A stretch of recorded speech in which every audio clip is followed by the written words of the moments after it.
The Merry Adventures of Robin Hood ***** The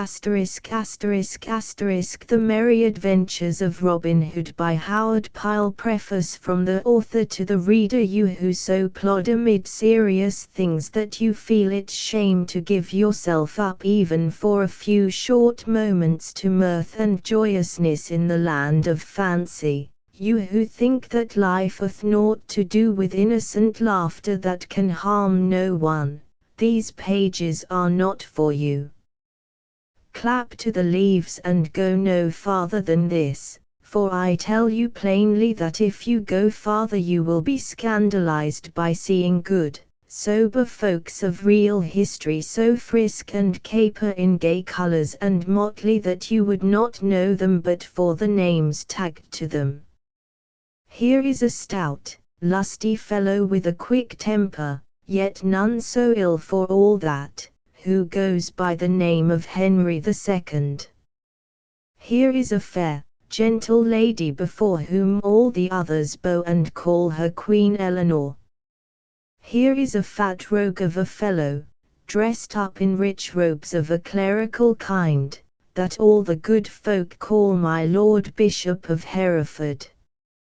Here is a certain fellow with a sour temper and a grim look, the worshipful, the Sheriff of Nottingham.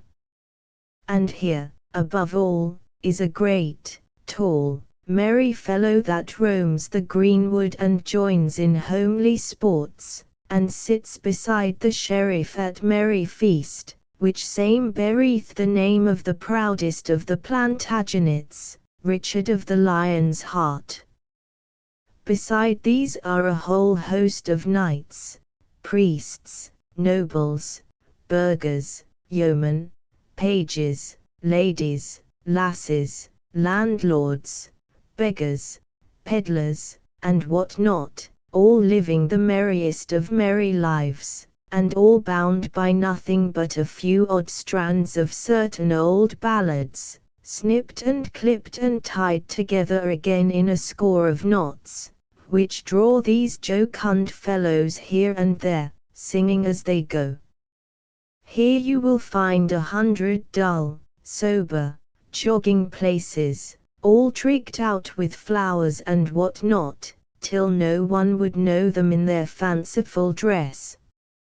And here is a country bearing a well-known name, wherein no chill mists press upon our spirits, and no rain falls but what rolls off our backs like April showers off the backs of sleek drakes, where flowers bloom forever and birds are always singing, where every fellow hath a merry catch as he travels the roads, and ale and beer and wine, such as muddle no wits, flow like water in a brook.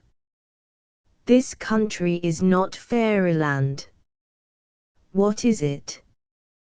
'Tis the land of fancy, and is of that pleasant kind that, when you tire of it, whisk, you clap the leaves of this book together and 'tis gone, and you are ready for everyday life, with no harm done.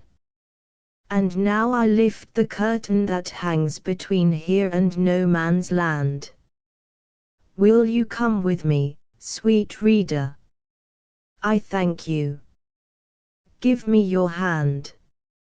Contents Preface. How Robin Hood came to be an outlaw. Robin Hood and the Tinker. The shooting match at Nottingham Town. Will Stutely rescued by his companions. Robin Hood turns butcher. Little John goes to Nottingham Fair. How Little John lived at the Sheriff's. Little John and the Tanner of Blythe. Robin Hood and Will Scarlet. The adventure with Midge the miller's son. Robin Hood and Allen a Dale. Robin Hood seeks the Curtal Friar. Robin Hood compasses a marriage. Robin Hood aids a sorrowful knight. How Sir Richard of the Lee paid his debts. Little John turns barefoot friar. Robin Hood turns beggar. Robin Hood shoots before Queen Eleanor. The chase of Robin Hood. Robin Hood and Guy of Gisborne. King Richard comes to Sherwood Forest. Epilogue. Prologue giving an account of Robin Hood and his adventure with the king's foresters,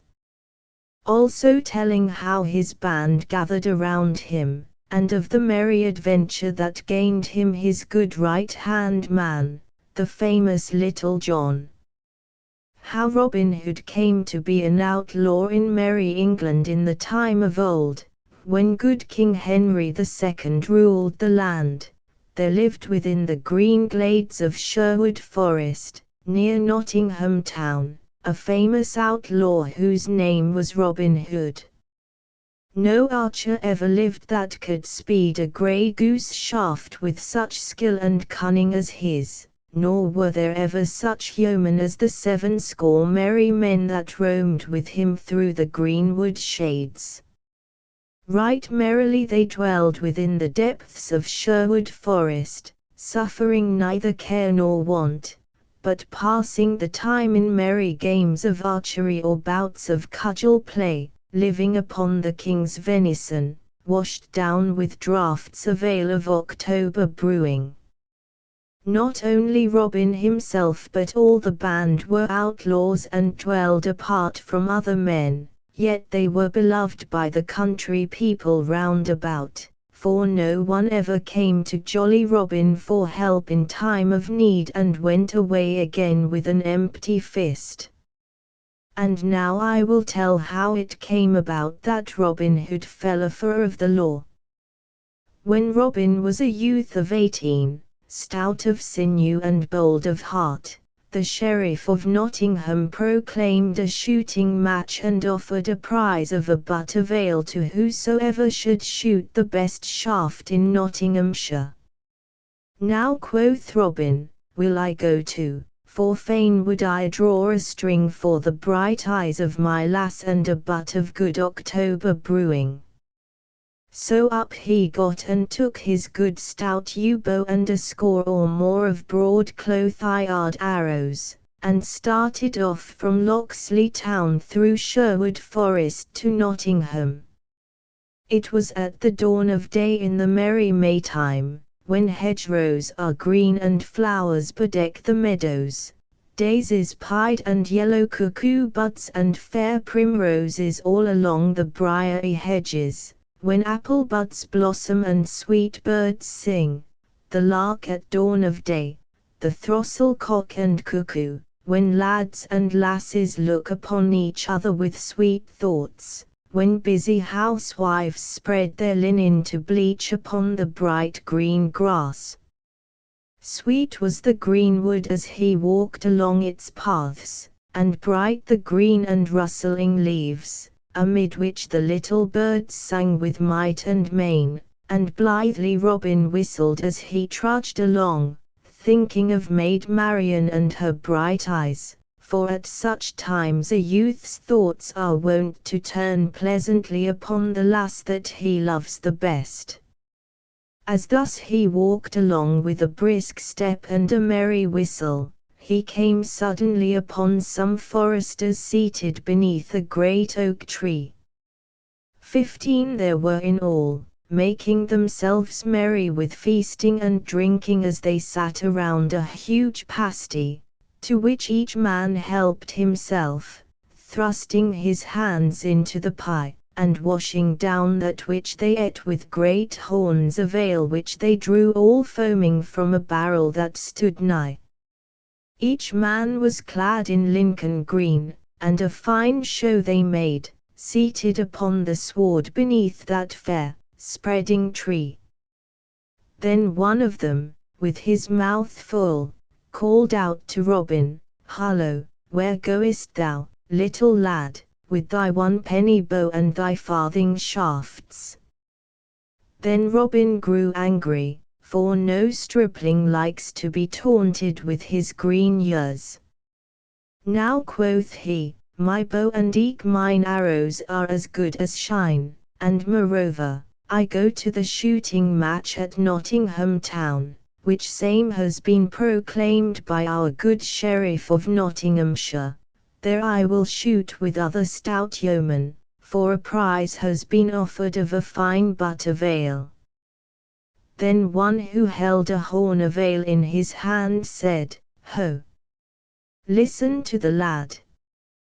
Why, boy, thy mother's milk is yet scarce dry upon thy lips, and yet thou pratest of standing up with good stout men at Nottingham butts, thou who art scarce able to draw one string of a 2-stone bow. I'll hold the best of you 20 marks, quoth bold Robin, that I hit the clout at 60 rods, by the good help of Our Lady fair. At this all laughed aloud, and one said, Well boasted, thou fair infant, well boasted. And well thou knowest that no target is nigh to make good thy wager. And another cried, He will be taking ale with his milk next. At this Robin grew right mad. Hark ye, said he, yonder, at the glade's end, I see a herd of deer, even more than 60 rods distant. I'll hold you 20 marks that, by leave of Our Lady, I cause the best heart among them to die. Now done, cried he who had spoken first. And here are 20 marks. I wager that thou causest no beast to die, with or without the aid of Our Lady. Then Robin took his good yew bow in his hand, and placing the tip at his instep, he strung it right deftly. Then he knocked a broad cloth-eyed arrow and, raising the bow, drew the grey goose feather to his ear. The next moment the bowstring rang and the arrow sped down the glade as a sparrowhawk skims in a northern wind. High leaped the noblest heart of all the herd, only to fall dead, reddening the green path with his heart's blood. Ha! cried Robin, how likest thou that shot, good fellow? I wot the wager were mine, and it were £300. Then all the foresters were filled with rage, and he who had spoken the first and had lost the wager was more angry than all. Nay, cried he, the wager is none of thine, and get thee gone, straightway, or, by all the saints of heaven, I'll baste thy sides until thou wilt ne'er be able to walk again. Knowest thou not, said another, that thou hast killed the king's deer, and, by the laws of our gracious Lord and Sovereign King Harry, thine ears should be shaven close to thy head. Catch him, cried a third. Nay, said a fourth, let him e'en go because of his tender years. Never a word said Robin Hood, but he looked at the foresters with a grim face, then, turning on his heel, strode away from them down the forest glade. But his heart was bitterly angry, for his blood was hot and youthful and prone to boil.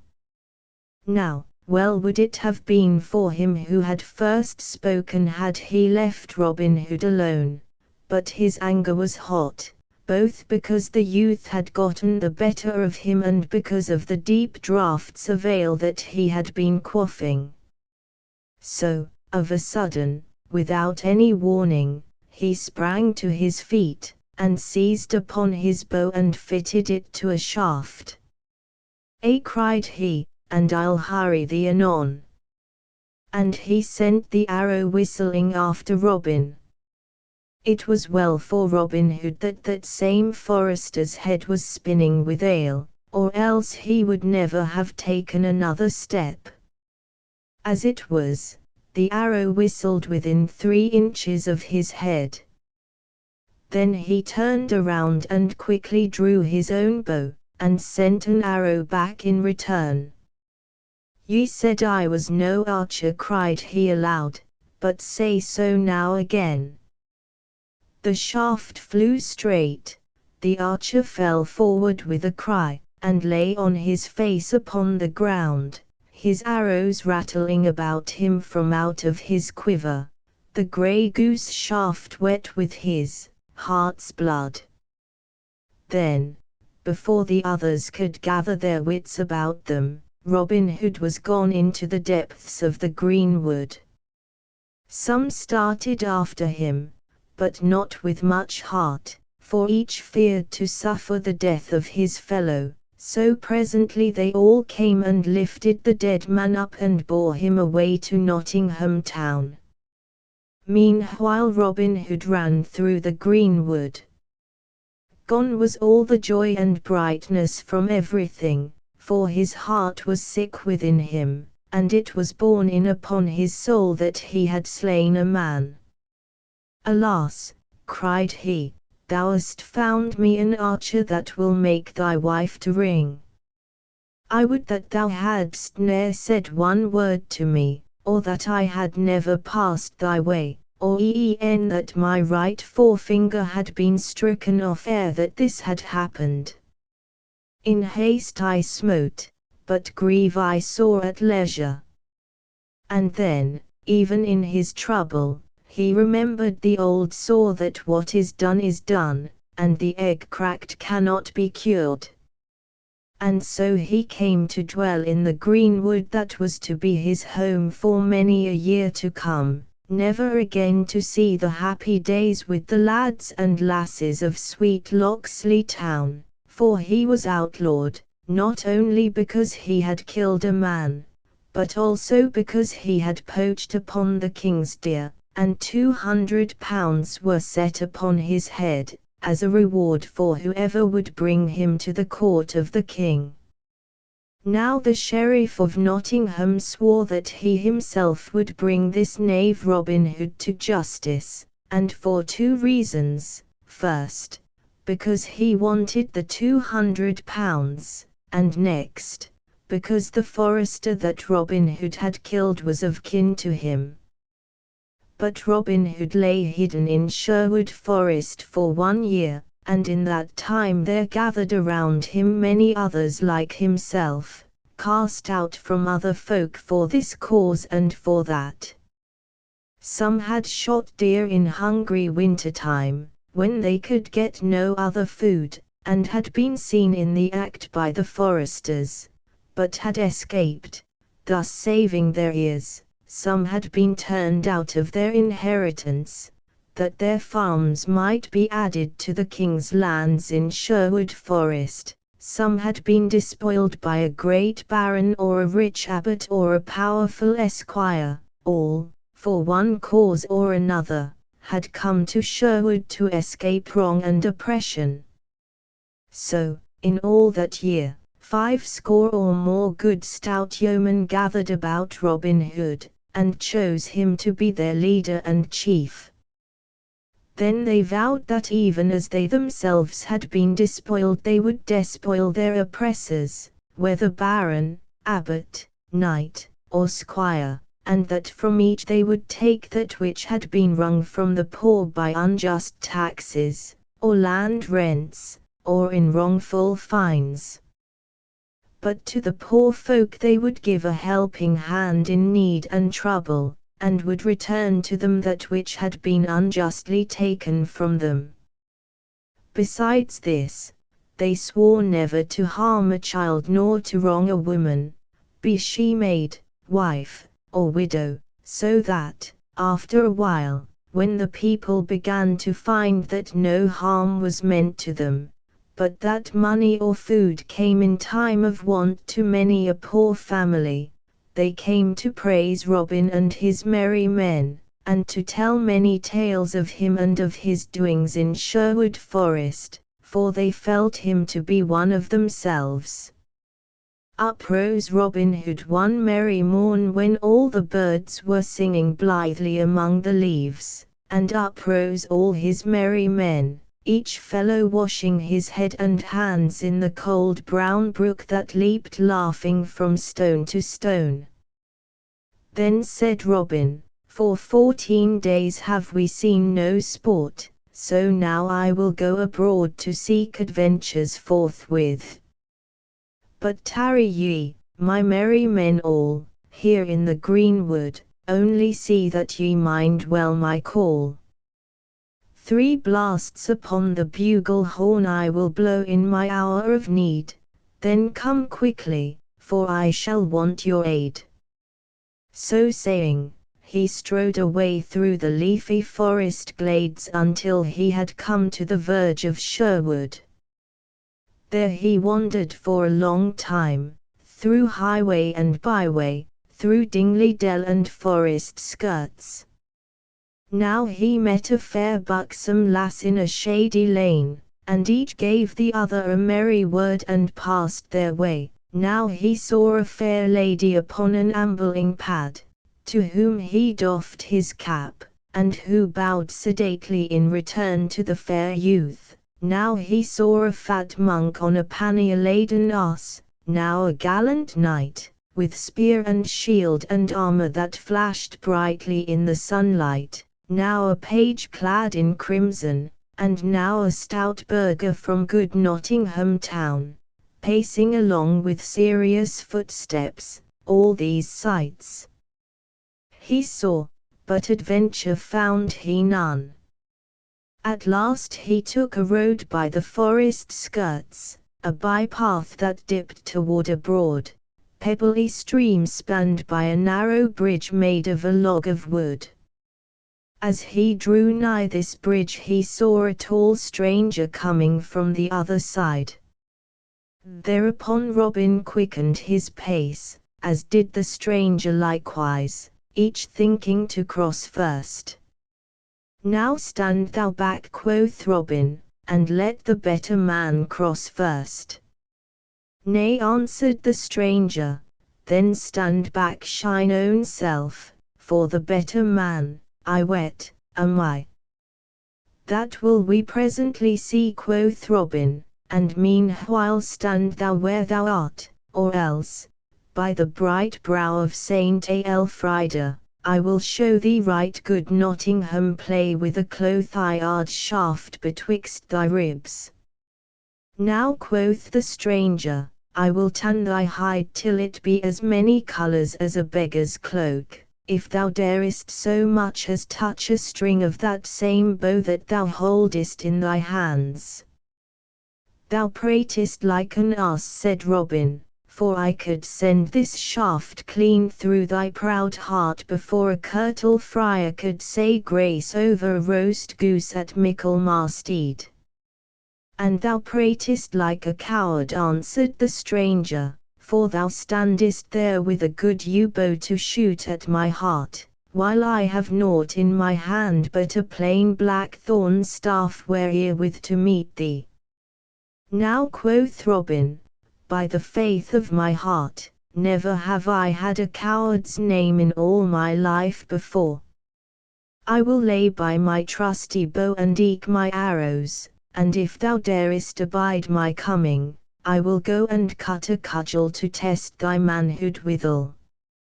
"Ay, marry, that will I abide thy coming, and joyously, too," quoth the stranger, whereupon he leaned sturdily upon his staff to await Robin. Then Robin Hood stepped quickly to the coverside and cut a good staff of ground oak, straight, without new, and 6 feet in length, and came back trimming away the tender stems from it, while the stranger waited for him, leaning upon his staff, and whistling as he gazed round about. Robin observed him furtively as he trimmed his staff, measuring him from top to toe from out the corner of his eye, and thought that he had never seen a lustier or a stouter man. Tall was Robin, but taller was the stranger by a head and a neck, for he was 7 feet in height. Broad was Robin across the shoulders, but broader was the stranger by twice the breadth of a palm, while he measured at least an ell around the waist. "Nevertheless," said Robin to himself, "I will baste thy hide right merrily, my good fellow." Then, aloud, "Lo, here is my good staff, lusty and tough. Now wait my coming, an thou darest, and meet me an thou fearest not. Then we will fight until one or the other of us tumble into the stream by dint of blows." "Marry, that meeteth my whole heart," cried the stranger, twirling his staff above his head, betwixt his fingers and thumb, until it whistled again. Never did the knights of Arthur's Round Table meet in a stouter fight than did these two. In a moment Robin stepped quickly upon the bridge where the stranger stood. First he made a feint, and then delivered a blow at the stranger's head that, had it met its mark, would have tumbled him speedily into the water. But the stranger turned the blow right deftly and in return gave one as stout, which Robin also turned as the stranger had done. So they stood, each in his place, neither moving a finger's breadth back, for 1 good hour, and many blows were given and received by each in that time, till here and there were sore bones and bumps, yet neither thought of crying enough nor seemed likely to fall from off the bridge. Now and then they stopped to rest, and each thought that he never had seen in all his life before such a hand at quarter-staff. At last Robin gave the stranger a blow upon the ribs that made his jacket smoke like a damp straw thatch in the sun. So shrewd was the stroke that the stranger came within a hair's breadth of falling off the bridge, but he regained himself right quickly and, by a dexterous blow, gave Robin a crack on the crown that caused the blood to flow. Then Robin grew mad with anger and smote with all his might at the other. But the stranger warded the blow and once again thwacked Robin, and this time so fairly that he fell heels over head into the water, as the queen pin falls in a game of bowls. "And where art thou now, my good lad?" shouted the stranger, roaring with laughter. "Oh, in the flood and floating adown with the tide," cried Robin, nor could he forbear laughing himself at his sorry plight. Then, gaining his feet, he waded to the bank, the little fish speeding hither and thither, all frightened at his splashing. "Give me thy hand," cried he, when he had reached the bank. "I must needs own thou art a brave and a sturdy soul and, withal, a good stout stroke with the cudgels. By this and by that, my head hummeth like to a hive of bees on a hot June day." Then he clapped his horn to his lips and winded a blast that went echoing sweetly down the forest paths. Marry," quoth he again, "thou art a tall lad, and eke a brave one, for ne'er, I bow, is there a man betwixt here and Canterbury town could do the like to me that thou hast done. And thou," quoth the stranger, laughing, "takest thy cudgelling like a brave heart and a stout yeoman." But now the distant twigs and branches rustled with the coming of men, and suddenly a score or two of good stout yeomen, all clad in Lincoln green, burst from out the covert, with merry Will Stutely at their head. "Good master," cried Will, "how is this? Truly thou art all wet from head to foot, and that to the very skin." "Why, marry," answered jolly Robin, "yon stout fellow hath tumbled me neck and crop into the water and hath given me a drubbing beside." "Then shall he not go without a ducking and eke a drubbing himself," cried Will Stutely. "Have at him, lads." Then Will and a score of yeomen leaped upon the stranger, but though they sprang quickly they found him ready and felt him strike right and left with his stout staff, so that, though he went down with press of numbers, some of them rubbed cracked crowns before he was overcome. "Nay, forbear," cried Robin, laughing until his sore sides ached again.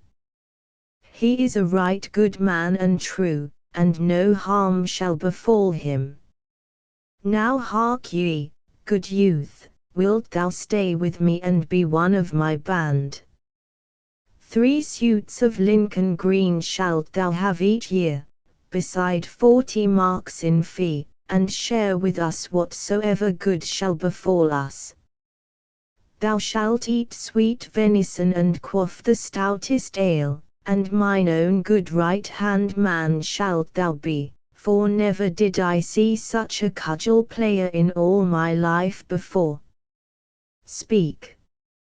Wilt thou be one of my good merry men? That know I not, quoth the stranger surlily, for he was angry at being so tumbled about.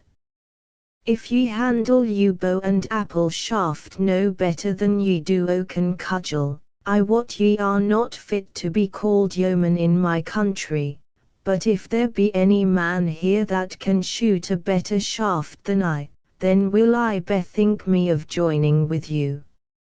Now by my faith, said Robin, thou art a right saucy varlet, sirrah, yet I will stoop to thee as I never stooped to man before. Good Stutely, cut thou a fair white piece of bark 4 fingers in breadth, and set it 80 yards distant on yonder oak. Now, stranger, hit that fairly with a grey goose shaft and call thyself an archer. Ay, marry, that will I, answered he. Give me a good stout bow and a fair broad arrow, and if I hit it not, strip me and beat me blue with bowstrings.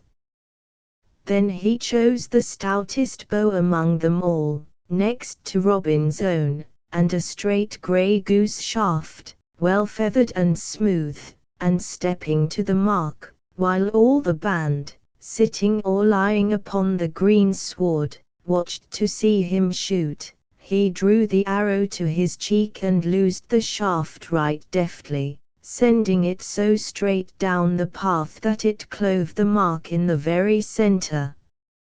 Aha! cried he, mend thou that if thou canst, while even the yeomen clapped their hands at so fair a shot. That is a keen shot indeed, quoth Robin. Mend it I cannot, but mar it I may, perhaps.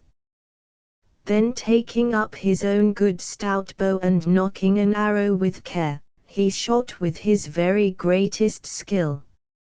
Straight flew the arrow, and so true that it lit fairly upon the stranger's shaft and split it into splinters. Then all the yeomen leaped to their feet and shouted for joy that their master had shot so well. Now by the lusty yew bow of good Saint Withold, cried the stranger, that is a shot indeed, and never saw I the like in all my life before. Now truly will I be thy man henceforth and for aye. Good Adam Bell, one was a fair shot, but never shot he so.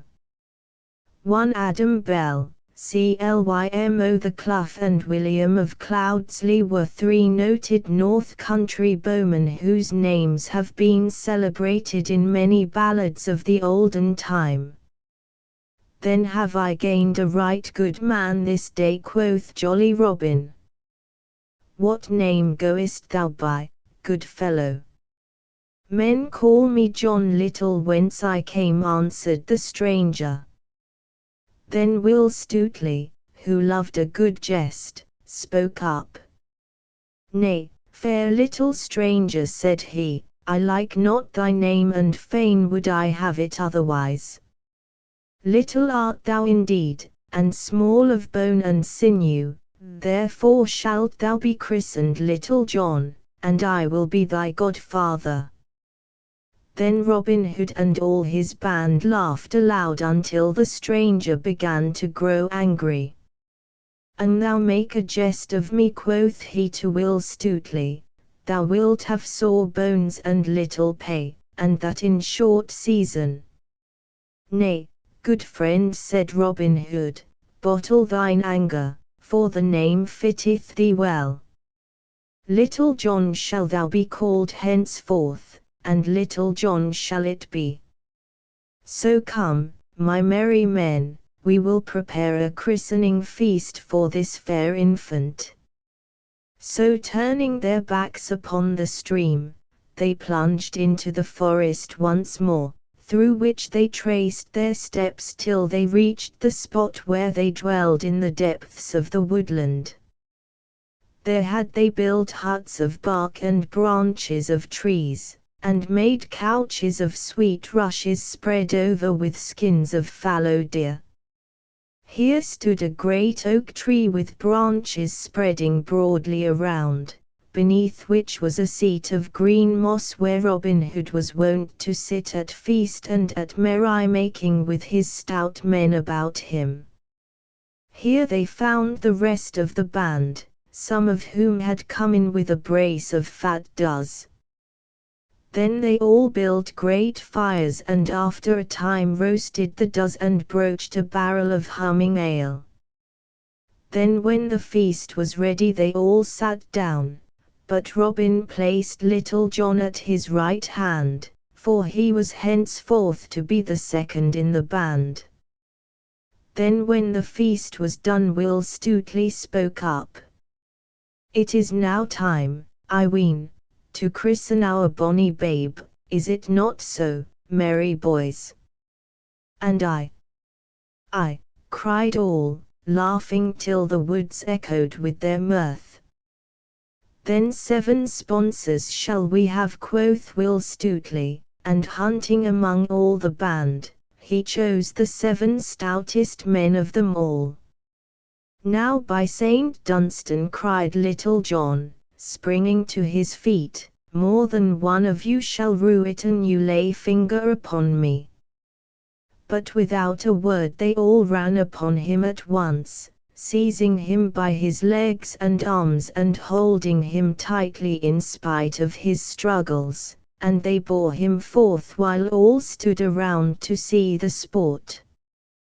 Then one came forward who had been chosen to play the priest because he had a bald crown, and in his hand he carried a brimming pot of ale. "Now, who bringeth this babe?" asked he right soberly. "That do I," answered Will Stutely. "And what name callest thou him?" "Little John call I him." "Now Little John," quoth the mock priest, "thou hast not lived heretofore, but only got thee along through the world, but henceforth thou wilt live indeed. When thou livedst not thou wast called John Little, but now that thou dost live indeed, Little John shalt thou be called, so christen I thee." And at these last words he emptied the pot of ale upon Little John's head. Then all shouted with laughter as they saw the good brown ale stream over Little John's beard and trickle from his nose and chin, while his eyes blinked with the smart of it. At first he was of a mind to be angry but found he could not, because the others were so merry, so he, too, laughed with the rest. Then Robin took this sweet, pretty babe, clothed him all anew from top to toe in Lincoln green, and gave him a good stout bow, and so made him a member of the merry band. And thus it was that Robin Hood became outlawed, thus a band of merry companions gathered about him, and thus he gained his right-hand man, Little John, and so the prologue ends. And now I will tell how the Sheriff of Nottingham 3 times sought to take Robin Hood, and how he failed each time. Robin Hood and the Tinker. Now it was told before how £200 were set upon Robin Hood's head, and how the Sheriff of Nottingham swore that he himself would seize Robin, both because he would fain have the £200 and because the slain man was a kinsman of his own. Now the sheriff did not yet know what a force Robin had about him in Sherwood, but thought that he might serve a warrant for his arrest as he could upon any other man that had broken the laws. Therefore he offered 80 golden angels to anyone who would serve this warrant. But men of Nottingham town knew more of Robin Hood and his doings than the sheriff did, and many laughed to think of serving a warrant upon the bold outlaw, knowing well that all they would get for such service would be cracked crowns, so that no one came forward to take the matter in hand. Thus a fortnight passed, in which time none came forward to do the sheriff's business. Then said he, "A right good reward have I offered to whosoever would serve my warrant upon Robin Hood, and I marvel that no one has come to undertake the task." Then one of his men who was near him said, "Good master, thou wottest not the force that Robin Hood has about him and how little he cares for warrant of king or sheriff. Truly, no one likes to go on this service, for fear of cracked crowns and broken bones." "Then I hold all Nottingham men to be cowards," said the sheriff. "And let me see the man in all Nottinghamshire that dare disobey the warrant of our sovereign Lord King Harry, for, by the shrine of Saint Edmund, I will hang him 40 cubits high. But if no man in Nottingham dare win 80 angels, I will send elsewhere, for there should be men of metal somewhere in this land." Then he called up a messenger in whom he placed great trust, and bade him saddle his horse and make ready to go to Lincoln town to see whether he could find anyone there that would do his bidding and win the reward. So that same morning the messenger started forth upon his errand. Bright shone the sun upon the dusty highway that led from Nottingham to Lincoln, stretching away all white over hill and dale. Dusty was the highway and dusty the throat of the messenger, so that his heart was glad when he saw before him the sign of the Blue Boar Inn, when somewhat more than half his journey was done. The inn looked fair to his eyes, and the shade of the oak trees that stood around it seemed cool and pleasant, so he alighted from his horse to rest himself for a time, calling for a pot of ale to refresh his thirsty throat. There he saw a party of right jovial fellows seated beneath the spreading oak that shaded the green sward in front of the door. There was a tinker, 2 barefoot friars, and a party of 6 of the king's foresters, all clad in Lincoln green, and all of them were quaffing humming ale and singing merry ballads of the good old times. Loud laughed the foresters, as jests were bandied about between the singing, and louder laughed the friars, for they were lusty men with beards that curled like the wool of black rams. But loudest of all laughed the tinker, and he sang more sweetly than any of the rest. His bag and his hammer hung upon a twig of the oak tree, and near by leaned his good stout cudgel, as thick as his wrist and knotted at the end. "Come," cried one of the foresters to the tired messenger, "come join us for this shot." "Ho, landlord! Bring a fresh pot of ale for each man." The messenger was glad enough to sit down along with the others who were there, for his limbs were weary and the ale was good. "Now what news bearest thou so fast?"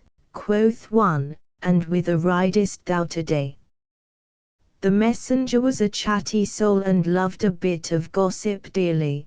Besides, the pot of ale warmed his heart, so that, settling himself in an easy corner of the inn bench, while the host leaned upon the doorway and the hostess stood with her hands beneath her apron, he unfolded his budget of news with great comfort.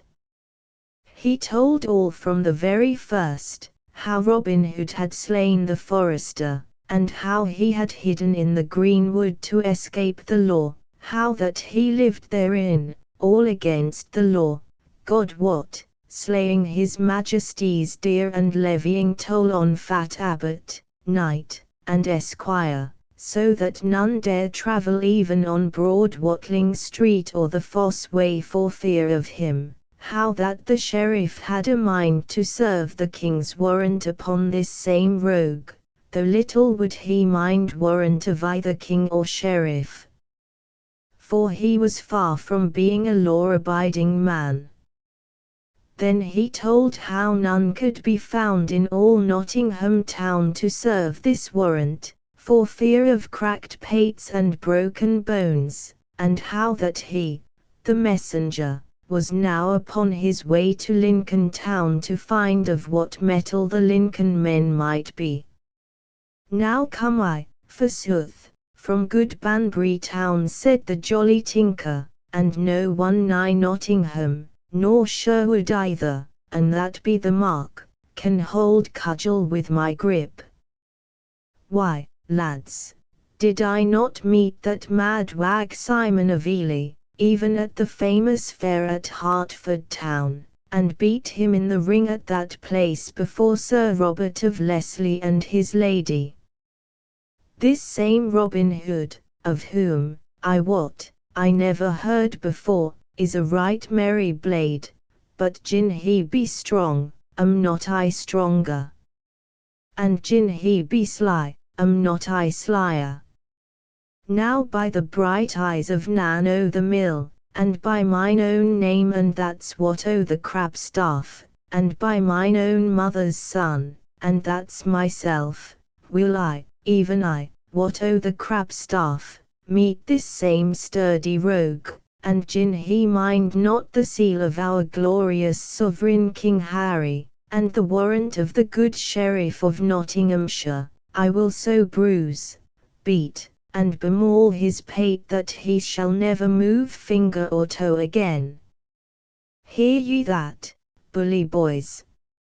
Now art thou the man for my farthing, cried the messenger. And back thou goest with me to Nottingham town. Nay, quoth the tinker, shaking his head slowly from side to side. Go I with no man gin it be not with mine own free will. Nay, nay, said the messenger, no man is there in Nottinghamshire could make thee go against thy will, thou brave fellow. Ay, that be I brave, said the tinker. Ay, marry, said the messenger, thou art a brave lad. But our good sheriff hath offered 80 angels of bright gold to whosoever shall serve the warrant upon Robin Hood, though little good will it do. Then I will go with thee, lad. Do but wait till I get my bag and hammer, and my cudgel. Ay, let me but meet this same Robin Hood, and let me see whether he will not mind the king's warrant. So, after having paid their score, the messenger, with the tinker striding beside his nag, started back to Nottingham again. One bright morning soon after this time, Robin Hood started off to Nottingham town to find what was doing there, walking merrily along the roadside where the grass was sweet with daisies, his eyes wandering and his thoughts also. His bugle horn hung at his hip and his bow and arrows at his back, while in his hand he bore a good stout oaken staff, which he twirled with his fingers as he strolled along. As thus he walked down a shady lane he saw a tinker coming, trolling a merry song as he drew nigh. On his back hung his bag and his hammer, and in his hand he carried a right stout crabstaff full 6 feet long, and thus sang he, in peascod time, when hound to horn gives ear till buck be killed, and little lads with pipes of corn sit keeping beasts afield, hollo, Good friend, cried Robin. I went to gather strawberries. Hullo, cried Robin again. By woods and groves full fair. Hullo. Art thou deaf, man? Good friend, say I. And who art thou dost so boldly check a fair song? Quoth the tinker, stopping in his singing. Hullo, shine own self, whether thou be good friend or no. But let me tell thee, thou stout fellow, gin thou be a good friend it were well for us both, but gin thou be no good friend it were ill for thee. And whence comest thou, my lusty blade? Quoth Robin.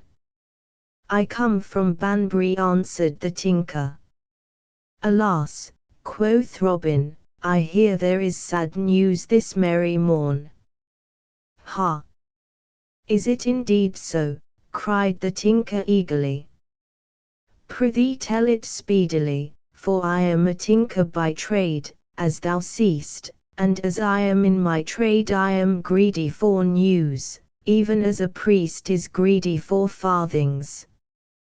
Well then, quoth Robin, list thou and I will tell, but bear thyself up bravely, for the news is sad, I wot. Thus it is, I hear that 2 tinkers are in the stocks for drinking ale and beer. Now a murrain seize thee and thy news, thou scurvy dog, quoth the tinker, for thou speakest but ill of good men. But sad news it is indeed, gin there be 2 stout fellows in the stocks. Nay, said Robin, thou hast missed the mark and dost but weep for the wrong sow. The sadness of the news lieth in that there be but 2 in the stocks, for the others do roam the country at large. Now by the pewter platter of St. Dunstan, cried the tinker, I have a good part of a mind to baste thy hide for thine ill jest. But gin men be put in the stocks for drinking ale and beer, I trow thou wouldst not lose thy part. Loud laughed Robin and cried, now well taken, tinker, well taken. Why, thy wits are like beer, and do froth up most when they grow sour. But right art thou, man, for I love ale and beer right well. Therefore come straightway with me hard by to the sign of the Blue Boar, and if thou drinkest as thou appearest, and I wot thou wilt not belie thy looks, I will drench thy throat with as good homebrewed as ever was tapped in all broad Nottinghamshire. Now by my faith, said the tinker, thou art a right good fellow in spite of thy scurvy jests. I love thee, my sweet chuck, and gin I go not with thee to that same Blue Boar thou mayst call me a heathen. Tell me thy news, good friend, I prithee, quoth Robin as they trudged along together, for tinkers, I ween, are all as full of news as an egg of meat. Now I love thee as my brother, my bully blade, said the tinker, else I would not tell thee my news, for sly am I, man, and I have in hand a grave undertaking that doth call for all my wits, for I come to seek a bold outlaw that men, hereabouts, call Robin Hood. Within my pouch I have a warrant, all fairly written out on parchment, forsooth, with a great red seal for to make it lawful. Could I but meet this same Robin Hood, I would serve it upon his dainty body, and if he minded it not I would beat him till every one of his ribs would cry Amen. But thou livest hereabouts, mayhap thou knowest Robin Hood thyself, good fellow. Marry, that I do somewhat, quoth Robin, and I have seen him this very morn. But, tinker, men say that he is but a sad, sly thief. Thou hadst better watch thy warrant, man, or else he may steal it out of thy very pouch. Let him but try, cried the tinker. Sly may he be, but sly am I, too. I would I had him here now, man to man. And he made his heavy cudgel to spin again. But what manner of man is he, lad? Much like myself, said Robin, laughing, and in height and build and age nigh the same, and he hath blue eyes, too. Nay, quoth the tinker, thou art but a green youth. I thought him to be a great bearded man. Nottingham men feared him so. Truly, he is not so old nor so stout as thou art, said Robin. But men do call him a right deft hand at quarter-staff. That may be, said the tinker right sturdily, but I am more deft than he, for did I not overcome Simon of Ely in a fair bout in the ring at Hertford town? But if thou knowest him, my jolly blade, wilt thou go with me and bring me to him? 80 bright angels hath the sheriff promised me if I serve the warrant upon the knave's body, and 10 of them will I give to thee if thou showest me him. Ay, that will I, quoth Robin, but show me thy warrant, man, until I see whether it be good or no. That will I not do, even to mine own brother, answered the tinker. No man shall see my warrant till I serve it upon yon fellow's own body. So be it, quoth Robin. And thou show it not to me, I know not to whom thou wilt show it. But here we are at the sign of the Blue Boar, so let us in and taste his brown October. No sweeter inn could be found in all Nottinghamshire than that of the Blue Boar. None had such lovely trees standing around, or was so covered with trailing clematis and sweet woodbine, none had such good beer and such humming ale, nor, in winter time, when the north wind howled and snow drifted around the hedges, was there to be found, elsewhere, such a roaring fire as blazed upon the hearth of the Blue Boar. At such times might be found a goodly company of yeomen or country folk seated around the blazing hearth, bandying merry jests, while roasted crabs, small sour apples, bobbed in bowls of ale upon the hearthstone. Well known was the inn to Robin Hood and his band, for there had he and such merry companions as Little John or Will Stutely or young David of Doncaster often gathered when all the forest was filled with snow.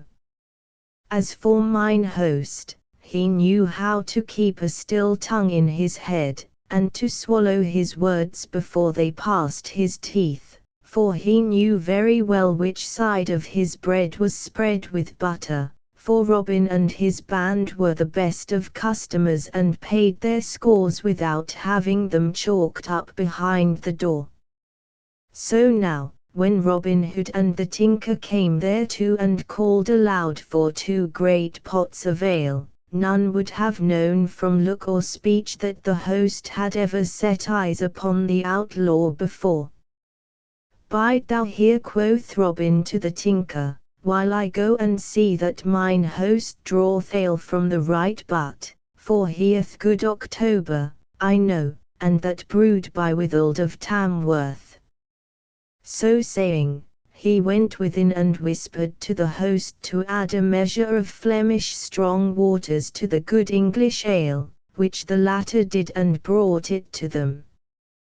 By Our Lady, said the tinker, after a long draught of the ale, yon same Withold of Tamworth, a right good Saxon name, too, I would have thee know, breweth the most humming ale that e'er passed the lips of Watto the Crabstaff. Drink, man, drink, cried Robin, only wetting his own lips meanwhile. Ho, landlord! Bring my friend another pot of the same. And now for a song, my jolly blade. That will I give thee a song, my lovely fellow, quoth the tinker, for I never tasted such ale in all my days before. By Our Lady, it doth make my head hum even now. Hey, dame hostess, come listen, an thou wouldst hear a song, and thou too, thou bonny lass, for never sing I so well as when bright eyes do look upon me the while. Then he sang an ancient ballad of the time of good King Arthur, called The Marriage of Sir Gawain, which you may some time read yourself, in stout English of early times, and as he sang, all listened to that noble tale of noble knight and his sacrifice to his king. But long before the tinker came to the last verse his tongue began to trip and his head to spin, because of the strong waters mixed with the ale. First his tongue tripped, then it grew thick of sound, then his head wagged from side to side, until at last he fell asleep as though he never would waken again. Then Robin Hood laughed aloud and quickly took the warrant from out the tinker's pouch with his deft fingers. Sly art thou, tinker, quoth he, but not yet, Ibo, art thou as sly as that same sly thief Robin Hood. Then he called the host to him and said, Here, good man, are 10 broad shillings for the entertainment thou hast given us this day.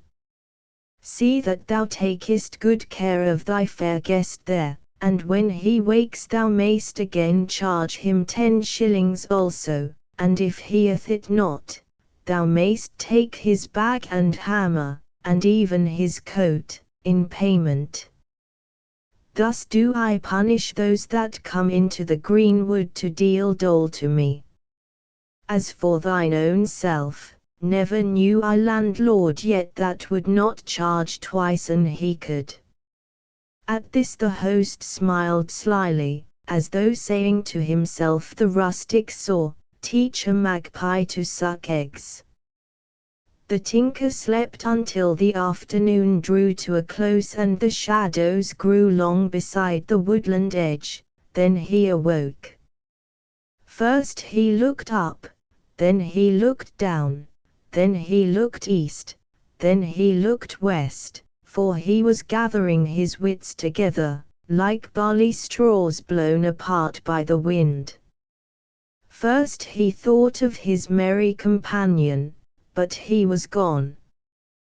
Then he thought of his stout crab-staff, and that he had within his hand. Then of his warrant, and of the 80 angels he was to gain for serving it upon Robin Hood. He thrust his hand into his pouch, but not a scrap nor a farthing was there. Then he sprang to his feet in a rage. Ho, landlord, cried he, whither hath that knave gone that was with me but now? What knave meaneth your worship? Quoth the landlord, calling the tinker worship to soothe him, as a man would pour oil upon angry water. I saw no knave with your worship, for I swear no man would dare call that man knave so nigh to Sherwood Forest. A right stout yeoman I saw with your worship, but I thought that your worship knew him, for few there be about here that pass him by and know him not. Now, how should I, that ne'er have squealed in your sty, know all the swine therein? Who was he, then, and thou knowest him so well? Why, yon same is a right stout fellow whom men hereabouts do call Robin Hood, which same, now, by Our Lady, cried the tinker hastily, and in a deep voice like an angry bull, thou didst see me come into thine inn, I, a stanch, honest craftsman, and never told me who my company was, well knowing thine own self who he was. Now, I have a right round piece of a mind to crack thy knave's pate for thee. Then he took up his cudgel and looked at the landlord as though he would smite him where he stood. Nay, cried the host, throwing up his elbow, for he feared the blow, how knew I that thou knewest him not? Well and truly thankful mayst thou be, quoth the tinker, that I be a patient man and so do spare thy bald crown, else wouldst thou ne'er cheat customer again.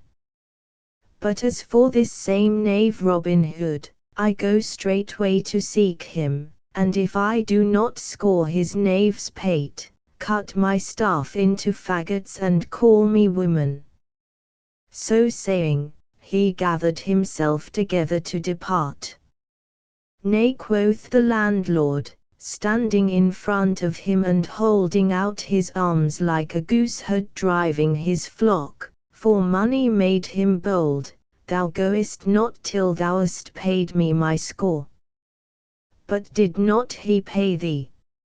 Not so much as 1 farthing, and 10 good shillings worth of ale have ye drunk this day. Nay, I say, thou goest not away without paying me, else shall our good sheriff know of it. But naught have I to pay thee with, good fellow, quoth the tinker. Good fellow, not me, said the landlord. Good fellow am I not when it cometh to lose 10 shillings.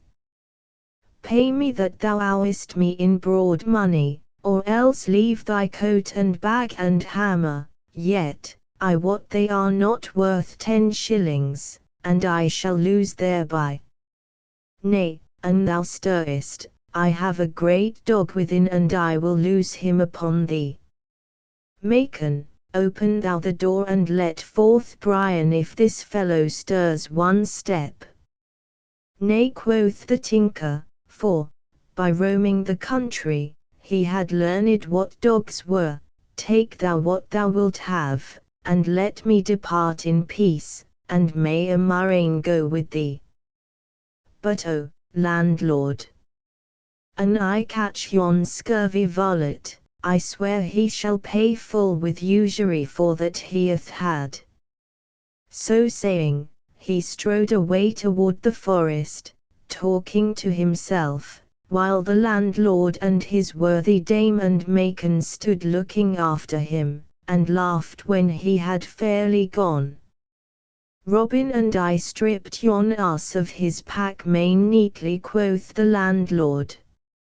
Now it happened about this time that Robin Hood was going through the forest to Fosse Way, to see what was to be seen there, for the moon was full and the night gave promise of being bright. In his hand he carried his stout oaken staff, and at his side hung his bugle horn. As thus he walked up a forest path, whistling, down another path came the tinker, muttering to himself and shaking his head like an angry bull, and so, at a sudden bend, they met sharply face to face. Each stood still for a time, and then Robin spoke. "Hullo, my sweet bird," said he, laughing merrily, "how likest thou thine ale? Wilt not sing to me another song?" The tinker said nothing at first but stood looking at Robin with a grim face. "Now," quoth he at last, "I am right glad I have met thee, and if I do not rattle thy bones within thy hide this day, I give thee leave to put thy foot upon my neck." "With all my heart," cried merry Robin. "Rattle my bones, an thou canst." So saying, he gripped his staff and threw himself upon his guard. Then the tinker spat upon his hands and, grasping his staff, came straight at the other. He struck 2 or 3 blows, but soon found that he had met his match, for Robin warded and parried all of them, and, before the tinker thought, he gave him a rap upon the ribs in return. At this Robin laughed aloud, and the tinker grew more angry than ever, and smote again with all his might and main. Again Robin warded 2 of the strokes, but at the third, his staff broke beneath the mighty blows of the tinker. "Now, ill betide thee, traitor staff," cried Robin, as it fell from his hands, "a foul stick art thou to serve me thus in mine hour of need." "Now yield thee," quoth the tinker, "for thou art my captive, and if thou do not, I will beat thy pate to a pudding." To this Robin Hood made no answer, but, clapping his horn to his lips, he blew 3 blasts, loud and clear. Quoth the tinker, "Blow thou mayest, but go thou must with me to Nottingham town, for the sheriff would fain see thee there. Now wilt thou yield thee, or shall I have to break thy pretty head?" "And I must drink sour ale, I must," quoth Robin, "but never have I yielded me to man before, and that without wound or mark upon my body. Nor, when I bethink me, will I yield now. Ho, my merry men! Come quickly." Then from out the forest leaped Little John and 6 stout yeomen clad in Lincoln green. "How now, good master," cried Little John, "what needest thou that thou dost wind thy horn so loudly?"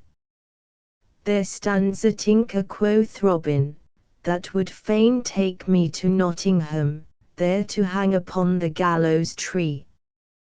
"Then shall he himself hang forthwith," cried Little John, and he and the others made at the tinker, to seize him. "Nay, touch him not," said Robin, "for a right stout man is he. A metal man he is by trade, and a mettled man by nature, moreover, he doth sing a lovely ballad. Say, good fellow, wilt thou join my merry men all?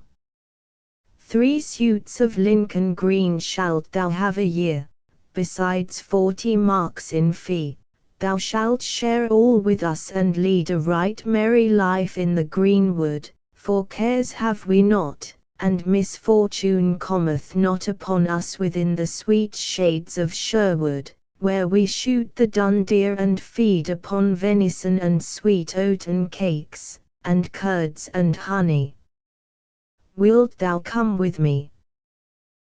"Marry, will I join with you all," quoth the tinker, "for I love a merry life, and I love thee, good master, though thou didst thwack my ribs and cheat me into the bargain. Fain am I to own thou art both a stouter and a slyer man than I, so I will obey thee and be thine own true servant." So all turned their steps to the forest depths, where the tinker was to live henceforth. For many a day he sang ballads to the band, until the famous Allan a Dale joined them, before whose sweet voice all others seemed as harsh as a raven's, but of him we will learn hereafter. The shooting match at Nottingham town. Then the sheriff was very wroth because of this failure to take jolly Robin, for it came to his ears, as ill news always does, that the people laughed at him and made a jest of his thinking to serve a warrant upon such a one as the bold outlaw. And a man hates nothing so much as being made a jest of, so he said, "Our gracious Lord and Sovereign King himself shall know of this, and how his laws are perverted and despised by this band of rebel outlaws. As for yon traitor tinker, him will I hang, if I catch him, upon the very highest gallows tree in all Nottinghamshire." Then he bade all his servants and retainers to make ready to go to London town, to see and speak with the king. At this there was bustling at the sheriff's castle, and men ran hither and thither upon this business and upon that, while the forge fires of Nottingham glowed red far into the night like twinkling stars, for all the smiths of the town were busy making or mending armor for the sheriff's troop of escort. For 2 days this labor lasted, then, on the third, all was ready for the journey. So forth they started in the bright sunlight, from Nottingham town to Fosse Way and thence to Watling Street, and so they journeyed for 2 days, until they saw at last the spires and towers of great London town, and many folks stopped, as they journeyed along, and gazed at the show they made riding along the highways with their flashing armor and gay plumes and trappings. In London King Henry and his fair Queen Eleanor held their court, gay with ladies in silks and satins and velvets and cloth of gold, and also brave knights and gallant courtiers. Thither came the sheriff and was shown into the king's presence. A boon, quoth he, as he knelt upon the ground. Now what wouldst thou have? Said the king. Let us hear what may be thy desires. O good my lord and sovereign, spake the sheriff, in Sherwood Forest in our own good shire of Nottingham, liveth a bold outlaw whose name is Robin Hood. In good sooth, said the king, his doings have reached even our own royal ears. He is a saucy, rebellious varlet, yet, I am fain to own, a right merry soul withal. But hearken, O my most gracious sovereign, said the sheriff. I sent a warrant to him with thine own royal seal attached, by a right lusty knave, but he beat the messenger and stole the warrant. And he killeth thy deer and robbeth thine own liege subjects even upon the great highways. Why, how now, quoth the king wrathfully. What wouldst thou have me do? Comest thou not to me with a great array of men at arms and retainers, and yet art not able to take a single band of lusty knaves without armor on breast, in thine own county? What wouldst thou have me do? Art thou not my sheriff? Are not my laws in force in Nottinghamshire? Canst thou not take thine own course against those that break the laws or do any injury to thee or thine? Go, get thee gone, and think well, devise some plan of thine own, but trouble me no further. But look well to it, Master Sheriff, for I will have my laws obeyed by all men within my kingdom, and if thou art not able to enforce them, thou art no sheriff for me. So look well to thyself, I say, or ill may befall thee as well as all the thieving knaves in Nottinghamshire. When the flood cometh, it sweepeth away grain as well as chaff. Then the sheriff turned away with a sore and troubled heart, and sadly he rued his fine show of retainers, for he saw that the king was angry because he had so many men about him and yet could not enforce the laws. So, as they all rode slowly back to Nottingham, the sheriff was thoughtful and full of care. Not a word did he speak to anyone, and no one of his men spoke to him, but all the time he was busy devising some plan to take Robin Hood. Aha! cried he suddenly, smiting his hand upon his thigh, I have it now. Ride on, my merry men all, and let us get back to Nottingham town as speedily as we may.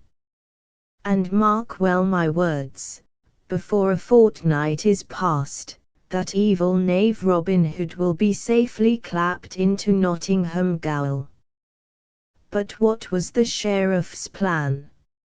As a usurer takes each one of a bag of silver angels, feeling each coin to find whether it be clipped or not, so the sheriff, as all rode slowly and sadly back toward Nottingham, took up thought after thought in turn, feeling around the edges of each but finding in every one some flaw. At last he thought of the daring soul of Jolly Robin and how, as he the sheriff knew, he often came even within the walls of Nottingham. Now thought the sheriff, could I but persuade Robin nigh to Nottingham town so that I could find him, I warrant I would lay hands upon him so stoutly that he would never get away again. Then of a sudden it came to him like a flash that were he to proclaim a great shooting match and offer some grand prize, Robin Hood might be over-persuaded by his spirit to come to the butts, and it was this thought which caused him to cry aha, and smite his palm upon his thigh. So, as soon as he had returned safely to Nottingham, he sent messengers north and south, and east and west, to proclaim through town, hamlet, and countryside, this grand shooting match, and everyone was bidden that could draw a longbow, and the prize was to be an arrow of pure beaten gold. When Robin Hood first heard the news of this he was in Lincoln town, and hastening back to Sherwood Forest he soon called all his merry men about him and spoke to them thus, Now hearken, my merry men all, to the news that I have brought from Lincoln town today. Our friend the Sheriff of Nottingham hath proclaimed a shooting match, and hath sent messengers to tell of it through all the countryside, and the prize is to be a bright golden arrow. Now I fain would have one of us win it, both because of the fairness of the prize and because our sweet friend the sheriff hath offered it. So we will take our bows and shafts and go there to shoot, for I know right well that merriment will be a-going. What say ye, lads? Then young David of Doncaster spoke up and said, Now listen, I pray thee, good master, unto what I say. I have come straight from our friend Edom o' the Blue Boar, and there I heard the full news of this same match. But, master, I know from him, and he got it from the sheriff's man Ralph o' the Scar, that this same knavish sheriff hath but laid a trap for thee in this shooting match and wishes nothing so much as to see thee there. So go not, good master, for I know right well he doth seek to beguile thee, but stay within the greenwood lest we all meet dole and woe. Now quoth Robin, thou art a wise lad and keepest thine ears open and thy mouth shut, as becometh a wise and crafty woodsman. But shall we let it be said that the Sheriff of Nottingham did cow bold Robin Hood and 70 as fair archers as are in all merry England? Nay, good David, what thou tellest me maketh me to desire the prize even more than I else should do. But what sayest thou, a good gossip Swanthold? Is it not a hasty man beneath his mouth, and the fool that keepeth his eyes shut falleth into the pit? Thus he says, truly, therefore we must meet guile with guile. Now some of you clothe yourselves as curtal friars, and some as rustic peasants, and some as tinkers, or as beggars, but see that each man taketh a good bow or broadsword, in case need should arise. As for myself, I will shoot for this same golden arrow, and should I win it, we will hang it to the branches of our good greenwood tree for the joy of all the band. How like you the plan, my merry men all? Then good, good, cried all the band right heartily. A fair sight was Nottingham town on the day of the shooting match.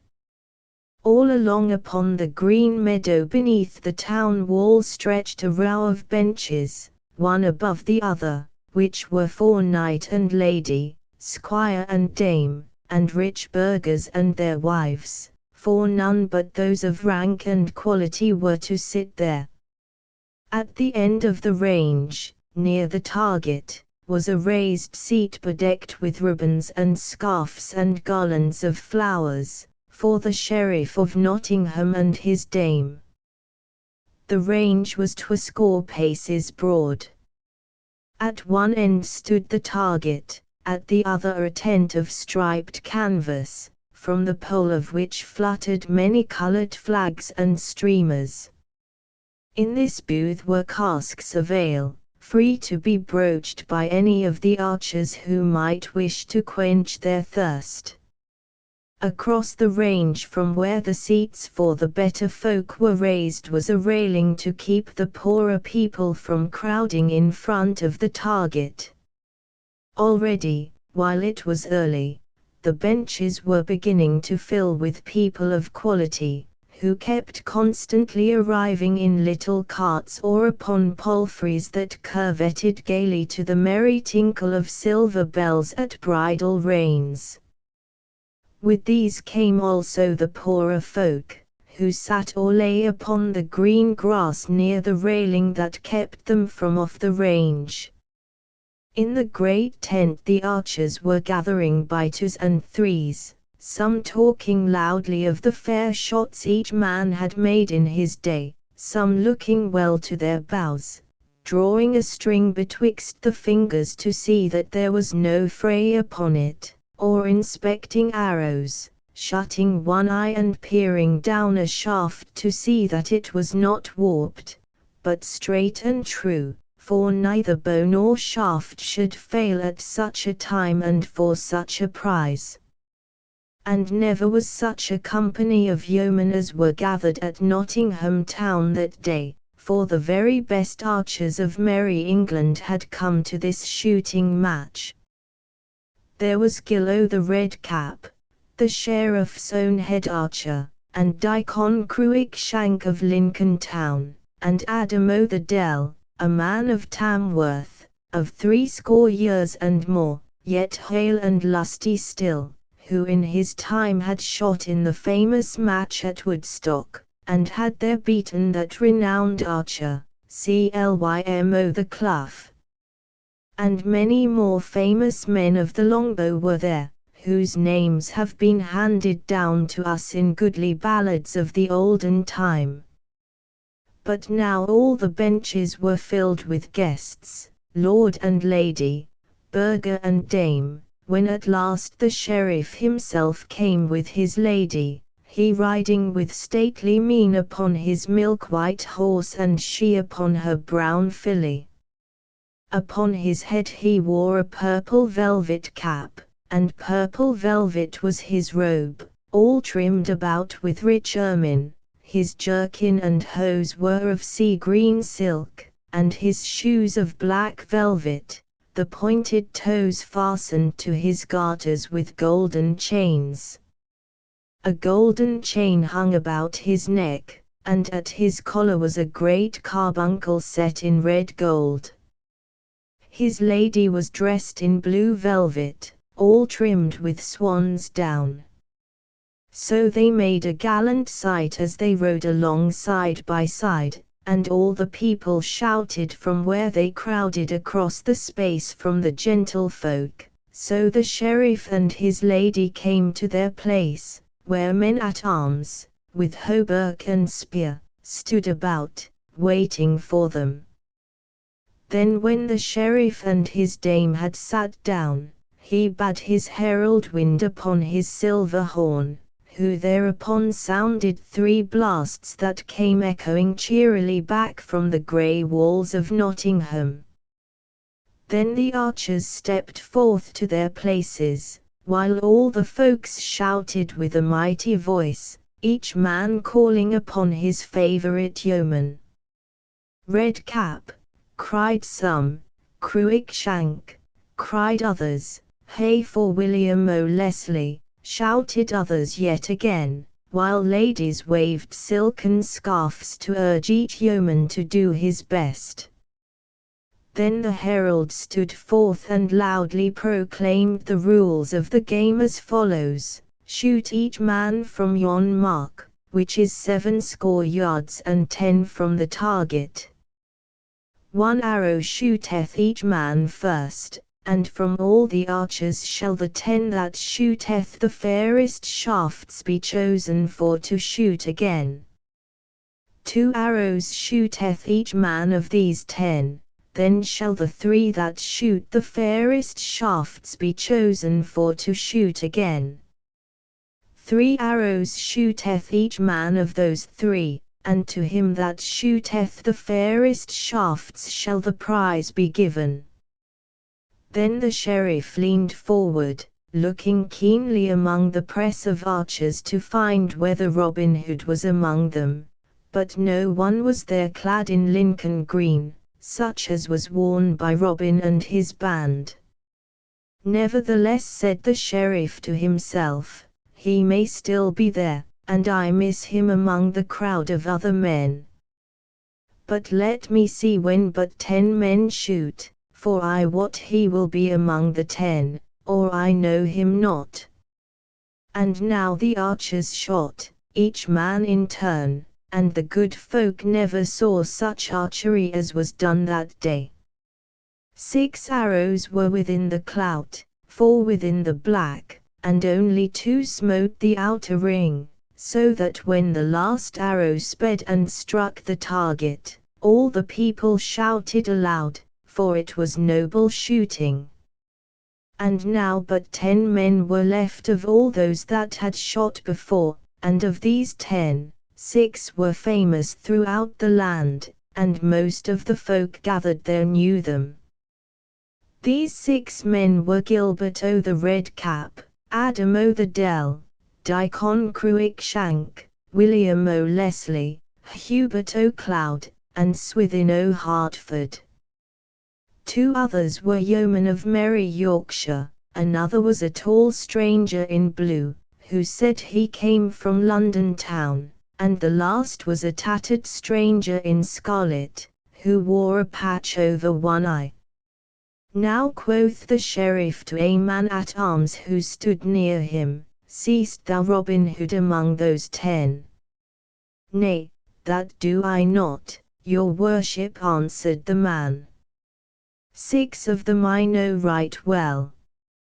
Of those Yorkshire yeomen, one is too tall and the other too short for that bold knave. Robin's beard is as yellow as gold, while yon tattered beggar in scarlet hath a beard of brown, besides being blind of one eye. As for the stranger in blue, Robin's shoulders, I ween, are 3 inches broader than his. Then quoth the sheriff, smiting his thigh angrily, yon knave is a coward as well as a rogue, and dares not show his face among good men and true. Then, after they had rested a short time, those 10 stout men stepped forth to shoot again. Each man shot 2 arrows, and as they shot, not a word was spoken, but all the crowd watched with scarce a breath of sound. But when the last had shot his arrow, another great shout arose, while many cast their caps aloft for joy of such marvellous shooting. Now by our gracious Lady fair, quoth old Sir Amias o' the Dell, who, bowed with 80 years and more, sat near the sheriff, ne'er saw I such archery in all my life before. Yet have I seen the best hands at the longbow for 80 years and more. And now but 3 men were left of all those that had shot before. One was Gil o' the Red Cap, one the tattered stranger in scarlet, and one Adam o' the Dell of Tamworth town. Then all the people called aloud, some crying, Ho for Gilbert o' the Red Cap, and some, hey for stout Adam o' Tamworth. But not a single man in the crowd called upon the stranger in scarlet. Now, shoot thou well, Gilbert, cried the sheriff, and if thine be the best shaft, 50 broad silver pennies will I give to thee beside the prize. Truly I will do my best, quoth Gilbert right sturdily. A man cannot do aught but his best, but that will I strive to do this day. So saying, he drew forth a fair smooth arrow with a broad feather and fitted it deftly to the string, then drawing his bow with care he sped the shaft. Straight flew the arrow and lit fairly in the clout, a finger's breadth from the centre. A Gilbert, shouted all the crowd, and, now, by my faith, cried the sheriff, smiting his hands together, that is a shrewd shot. Then the tattered stranger stepped forth, and all the people laughed as they saw a yellow patch that showed beneath his arm when he raised his elbow to shoot, and also to see him aim with but one eye. He drew the good yew bow quickly, and quickly loosed a shaft. So short was the time that no man could draw a breath betwixt the drawing and the shooting, yet his arrow lodged nearer the centre than the other by twice the length of a barleycorn. Now by all the saints in paradise, cried the sheriff, that is a lovely shaft in very truth. Then Adam o' the Dell shot, carefully and cautiously, and his arrow lodged close beside the stranger's.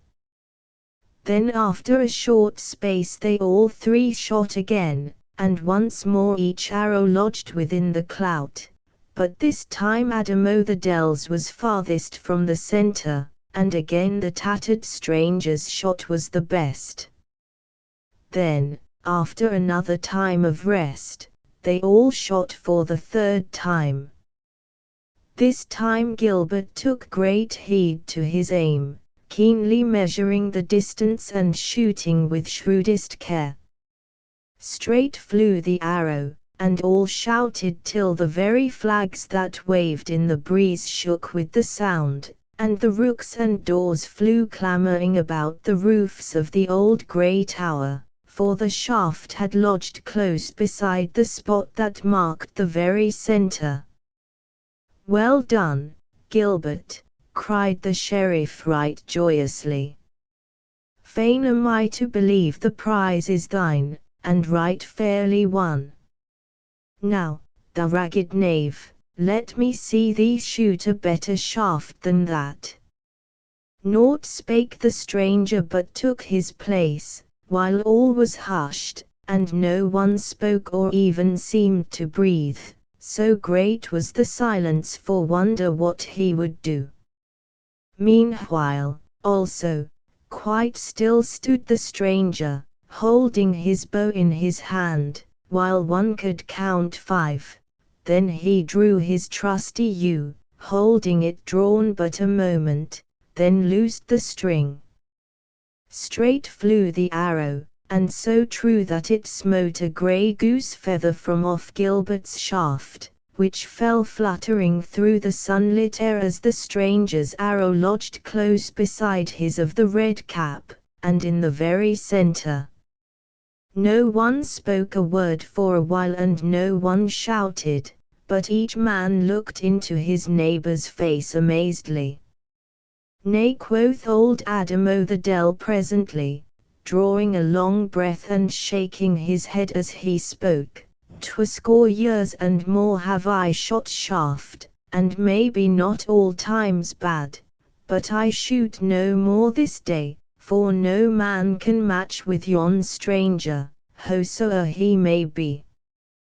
Then he thrust his shaft into his quiver, rattling, and unstrung his bow without another word. Then the sheriff came down from his dais and drew near, in all his silks and velvets, to where the tattered stranger stood leaning upon his stout bow, while the good folk crowded around to see the man who shot so wondrously well. "Here, good fellow," quoth the sheriff, "take thou the prize, and well and fairly hast thou won it, I bow. What may be thy name, and whence comest thou?" "Men do call me Jock o' Dale, and thence am I come," said the stranger. "Then, by Our Lady, Jock, thou art the fairest archer that e'er mine eyes beheld, and if thou wilt join my service I will clothe thee with a better coat than that thou hast upon thy back. Thou shalt eat and drink of the best, and at every Christmas-deed 80 marks shall be thy wage. I trow thou drawest better bow than that same coward knave Robin Hood, that dared not show his face here this day.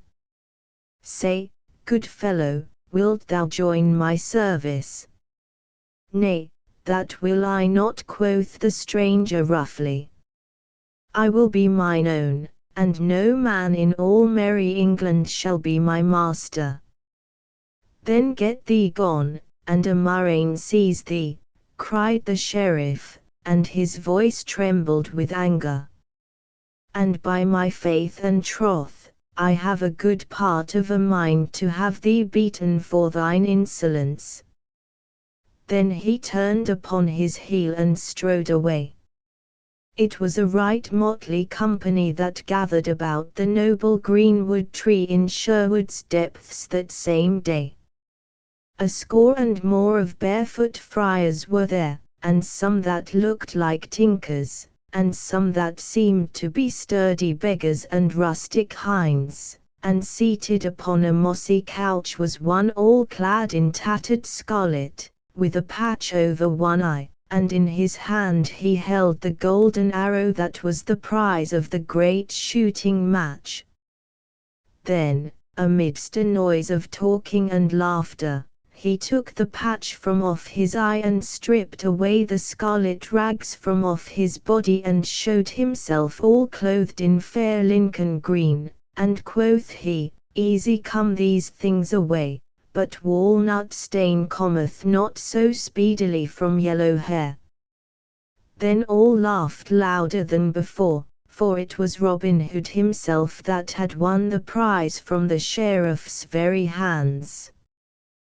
Then all sat down to the woodland feast and talked among themselves of the merry jest that had been played upon the sheriff, and of the adventures that had befallen each member of the band in his disguise. But when the feast was done, Robin Hood took Little John apart and said, "Truly am I vexed in my blood, for I heard the sheriff say today, 'Thou shootest better than that coward knave Robin Hood, that dared not show his face here this day.' I would fain let him know who it was who won the golden arrow from out his hand, and also that I am no coward such as he takes me to be." Then Little John said, "Good master, take thou me and Will Stutely, and we will send yon fat sheriff news of all this by a messenger such as he doth not expect." That day the sheriff sat at meat in the great hall of his house at Nottingham town. Long tables stood down the hall, at which sat men at arms and household servants and good stout villains, bond servants. In all 80 and more. There they talked of the day's shooting as they ate their meat and quaffed their ale. The sheriff sat at the head of the table upon a raised seat under a canopy, and beside him sat his dame. "By my troth," said he, "I did reckon full roundly that knave Robin Hood would be at the game today. I did not think that he was such a coward. But who could that saucy knave be who answered me to my beard so bravely? I wonder that I did not have him beaten, but there was something about him that spoke of other things than rags and tatters. Then, even as he finished speaking, something fell rattling among the dishes on the table, while those that sat near started up wondering what it might be. After a while one of the men-at-arms gathered courage enough to pick it up and bring it to the sheriff. Then everyone saw that it was a blunted grey goose shaft, with a fine scroll, about the thickness of a goose quill, tied near to its head. The sheriff opened the scroll and glanced at it, while the veins upon his forehead swelled and his cheeks grew ruddy with rage as he read, for this was what he saw. Now heaven bless thy grace this day, say all in sweet Sherwood, for thou didst give the prize away to merry Robin Hood. Whence came this? Cried the sheriff in a mighty voice. Even through the window, your worship, quoth the man who had handed the shaft to him. Will Stutely rescued by his companions. Now when the sheriff found that neither law nor guile could overcome Robin Hood, he was much perplexed, and said to himself, fool that I am! Had I not told our king of Robin Hood, I would not have gotten myself into such a coil. But now I must either take him captive or have wrath visited upon my head from his most gracious majesty. I have tried law, and I have tried guile, and I have failed in both, so I will try what may be done with might. Thus communing within himself, he called his constables together and told them what was in his mind. Now take ye each 4 men, all armed in proof, said he, and get ye gone to the forest, at different points, and lie in wait for this same Robin Hood. But if any constable finds too many men against him, let him sound a horn, and then let each band within hearing come with all speed and join the party that calls them. Thus, I think, shall we take this green-clad knave. Furthermore, to him that first meeteth with Robin Hood shall 100 pounds of silver money be given, if he be brought to me dead or alive, and to him that meeteth with any of his band shall 20 pounds be given, if such be brought to me dead or alive. So, be ye bold and be ye crafty. So thus they went in 80 companies of 5 to Sherwood Forest, to take Robin Hood, each constable wishing that he might be the one to find the bold outlaw, or at least one of his band. For 7 days and nights they hunted through the forest glades, but never saw so much as a single man in Lincoln Green. For tidings of all this had been brought to Robin Hood by trusty Eadom o' the Blue Boar. When he first heard the news, Robin said, if the sheriff dare send force to meet force, woe will it be for him and many a better man besides, for blood will flow and there will be great trouble for all. But fain would I shun blood and battle, and fain would I not deal sorrow to womenfolk and wives because good stout yeomen lose their lives. Once I slew a man, and never do I wish to slay a man again, for it is bitter for the soul to think thereon. So now we will abide silently in Sherwood Forest, so that it may be well for all, but should we be forced to defend ourselves, or any of our band, then let each man draw bow and brand with might and main.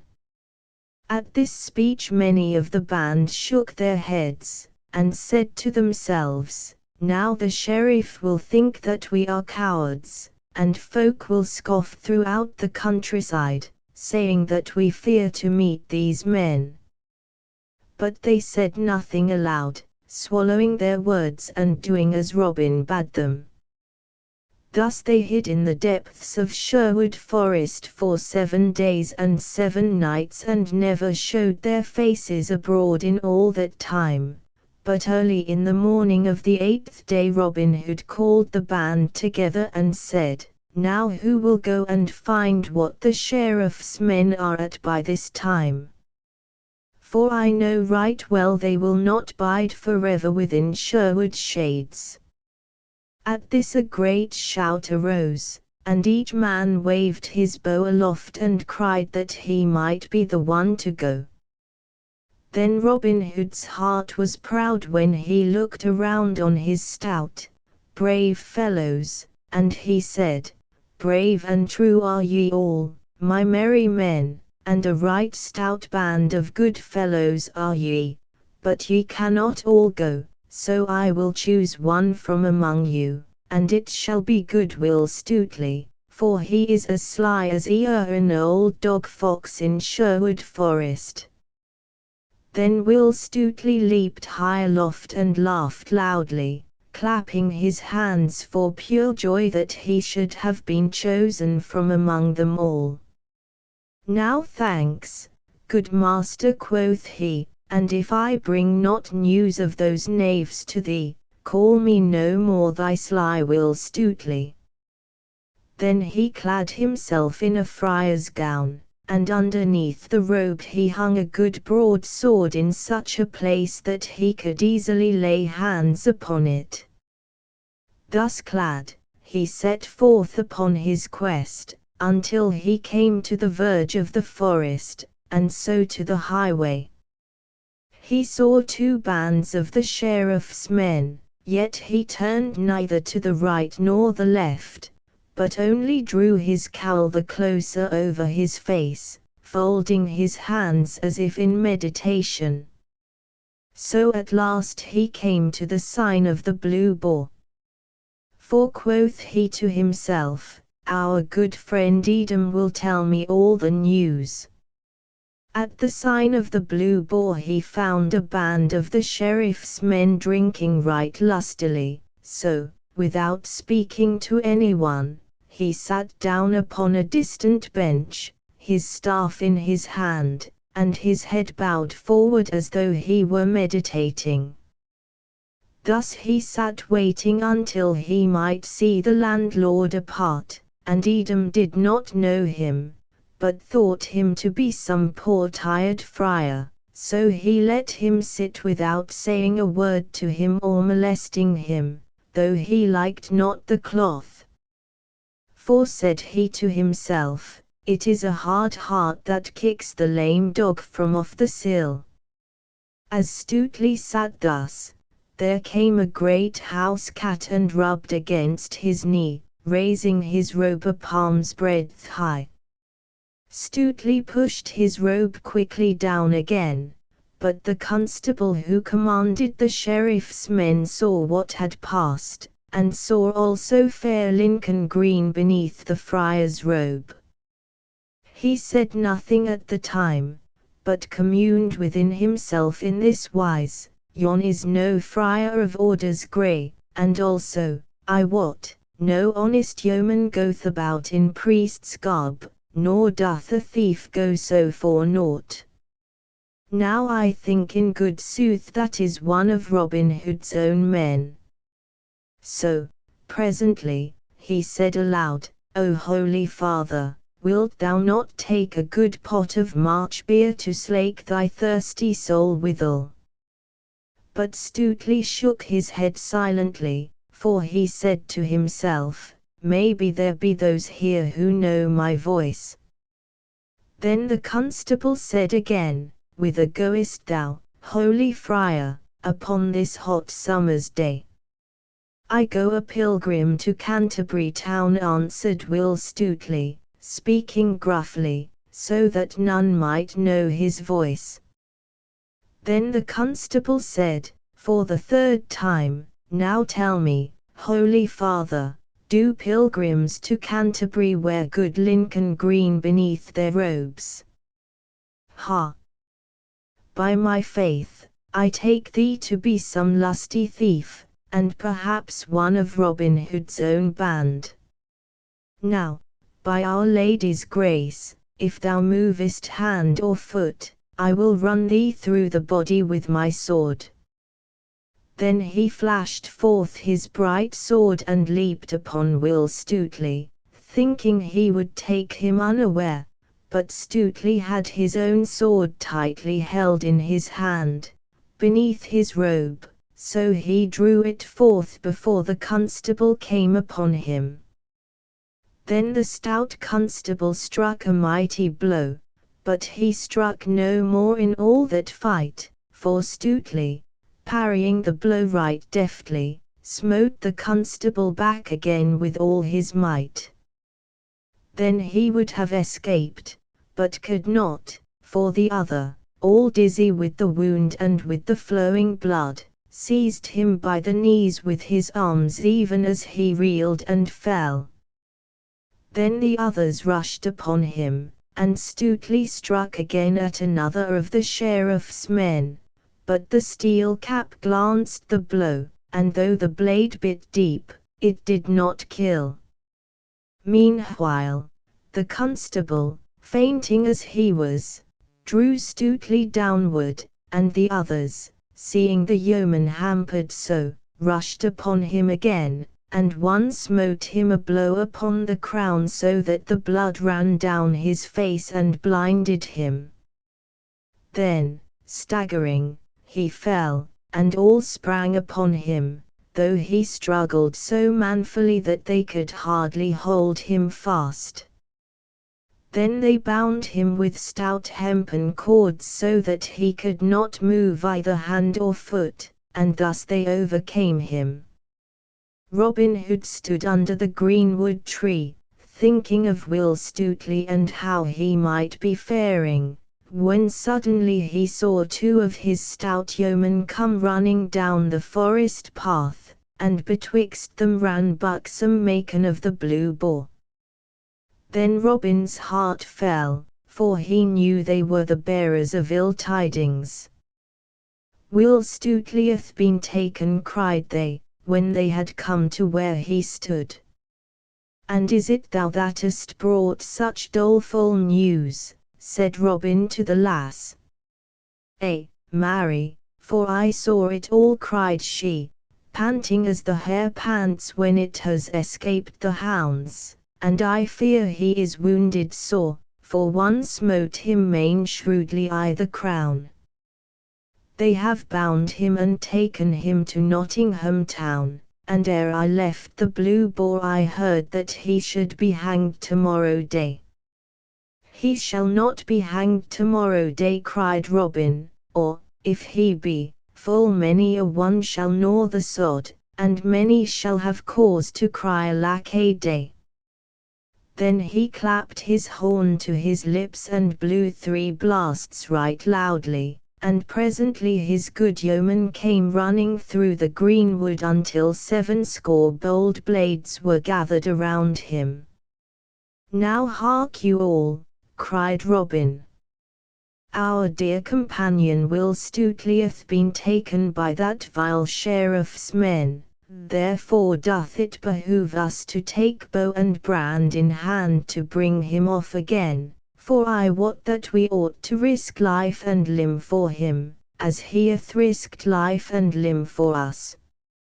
Is it not so, my merry men all?"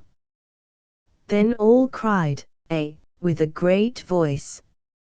So the next day they all wended their way from Sherwood Forest, but by different paths, for it behooved them to be very crafty. So the band separated into parties of 2s and 3s, which were all to meet again in a tangled dell that lay near to Nottingham town. Then, when they had all gathered together at the place of meeting, Robin spoke to them thus: "Now we will lie here in ambush until we can get news, for it doth behoove us to be cunning and wary if we would bring our friend Will Stutely off from the sheriff's clutches." So they lay hidden a long time, until the sun stood high in the sky. The day was warm and the dusty road was bare of travellers, except an aged palmer who walked slowly along the high road that led close beside the grey castle wall of Nottingham town.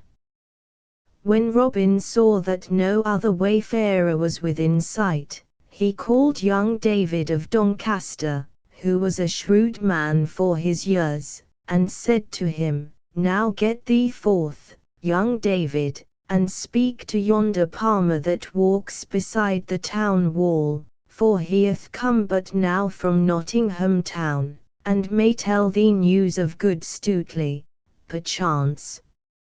So David strode forth, and when he came up to the pilgrim, he saluted him and said, "Good morrow, Holy Father, and canst thou tell me when Will Stuteley will be hanged upon the gallows tree?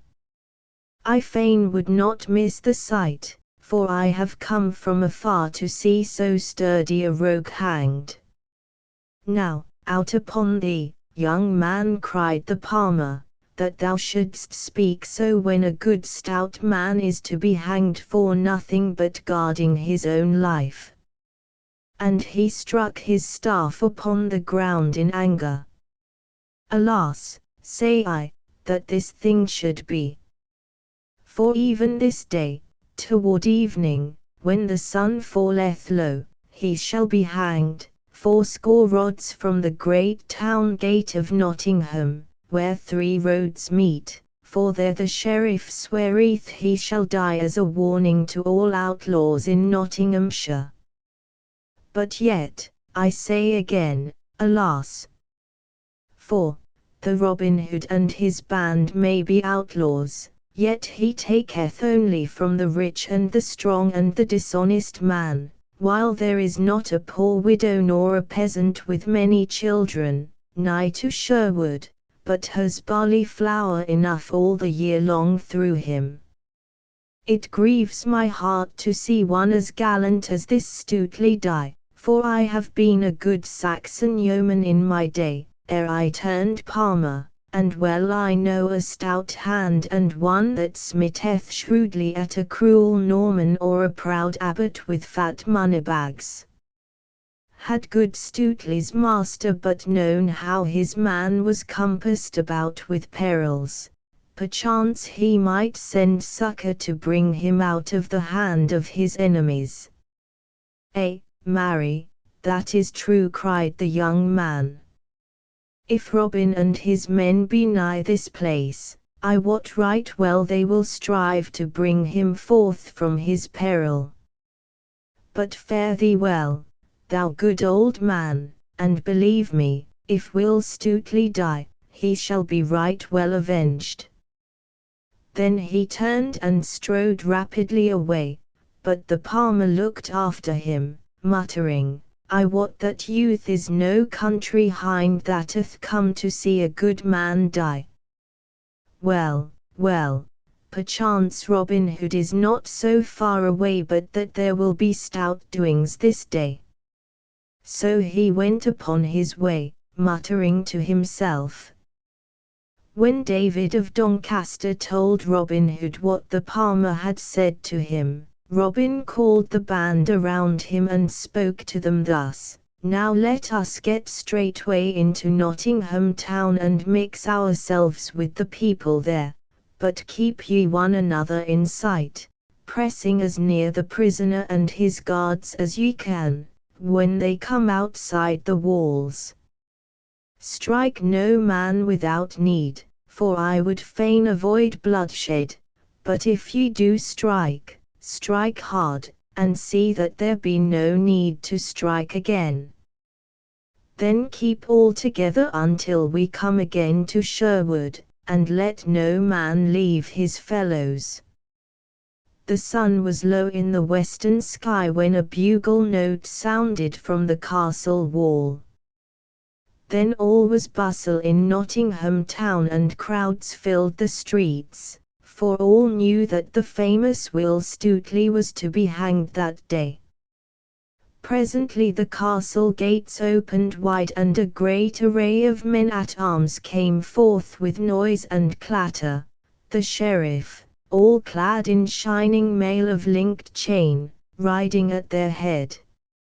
In the midst of all the guard, in a cart, with a halter about his neck, rode Will Stutely.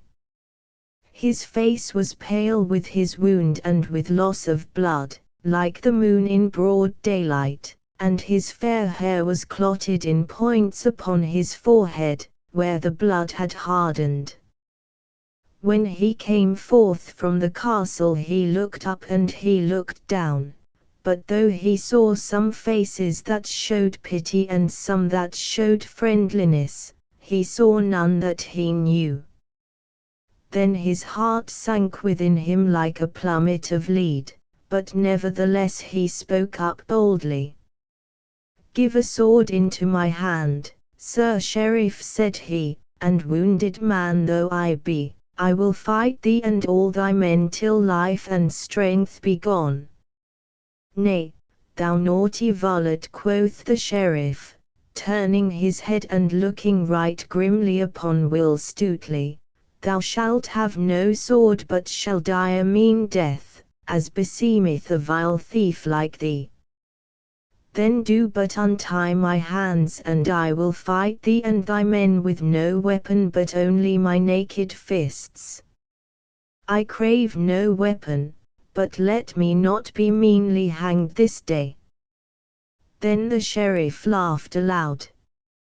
"Why, how now," quoth he, "is thy proud stomach quailing? Shrive thyself, thou vile knave, for I mean that thou shalt hang this day, and that where three roads meet, so that all men shall see thee hang, for carrion crows and doors to peck at." "O thou dastard heart," cried Will Stutely, gnashing his teeth at the sheriff. "Thou coward hind! If ever my good master meet thee thou shalt pay dearly for this day's work. He doth scorn thee, and so do all brave hearts. Knowest thou not that thou and thy name are jests upon the lips of every brave yeoman? Such a one as thou art, thou wretched craven, will never be able to subdue bold Robin Hood." "Ha!" cried the sheriff in a rage, "is it even so? Am I a jest with thy master, as thou callest him? Now I will make a jest of thee and a sorry jest withal, for I will quarter thee limb from limb, after thou art hanged." Then he spurred his horse forward and said no more to Stutely. At last they came to the great town gate, through which Stutely saw the fair country beyond, with hills and dales all clothed in verdure, and far away the dusky line of Sherwood's skirts. Then when he saw the slanting sunlight lying on field and fallow, shining redly here and there on cot and farmhouse, and when he heard the sweet birds singing their vespers, and the sheep bleating upon the hillside, and beheld the swallows flying in the bright air, there came a great fullness to his heart so that all things blurred to his sight through salt tears, and he bowed his head lest the folk should think him unmanly when they saw the tears in his eyes. Thus he kept his head bowed till they had passed through the gate and were outside the walls of the town. But when he looked up again he felt his heart leap within him and then stand still for pure joy, for he saw the face of one of his own dear companions of merry Sherwood.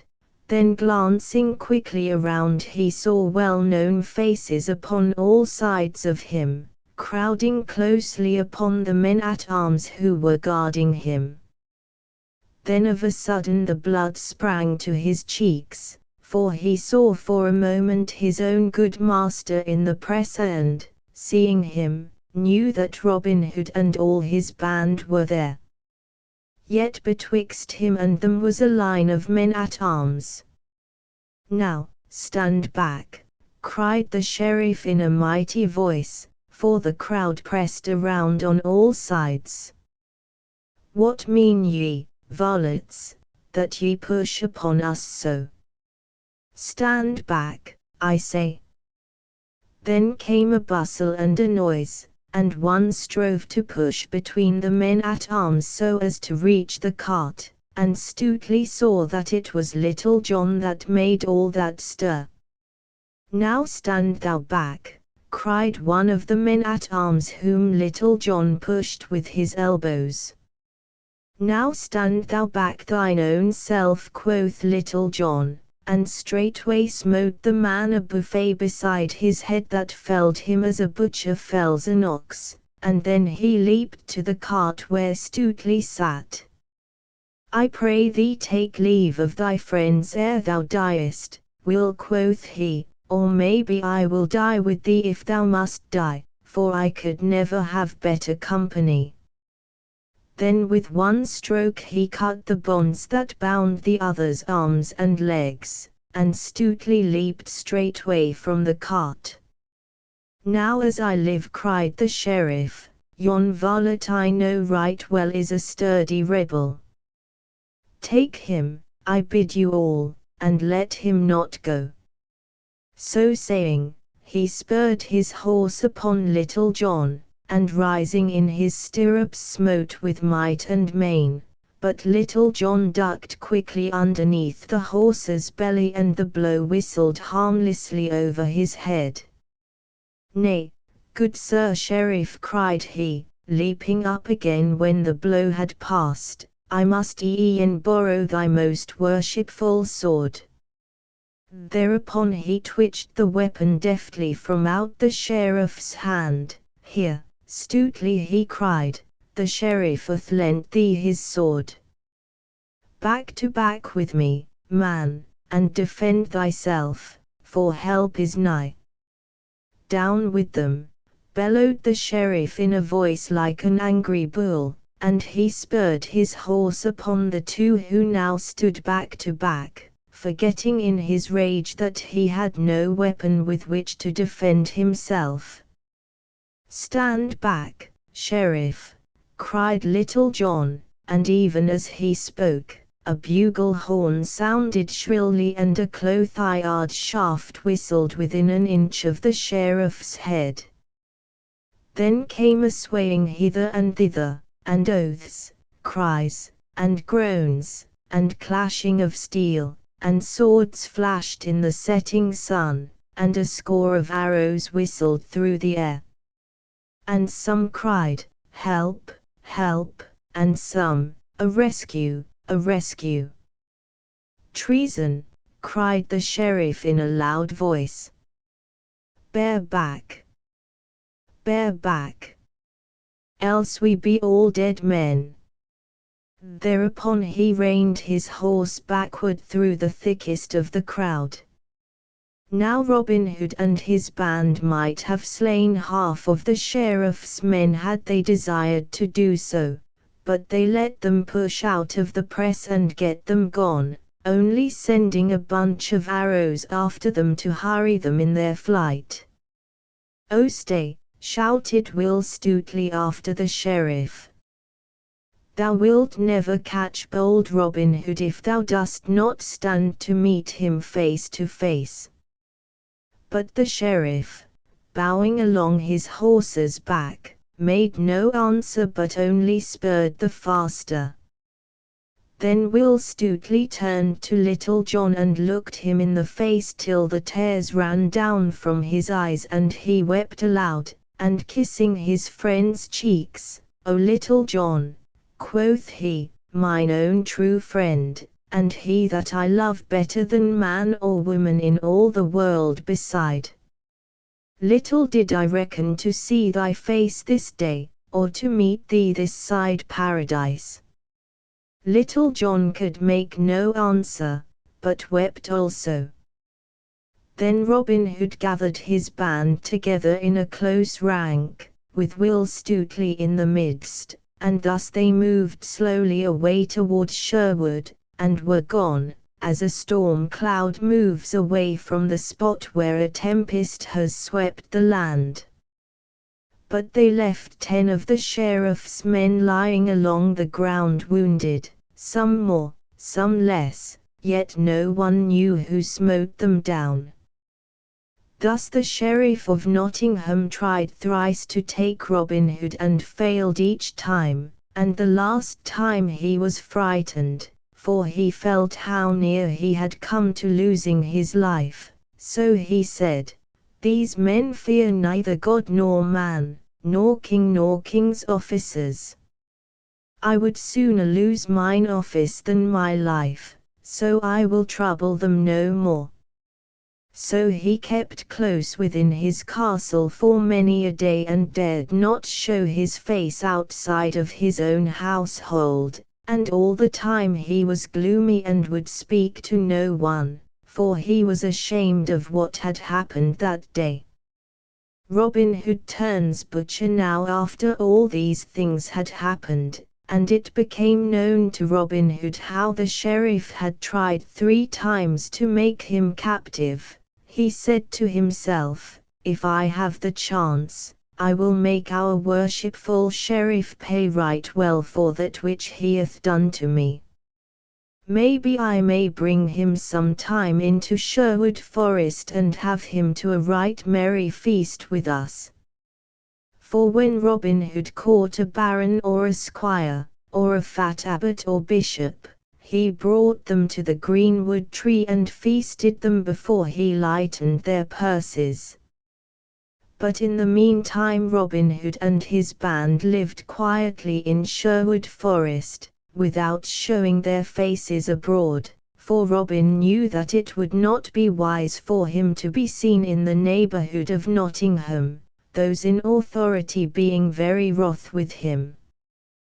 But though they did not go abroad, they lived a merry life within the woodlands, spending the days in shooting at garlands hung upon a willow wand at the end of the glade, the leafy aisles ringing with merry jests and laughter, for whoever missed the garland was given a sound buffet, which, if delivered by Little John, never failed to topple over the unfortunate yeoman. Then they had bouts of wrestling and of cudgel play, so that every day they gained in skill and strength.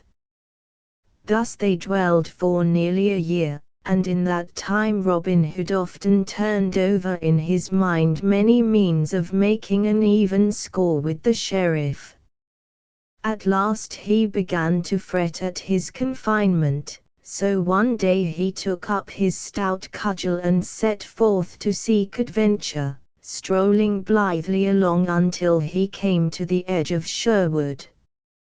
There, as he rambled along the sunlit road, he met a lusty young butcher driving a fine mare and riding in a stout new cart, all hung about with meat. Merrily whistled the butcher as he jogged along, for he was going to the market, and the day was fresh and sweet, making his heart blithe within him. "Good morrow to thee, jolly fellow," quoth Robin, "thou seemest happy this merry morn." "Ay, that am I," quoth the jolly butcher, "and why should I not be so? Am I not hale in wind and limb? Have I not the bonniest lass in all Nottinghamshire? And lastly, am I not to be married to her on Thursday next in sweet Locksley town?" "Ha," said Robin, "comest thou from Locksley town? Well do I know that fair place for miles about, and well do I know each hedgerow and gentle pebbly stream, and even all the bright little fishes therein, for there I was born and bred. Now, where goest thou with thy meat, my fair friend?" "I go to the market at Nottingham town to sell my beef and my mutton," answered the butcher. "But who art thou that comest from Locksley town?" "A yeoman am I, and men do call me Robin Hood." "Now, by Our Lady's grace," cried the butcher, "well do I know thy name, and many a time have I heard thy deeds both sung and spoken of. But heaven forbid that thou shouldst take aught of me. An honest man am I, and have wronged neither man nor maid, so trouble me not, good master, as I have never troubled thee. Nay, heaven forbid, indeed, quoth Robin, that I should take from such as thee, jolly fellow. Not so much as 1 farthing would I take from thee, for I love a fair Saxon face like thine right well, more especially when it cometh from Locksley town, and most especially when the man that owneth it is to marry a bonny lass on Thursday next. But come, tell me for what price thou wilt sell me all of thy meat and thy horse and cart. At 4 marks do I value meat, cart, and mare, quoth the butcher, but if I do not sell all my meat I will not have 4 marks in value. Then Robin Hood plucked the purse from his girdle, and quoth he, Here in this purse are 6 marks. Now, I would fain be a butcher for the day and sell my meat in Nottingham town. Wilt thou close a bargain with me and take 6 marks for thine outfit? Now may the blessings of all the saints fall on thine honest head, cried the butcher right joyfully, as he leaped down from his cart and took the purse that Robin held out to him. Nay, quoth Robin, laughing loudly, many do like me and wish me well, but few call me honest. Now get thee gone back to thy lass, and give her a sweet kiss from me. So saying, he donned the butcher's apron, and, climbing into the cart, he took the reins in his hand and drove off through the forest to Nottingham town. When he came to Nottingham, he entered that part of the market where butchers stood, and took up his inn, stand for selling, in the best place he could find. Next, he opened his stall and spread his meat upon the bench, then, taking his cleaver and steel and clattering them together, he trolled aloud in merry tones, Now come, ye lasses, and eke ye dames, and buy your meat from me, for 3 pennyworths of meat I sell for the charge of 1 penny. Lamb have I that hath fed upon naught but the dainty dame's pied, and the violet sweet, and the daffodil that grow fair streams beside. And beef have I from the heathery words, and mutton from dales all green, and veal as white as a maiden's brow, with its mother's milk, I ween. Then come, ye lasses, and eke ye dames, come, buy your meat from me, for 3 pennyworths of meat I sell for the charge of 1 penny. Thus he sang blithely, while all who stood near listened amazedly. Then, when he had finished, he clattered the steel and cleaver still more loudly, shouting lustily, Now, who'll buy? Who'll buy? 4 fixed prices have I. 3 pennyworths of meat I sell to a fat friar or priest for 6pence, for I want not their custom, stout aldermen I charge 3pence, for it doth not matter to me whether they buy or not. To buxom dames I sell 3 pennyworths of meat for 1 penny, for I like their custom well.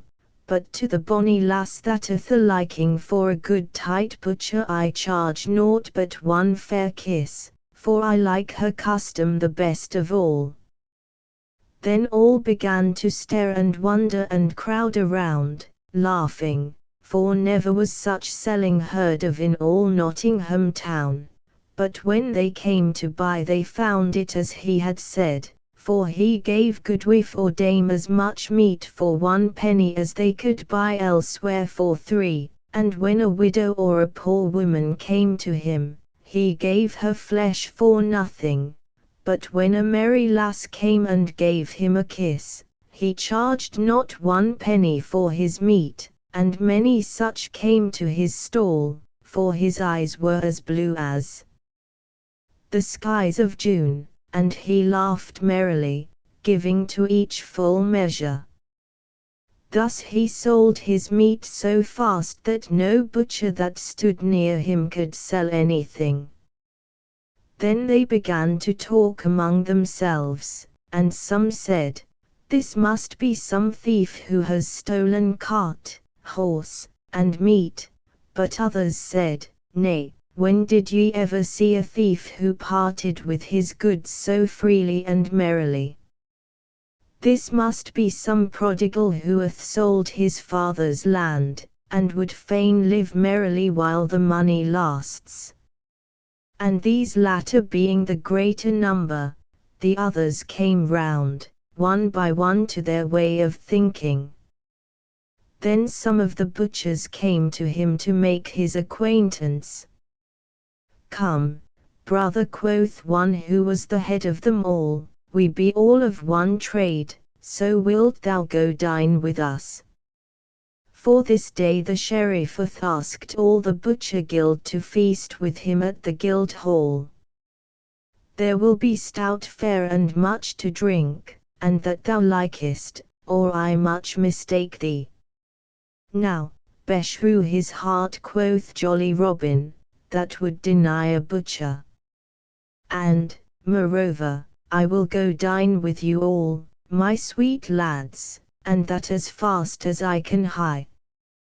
Whereupon, having sold all his meat, he closed his stall and went with them to the great guild hall. There the sheriff had already come in state, and with him many butchers.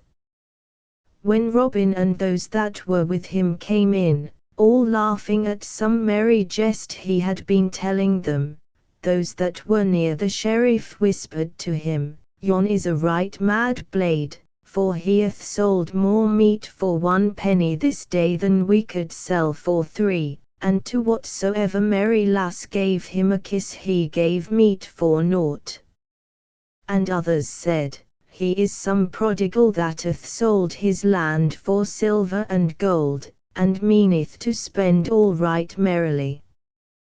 Then the sheriff called Robin to him, not knowing him in his butcher's dress, and made him sit close to him on his right hand, for he loved a rich young prodigal, especially when he thought that he might lighten that prodigal's pockets into his own most worshipful purse.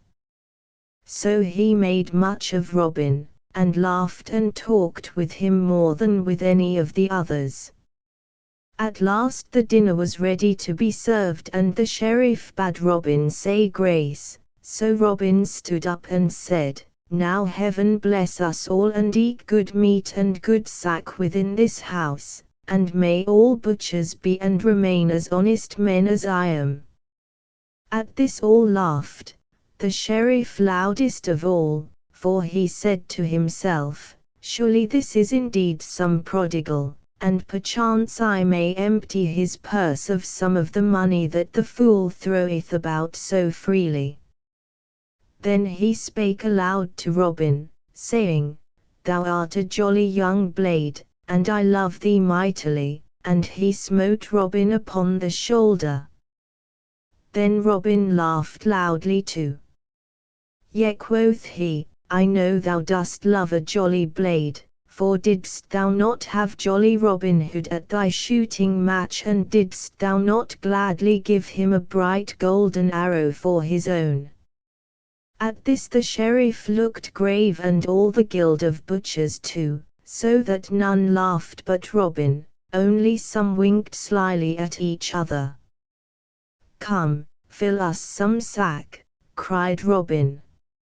"Let us e'er be merry while we may, for man is but dust, and he hath but a span to live here till the worm getteth him, as our good gossip Swanthold saith. So let life be merry while it lasts, say I. Nay, never look down either mouth, Sir Sheriff.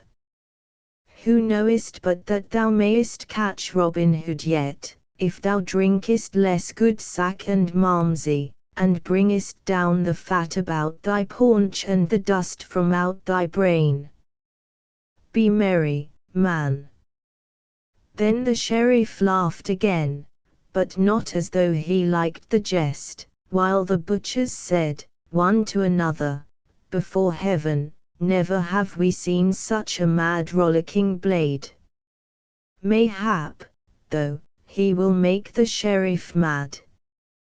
"How now, brothers," cried Robin, "be merry. Nay, never count over your farthings, for by this and by that I will pay this shot myself, e'en though it cost £200. So let no man draw up his lip, nor thrust his forefinger into his purse, for I swear that neither butcher nor sheriff shall pay 1 penny for this feast." "Now thou art a right merry soul," quoth the sheriff, "and I wot thou must have many a head of horned beasts and many an acre of land, that thou dost spend thy money so freely." "Ay, that have I," quoth Robin, laughing loudly again, 500 and more horned beasts have I and my brothers, and none of them have we been able to sell, else I might not have turned butcher. As for my land, I have never asked my steward how many acres I have." At this the sheriff's eyes twinkled, and he chuckled to himself. "Nay, good youth," quoth he, "if thou canst not sell thy cattle, it may be I will find a man that will lift them from thy hands. Perhaps that man may be myself, for I love a merry youth and would help such a one along the path of life. Now how much dost thou want for thy horned cattle?" "Well," quoth Robin, "they are worth at least £500. "Nay," answered the sheriff slowly, and as if he were thinking within himself, "well do I love thee, and fain would I help thee along, but £500 in money is a good round sum, besides I have it not by me. Yet I will give thee £300 for them all, and that in good hard silver and gold." "Now thou old miser," quoth Robin, "well thou knowest that so many horned cattle are worth £700 and more, and even that is but small for them, and yet thou, with thy grey hairs and 1 foot in the grave, wouldst trade upon the folly of a wild youth." At this the sheriff looked grimly at Robin. "Nay," quoth Robin, "look not on me as though thou hadst sour beer in thy mouth, man.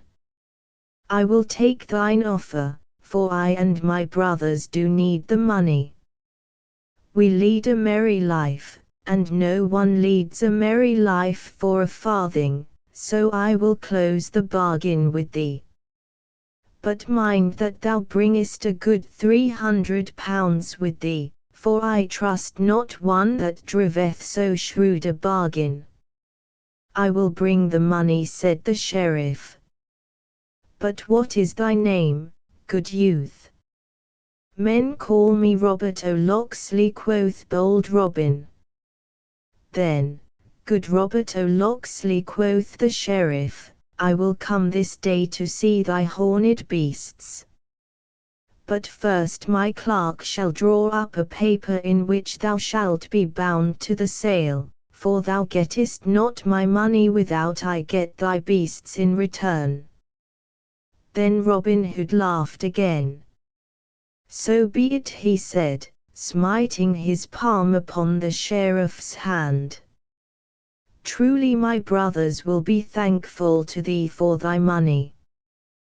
Thus the bargain was closed, but many of the butchers talked among themselves of the sheriff, saying that it was but a scurvy trick to beguile a poor spendthrift youth in this way. The afternoon had come when the sheriff mounted his horse and joined Robin Hood, who stood outside the gateway of the paved court waiting for him, for he had sold his horse and cart to a trader for 2 marks. Then they set forth upon their way, the sheriff riding upon his horse and Robin running beside him. Thus they left Nottingham town and travelled forward along the dusty highway, laughing and jesting together as though they had been old friends. But all the time the sheriff said within himself, "Thy jest to me of Robin Hood shall cost thee dear, good fellow, even £400, thou fool." For he thought he would make at least that much by his bargain. So they journeyed onward till they came within the verge of Sherwood Forest, when presently the sheriff looked up and down and to the right and to the left of him, and then grew quiet and ceased his laughter. "Now," quoth he, "may heaven and its saints preserve us this day from a rogue men call Robin Hood." Then Robin laughed aloud. "Nay," said he, "thou mayst set thy mind at rest, for well do I know Robin Hood, and well do I know that thou art in no more danger from him this day than thou art from me."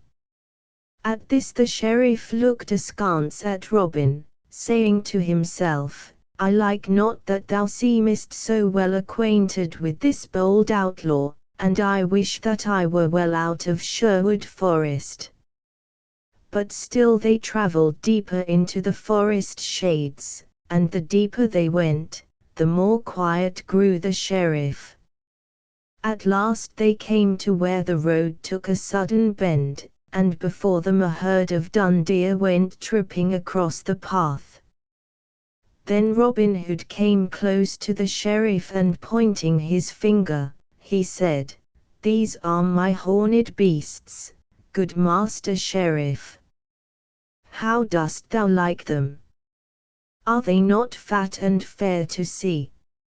At this the sheriff drew rein quickly. "Now, fellow," quoth he, "I would I were well out of this forest, for I like not thy company. Go thou thine own path, good friend, and let me but go mine." But Robin only laughed and caught the sheriff's bridle rein. "Nay," cried he, "stay a while, for I would thou shouldst see my brothers, who own these fair horned beasts with me."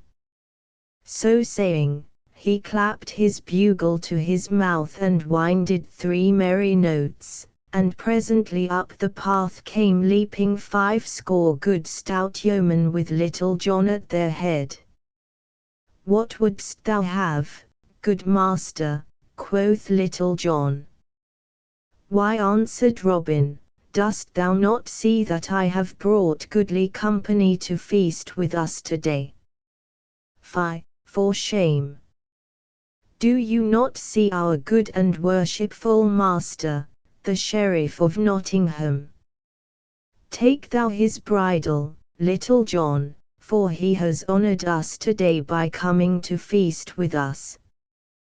Then all doffed their hats humbly, without smiling or seeming to be in jest, while Little John took the bridle rein and led the palfrey still deeper into the forest, all marching in order, with Robin Hood walking beside the sheriff, hat in hand. All this time the sheriff said never a word, but only looked about him like one suddenly awakened from sleep.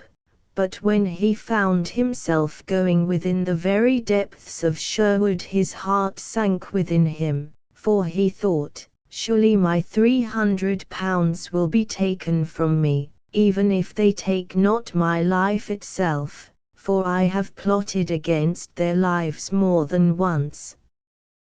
But all seemed humble and meek, and not a word was said of danger, either to life or money.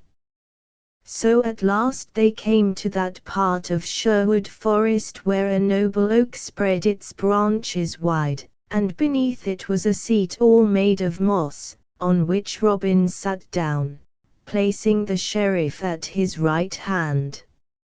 "Now busk ye, my merry men all," quoth he, "and bring forth the best we have, both of meat and wine, for his worship the sheriff hath feasted me in Nottingham Guildhall today, and I would not have him go back empty."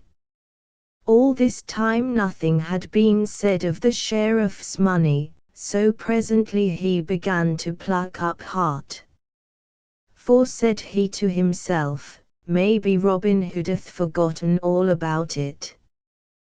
Then, while beyond in the forest bright fires crackled and savoury smells of sweetly roasting venison and fat capons filled the glade, and brown pasties warmed beside the blaze, did Robin Hood entertain the sheriff right royally.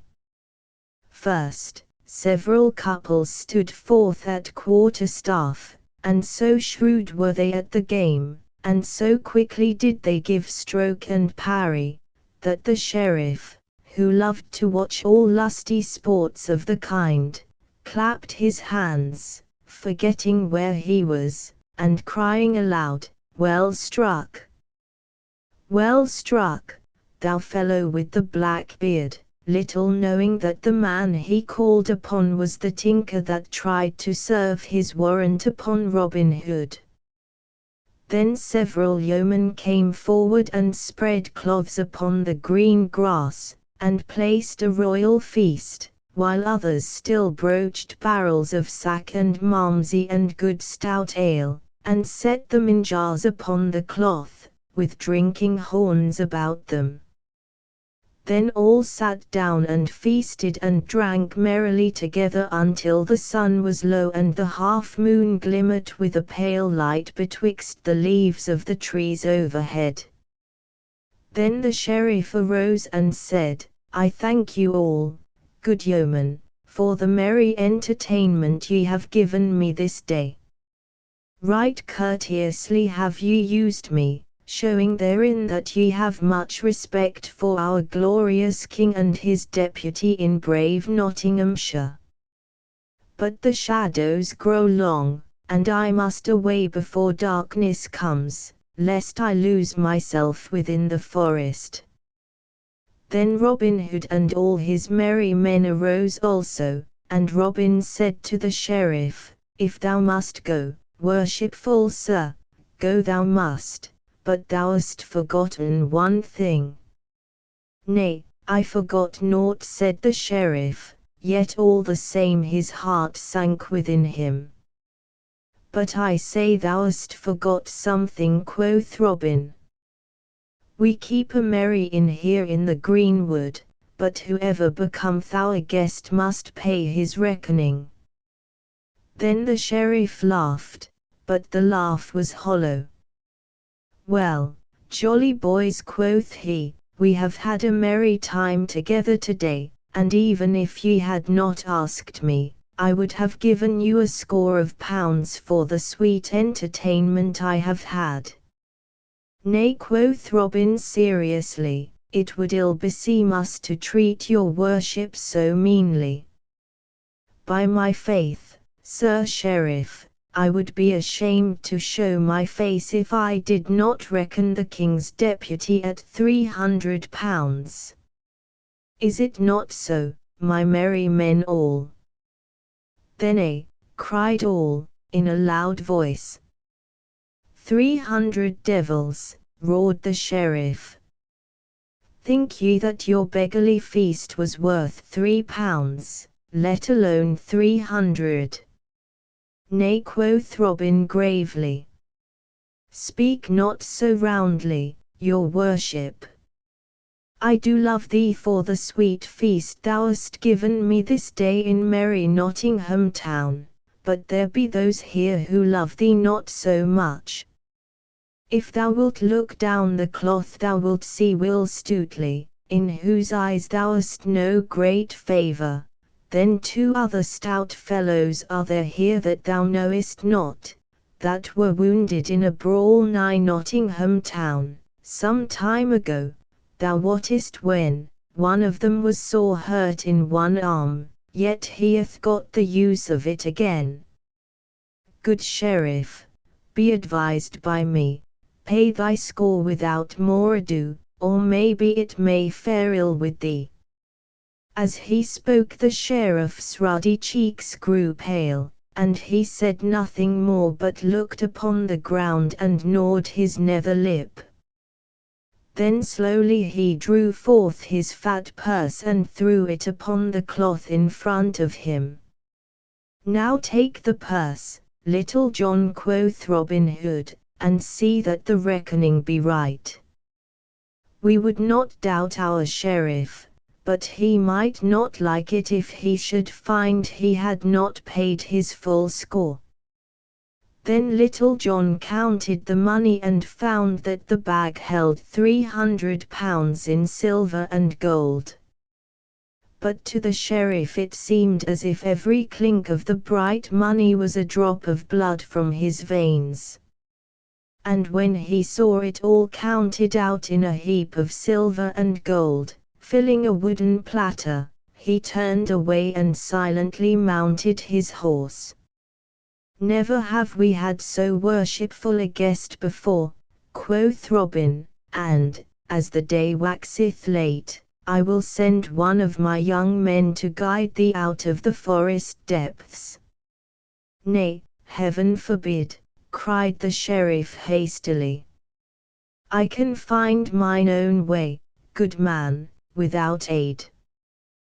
"Then I will put thee on the right track mine own self," quoth Robin, and, taking the sheriff's horse by the bridle rein, he led him into the main forest path.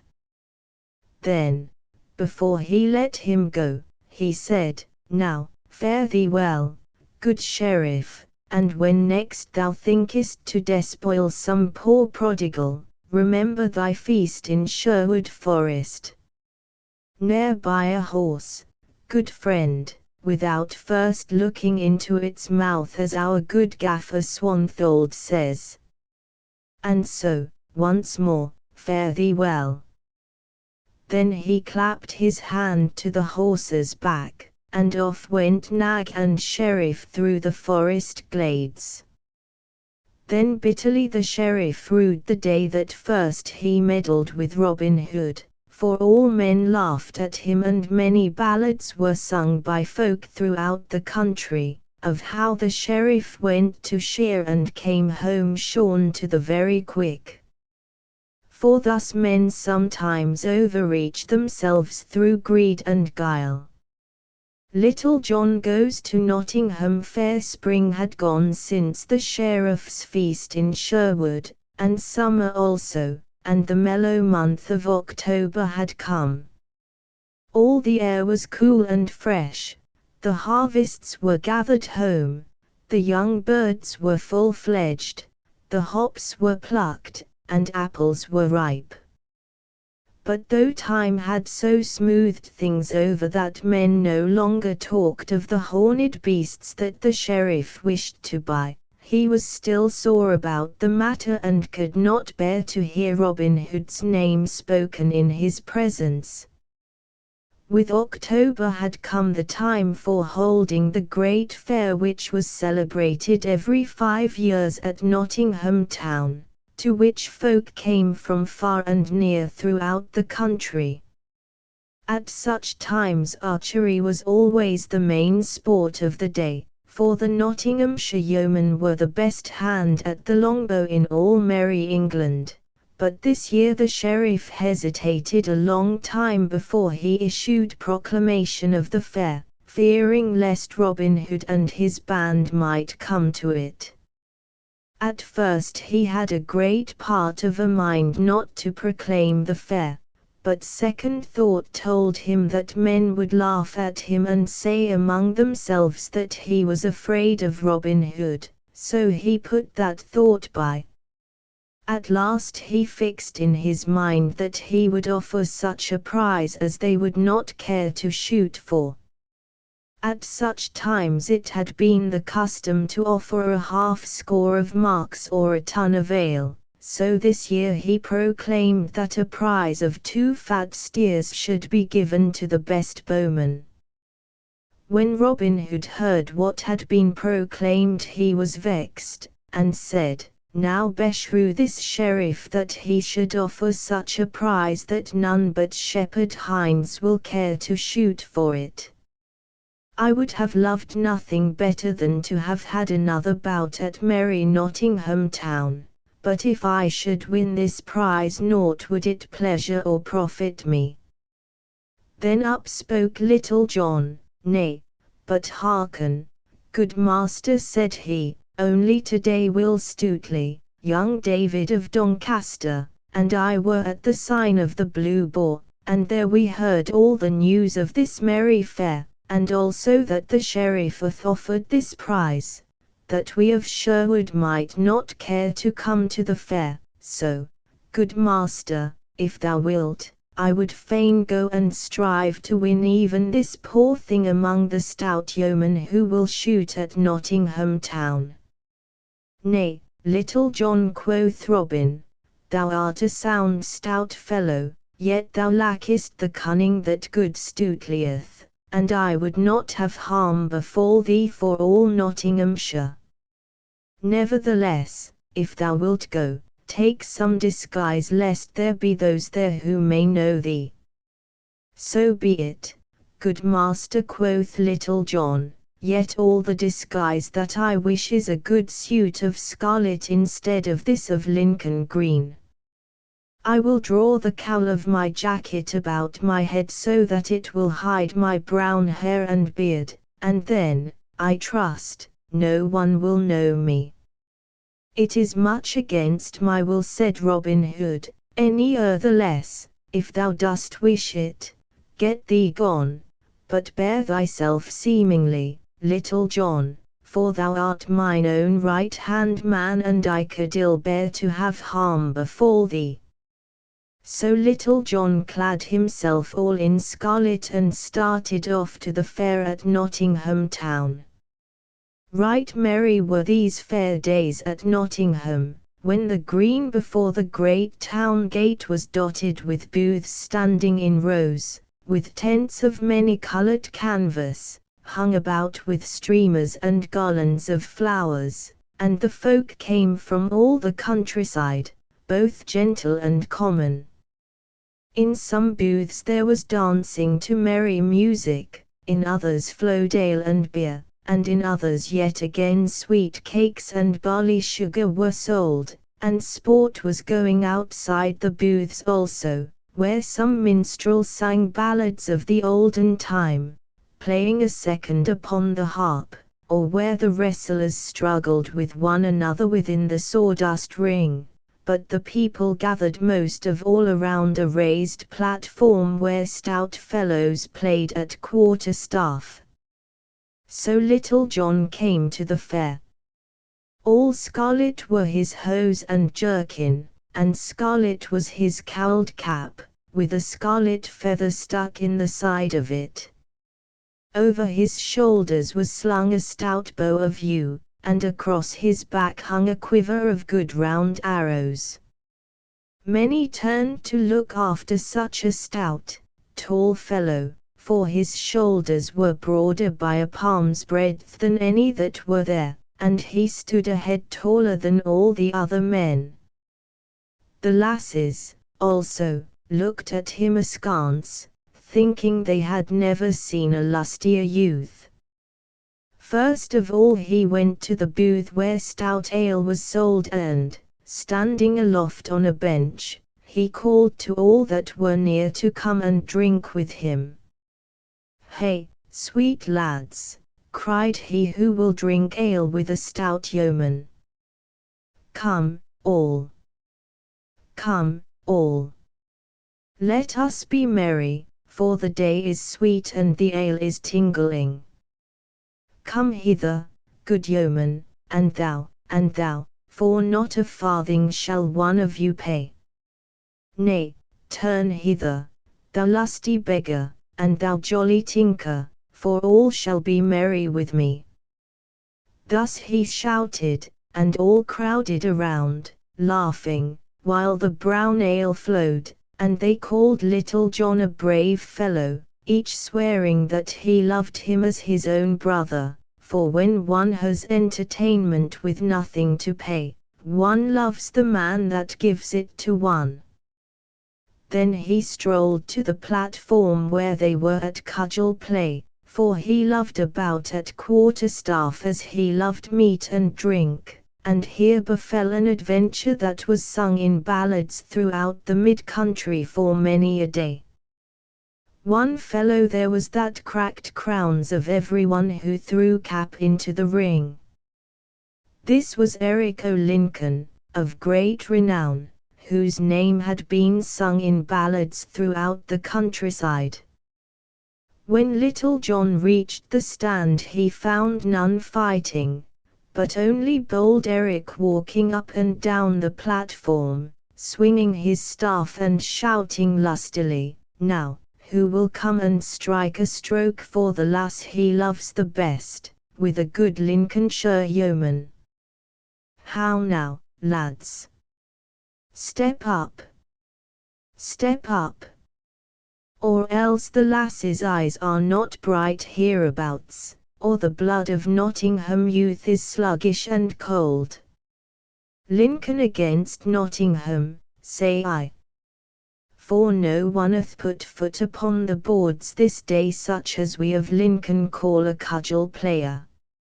At this, one would nudge another with his elbow, saying, "Go thou, Ned, or go thou, Thomas," but no lad cared to gain a cracked crown for nothing. Presently Eric saw where Little John stood among the others, a head and shoulders above them all, and he called to him loudly, "Hullo, thou long-legged fellow in scarlet! Broad are thy shoulders and thick thy head, is not thy lass fair enough for thee to take cudgel in hand for her sake?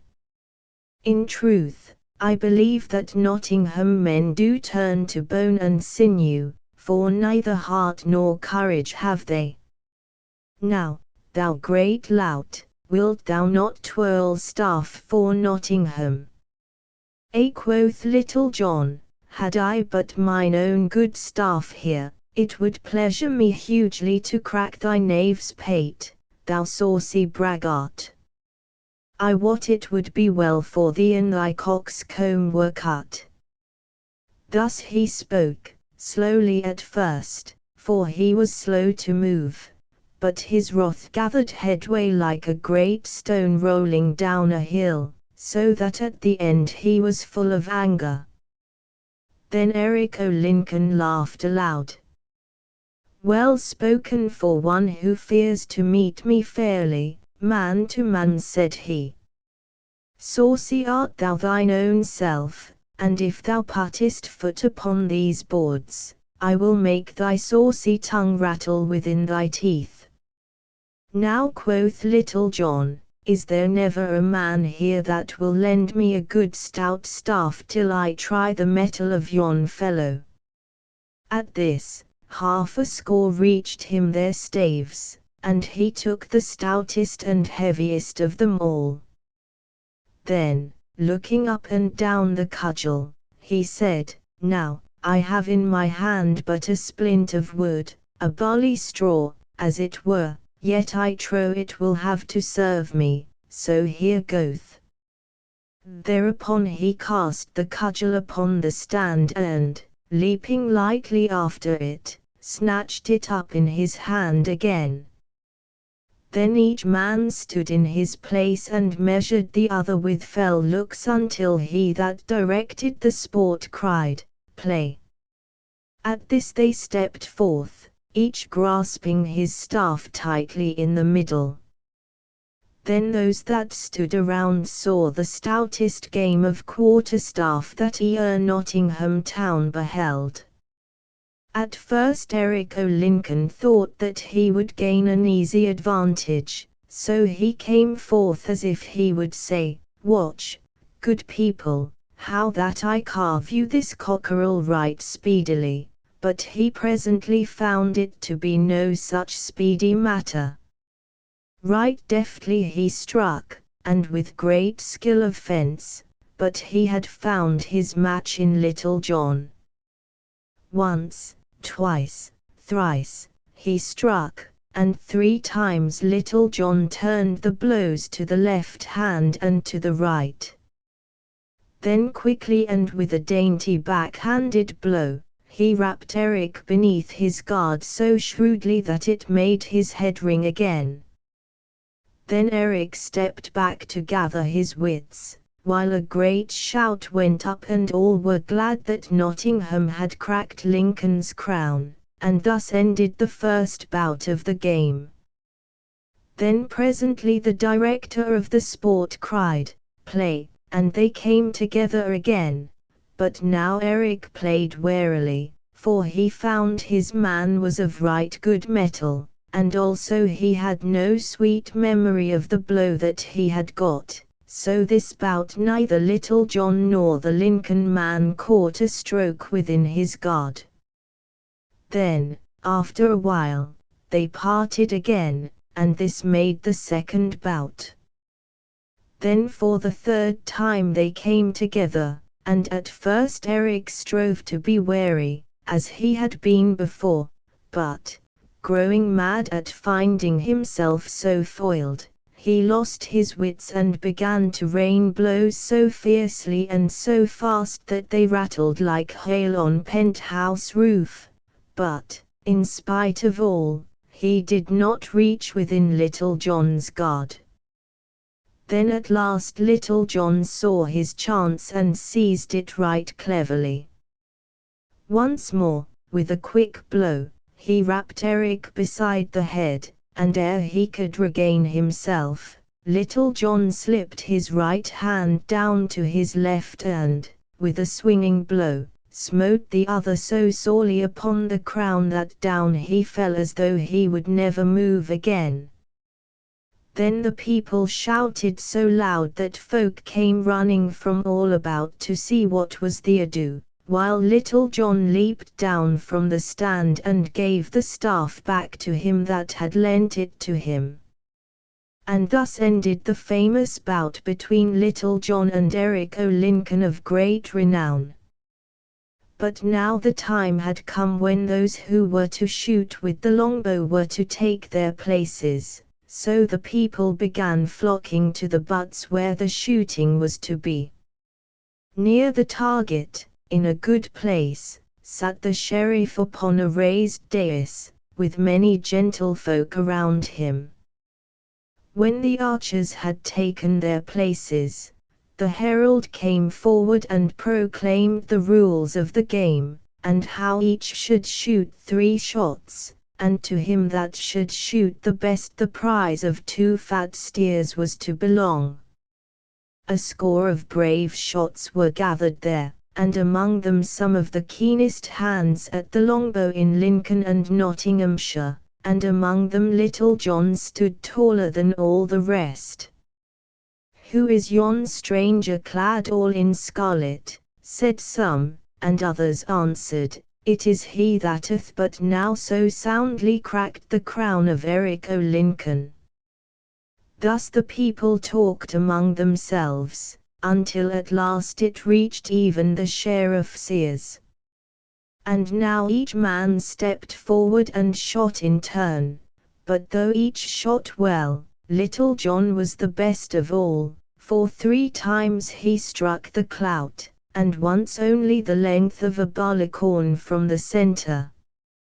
"Hey for the tall archer!" shouted the crowd, and some among them shouted, "Hey for Reynold Greenleaf," for this was the name that Little John had called himself that day. Then the sheriff stepped down from the raised seat and came to where the archers stood, while all doffed their caps that saw him coming. He looked keenly at Little John but did not know him, though he said, after a while, "How now, good fellow, methinks there is that about thy face that I have seen Pyle." "Mayhap it may be so," quoth Little John, "for often have I seen your worship."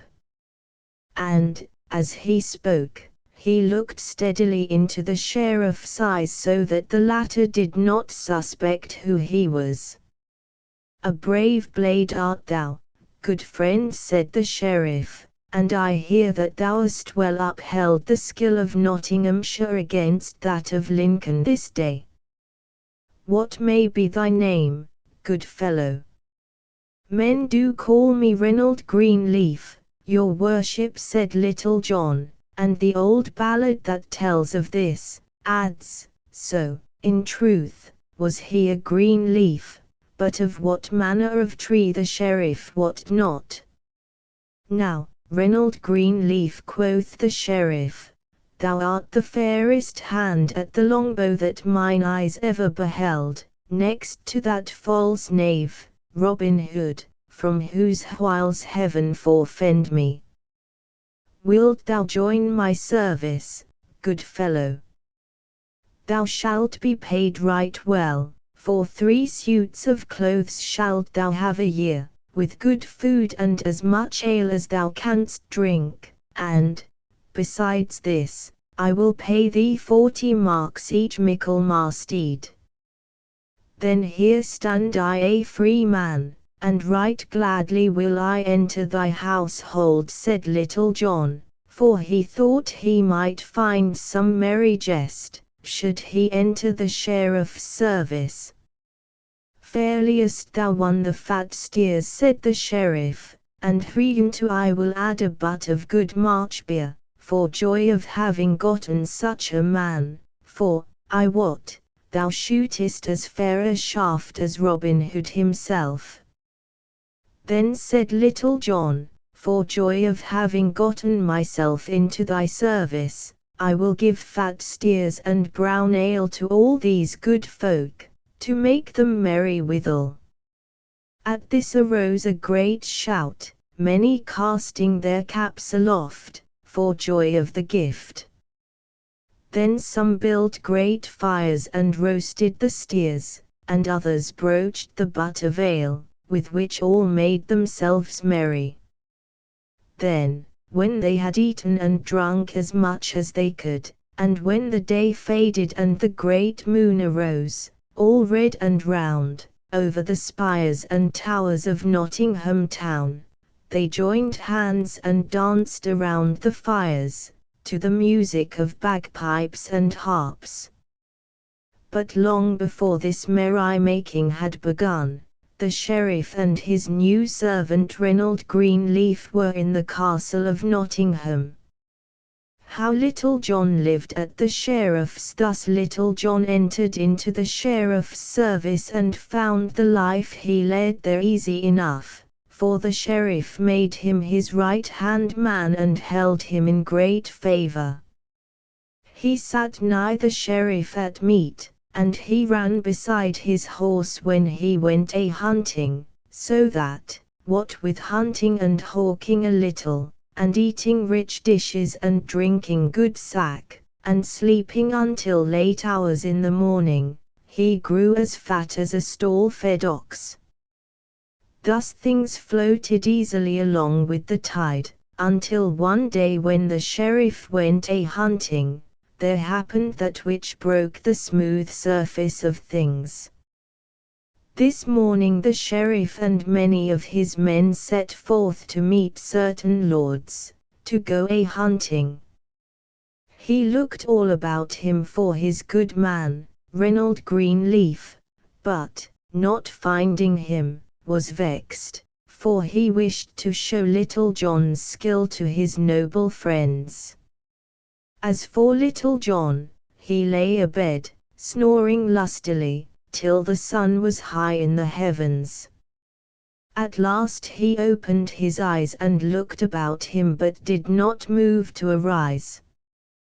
Brightly shone the sun in at the window, and all the air was sweet with the scent of woodbine that hung in sprays about the wall without, for the cold winter was past and spring was come again, and Little John lay still, thinking how sweet was everything on this fair morn.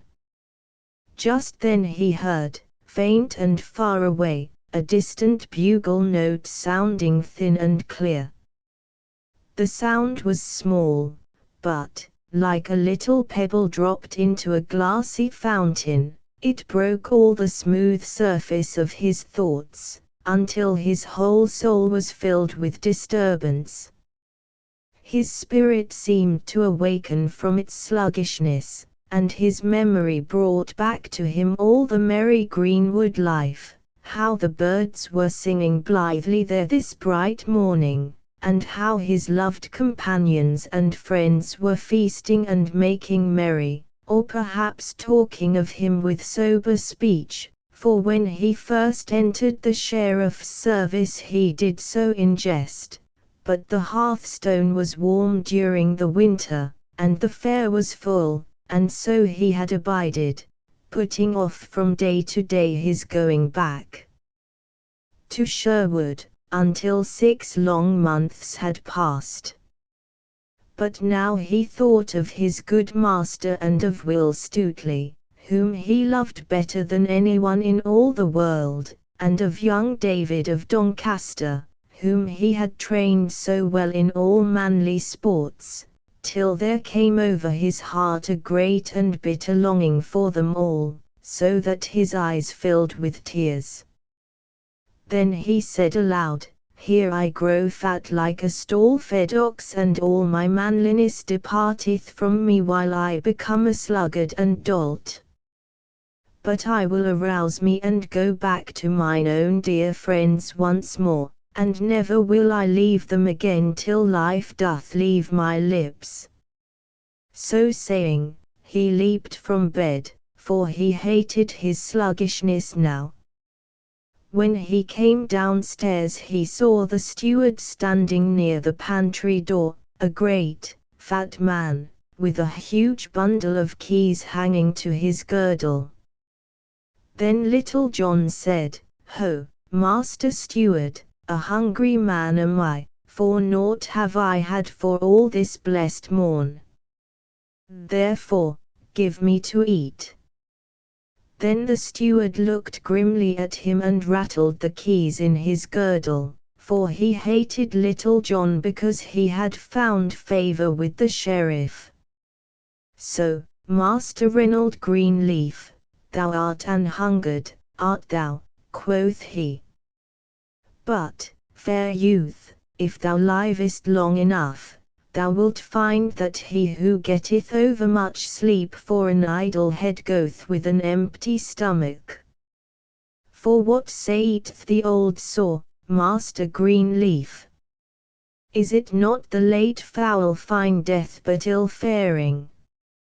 Now, thou great purse of fat," cried Little John, "I ask thee not for fool's wisdom, but for bread and meat. Who art thou, that thou shouldst deny me to eat? By Saint Dunstan, thou hadst best tell me where my breakfast is, if thou wouldst save broken bones."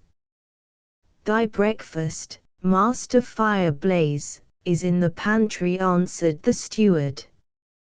"Then fetch it hither," cried Little John, who waxed angry by this time. "Go thou and fetch it thine own self," quoth the steward. "Am I thy slave, to fetch and carry for thee? I say, go thou, bring it me. I say, go thou, fetch it for thyself." "Ay, marry, that will I, right quickly," quoth Little John in a rage. And, so saying, he strode to the pantry and tried to open the door but found it locked, whereat the steward laughed and rattled his keys. Then the wrath of Little John boiled over, and, lifting his clenched fist, he smote the pantry door, bursting out 3 panels and making so large an opening that he could easily stoop and walk through it. When the steward saw what was done, he waxed mad with rage, and, as Little John stooped to look within the pantry, he seized him from behind by the nape of the neck, pinching him sorely and smiting him over the head with his keys till the yeoman's ears rang again. At this Little John turned upon the steward and smote him such a buffet that the fat man fell to the floor and lay there as though he would never move again.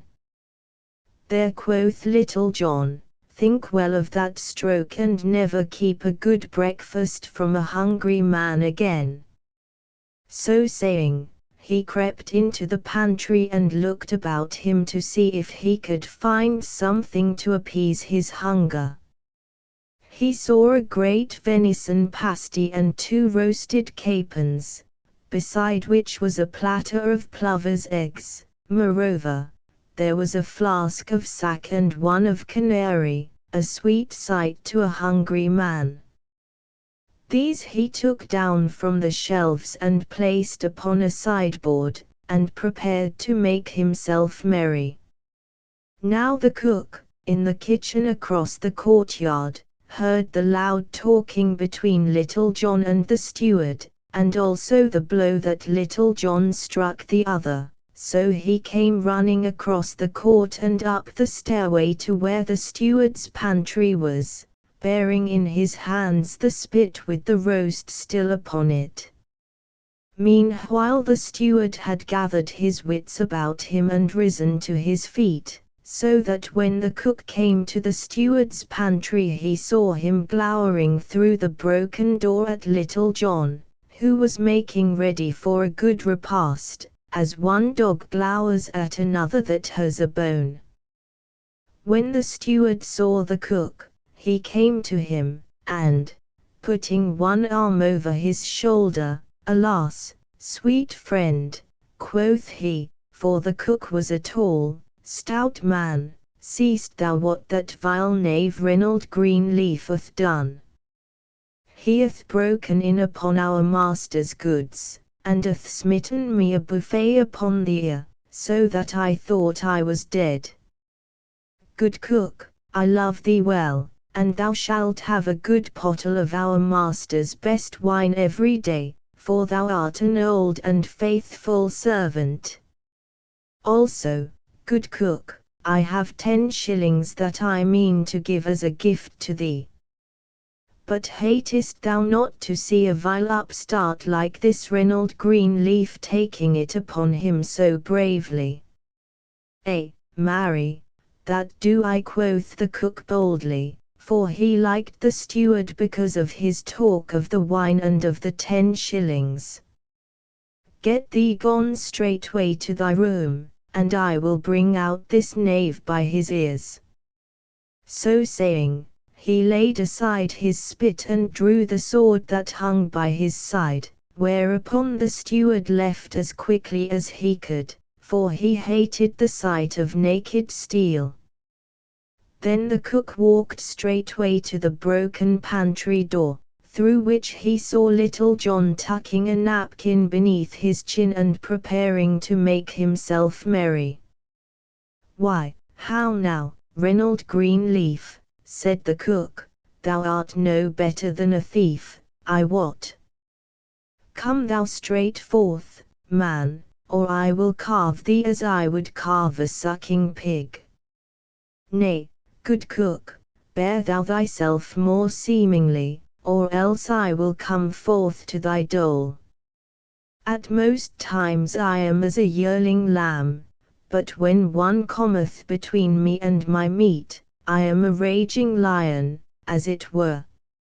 "Lion or no lion," quoth the valorous cook, "come thou straight forth, else thou art a coward heart as well as a knavish thief." "Ha!" cried Little John, "coward's name have I never had, so, look to thyself, good cook, for I come forth straight, the roaring lion I did speak of but now." Then he, too, drew his sword and came out of the pantry. Then, putting themselves into position, they came slowly together, with grim and angry looks, but suddenly Little John lowered his point. "Hold, good cook," said he. "Now, I bethink me it were ill of us to fight with good victuals standing so nigh, and such a feast as would befit two stout fellows such as we are. Marry, good friend, I think we should enjoy this fair feast ere we fight. What sayest thou, jolly cook? At this speech the cook looked up and down, scratching his head in doubt, for he loved good feasting. At last he drew a long breath and said to Little John, "Well, good friend, I like thy plan right well, so, pretty boy, say I, let us feast, with all my heart, for one of us may sup in paradise before nightfall." So each thrust his sword back into the scabbard and entered the pantry. Then, after they had seated themselves, Little John drew his dagger and thrust it into the pie. "A hungry man must be fed," quoth he, "so, sweet chuck, I help myself without leave." But the cook did not lag far behind, for straightway his hands also were deeply thrust within the goodly pasty. After this, neither of them spoke further, but used their teeth to better purpose. But though neither spoke, they looked at one another, each thinking within himself that he had never seen a more lusty fellow than the one across the board. At last, after a long time had passed, the cook drew a full, deep breath, as though of much regret, and wiped his hands upon the napkin, for he could eat no more. Little John, also, had enough, for he pushed the pasty aside, as though he would say, "I want thee by me no more, good friend." Then he took the pottle of sack, and said he, "Now, good fellow, I swear by all that is bright, that thou art the stoutest companion at eating that ever I had. Lo! I drink thy health." So saying, he clapped the flask to his lips and cast his eyes aloft, while the good wine flooded his throat. Then he passed the pottle to the cook, who also said, "Lo, I drink thy health, sweet fellow." Nor was he behind Little John in drinking any more than in eating. "Now," quoth Little John, "thy voice is right round and sweet, jolly lad. I doubt not thou canst sing a ballad most blithely, canst thou not?" "Truly, I have trolled one now and then," quoth the cook, "yet I would not sing alone." "Nay, truly," said Little John, "that were but ill courtesy. Strike up thy ditty, and I will afterward sing one to match it, if I can." "So be it, pretty boy," quoth the cook. "And hast thou e'er heard the song of the deserted shepherdess?" "Truly, I know not," answered Little John, "but sing thou and let me hear."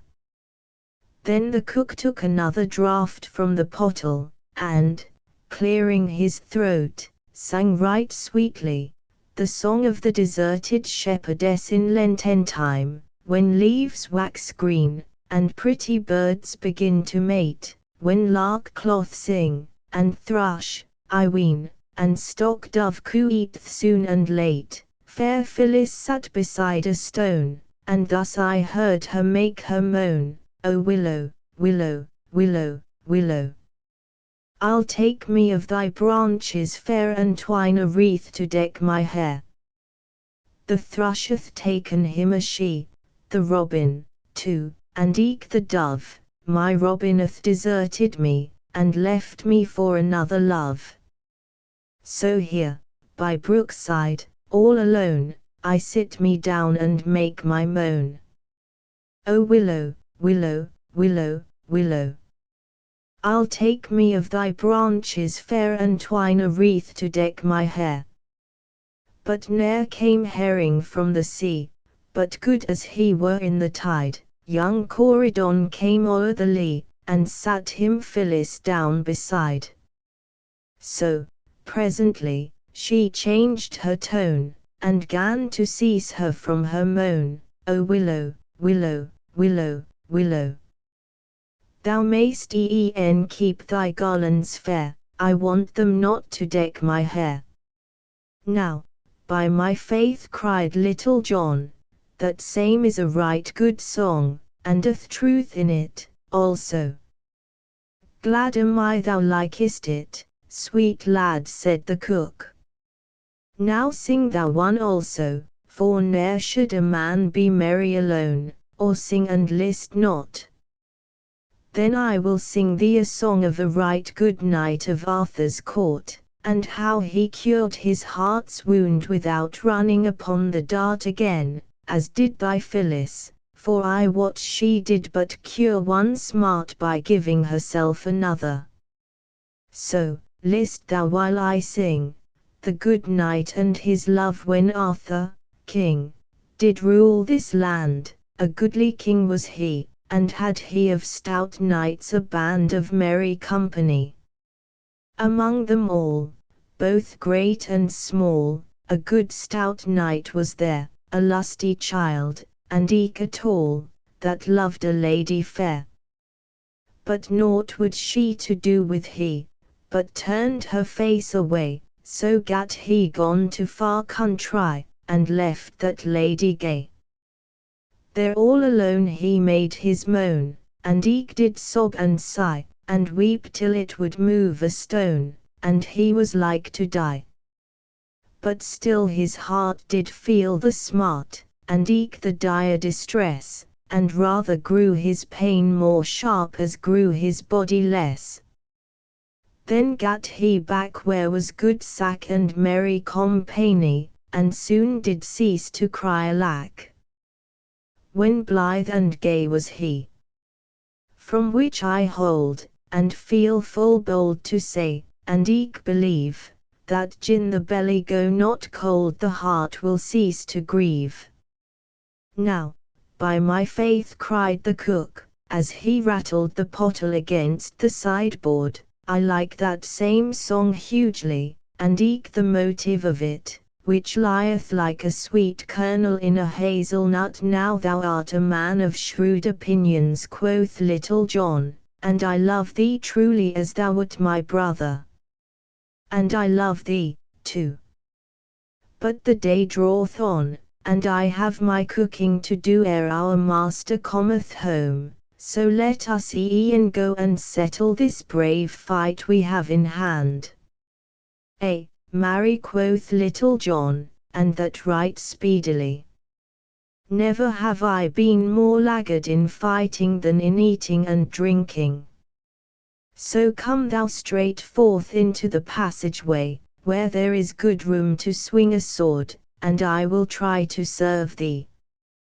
Then they both stepped forth into the broad passage that led to the steward's pantry, where each man drew his sword again and without more ado fell upon the other as though he would hew his fellow limb from limb. Then their swords clashed upon one another with great din, and sparks flew from each blow in showers. So they fought up and down the hall for an hour and more, neither striking the other a blow, though they strove their best to do so, for both were skillful at the fence, so nothing came of all their labor. Ever and anon they rested, panting, then, after getting their wind, at it they would go again more fiercely than ever. At last Little John cried aloud, "Hold, good cook," whereupon each rested upon his sword, panting. "Now will I make my vow," quoth Little John, "thou art the very best swordsman that ever mine eyes beheld. Truly, I had thought to carve thee ere now." "And I had thought to do the same by thee," quoth the cook, "but I have missed the mark somehow." "Now I have been thinking within myself," quoth Little John, "what we are fighting for, but albeit I do not rightly know." "Why, no more do I," said the cook. I bear no love for that pursy steward, but I thought that we had engaged to fight with one another and that it must be done. Now, quoth Little John, it doth seem to me that instead of striving to cut one another's throats, it were better for us to be boon companions. What sayst thou, jolly cook? Wilt thou go with me to Sherwood Forest and join with Robin Hood's band? Thou shalt live a merry life within the woodlands, and 70 good companions shalt thou have, one of whom is mine own self. Thou shalt have 3 suits of Lincoln green each year, and 40 marks in pay. Now, thou art a man after mine own heart, cried the cook right heartily, and, as thou speakest of it, that is the very service for me. I will go with thee, and that right gladly. Give me thy palm, sweet fellow, and I will be thine own companion from henceforth. What may be thy name, lad? Men do call me Little John, good fellow. How? And art thou indeed Little John, and Robin Hood's own right-hand man? Many a time and oft I heard of thee, but never did I hope to set eyes upon thee. And thou art indeed the famous Little John. And the cook seemed lost in amazement, and looked upon his companion with open eyes. I am Little John, indeed, and I will bring to Robin Hood this day a right stout fellow to join his merry band. But ere we go, good friend, it seemeth to me to be a vast pity that, as we have had so much of the sheriff's food, we should not also carry off some of his silver plate to Robin Hood, as a present from his worship. Marry is it, said the cook. And so they began hunting about, and took as much silver as they could lay hands upon, clapping it into a bag, and when they had filled the sack they set forth to Sherwood Forest. Plunging into the woods, they came at last to the greenwood tree, where they found Robin Hood and 70 of his merry men lying upon the fresh green grass. When Robin and his men saw who it was that came, they leaped to their feet. Now welcome, cried Robin Hood. Now welcome, Little John. For long hath it been since we have heard from thee, though we all knew that thou hadst joined the sheriff's service. And how hast thou fared all these long days? Right merrily have I lived at the Lord Sheriff's, answered Little John, and I have come straight thence. See, good master, I have brought thee his cook, and even his silver plate. Thereupon he told Robin Hood and his merry men that were there, all that had befallen him since he had left them to go to the fair at Nottingham town. Then all shouted with laughter, except Robin Hood, but he looked grave. Nay, Little John, said he, thou art a brave blade and a trusty fellow. I am glad thou hast brought thyself back to us, and with such a good companion as the cook, whom we all welcome to Sherwood. But I like not so well that thou hast stolen the sheriff's plate like some paltry thief. The sheriff hath been punished by us, and hath lost £300, even as he sought to despoil another, but he hath done naught that we should steal his household plate from him. Though Little John was vexed with this, he strove to pass it off with a jest. Nay, good master, quoth he, if thou thinkest the sheriff gave us not the plate, I will fetch him, that he may tell us with his own lips he giveth it all to us. So saying he leaped to his feet, and was gone before Robin could call him back. Little John ran for full 5 miles till he came to where the Sheriff of Nottingham and a gay company were hunting near the forest. When Little John came to the sheriff, he doffed his cap and bent his knee. "God save thee, good master," quoth he. "Why, Reynold Greenleaf," cried the sheriff, "whence comest thou and where hast thou been?" "I have been in the forest," answered Little John, speaking amazedly, "and there I saw a sight such as ne'er before man's eyes beheld. Yonder I saw a young hart all in green from top to toe, and about him was a herd of 60 deer, and they, too, were all of green from head to foot. Yet I dared not shoot, good master, for fear lest they should slay me."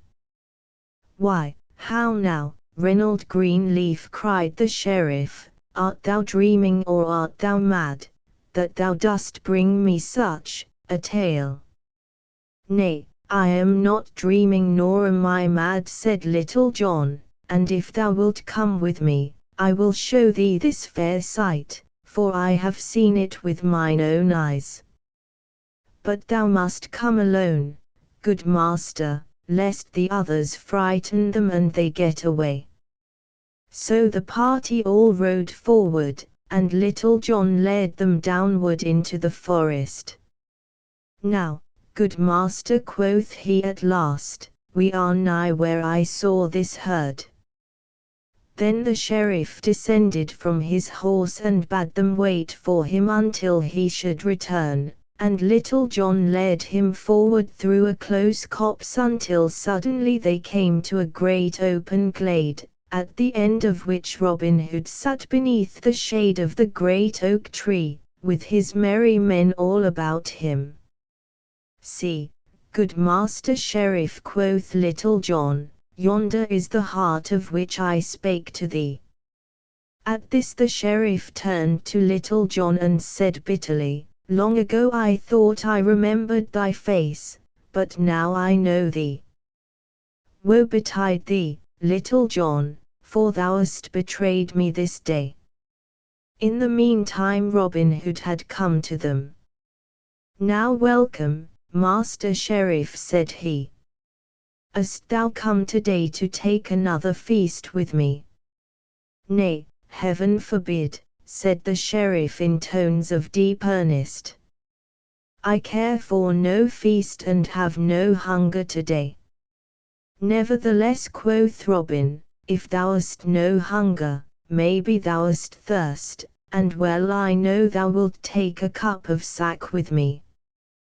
But I am grieved that thou wilt not feast with me, for thou couldst have victuals to thy liking, for there stands thy cook." Then he led the sheriff, willy-nilly, to the seat he knew so well beneath the greenwood tree. "Ho, lads," cried Robin, "fill our good friend the sheriff a right brimming cup of sack and fetch it hither, for he is faint and weary." Then one of the band brought the sheriff a cup of sack, bowing low as he handed it to him, but the sheriff could not touch the wine, for he saw it served in one of his own silver flagons, on one of his own silver plates. "How now," quoth Robin, "dost thou not like our new silver service? We have gotten a bag of it this day." So saying, he held up the sack of silver that Little John and the cook had brought with them. Then the sheriff's heart was bitter within him, but, not daring to say anything, he only gazed upon the ground. Robin looked keenly at him for a time before he spoke again. Then said he, "Now, Master Sheriff, the last time thou camest to Sherwood Forest thou didst come seeking to despoil a poor spendthrift, and thou wert despoiled thine own self, but now thou comest seeking to do no harm, nor do I know that thou hast despoiled any man. I take my tithes from fat priests and lordly squires, to help those that they despoil and to raise up those that they bow down.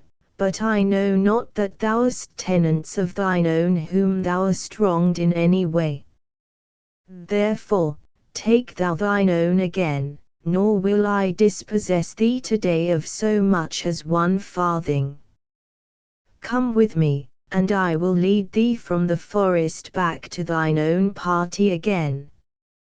Then, slinging the bag upon his shoulder, he turned away, the sheriff following him, all too perplexed in mind to speak. So they went forward until they came to within a furlong of the spot where the sheriff's companions were waiting for him. Then Robin Hood gave the sack of silver back to the sheriff.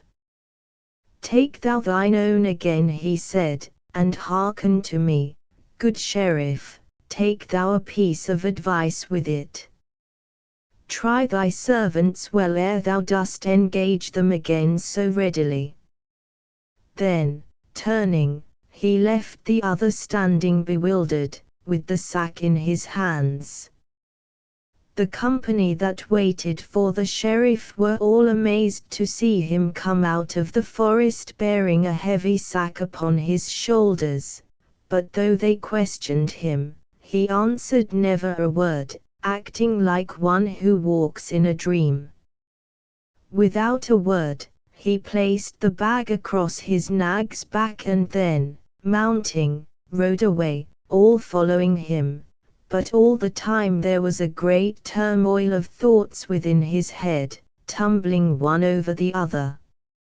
And thus ends the merry tale of Little John and how he entered the sheriff's service.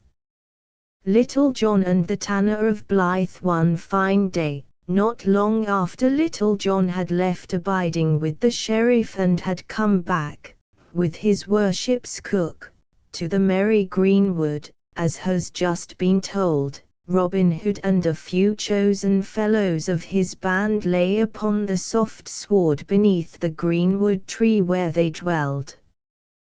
The day was warm and sultry, so that while most of the band were scattered through the forest upon this mission and upon that, these few stout fellows lay lazily beneath the shade of the tree, in the soft afternoon, passing jests among themselves and telling merry stories, with laughter and mirth.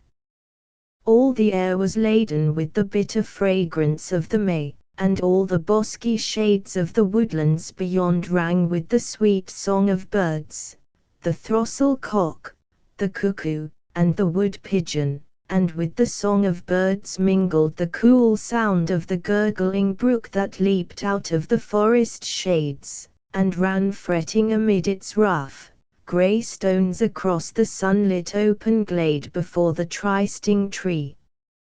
And a fair sight was that half-score of tall, stout yeomen, all clad in Lincoln green, lying beneath the broad-spreading branches of the great oak tree, amid the quivering leaves of which the sunlight shivered and fell in dancing patches upon the grass.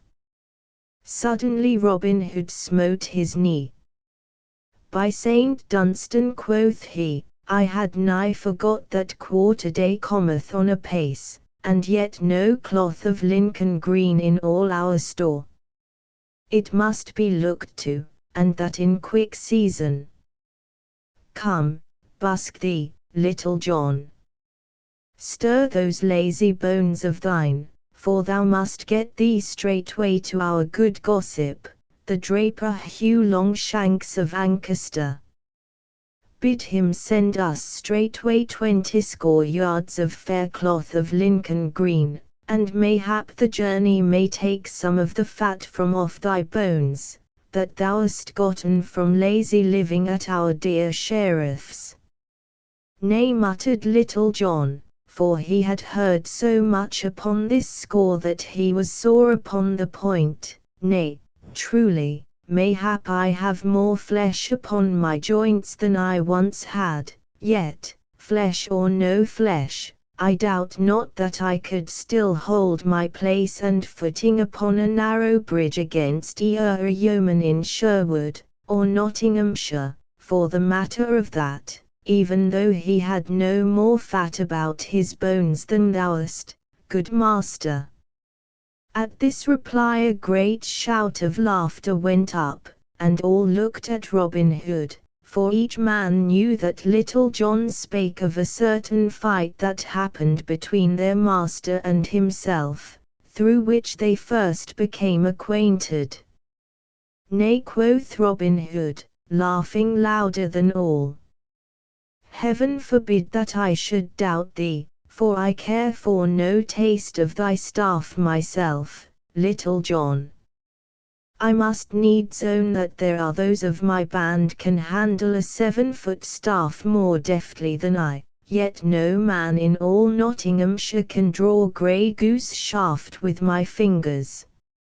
Nevertheless, a journey to Ancaster may not be ill for thee, so go thou, as I bid, and thou hadst best go this very evening, for since thou'st abided at the sheriff's many know thy face, and if thou goest in broad daylight, thou mayst get thyself into a coil with some of his worship's men-at-arms.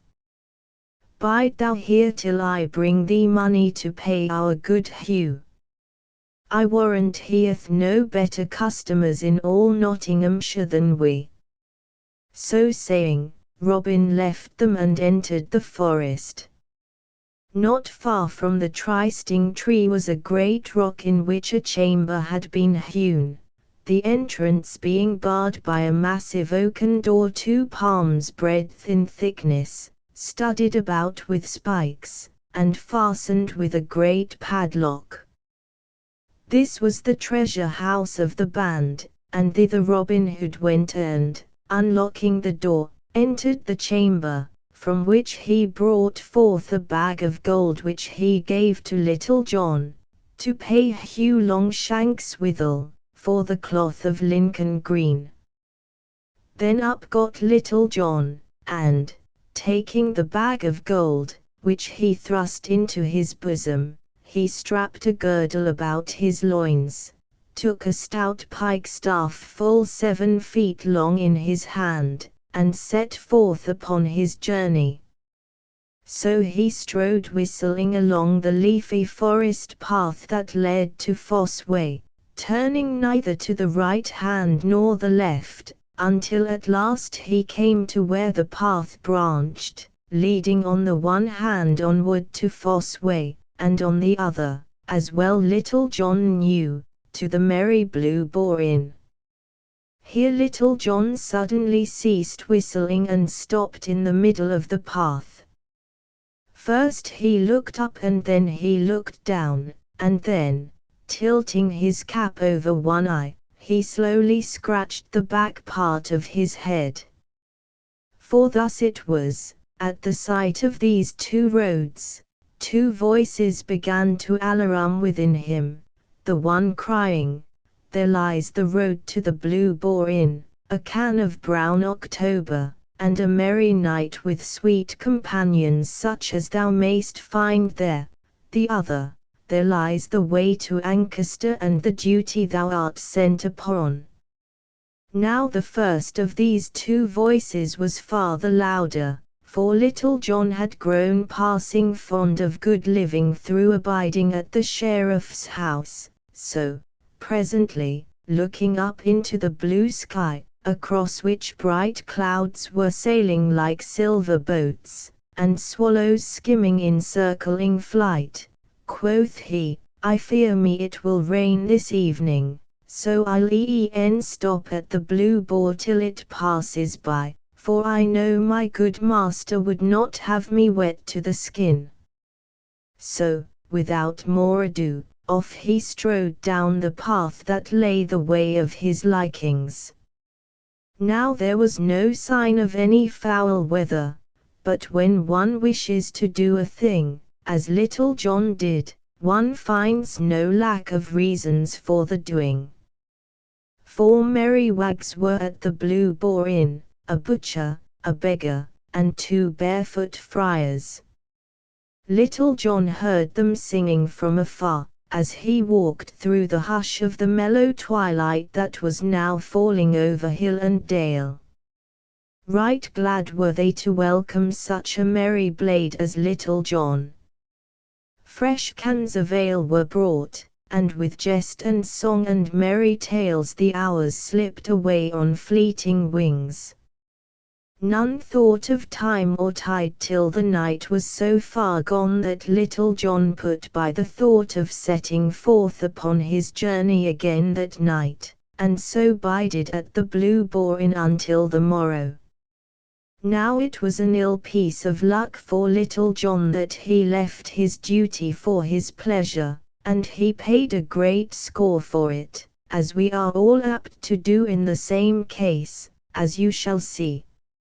Up he rose at the dawn of the next day, and, taking his stout pike-staff in his hand, he set forth upon his journey once more, as though he would make up for lost time.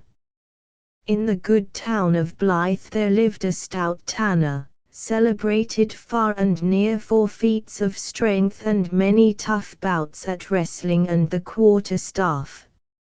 For 5 years he had held the mid-country champion belt for wrestling, till the great Adam O. Lincoln cast him in the ring and broke one of his ribs, but at quarter-staff he had never yet met his match in all the country about. Besides all this, he dearly loved the longbow, and a sly jaunt in the forest when the moon was full and the dun deer in season, so that the king's rangers kept a shrewd eye upon him and his doings, for Arthur a Bland's house was apt to have a plenty of meat in it that was more like venison than the law allowed. Now Arthur had been to Nottingham town the day before Little John set forth on his errand, there to sell a half-score of tanned cowhides. At the dawn of the same day that Little John left the inn, he started from Nottingham, homeward for Blythe. His way led, all in the dewy morn, past the verge of Sherwood Forest, where the birds were welcoming the lovely day with a great and merry jubilee. Across the tanner's shoulders was slung his stout quarter-staff, ever near enough to him to be gripped quickly, and on his head was a cap of doubled cowhide, so tough that it could hardly be cloven even by a broadsword. Now quoth Arthur a Bland to himself, when he had come to that part of the road that cut through a corner of the forest, no doubt at this time of year the dun deer are coming from the forest depths nigher to the open meadow lands. Mayhap I may chance to catch a sight of the dainty brown darlings thus early in the morn. For there was nothing he loved better than to look upon a tripping herd of deer, even when he could not tickle their ribs with a cloth-iron shaft.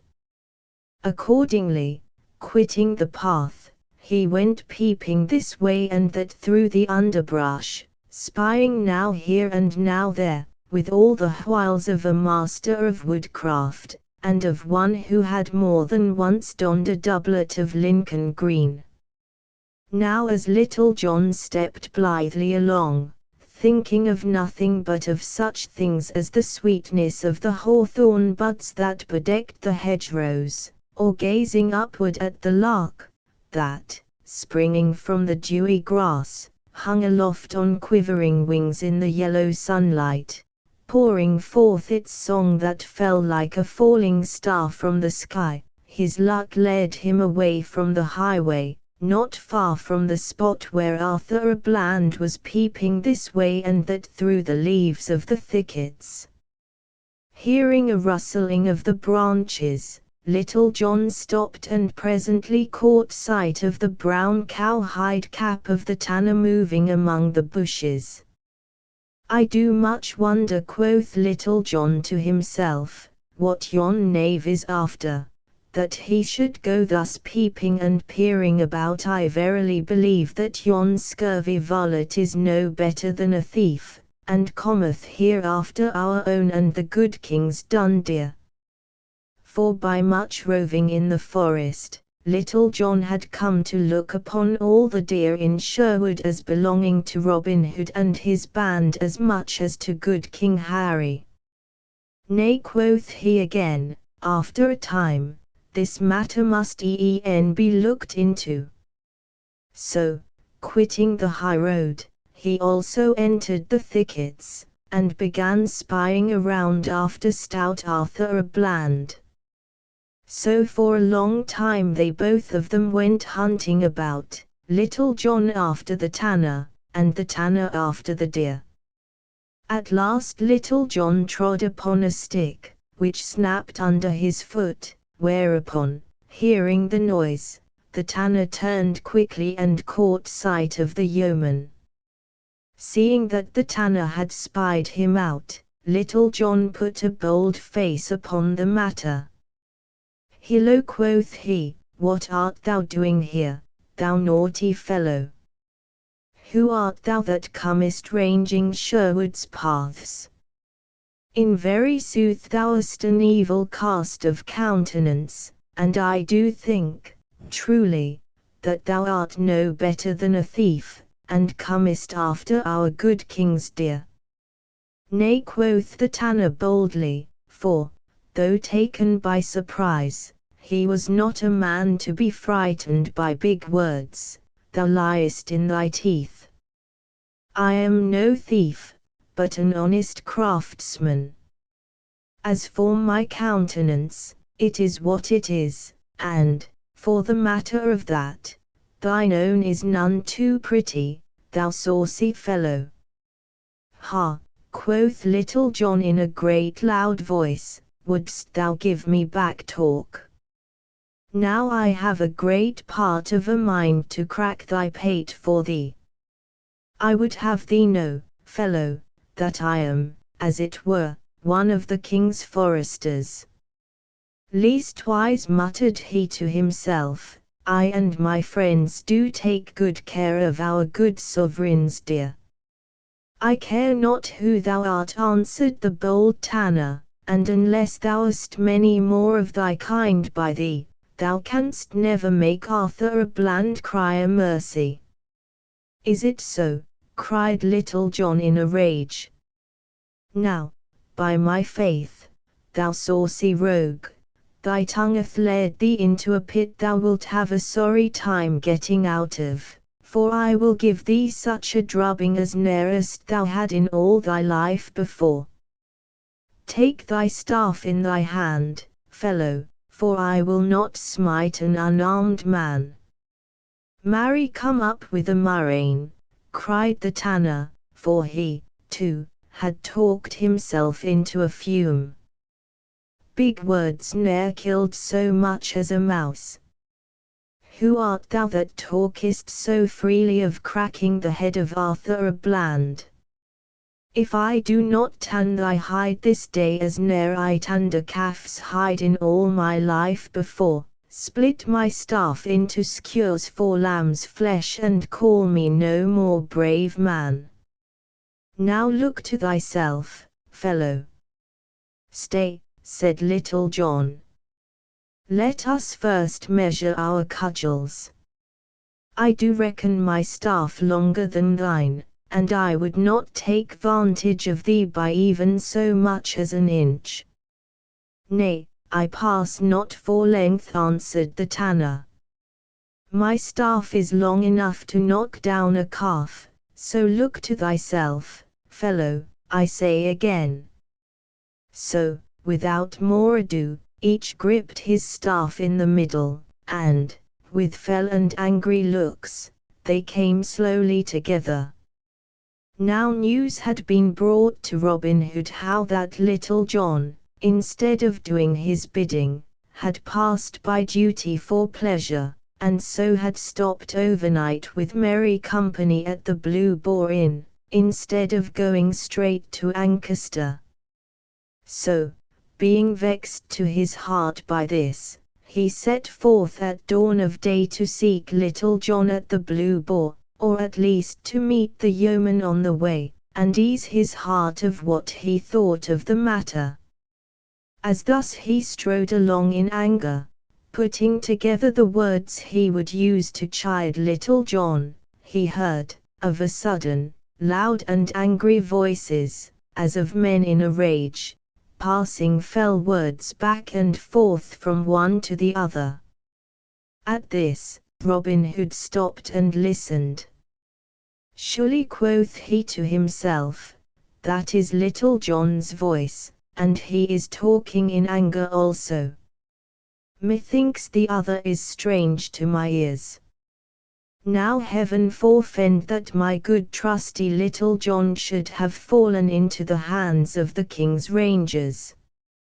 I must see to this matter, and that quickly. Thus spoke Robin Hood to himself, all his anger passing away like a breath from the wind open, at the thought that perhaps his trusty right-hand man was in some danger of his life. So cautiously he made his way through the thickets whence the voices came, and, pushing aside the leaves, peeped into the little open space where the two men, staff in hand, were coming slowly together. Ha, quoth Robin to himself, here is merry sport afoot. Now I would give 3 golden angels from my own pocket if yon stout fellow would give Little John a right sound drubbing. It would please me to see him well thumped for having failed in my bidding. I fear me, though, there is but poor chance of my seeing such a pleasant sight. So saying, he stretched himself at length upon the ground, that he might not only see the sport the better, but that he might enjoy the merry sight at his ease. As you may have seen 2 dogs that think to fight, walking slowly round and round each other, neither cur wishing to begin the combat, so those 2 stout yeomen moved slowly around, each watching for a chance to take the other unaware, and so get in the first blow. At last Little John struck like a flash, and, rap! The tanner met the blow and turned it aside, and then smote back at Little John, who also turned the blow, and so this mighty battle began. Then up and down and back and forth they trod, the blows falling so thick and fast that, at a distance, one would have thought that 60 of men were fighting. Thus they fought for nigh half an hour, until the ground was all ploughed up with the digging of their heels, and their breathing grew laboured like the ox in the furrow. But Little John suffered the most, for he had become unused to such stiff labour, and his joints were not as supple as they had been before he went to dwell with the sheriff. All this time Robin Hood lay beneath the bush, rejoicing at such a comely bout of quarterstaff. By my faith, quoth he to himself, never had I thought to see Little John so evenly matched in all my life.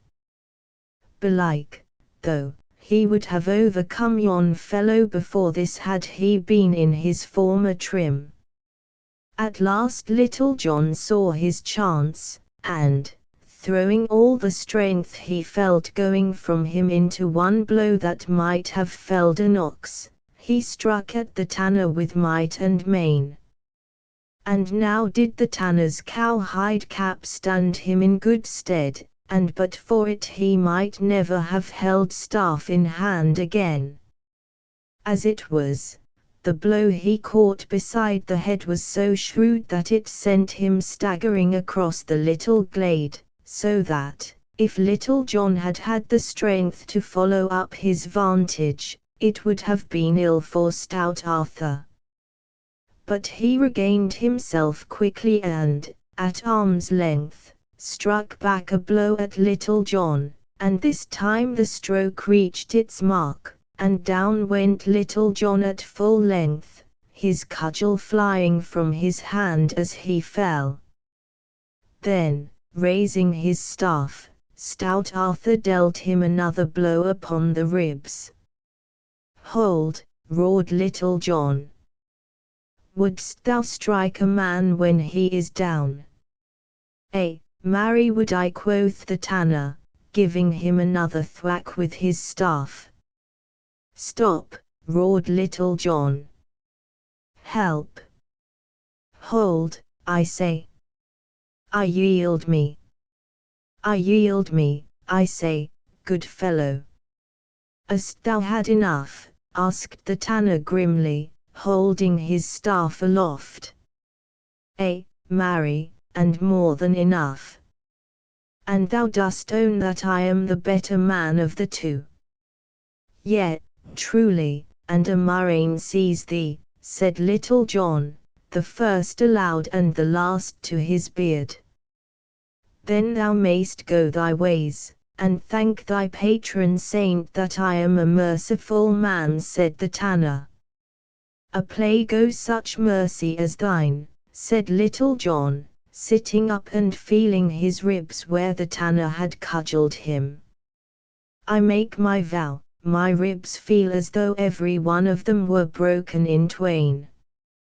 I tell thee, good fellow, I did think there was never a man in all Nottinghamshire could do to me what thou hast done this day."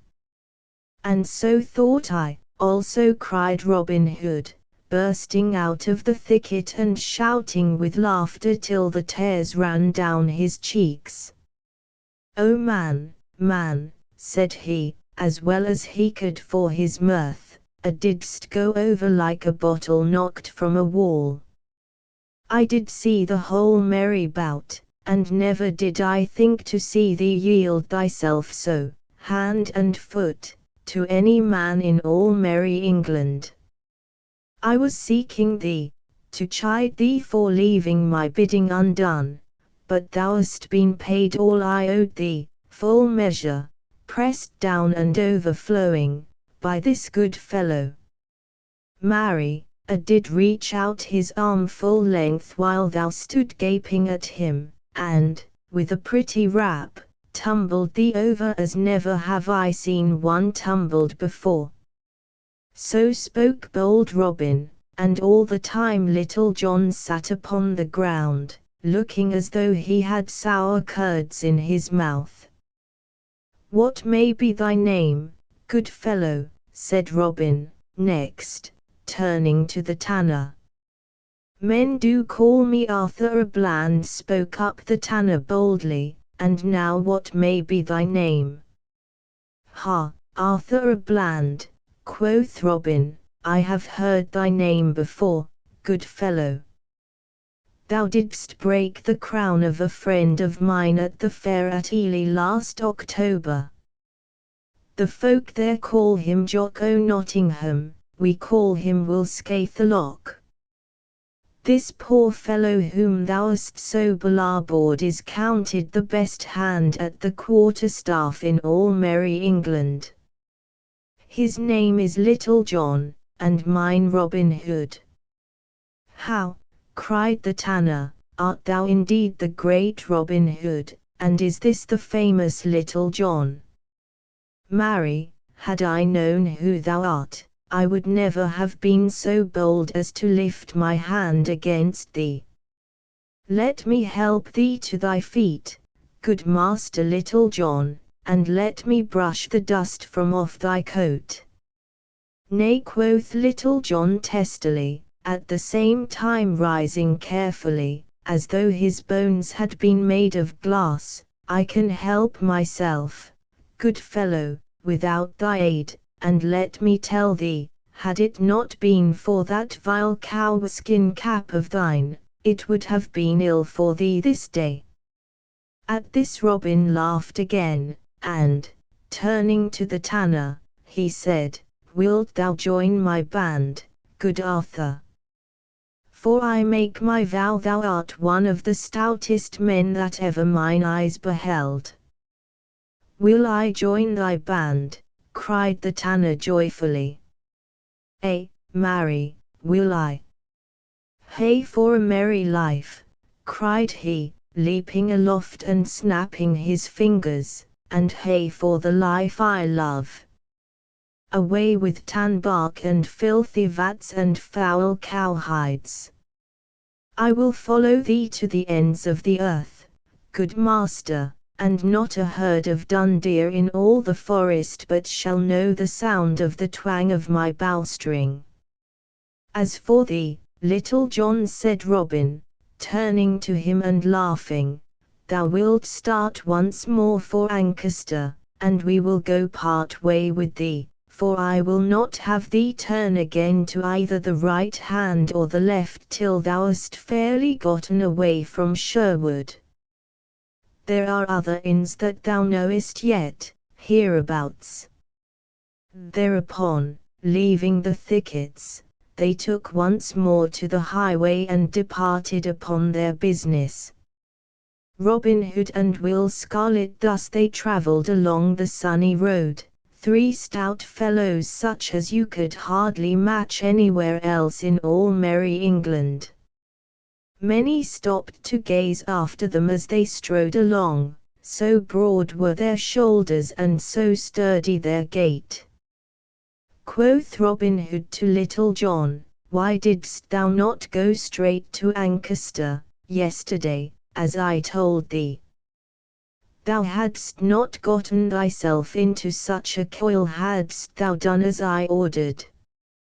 "I feared the rain that threatened," said Little John in a sullen tone, for he was vexed at being so chaffed by Robin with what had happened to him. "The rain!" cried Robin, stopping of a sudden in the middle of the road, and looking at Little John in wonder. "Why, thou great oaf! Not a drop of rain has fallen these 3 days, neither has any threatened, nor hath there been a sign of foul weather in earth or sky or water."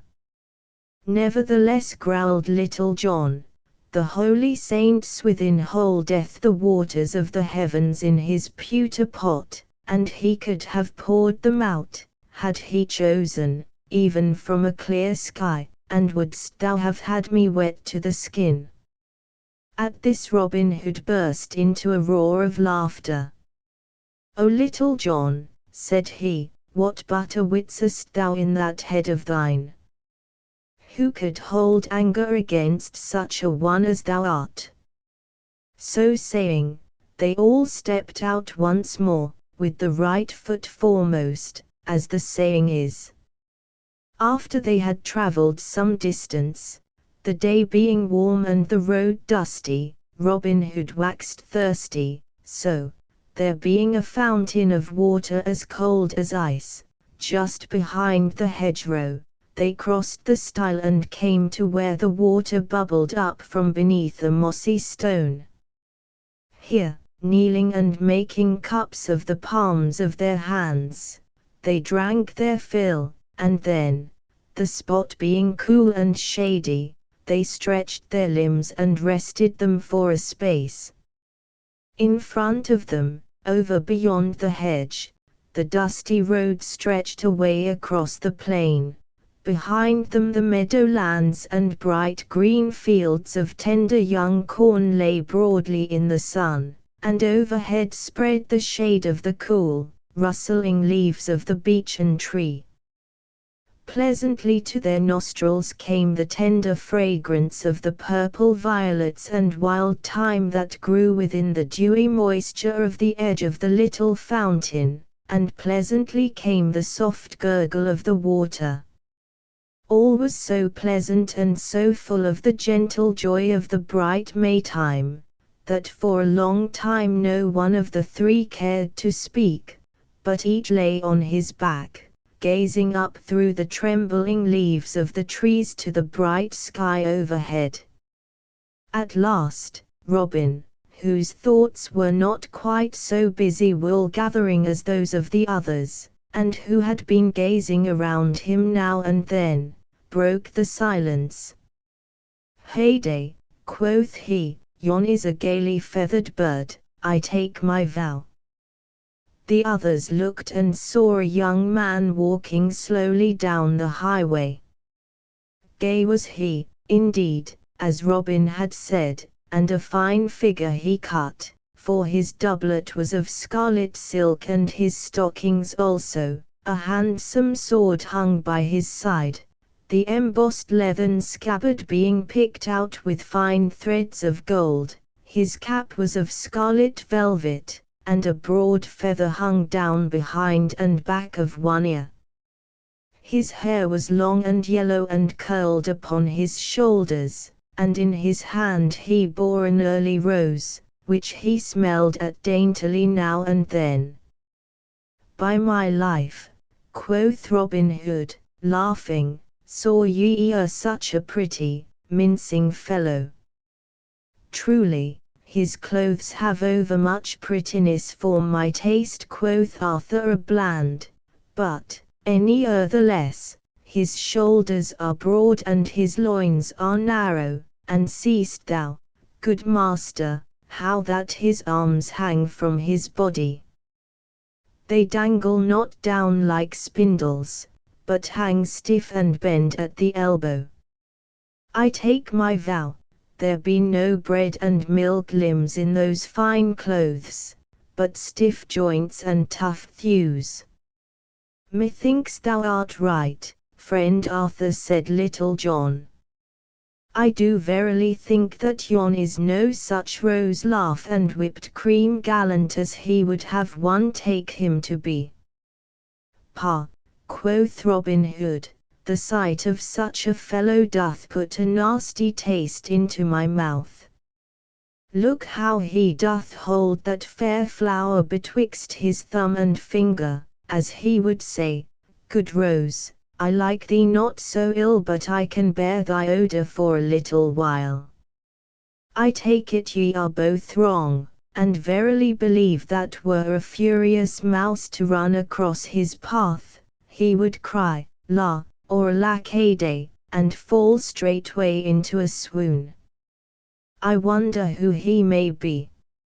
Some great baron's son, I doubt not, answered Little John, with good and true men's money lining his purse. Marry, that is true, I make no doubt, quoth Robin. What a pity that such men as he, that have no thought but to go abroad in gay clothes, should have good fellows, whose shoes they are not fit to tie, dancing at their bidding. By Saint Dunstan, Saint Alfred, Saint Withold, and all the good men in the Saxon calendar, it doth make me mad to see such gay lordlings from over the sea go stepping on the necks of good Saxons who owned this land before ever their great-grandsires chewed rind of brawn. By the bright bow of heaven, I will have their ill-gotten gains from them, even though I hang for it as high as e'er a forest tree in Sherwood. Why, how now, master, quoth Little John, what heat is this? Thou dost set thy pot a-boiling, and mayhap no bacon to cook.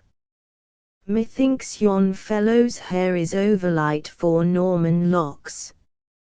He may be a good man and true for aught thou knowest. Nay, said Robin, my head against a leaden farthing, he is what I say. So, lie ye both here, I say, till I show you how I drub this fellow. So saying, Robin Hood stepped forth from the shade of the beech tree, crossed the stile, and stood in the middle of the road, with his hands on his hips, in the stranger's path. Meantime the stranger, who had been walking so slowly that all this talk was held before he came opposite the place where they were, neither quickened his pace nor seemed to see that such a man as Robin Hood was in the world. So Robin stood in the middle of the road, waiting while the other walked slowly forward, smelling his rose, and looking this way and that, and everywhere except at Robin. "Hold!" cried Robin, when at last the other had come close to him. "Hold! Stand where thou art." "Wherefore should I hold, good fellow?" said the stranger in soft and gentle voice. "And wherefore should I stand where I am? Any the less, as thou dost desire that I should stay, I will abide for a short time, that I may hear what thou mayst have to say to me." Then quoth Robin, "As thou dost so fairly do as I tell thee, and dost give me such soft speech, I will also treat thee with all due courtesy. I would have thee know, fair friend, that I am, as it were, a votary at the shrine of Saint Wilfrid who, thou mayst know, took, willingly, all their gold from the heathen, and melted it up into candlesticks. Wherefore, upon such as come hereabouts, I leave a certain toll, which I use for a better purpose, I hope, than to make candlesticks withal. Therefore, sweet chuck, I would have thee deliver to me thy purse, that I may look into it, and judge, to the best of my poor powers, whether thou hast more wealth about thee than our law allows. For, as our good gaffer Swanthold saith, he who is fat from overliving must needs lose blood." All this time the youth had been sniffing at the rose that he held betwixt his thumb and finger. "Nay," said he with a gentle smile, when Robin Hood had done, "I do love to hear thee talk, thou pretty fellow, and if, haply, thou art not yet done, finish, I beseech thee. I have yet some little time to stay."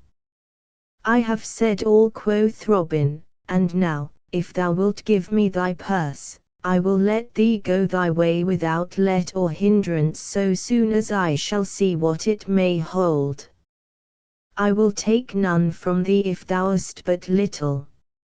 "Alas! It doth grieve me much," said the other, "that I cannot do as thou dost wish. I have nothing to give thee. Let me go my way, I prithee. I have done thee no harm." "Nay, thou goest not," quoth Robin, "till thou hast shown me thy purse." "Good friend," said the other gently, "I have business elsewhere. I have given thee much time and have heard thee patiently. Prithee, let me depart in peace."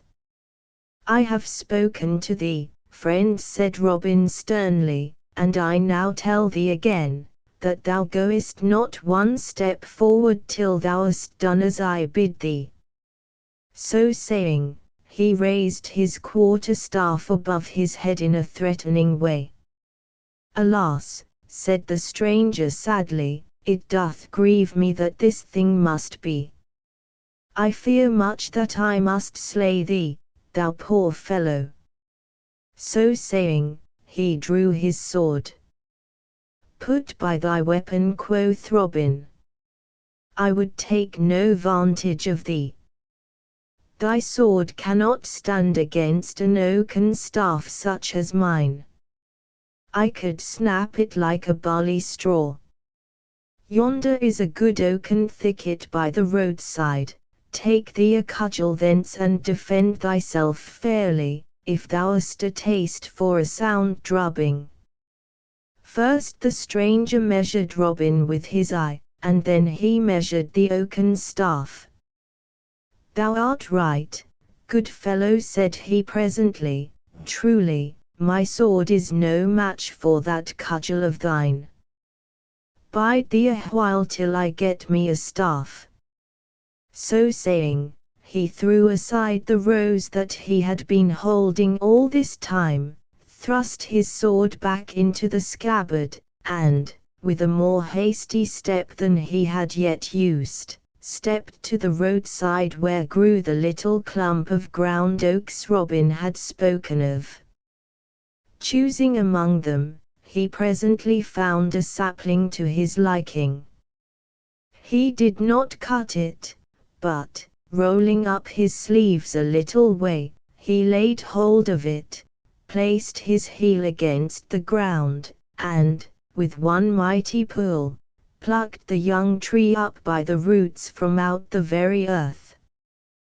Then he came back, trimming away the roots and tender stems with his sword as quietly as if he had done naught to speak of.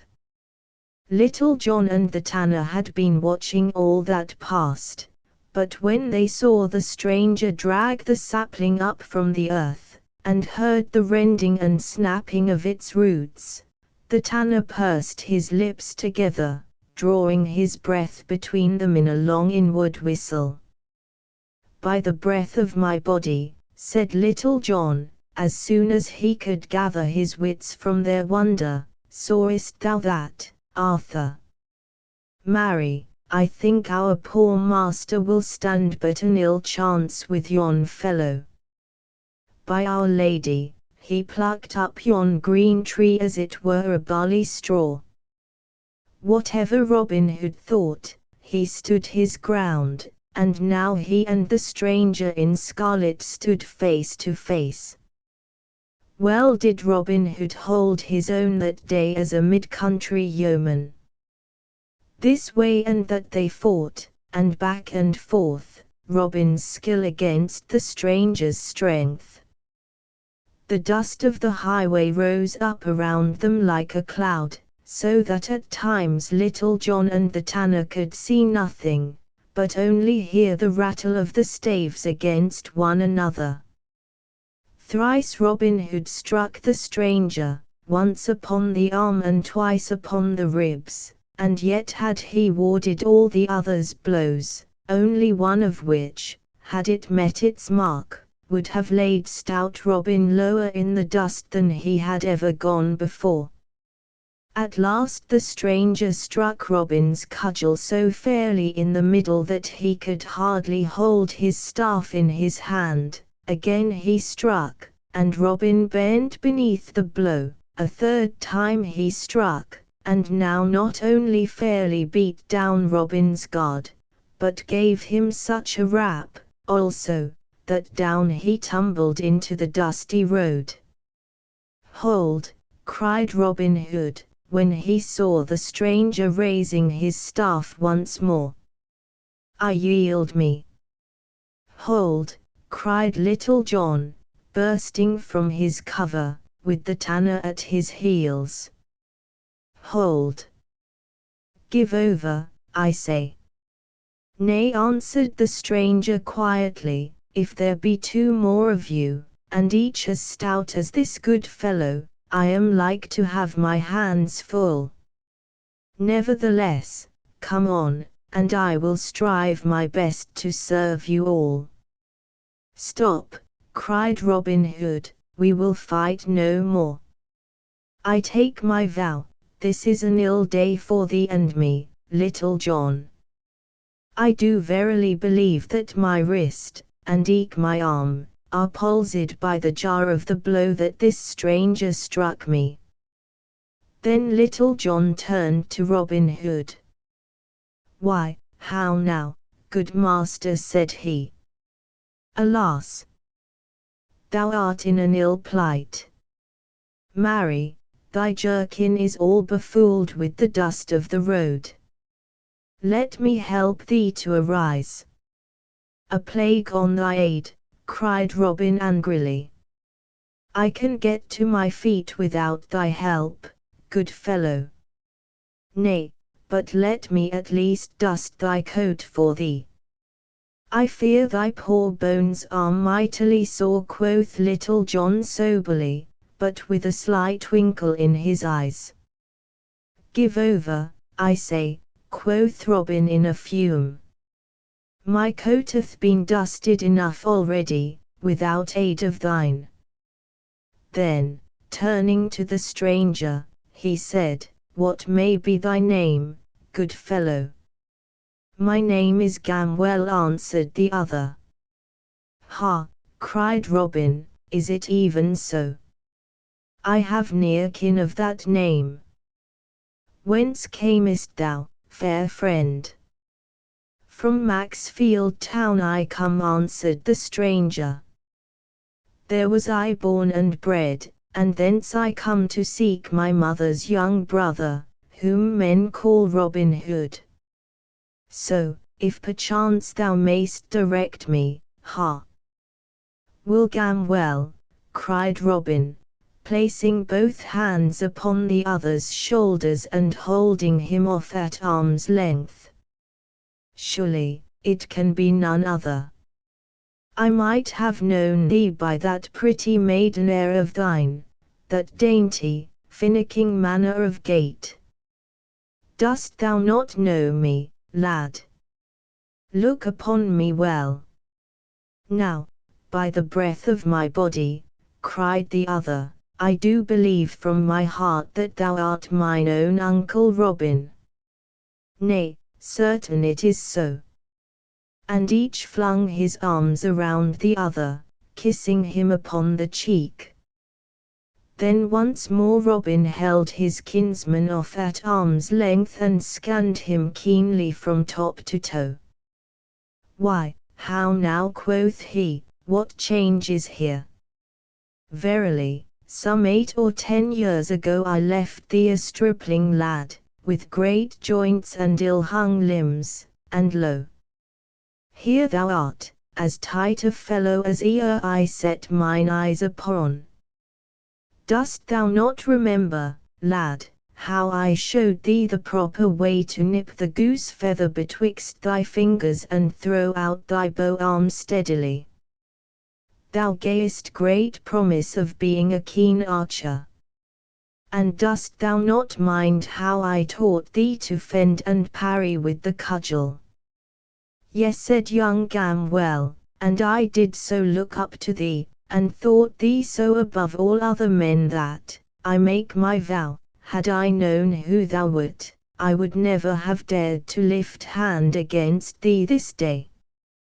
I trust I did thee no great harm. No, no, quoth Robin hastily, and looking sideways at Little John, thou didst not harm me. But say no more of that, I prithee. Yet I will say, lad, that I hope I may never feel again such a blow as thou didst give me. By Our Lady, my arm doth tingle yet from fingernail to elbow. Truly, I thought that I was palsied for life. I tell thee, coz, that thou art the strongest man that ever I laid mine eyes upon. I take my vow, I felt my stomach quake when I beheld thee pluck up yon green tree as thou didst. But tell me, how camest thou to leave Sir Edward and thy mother? Alas, answered young Gamwell, it is an ill story, uncle, that I have to tell thee. My father's steward, who came to us after old Giles Crookleg died, was ever a saucy varlet, and I know not why my father kept him, saving that he did oversee with great judgment. It used to gall me to hear him speak up so boldly to my father, who, thou knowest, was ever a patient man to those about him, and slow to anger and harsh words. Well, one day, and an ill day it was for that saucy fellow, he sought to berate my father, I standing by. I could stand it no longer, good uncle, so, stepping forth, I gave him a box o' the ear, and, wouldst thou believe it, the fellow straightway died at he. I think they said I broke his neck, or something o' the like. So off they packed me to seek thee and escape the law. I was on my way when thou sawest me, and here I am. Well, by the faith of my heart, quoth Robin Hood, for anyone escaping the law, thou wast taking it the most easily that ever I beheld in all my life. Whenever did anyone in all the world see one who had slain a man, and was escaping because of it, tripping along the highway like a dainty court damsel, sniffing at a rose the while? Nay, uncle answered Wilgam well, Overhurst never churned good butter, as the old sayingeth it. Moreover, I do verily believe that this overstrength of my body hath taken the nimbleness out of my heels. Why, thou didst but just now rap me thrice, and I thee never a once, save by overbearing thee by my strength. Nay, quoth Robin, let us say no more on that score. I am right glad to see thee, Will, and thou wilt add great honour and credit to my band of merry fellows. But thou must change thy name, for warrants will be out presently against thee, so, because of thy gay clothes, thou shalt henceforth and for aye be called Will Scarlet.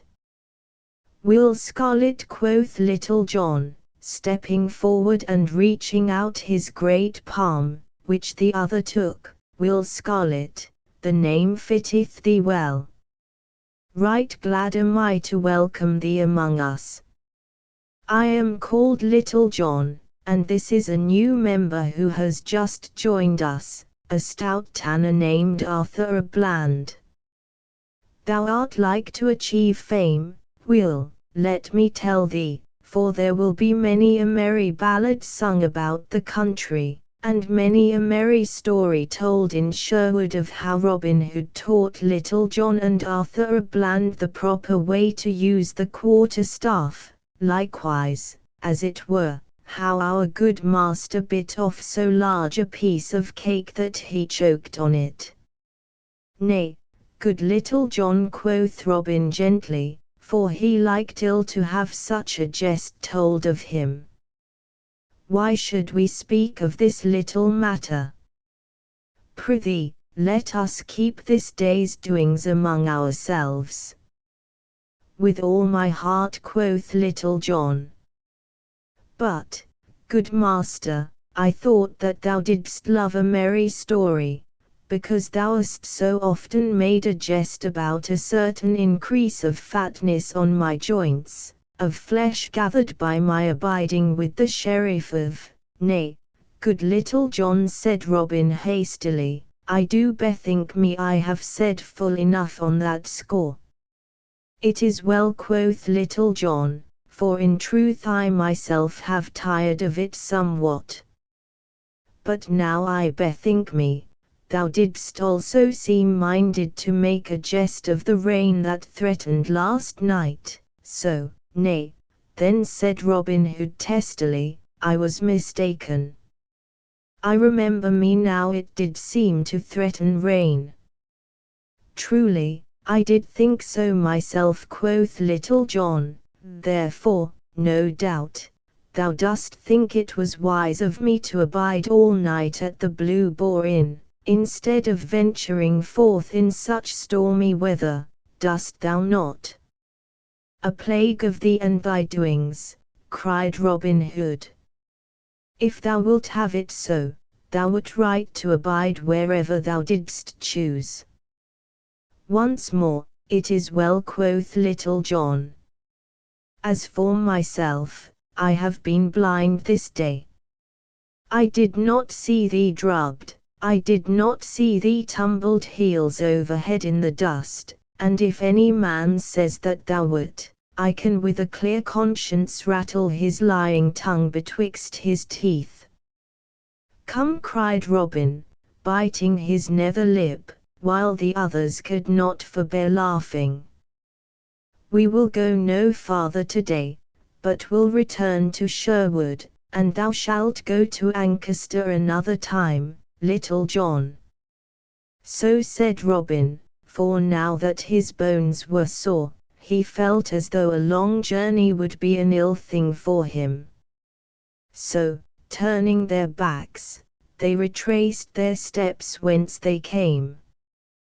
The adventure with Midge the miller's son. When the four yeomen had travelled for a long time towards Sherwood again, high noontide being past, they began to wax hungry. Quoth Robin Hood, I would that I had somewhat to eat. Methinks a good loaf of white bread, with a piece of snow-white cheese, washed down with a draught of humming ale, were a feast for a king. Since thou speakest of it, said Will Scarlet, methinks it would not be amiss myself. There is that within me crieth out, victuals, good friend, victuals. I know a house near by, said Arthur a Bland, and, had I but the money, I would bring ye that ye speak of, to wit, a sweet loaf of bread, a fair cheese, and a skin of brown ale. For the matter of that, thou knowest I have money by me, good master, quoth Little John. Why, so thou'st, Little John, said Robin. How much money will it take, good Arthur, to buy us meat and drink? I think that 6 broad pennies will buy food enow for a dozen men, said the tanner. Then give him 6 pennies, Little John, quoth Robin, for methinks food for 3 men will about fit my need. Now get thee gone, Arthur, with the money, and bring the food here, for there is a sweet shade in that thicket yonder, beside the road, and there will we eat our meal. So Little John gave Arthur the money, and the others stepped to the thicket, there to await the return of the tanner. After a time he came back, bearing with him a great brown loaf of bread, and a fair, round cheese, and a goeskin full of stout March beer, slung over his shoulders. Then Will Scarlet took his sword and divided the loaf and the cheese into 4 fair portions, and each man helped himself. Then Robin Hood took a deep pull at the beer. Aha, said he, drawing in his breath, never have I tasted sweeter drink than this. After this no man spake more, but each munched away at his bread and cheese lustily, with ever and anon a pull at the beer. At last Will Scarlet looked at a small piece of bread he still held in his hand, and quoth he, methinks I will give this to the sparrows. So, throwing it from him, he brushed the crumbs from his jerkin. I, too, quoth Robin, have had enough, I think. As for Little John and the tanner, they had by this time eaten every crumb of their bread and cheese. Now, quoth Robin, I do feel myself another man, and would fain enjoy something pleasant before going farther upon our journey. I do bethink me, Will, that thou didst use to have a pretty voice, and one that tuned sweetly upon a song. Prithee, give us one ere we journey farther. Truly, I do not mind turning a tune, answered Will Scarlet, but I would not sing alone. Nay, others will follow. Strike up, lad, quoth Robin. In that case, 'tis well said, Will Scarlet. I do call to mind a song that a certain minstrel used to sing in my father's hall, upon occasion. I know no name for it and so can give you none, but thus it is. Then, clearing his throat, he sang, in the merry blossom time, when love longings food the breast, when the flower is on the lime, when the small fowl builds her nest, sweetly sings the nightingale and the throstle cock so bold, cuckoo in the dewy dale and the turtle in the wood. But the robin I love dear, for he singeth through the year. Robin, Robin, merry Robin. So I'd have my true love be, not to fly at the nigh sign of cold adversity.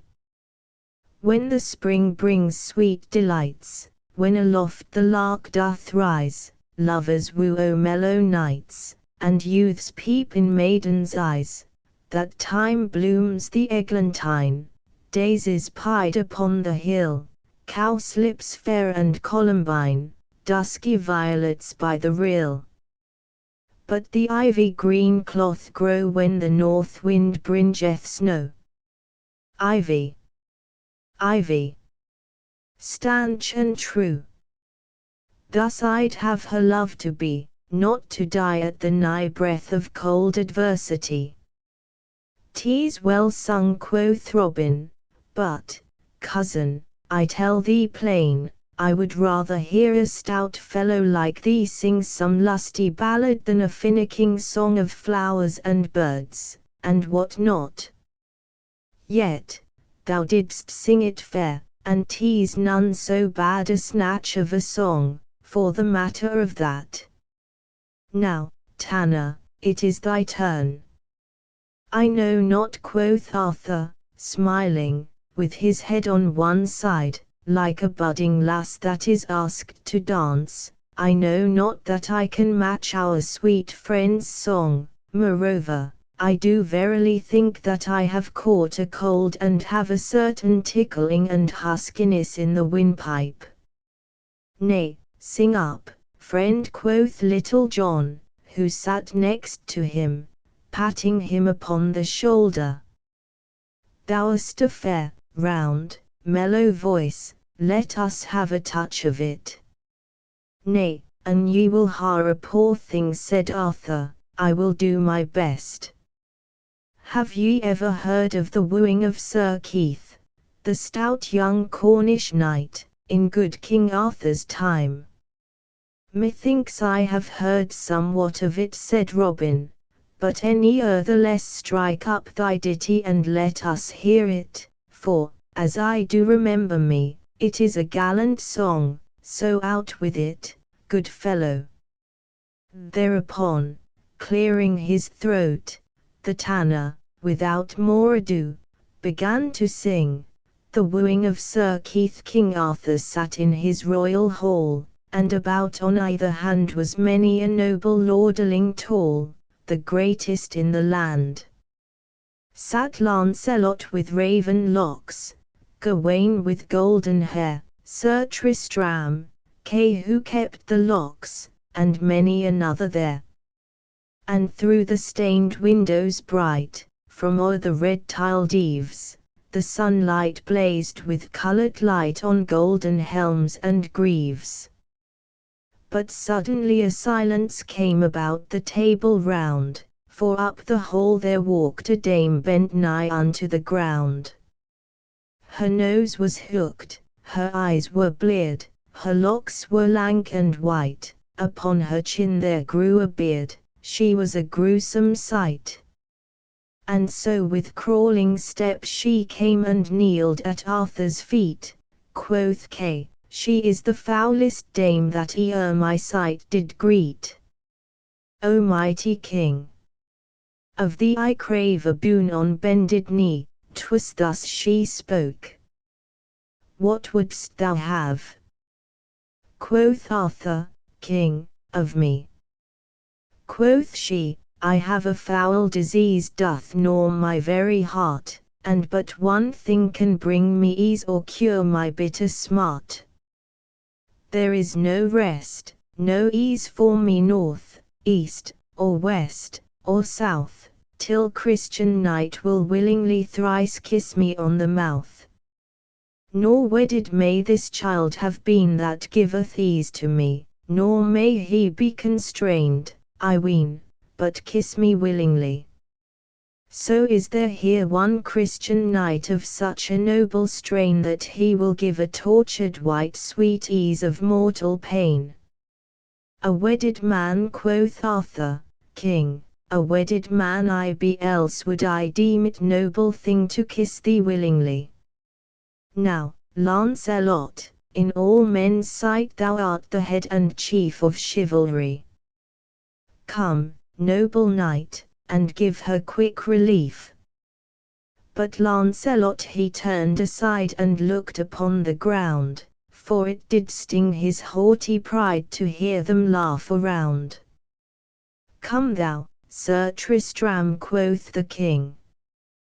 Quoth he, it cannot be, for ne'er can I my stomach bring to do it willingly. Wilt thou, Sir Kay, thou scornful wight? Quoth Kay, nay, by my troth. What noble dame would kiss a knight that kissed so foul a mouth?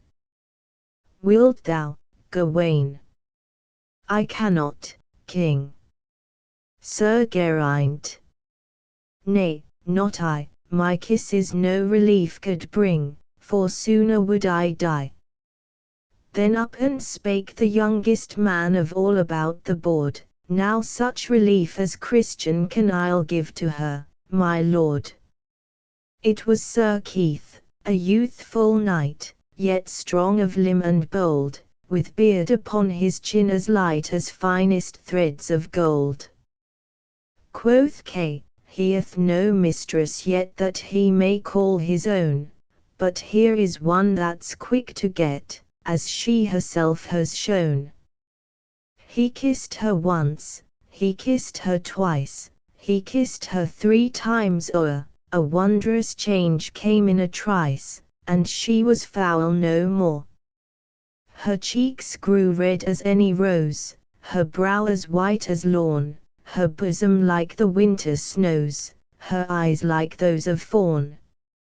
Her breath grew sweet as summer breeze that blows the meadows o'er, her voice grew soft as rustling trees, and cracked and harsh no more. Her hair grew glittering, like the gold, her hands as white as milk, her filthy rags, so foul and old, were changed to robes of silk. In great amaze the knights did stare. Quoth Kay, I make my vow if it will please thee, lady fair, I'll gladly kiss thee now. But young Sir Keith kneeled on one knee and kissed her robes so fair. O let me be thy slave, said he, for none to thee compare. She bent her down, she kissed his brow, she kissed his lips and eyes. Quoth she, thou art my master now, my lord, my love, arise.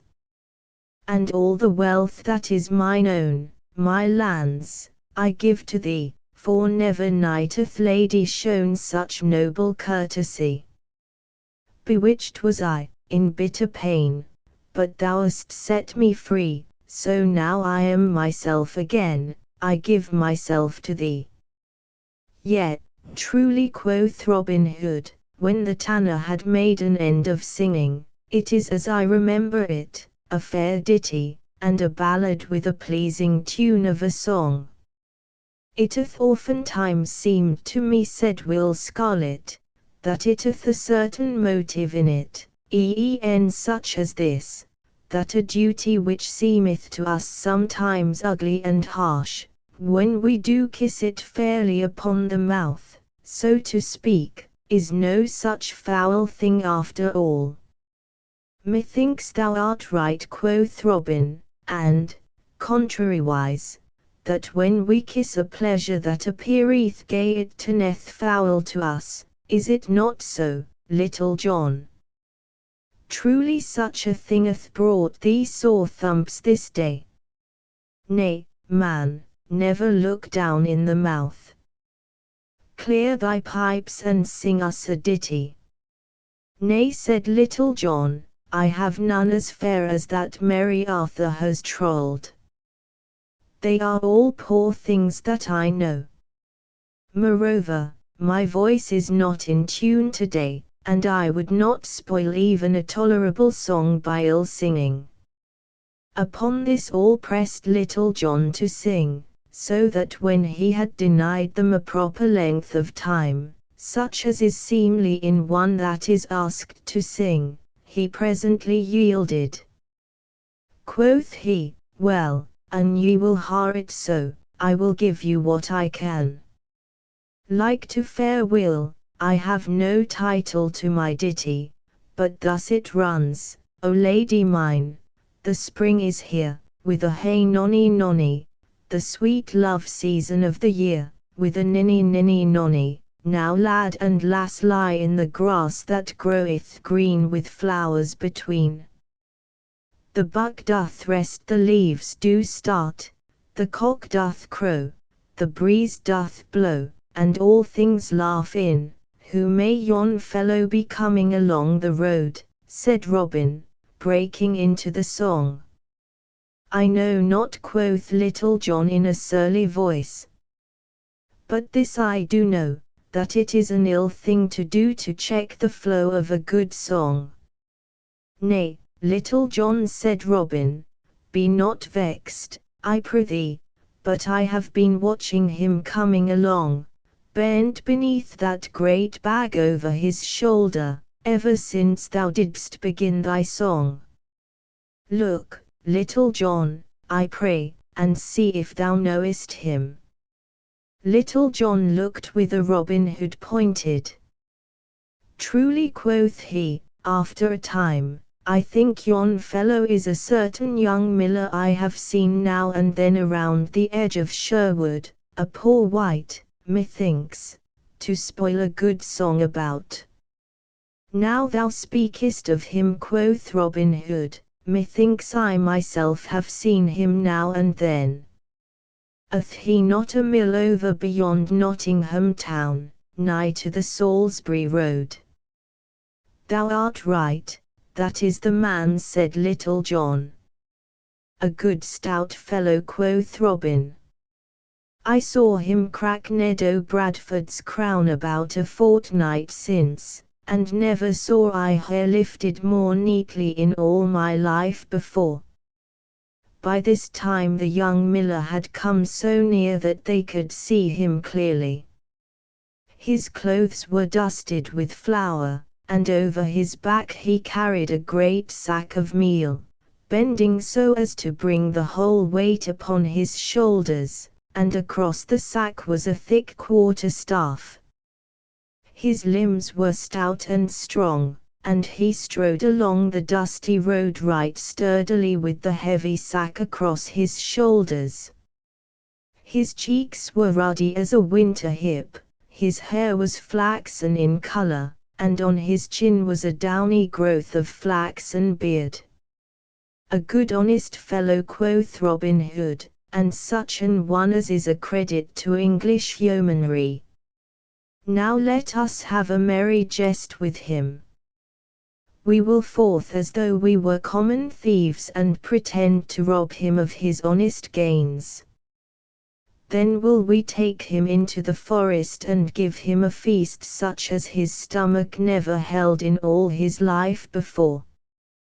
We will flood his throat with good canary and send him home with crowns in his purse for every penny he hath. What say ye, lads? Truly, it is a merry thought, said Will Scarlet. It is well planned, quoth Little John, but all the saints preserve us from any more drubbings this day. Marry, my poor bones ache so that I, prithee peace, Little John, quoth Robin. Thy foolish tongue will get us both well laughed at yet. My foolish tongue, forsooth, growled Little John to Arthur a Bland. I would it could keep our master from getting us into another coil this day.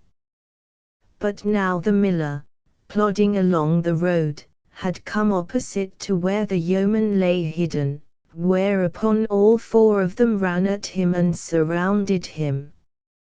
Hold, friend, cried Robin to the miller, whereupon he turned slowly, with the weight of the bag upon his shoulder, and looked at each in turn all bewildered, for though a good stout man his wits did not skip like roasting chestnuts. Who bids me stay? Said the miller in a voice deep and gruff, like the growl of a great dog. Marry, that do I, quoth Robin, and let me tell thee, friend, thou hadst best mind my bidding. And who art thou, good friend? Said the miller, throwing the great sack of meal from his shoulder to the ground, and who are those with thee? We be 4 good Christian men, quoth Robin, and would fain help thee by carrying part of thy heavy load. I give you all thanks, said the miller, but my bag is none that heavy that I cannot carry it e'en by myself. Nay, thou dost mistake, quoth Robin, I meant that thou mightest perhaps have some heavy farthings or pence about thee, not to speak of silver and gold. Our good gaffer Swanthold saith that gold is an over-heavy burden for a 2-legged ass to carry, so we would e'en lift some of this load from thee. Alas, cried the miller, what would ye do to me? I have not about me so much as a clipped groat. Do me no harm, I pray you, but let me depart in peace. Moreover, let me tell you that ye are upon Robin Hood's ground, and should he find you seeking to rob an honest craftsman, he will clip your ears to your heads and scourge you even to the walls of Nottingham. In truth I fear Robin Hood no more than I do myself, quoth jolly Robin. Thou must this day give up to me every penny thou hast about thee. Nay, if thou dost budge an inch I will rattle this staff about thine ears. Nay, smite me not, cried the miller, throwing up his elbow as though he feared the blow. Thou mayst search me if thou wilt, but thou wilt find nothing upon me, pouch, pocket, or skin. Is it so? Quoth Robin Hood, looking keenly upon him. Now I believe that what thou tellest is no true tale. If I am not much mistook, thou hast somewhat in the bottom of that fat sack of meal. Good Arthur, empty the bag upon the ground. I warrant thou wilt find a shilling or 2 in the flour. Alas, cried the miller, falling upon his knees, spoil not all my good meal. It can better you not, and will ruin me. Spare it, and I will give up the money in the bag. Ha, quoth Robin, nudging Will Scarlet. Is it so? And have I found where thy money lies? Marry, I have a wondrous nose for the blessed image of good King Harry. I thought that I smelled gold and silver beneath the barley meal. Bring it straight forth, miller. Then slowly the miller arose to his feet, and slowly and unwillingly he untied the mouth of the bag, and slowly thrust his hands into the meal and began fumbling about with his arms buried to the elbows in the barley flour. The others gathered round him, their heads together, looking and wondering what he would bring forth. So they stood, all with their heads close together, gazing down into the sack. But while he pretended to be searching for the money, the miller gathered 2 great handfuls of meal. Ha, quoth he, here they are, the beauties.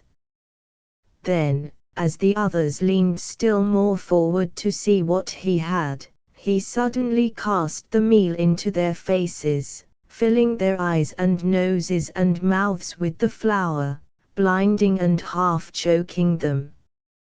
Arthur à Bland was worse off than any, for his mouth was open, agape with wonder of what was to come, so that a great cloud of flour flew down his throat, setting him a-coughing till he could scarcely stand.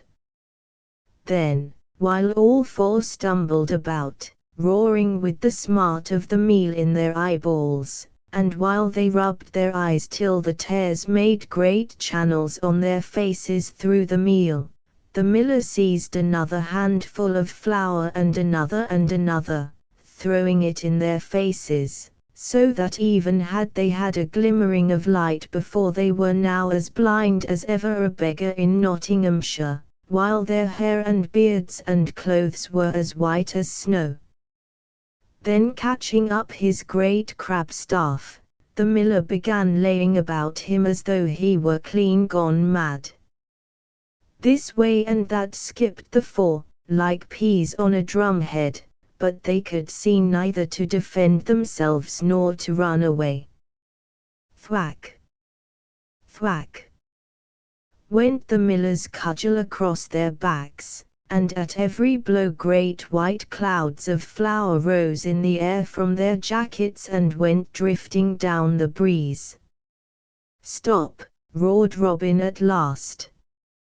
"Give over, good friend, I am Robin Hood."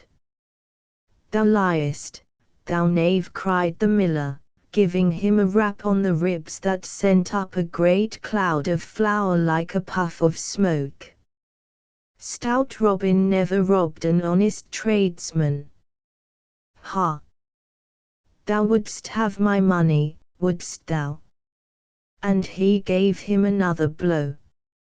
"Nay, thou art not getting thy share, thou long-legged knave. Share and share alike." And he smote Little John across the shoulders so that he sent him skipping half across the road. "Nay, fear not, it is thy turn now, Blackbeard."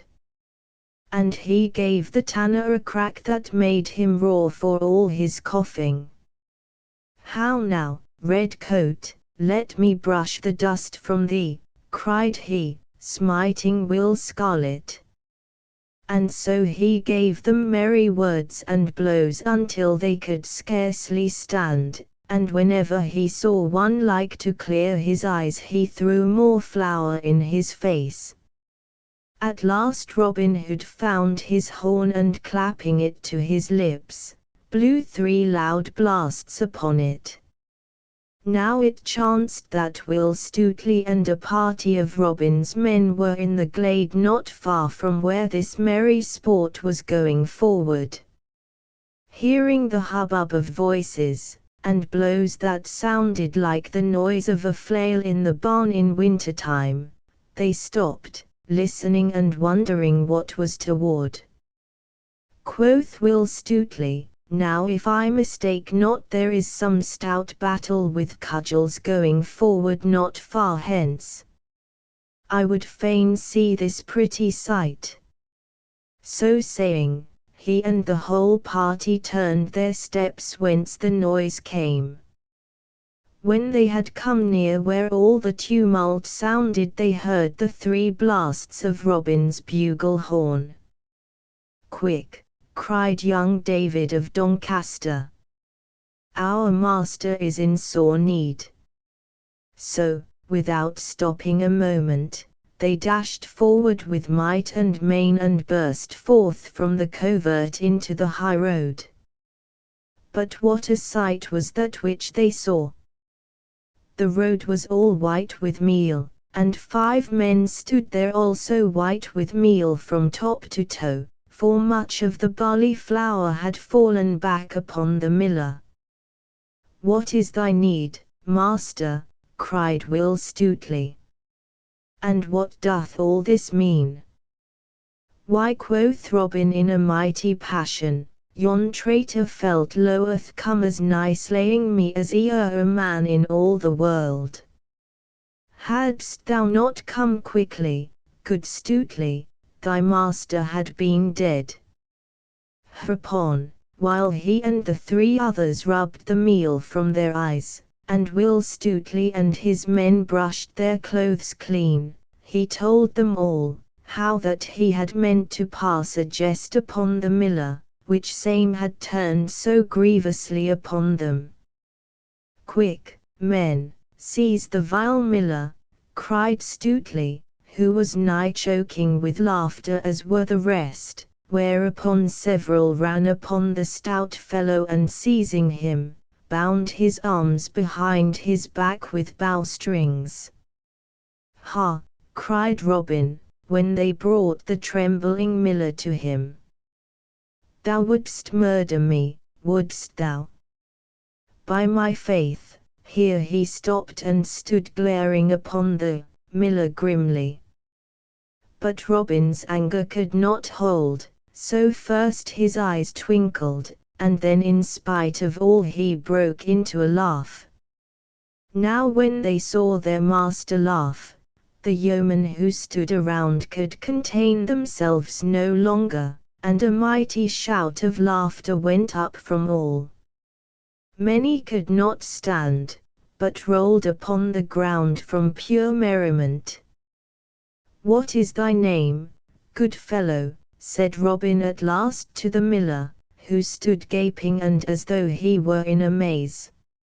"Alas, sir, I am Midge, the miller's son," said he in a frightened voice. "I make my vow," quoth merry Robin, smiting him upon the shoulder, "thou art the mightiest Midge that e'er mine eyes beheld. Now wilt thou leave thy dusty mill and come and join my band?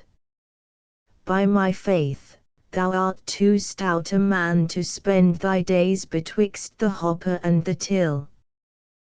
Then truly, if thou dost forgive me for the blows I struck, not knowing who thou wast, I will join with thee right merrily," said the miller. "Then have I gained this day," quoth Robin, "the 3 stoutest yeomen in all Nottinghamshire. We will get us away to the greenwood tree, and there hold a merry feast in honour of our new friends, and mayhap a cup or 2 of good sack and canary may mellow the soreness of my poor joints and bones, though I warrant it will be many a day before I am again the man I was." So saying, he turned and led the way, the rest following, and so they entered the forest once more and were lost to sight. So that night all was ablaze with crackling fires in the woodlands, for though Robin and those others spoken of, only excepting Midge, the miller's son, had many a sore bump and bruise here and there on their bodies, they were still not so sore in the joints that they could not enjoy a jolly feast given all in welcome to the new members of the band.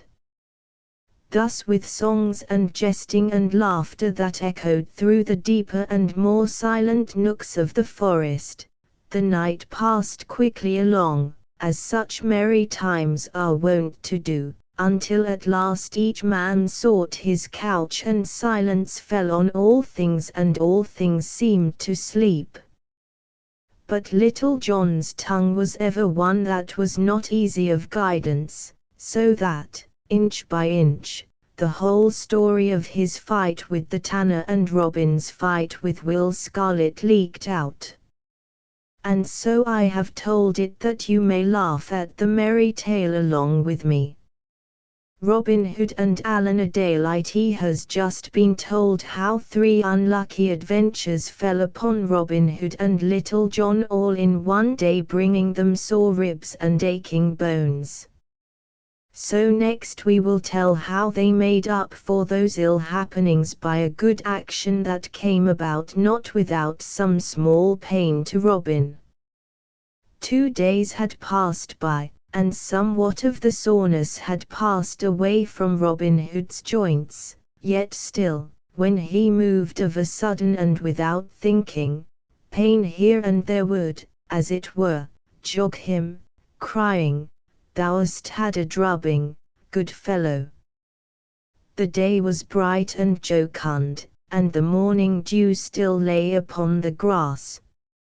Under the greenwood tree sat Robin Hood. On one side was Will Scarlet, lying at full length upon his back, gazing up into the clear sky, with hands clasped behind his head. Upon the other side sat Little John, fashioning a cudgel out of a stout crab-tree limb. Elsewhere upon the grass sat or lay many others of the band. By the faith of my heart, quoth merry Robin, I do bethink me that we have had no one to dine with us for this long time. Our money groweth low in the purse, for no one hath come to pay a reckoning for many a day. Now busk thee, good Stuteley, and choose thee 6 men, and get thee gone to Foss Way or thereabouts, and see that thou bringest some one to eat with us this evening. Meantime we will prepare a grand feast to do whosoever may come the greater honour. And stay, good Stuteley. I would have thee take Will Scarlet with thee, for it is meet that he should become acquaint with the ways of the forest. Now do I thank thee, good master, quoth Stuteley, springing to his feet, that thou hast chosen me for this adventure. Truly, my limbs do grow slack through abiding idly here. As for 2 of my 6, I will choose Midge the miller and Arthur a Bland, for, as well thou knowest, good master, they are stout fists at the quarter-staff. Is it not so, Little John? At this all laughed but Little John and Robin, who twisted up his face. I can speak for Midge, said he, and likewise for my cousin Scarlet. This very blessed morn I looked at my ribs and found them as many colours as a beggar's cloak. So, having chosen 4 more stout fellows, Will Stuteley and his band set forth to Foss Way, to find whether they might not come across some rich guest to feast that day in Sherwood with Robin and his band. For all the livelong day they abided near this highway. Each man had brought with him a good store of cold meat and a bottle of stout March beer to stay his stomach till the home-coming. So when high noontide had come they sat them down upon the soft grass, beneath a green and wide-spreading hawthorn bush, and held a hearty and jovial feast. After this, one kept watch while the others napped, for it was a still and sultry day. Thus they passed the time pleasantly enow, but no guest such as they desired showed his face in all the time that they lay hidden there. Many passed along the dusty road in the glare of the sun, now it was a bevy of chattering damsels merrily tripping along, now it was a plodding tinker, now a merry shepherd lad, now a sturdy farmer, all gazing ahead along the road, unconscious of the 7 stout fellows that lay hidden so near them. Such were the travellers along the way, but fat abbot, rich esquire, or money-laden usurer came there none. At last the sun began to sink low in the heavens, the light grew red and the shadows long. The air grew full of silence, the birds twittered sleepily, and from afar came, faint and clear, the musical song of the milkmaid calling the kine home to the milking. Then Stuteley arose from where he was lying. A plague of such ill luck, quoth he. Here have we abided all day, and no bird worth the shooting, so to speak, hath come within reach of our bolt. Had I gone forth on an innocent errand, I had met a dozen stout priests or a score of pursy moneylenders. But it is ever thus, the dun deer are never so scarce as when one has a grey goose feather nipped betwixt the fingers. Come, lads, let us pack up and home again, say I. Accordingly, the others arose, and, coming forth from out the thicket, they all turned their toes back again to Sherwood. After they had gone some distance, Will Stuteley, who headed the party, suddenly stopped. Hist, quoth he, for his ears were as sharp as those of a 5-year-old fox. "Hark, lads! Methinks I hear a sound." At this all stopped and listened with bated breath, albeit for a time they could hear nothing, their ears being duller than Stuteley's. At length they heard a faint and melancholy sound, like someone in lamentation.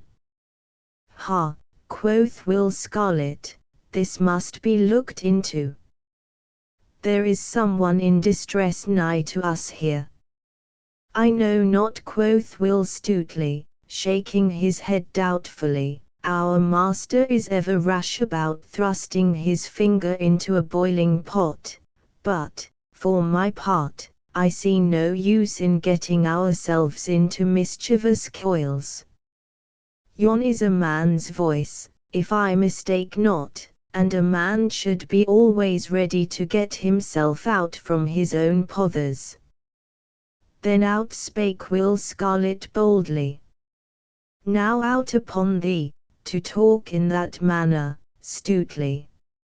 Stay, if thou dost list. I go to see what may be the trouble of this poor creature." "Nay," quoth Stuteley, "thou dost leap so quickly, thou'lt tumble into the ditch." "Who said I would not go?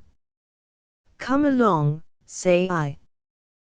Thus saying, he led the way, the others following, till, after they had gone a short distance, they came to a little opening in the woodland, whence a brook, after gurgling out from under the tangle of overhanging bushes, spread out into a broad and glass-pebbled pool. By the side of this pool, and beneath the branches of a willow, lay a youth upon his face, weeping aloud, the sound of which had first caught the quick ears of Stuteley. His golden locks were tangled, his clothes were all awry, and everything about him betokened sorrow and woe. Over his head, from the branches of the osier, hung a beautiful harp of polished wood inlaid with gold and silver in fantastic devices. Beside him lay a stout ashen bow and half a score of fair, smooth arrows. "Hullo!" shouted Will Stuteley, when they had come out from the forest into the little open spot. "Who art thou, fellow, that liest there killing all the green grass with salt water?" Hearing the voice, the stranger sprang to his feet and, snatching up his bow and fitting a shaft, held himself in readiness for whatever ill might befall him. "Truly," said one of the yeomen, when they had seen the young stranger's face, "I do know that lad right well. He is a certain minstrel that I have seen hereabouts more than once. It was only a week ago I saw him skipping across the hill like a yearling doe. A fine sight he was then, with a flower at his ear and a cock's plume stuck in his cap, but now, methinks, our cockerel is shorn of his gay feathers." "Pah!" cried Will Stuteley, coming up to the stranger, "wipe thine eyes, man. I do hate to see a tall, stout fellow so snivelling like a girl of 14 over a dead tomtit. Put down thy bow, man. We mean thee no harm." But Will Scarlet, seeing how the stranger, who had a young and boyish look, was stung by the words that Stuteley had spoken, came to him and put his hand upon the youth's shoulder. "Nay, thou art in trouble, poor boy," said he kindly. "Mind not what these fellows have said. They are rough, but they mean thee well.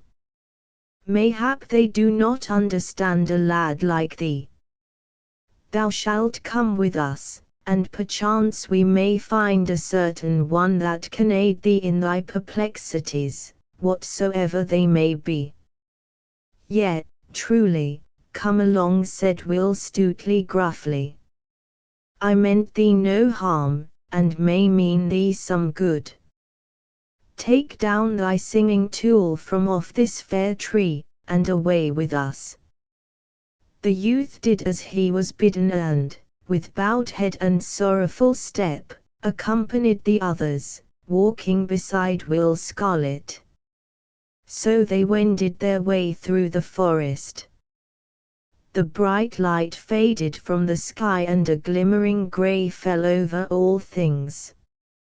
From the deeper recesses of the forest the strange whispering sounds of night time came to the ear. All else was silent, saving only for the rattling of their footsteps amid the crisp, dry leaves of the last winter. At last a ruddy glow shone before them here and there through the trees. A little farther and they came to the open glade, now bathed in the pale moonlight. In the center of the open crackled a great fire, throwing a red glow on all around. At the fire were roasting juicy steaks of venison, pheasants, capons, and fresh fish from the river. All the air was filled with the sweet smell of good things cooking. The little band made its way across the glade, many yeomen turning with curious looks and gazing after them, but none speaking or questioning them. So, with Will Scarlet upon one side and Will Stutely upon the other, the stranger came to where Robin Hood sat on a seat of moss under the greenwood tree, with Little John standing beside him. "Good even, fair friend," said Robin Hood, rising as the other drew near. "And dost thou come to feast with me this day?" "Alas! I know not," said the lad, looking around him with dazed eyes, for he was bewildered with all that he saw. "Truly, I know not whether I be in a dream," said he to himself in a low voice. "Nay, marry," quoth Robin, laughing, "thou art awake, as thou wilt presently find, for a fine feast is a cooking for thee. Thou art our honored guest this day." Still the young stranger looked about him, as though in a dream. Presently he turned to Robin. "Methinks," said he, "I know now where I am and what hath befallen me. Art not thou the great Robin Hood?" "Thou hast hit the bull's-eye," quoth Robin, clapping him upon the shoulder. "Men hereabouts do call me by that name. Sin thou knowest me, thou knowest also that he who feasteth with me must pay his reckoning. I trust thou hast a full purse with thee, fair stranger." "Alas," said the stranger, "I have no purse nor no money either, saving only the half of a sixpence, the other half of which mine own dear love doth carry in her bosom, hung about her neck by a strand of silken thread." At this speech a great shout of laughter went up from those around, whereat the poor boy looked as he would die of shame, but Robin Hood turned sharply to Will Stutely. "Why, how now," quoth he, "is this the guest that thou hast brought us to fill our purse? Methinks thou hast brought but a lean cock to the market." "Nay, good master," answered Will Stutely, grinning, "he is no guest of mine, it was Will Scarlet that brought him thither." Then up spoke Will Scarlet, and told how they had found the lad in sorrow, and how he had brought him to Robin, thinking that he might perchance aid him in his trouble.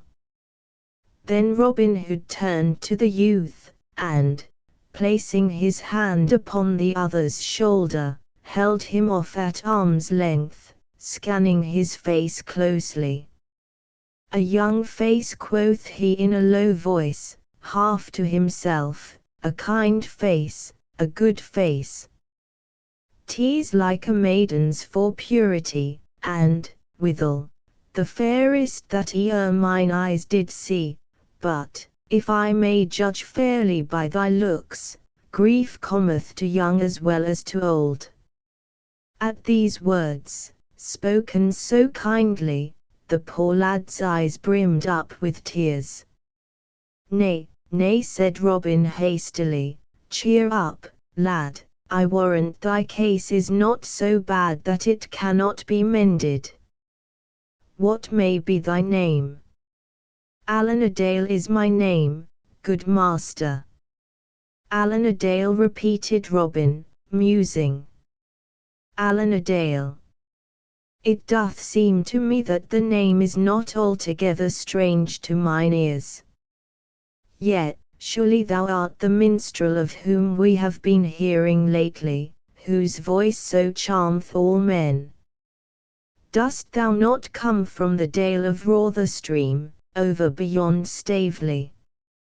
Yet, truly, answered Allan, I do come thence.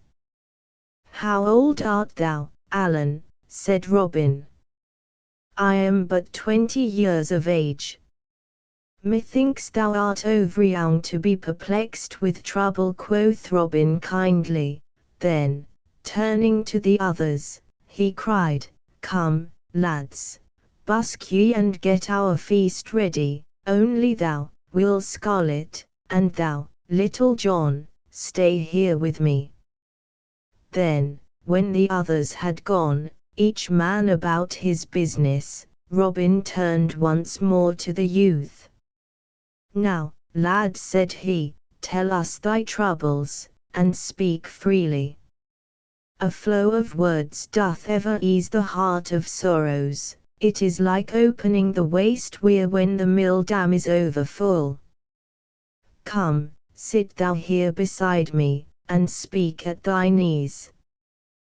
Then straightway the youth told the three yeomen all that was in his heart, at first in broken words and phrases, then freely and with greater ease when he saw that all listened closely to what he said.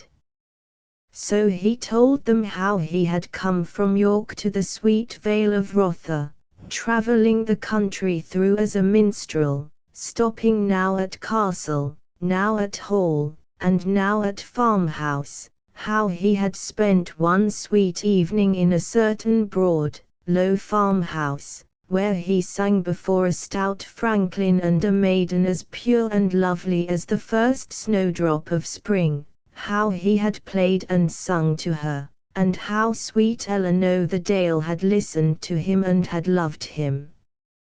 Then, in a low, sweet voice, scarcely louder than a whisper, he told how he had watched for her and met her now and then when she went abroad, but was all too afraid in her sweet presence to speak to her, until at last, beside the banks of Rother, he had spoken of his love, and she had whispered that which had made his heartstrings quiver for joy. Then they broke a sixpence between them, and vowed to be true to one another forever. Next he told how her father had discovered what was doing, and had taken her away from him so that he never saw her again, and his heart was sometimes like to break, how this morn, only 1 short month and a half from the time that he had seen her last, he had heard and knew it to be so, that she was to marry old Sir Stephen of Trent, 2 days hence, for Ellen's father thought it would be a grand thing to have his daughter marry so high, albeit she wished it not, nor was it wonder that a knight should wish to marry his own sweet love, who was the most beautiful maiden in all the world. To all this the yeomen listened in silence, the clatter of many voices, jesting and laughing, sounding around them, and the red light of the fire shining on their faces and in their eyes. So simple were the poor boy's words, and so deep his sorrow, that even little John felt a certain knotty lump rise in his throat. "I wonder not," said Robin, after a moment's silence, "that thy true love loved thee, for thou hast surely a silver cross beneath thy tongue, even like good Saint Francis, that could charm the birds of the air by his speech." "By the breath of my body," burst forth little John, seeking to cover his feelings with angry words, "I have a great part of a mind to go straightway and cudgel the nasty life out of the body of that same vile Sir Stephen. Marry, come up, say I. What a plague, does an old weazen think that tender lasses are to be bought like pullets o' a market day?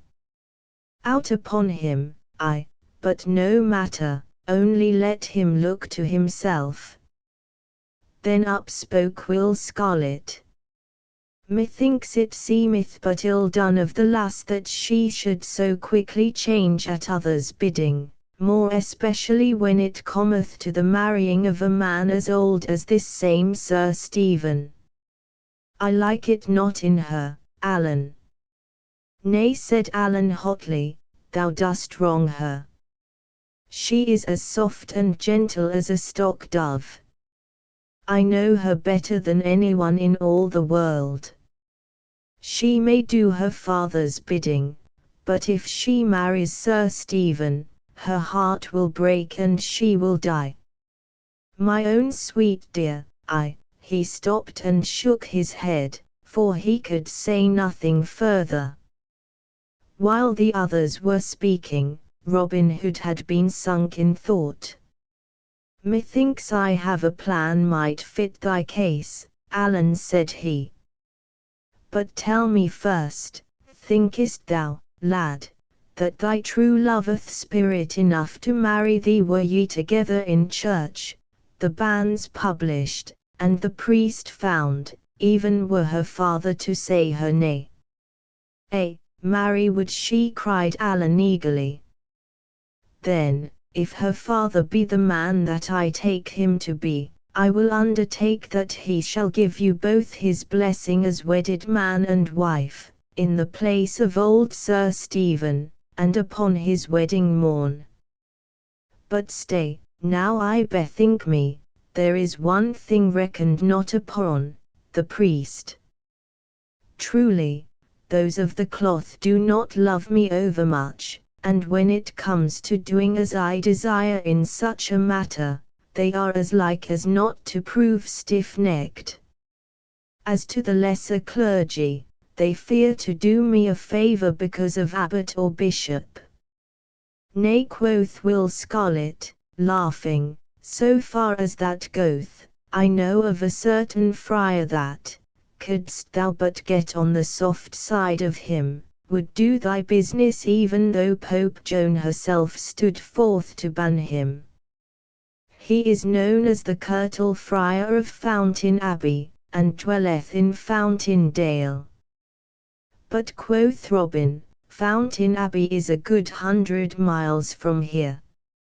An we would help this lad, we have no time to go thither and back before his true love will be married. Naught is to be gained there, coz."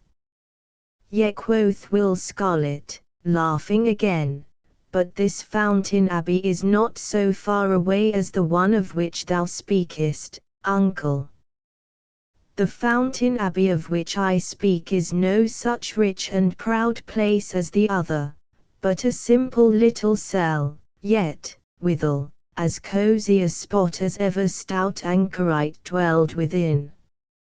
I know the place well, and can guide thee thither, for, though it is a goodly distance, yet methinks a stout pair of legs could carry a man there and back in one day." "Then give me thy hand, Allan," cried Robin, "and let me tell thee, I swear by the bright hair of Saint Aelfrida that this time 2 days hence Eleanor Dale shall be thy wife. I will seek this same Friar of Fountain Abbey tomorrow day, and I warrant I will get upon the soft side of him, even if I have to drub one soft. At this Will Scarlet laughed again.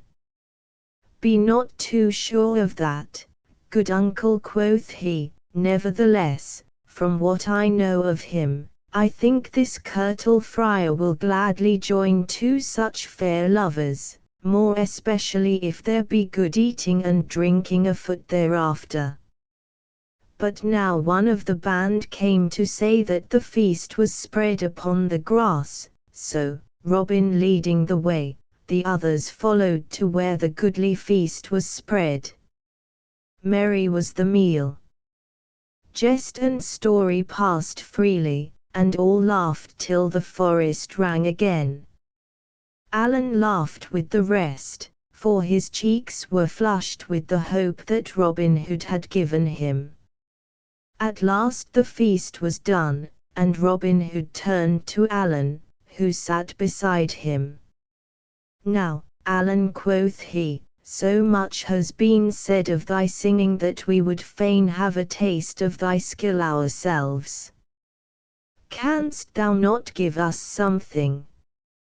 Surely, answered Alan readily, for he was no third-rate songster that must be asked again and again, but said yes or no at the first bidding. So, taking up his harp, he ran his fingers lightly over the sweetly sounding strings, and all was hushed about the cloth.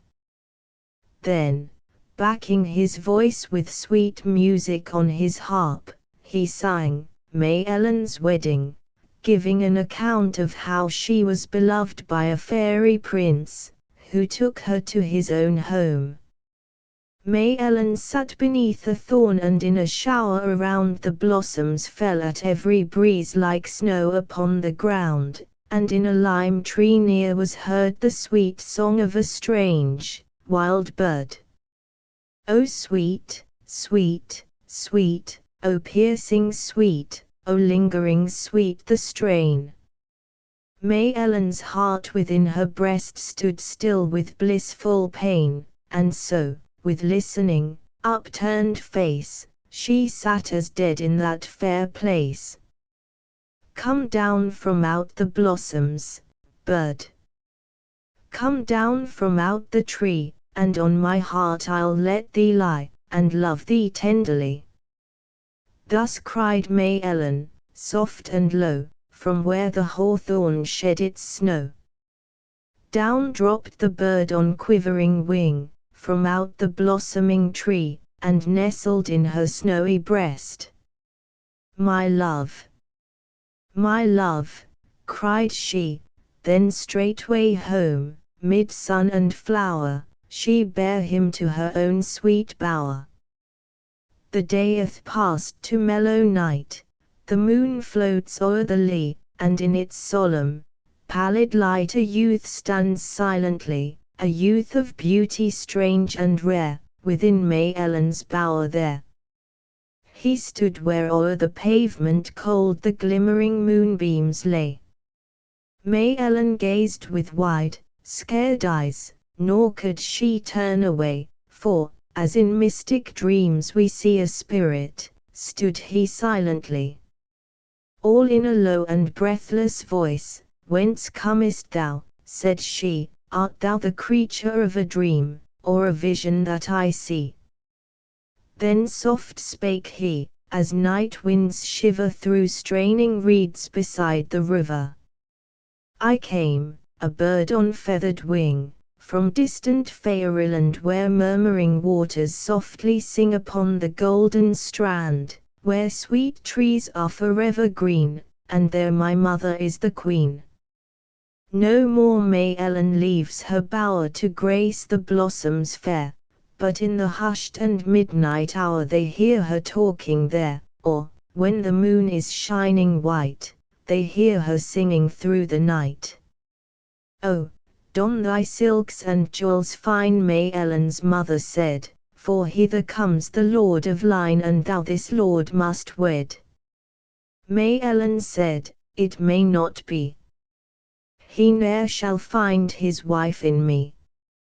Up spoke her brother, dark and grim, now by the bright blue sky, ere yet a day hath gone for him thy wicked bird shall die. For he hath wrought thee bitter harm, by some strange art or cunning charm. Then, with a sad and mournful song, away the bird did fly, and o'er the castle eaves, and through the grey and windy sky.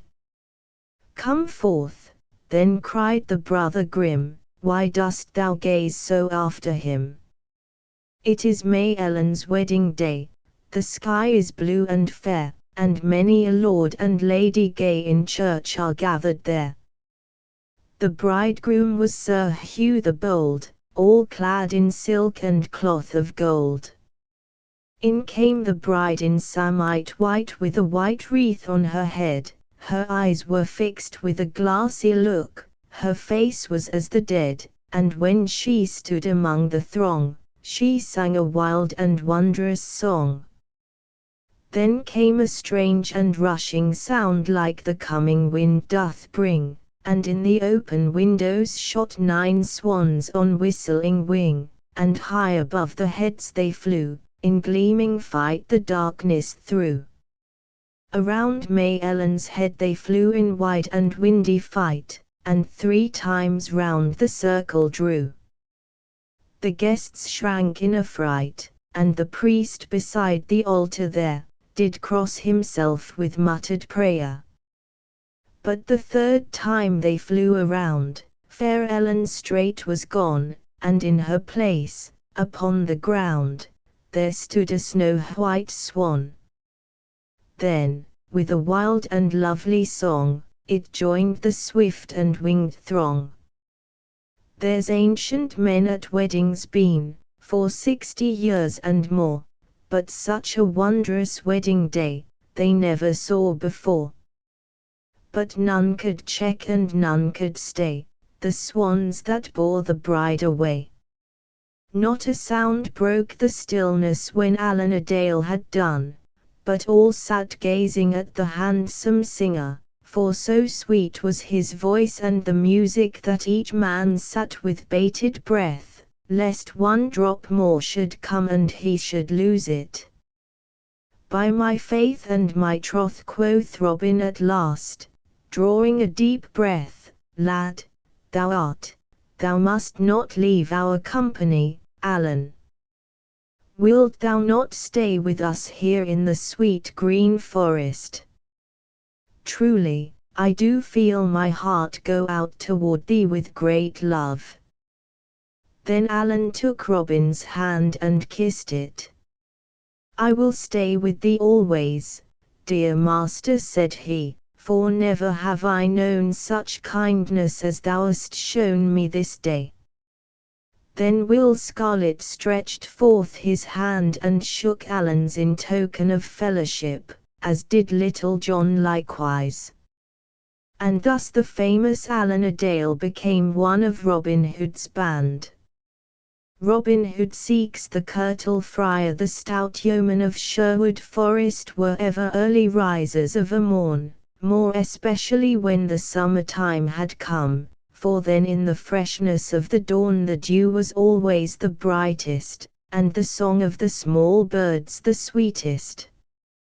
Quoth Robin, now will I go to seek this same friar of Fountain Abbey of whom we spake yesternight, and I will take with me 4 of my good men, and these 4 shall be Little John, Will Scarlet, David of Doncaster, and Arthur a Bland. Bide the rest of you here, and Will Stuteley shall be your chief while I am gone.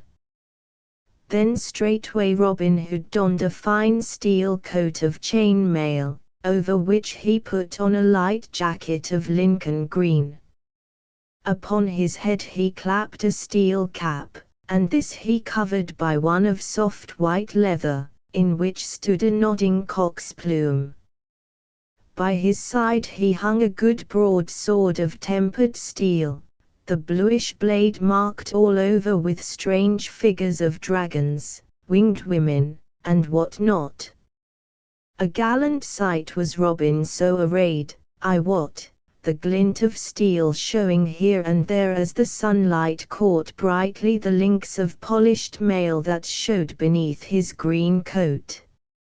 So, having arrayed himself, he and the 4 yeomen set forth upon their way, Will Scarlet taking the lead, for he knew better than the others whither to go. Thus, mile after mile, they strode along, now across a brawling stream, now along a sunlit road, now down some sweet forest path, over which the trees met in green and rustling canopy, and at the end of which a herd of startled deer dashed away, with rattle of leaves and crackle of branches.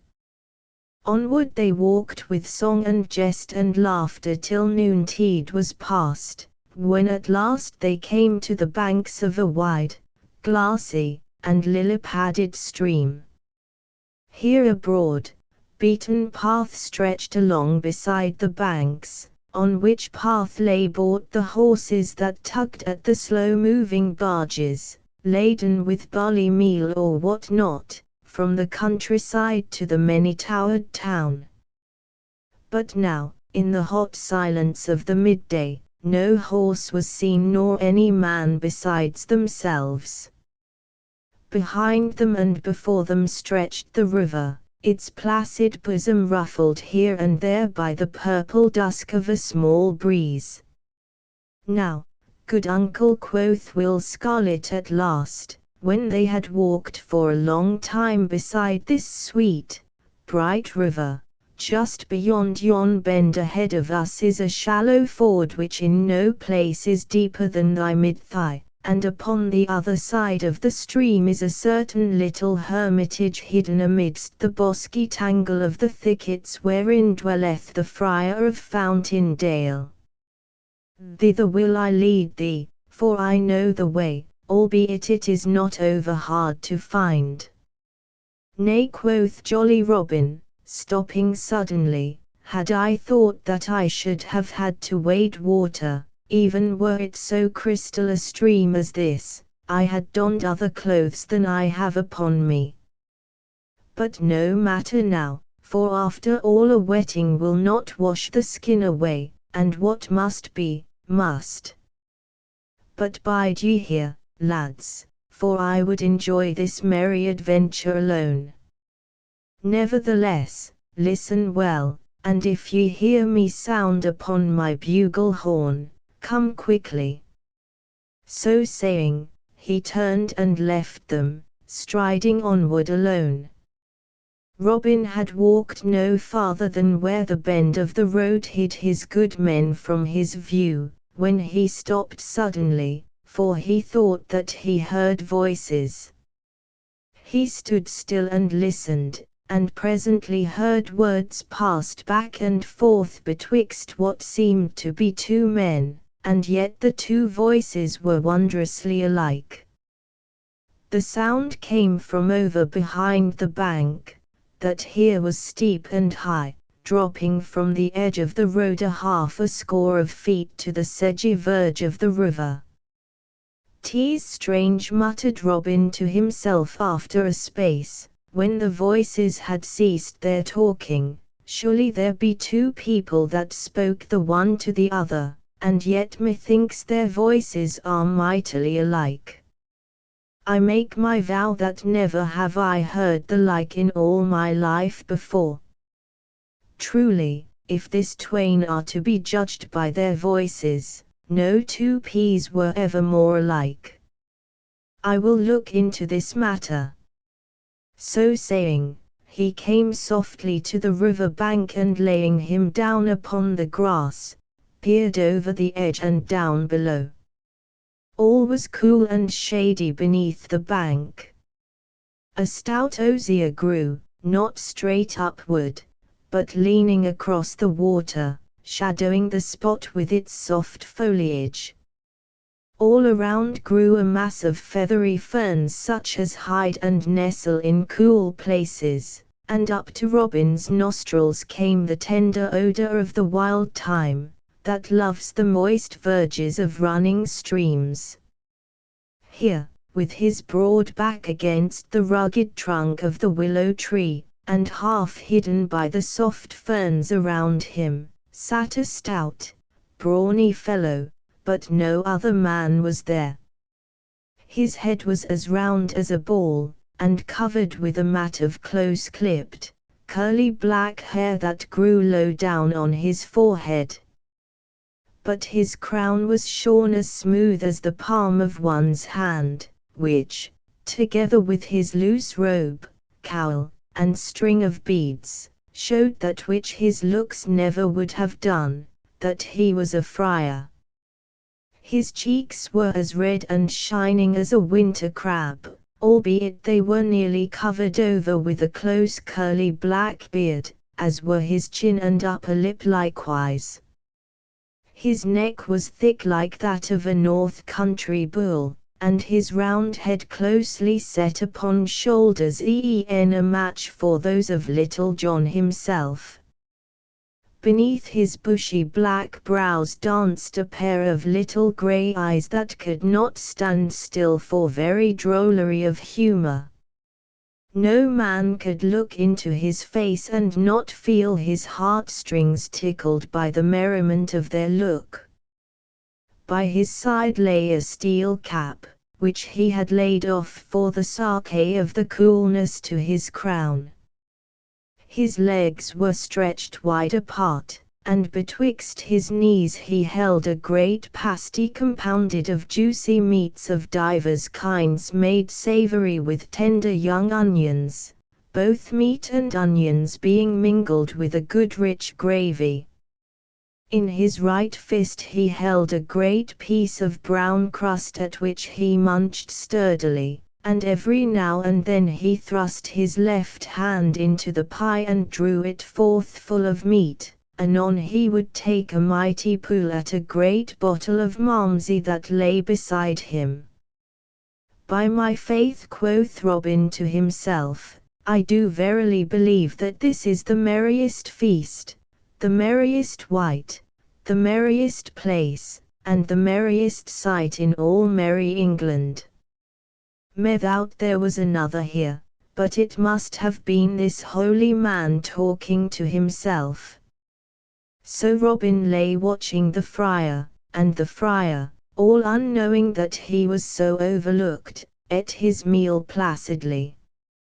At last he was done, and, having first wiped his greasy hands upon the ferns and wild thyme, and sweeter napkin ne'er had king in all the world, he took up his flask and began talking to himself as though he were another man, and answering himself as though he were somebody else. Dear lad, thou art the sweetest fellow in all the world, I do love thee as a lover loveth his lass. La, thou dost make me shamed to speak so to me in this solitary place, no one being by, and yet if thou wilt have me say so, I do love thee as thou lovest me. Nay then, wilt thou not take a drink of good Malmsey? After thee, lad, after thee. Nay, I beseech thee, sweeten the draught with thy lips. Here he passed the flask from his right hand to his left. An thou wilt force it on me so, I must needs do thy bidding, yet with the more pleasure do I so as I drink thy very great health. Here he took a long, deep draught. And now, sweet lad, 'tis thy turn next. Here he passed the bottle from his left hand back again to his right. I take it, sweet chuck, and here's wishing thee as much good as thou wishest me. Saying this, he took another draught, and truly he drank enough for two.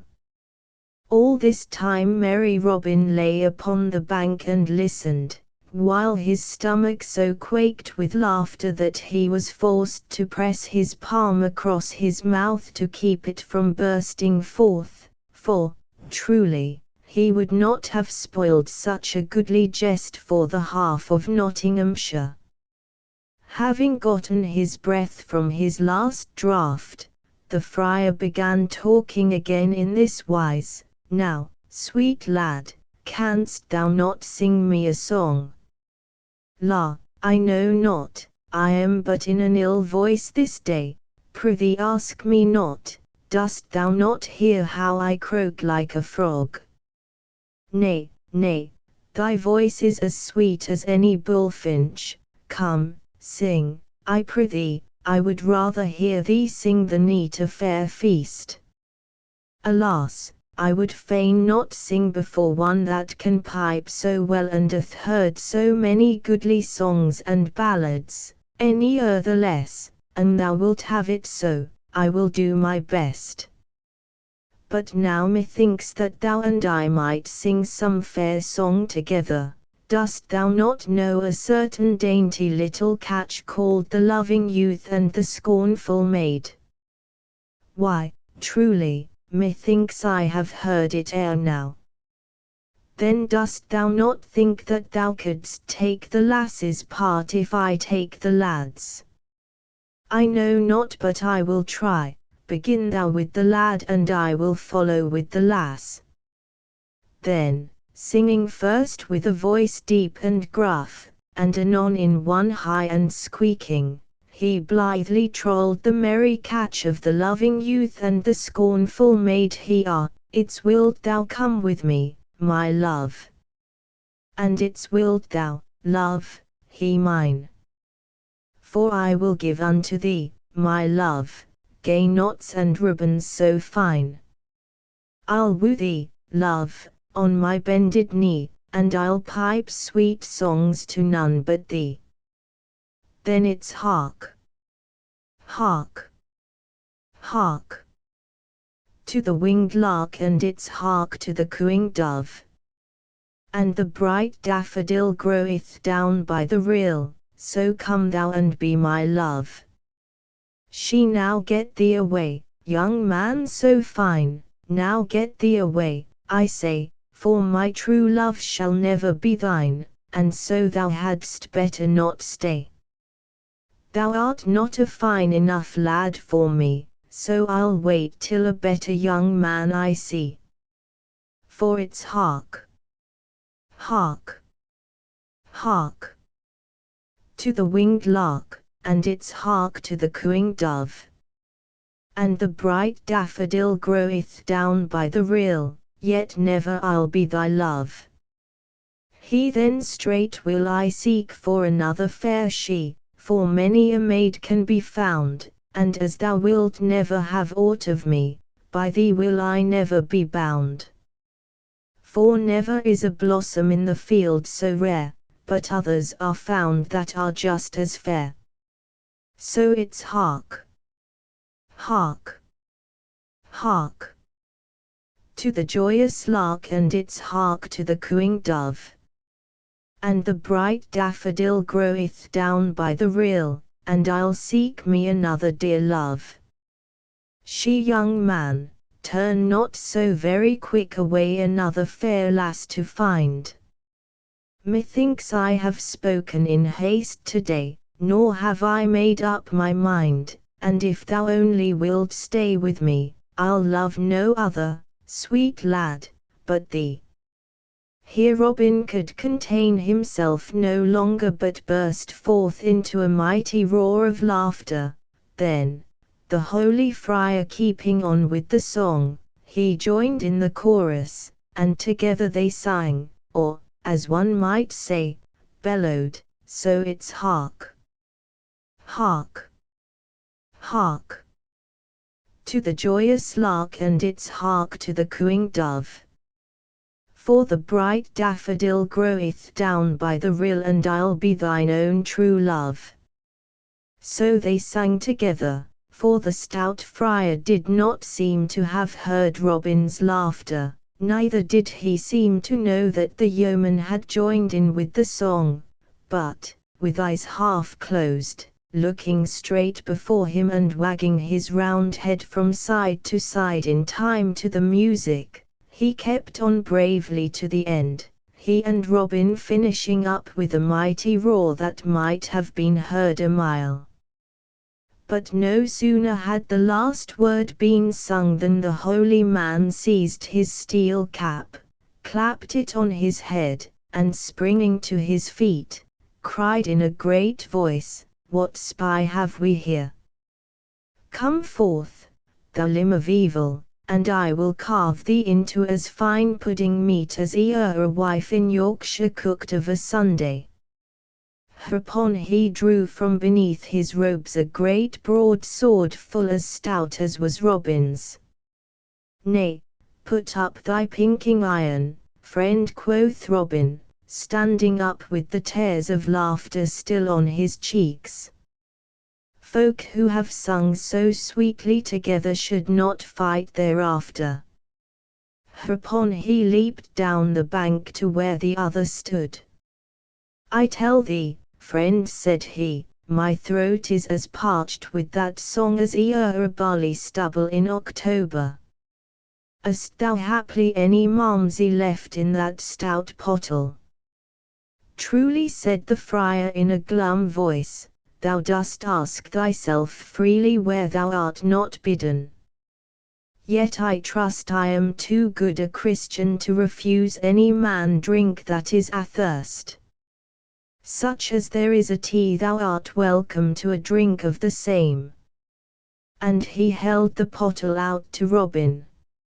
Robin took it without more ado and putting it to his lips, tilted his head back, while that which was within said glug, lug, glug, for more than 3 winks, I wot. The stout friar watched Robin anxiously the while, and when he was done took the pottle quickly. He shook it, held it betwixt his eyes and the light, looked reproachfully at the yeoman, and straightway placed it at his own lips. When it came away again there was naught within it. "Dost thou know the country hereabouts, thou good and holy man?" asked Robin, laughing. "Yet, somewhat," answered the other dryly. "And dost thou know of a certain spot called Fountain Abbey?" "Yet, somewhat." "Then perchance thou knowest also of a certain one who goeth by the name of the Curtal Friar of Fountain Abbey?" "Yet, somewhat."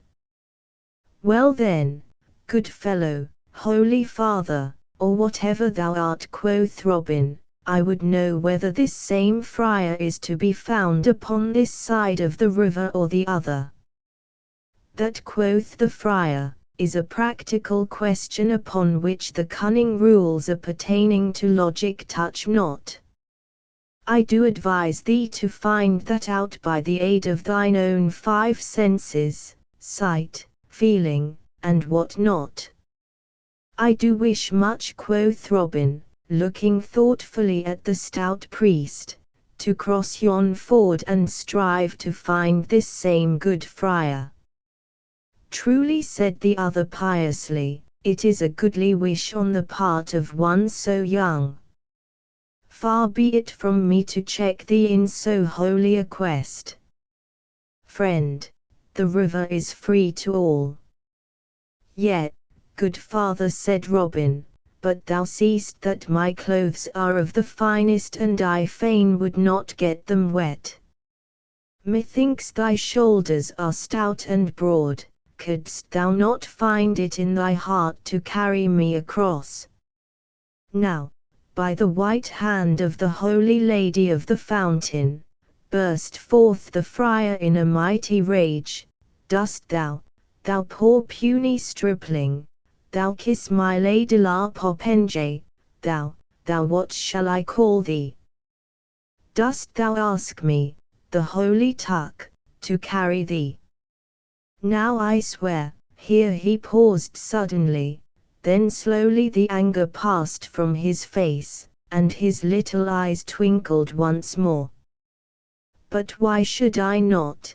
quoth he piously. "Did not the holy Saint Christopher ever carry the stranger across the river? And should I, poor sinner that I am, be ashamed to do likewise.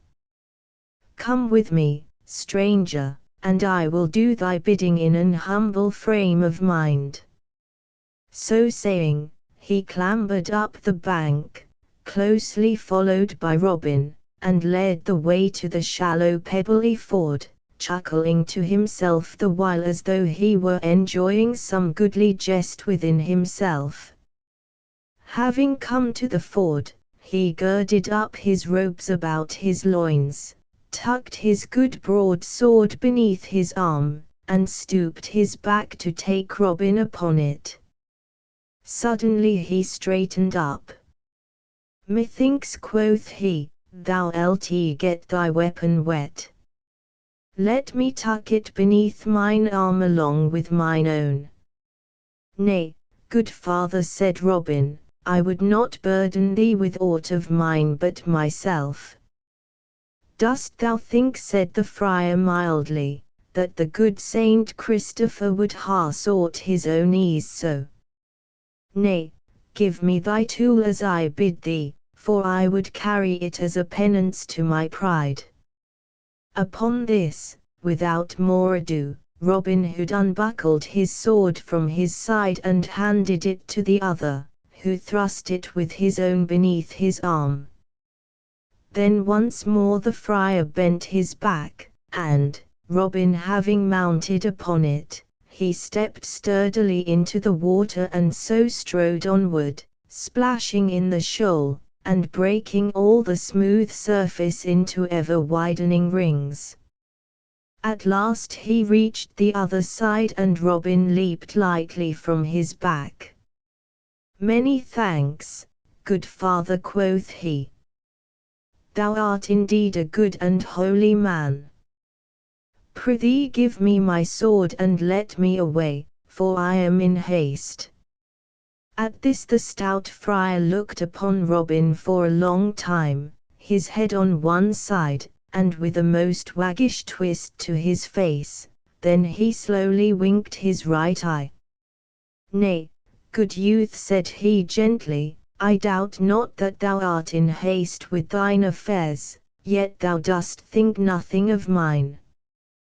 Thine are of a carnal nature, mine are of a spiritual nature, a holy work, so to speak. Moreover, mine affairs do lie upon the other side of this stream. I see by thy quest of this same holy recluse that thou art a good young man and most reverent to the cloth. I did get wet coming hither, and am sadly afraid that should I wade the water again I might get certain cricks and pains i' the joints that would mar my devotions for many a day to come. I know that since I have so humbly done thy bidding thou wilt carry me back again. Thou seest how Saint Gardrick, that holy hermit whose natal day this is, hath placed in my hands 2 swords and in thine never a one. Therefore be persuaded, good youth, and carry me back again." Robin Hood looked up and he looked down, biting his nether lip. Quoth he, "Thou cunning friar, thou hast me fair and fast enow. Let me tell thee that not one of thy cloth hath so hoodwinked me in all my life before. I might have known from thy looks that thou wert no such holy man as thou didst pretend to be." "Nay," interrupted the friar, "I bid thee speak not so scurrilously neither, lest thou mayst perchance feel the prick of an inch or so of blue steel." "Tut, tut," said Robin, "speak not so, friar, the loser hath ever the right to use his tongue as he doth list. Give me my sword, I do promise to carry thee back straightway." "Nay, I will not lift the weapon against thee." "Marry, come up," quoth the friar, "I fear thee not, fellow. Here is thy skewer, and get thyself presently ready, for I would hasten back." So Robin took his sword again and buckled it at his side, Then he bent his stout back and took the friar upon it. Now I wot Robin Hood had a heavier load to carry in the friar than the friar had in him. Moreover he did not know the ford, so he went stumbling among the stones, now stepping into a deep hole, and now nearly tripping over a boulder, while the sweat ran down his face in beads from the hardness of his journey and the heaviness of his load. Meantime, the friar kept digging his heels into Robin's sides and bidding him hasten, calling him many ill names the while. To all this Robin answered never a word, but, having softly felt around till he found the buckle of the belt that held the friar's sword, he worked slyly at the fastenings, seeking to loosen them. Thus it came about that, by the time he had reached the other bank with his load, the friar's sword belt was loose, albeit he knew it not. So when Robin stood on dry land and the friar leaped from his back, the yeoman gripped hold of the sword so that blade, sheath, and strap came away from the holy man, leaving him without a weapon. Now then, quoth merry Robin, panting as he spake and wiping the sweat from his brow, I have thee, fellow. This time that same saint of whom thou didst speak but now hath delivered 2 swords into my hand and hath stripped thine away from thee. Now if thou dost not carry me back, and that speedily, I swear I will prick thy skin till it is as full of holes as a slashed doublet.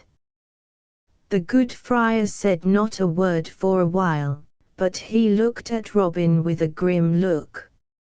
Now said he at last, I did think that thy wits were of the heavy sort and knew not that thou wert so cunning. Truly, thou hast me upon the hip. Give me my sword, and I promise not to draw it against thee save in self-defense. Also, I promise to do thy bidding and take thee upon my back and carry thee. So jolly Robin gave him his sword again, which the friar buckled to his side, and this time looked to it that it was more secure in its fastenings. Then tucking up his robes once more, he took Robin Hood upon his back and without a word stepped into the water, and so waded on in silence while Robin sat laughing upon his back. At last he reached the middle of the ford where the water was deepest. Here he stopped for a moment, and then, with a sudden lift of his hand and heave of his shoulders, fairly shot Robin over his head as though he were a sack of grain. Down went Robin into the water with a mighty splash. There, quoth the holy man, calmly turning back again to the shore, let that cool thy hot spirit, if it may. Meantime, after much splashing, Robin had gotten to his feet and stood gazing about him all bewildered, the water running from him in pretty little rills. At last he shot the water out of his ears and spat some out of his mouth, and, gathering his scattered wits together, saw the stout friar standing on the bank and laughing. Then, I wot, was Robin Hood a madman. Stay, thou villain, roared he, I am after thee straight, and if I do not carve thy brawn for thee this day, may I never lift finger again. So saying, he dashed, splashing, to the bank. Thou needst not hasten thyself unduly, quoth the stout friar. Fear not, I will abide here, and if thou dost not cry alack a day ere long time is gone, may I never more peep through the brake at a fallow deer. And now Robin, having reached the bank, began, without more ado, to roll up his sleeves above his wrists. The friar, also, tucked his robes more about him, showing a great, stout arm on which the muscles stood out like humps of an aged tree. Then Robin saw, what he had not wotted of before, that the friar had also a coat of chain mail beneath his gown.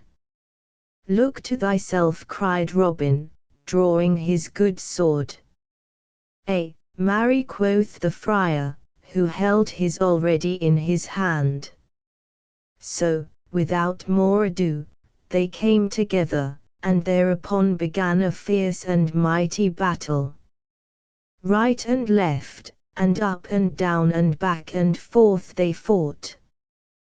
The swords flashed in the sun and then met with a clash that sounded far and near. I wot this was no playful bout at quarterstaff, but a grim and serious fight of real earnest. Thus they strove for an hour or more, pausing every now and then to rest, at which times each looked at the other with wonder, and thought that never had he seen so stout a fellow. Then once again they would go at it more fiercely than ever. Yet in all this time neither had harmed the other nor caused his blood to flow. At last merry Robin cried, "Hold thy hand, good friend," whereupon both lowered their swords. "Now I crave a boon ere we begin again," quoth Robin, wiping the sweat from his brow, for they had striven so long that he began to think that it would be an ill-done thing either to be smitten himself or to smite so stout and brave a fellow. "What wouldst thou have of me?" asked the friar. "Only this," quoth Robin, "that thou wilt let me blow thrice upon my bugle horn." The friar bent his brows and looked shrewdly at Robin Hood. "Now I do verily think that thou hast some cunning trick in this," quoth he. "Any other less, I fear thee not, and will let thee have thy wish, providing thou wilt also let me blow thrice upon this little whistle." "With all my heart," quoth Robin, "so, here goes for one." So saying, he raised his silver horn to his lips and blew thrice upon it, clear and high. Meantime, the friar stood watching keenly for what might come to pass, holding in his fingers the while a pretty silver whistle, such as knights use for calling their hawks back to their wrists, which whistle always hung at his girdle along with his rosary. Scarcely had the echo of the last note of Robin's bugle come winding back from across the river, when 4 tall men in Lincoln green came running around the bend of the road, each with a bow in his hand and an arrow ready knocked upon the string. "Ha! Is it thus, thou traitor knave?" cried the friar. "Then, marry, look to thyself." So saying, he straightway clapped the hawk's whistle to his lips and blew a blast that was both loud and shrill. And now there came a crackling of the bushes that lined the other side of the road, and presently forth from the covert burst 4 great, shaggy hounds. "Atem, sweet lips!" "Atem, bell throat!" "Atem, beauty!" "Atem, fangs!" cried the friar, pointing at Robin. And now it was well for that yeoman that a tree stood nigh him beside the road, else had he had an ill chance of it. Ere one could say "Gaffer down thee dale," the hounds were upon him, and he had only time to drop his sword and leap lightly into the tree, around which the hounds gathered, looking up at him as though he were a cat on the eaves. But the friar quickly called off his dogs. "Atem," cried he, pointing down the road to where the yeomen were standing stock still with wonder of what they saw. "As the hawk darts down upon its quarry, So sped the 4 dogs at the yeoman. But when the 4 men saw the hounds so coming, all with one accord, saving only Will Scarlet, drew each man his goose feather to his ear and let fly his shaft. And now the old ballad telleth of a wondrous thing that happened, for thus it says, that each dog so shot at leaped lightly aside, and as the arrow passed him whistling, caught it in his mouth and bit it in twain. Now it would have been an ill day for these 4 good fellows had not Will Scarlet stepped before the others and met the hounds as they came rushing. "Why, how now, Fangs?" cried he sternly. "Down, Beauty! Down, Sirrah! What means this?" At the sound of his voice each dog shrank back quickly and then straightway came to him and licked his hands and fawned upon him, as is the wont of dogs that meet one they know. Then the 4 yeomen came forward, the hounds leaping around Will Scarlet joyously. "Why, how now?" cried the stout friar, "what means this? Art thou wizard to turn those wolves into lambs?" "Ha!" cried he, when they had come still nearer, "can I trust mine eyes? What means it that I see young Master William Gamwell in such company?" "Nay, Tuck," said the young man, as the 4 came forward to where Robin was now clambering down from the tree in which he had been roosting, he having seen that all danger was over for the time. "Nay, Tuck, my name is no longer Will Gamwell, but Will Scarlet, and this is my good uncle, Robin Hood, with whom I am abiding just now." "Truly, good master," said the friar, looking somewhat abashed and reaching out his great palm to Robin, "I ha' oft heard thy name both sung and spoken of, but I never thought to meet thee in battle. I crave thy forgiveness, and do wonder not that I found so stout a man against me." "Truly, most holy father," said Little John, "I am more thankful than e'er I was in all my life before that our good friend Scarlet knew thee and thy dogs. I tell thee seriously that I felt my heart crumble away from me when I saw my shaft so miss its aim, and those great beasts of thine coming straight at me." "Thou mayst indeed be thankful, friend," said the friar gravely. "But, Master Will, how cometh it that thou dost now abide in Sherwood?" "Why, Tuck, dost thou not know of my ill happening with my father's steward?" answered Scarlet. "Yet, truly, yet I knew not that thou wert in hiding because of it. Marry, the times are all awry when a gentleman must lie hidden for so small a thing." "But we are losing time," quoth Robin, "and I have yet to find that same Curtal friar." "Why, uncle, thou'st not far to go," said Will Scarlet, pointing to the friar, "for there he stands beside thee." "How," quoth Robin, "art thou the man that I have been at such pains to seek all day, and have got such a ducking for?"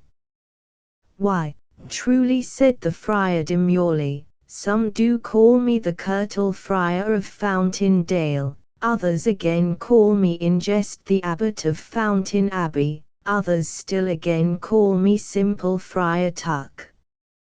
"I like the last name best," quoth Robin, "for it doth slip more glibly off the tongue. But why didst thou not tell me thou wert he I sought, instead of sending me searching for black moonbeams?" "Why, truly, thou didst not ask me, good master," quoth stout Tuck, "but what didst thou desire of me?" "Nay," quoth Robin, "the day groweth late, and we cannot stand longer talking here. Come back with us to Sherwood, and I will unfold all to thee as we travel along." So, without tarrying longer, they all departed, with the stout dogs at their heels, and wended their way back to Sherwood again, but it was long past nightfall ere they reached the greenwood tree. Now listen, for next I will tell how Robin Hood compassed the happiness of two young lovers, aided by the merry Friar Tuck of Fountain Dale. Robin Hood compasses a marriage, and now had come the morning when fair Ellen was to be married, and on which merry Robin had sworn that Allen a Dale should, as it were, eat out of the platter that had been filled for Sir Stephen of Trent. Up rose Robin Hood, blithe and gay, up rose his merry men one and all, and up rose last of all stout Friar Tuck, winking the smart of sleep from out his eyes. Then, while the air seemed to brim over with the song of many birds, all blended together and all joying in the misty morn, each man raved face and hands in the leaping brook, and so the day began. Now quoth Robin, when they had broken their fast, and each man had eaten his fill, "It is time for us to set forth upon the undertaking that we have in hand for today. I will choose me 100 of my good men to go with me, for I may need aid, and thou, Will Scarlet, wilt abide here and be the chief while I am gone." Then searching through all the band, each man of whom crowded forward eager to be chosen, Robin called such as he wished by name, until he had 100 of stout fellows, the very flower of his yeomanry. Besides Little John and Will Stutely were nigh all those famous lads of whom I have already told you. Then, while those so chosen ran leaping, full of joy, to arm themselves with bow and shaft and broadsword, Robin Hood stepped aside into the covert, and there donned a gay, berriband coat such as might have been worn by some strolling minstrel, and slung a harp across his shoulder, the better to carry out that part. All the band stared and many laughed, for never had they seen their master in such a fantastic guise before. "Truly," quoth Robin, holding up his arms and looking down at himself, "I do think it be somewhat of a gay, gaudy, grasshopper dress, but it is a pretty thing for all that, and doth not ill befit the turn of my looks, albeit I wear it but for the nonce. But stay, Little John, here are 2 bags that I would have thee carry in thy pouch for the sake of safekeeping. I can ill care for them myself beneath this motley." "Why, master," quoth Little John, taking the bags and weighing them in his hand, "here is the chink of gold." "Well, whatten there be," said Robin, "it is mine own coin, and the band is none the worse for what is there. Come, busk ye, lads," and he turned quickly away. "Get ye ready straightway." Then gathering the score together in a close rank, in the midst of which were Allen a Dale and Friar Tuck, he led them forth upon their way from the forest shades. So they walked on for a long time till they had come out of Sherwood and to the vale of Rother stream. Here were different sights from what one saw in the forest: hedgerows, broad fields of barley corn, pasture lands rolling upward till they met the sky and all dotted over with flocks of white sheep, hayfields whence came the odour of new-mown hay that lay in smooth swathes over which skimmed the swifts in rapid flight. Such they saw, and different was it, I wot, from the tangled depths of the sweet woodlands, but full as fair. Thus Robin led his band, walking blithely with chest thrown out and head thrown back, snuffing the odors of the gentle breeze that came drifting from over the hayfields. Truly, quoth he, the dear world is as fair here as in the woodland shades. Who calls it a vale of tears? Methinks it is but the darkness in our minds that bringeth gloom to the world. For what saith that merry song thou singest, Little John? Is it not thus? For when my love's eyes do thine, and when her lips smile so rare, the day it is jocund and fine, so fine, though let it be wet or be fair, and when the stout ale is all flowing so fast, our sorrows and troubles are things of the past. Nay, said Friar Tuck piously, ye do think of profane things and of naught else, yet, truly, there be better safeguards against care and woe than ale drinking and bright eyes, to wit, fasting and meditation. Look upon me, have I the likeness of a sorrowful man? At this a great shout of laughter went up from all around, for the night before the stout friar had emptied twice as many canakins of ale as any one of all the merry men. Truly, quoth Robin, when he could speak for laughter, I should say that thy sorrows were about equal to thy goodliness. So they stepped along, talking, singing, jesting, and laughing, until they had come to a certain little church that belonged to the great estates owned by the rich priory of Emmet. Here it was that fair Ellen was to be married on that morn, and here was the spot toward which the yeomen had pointed their toes.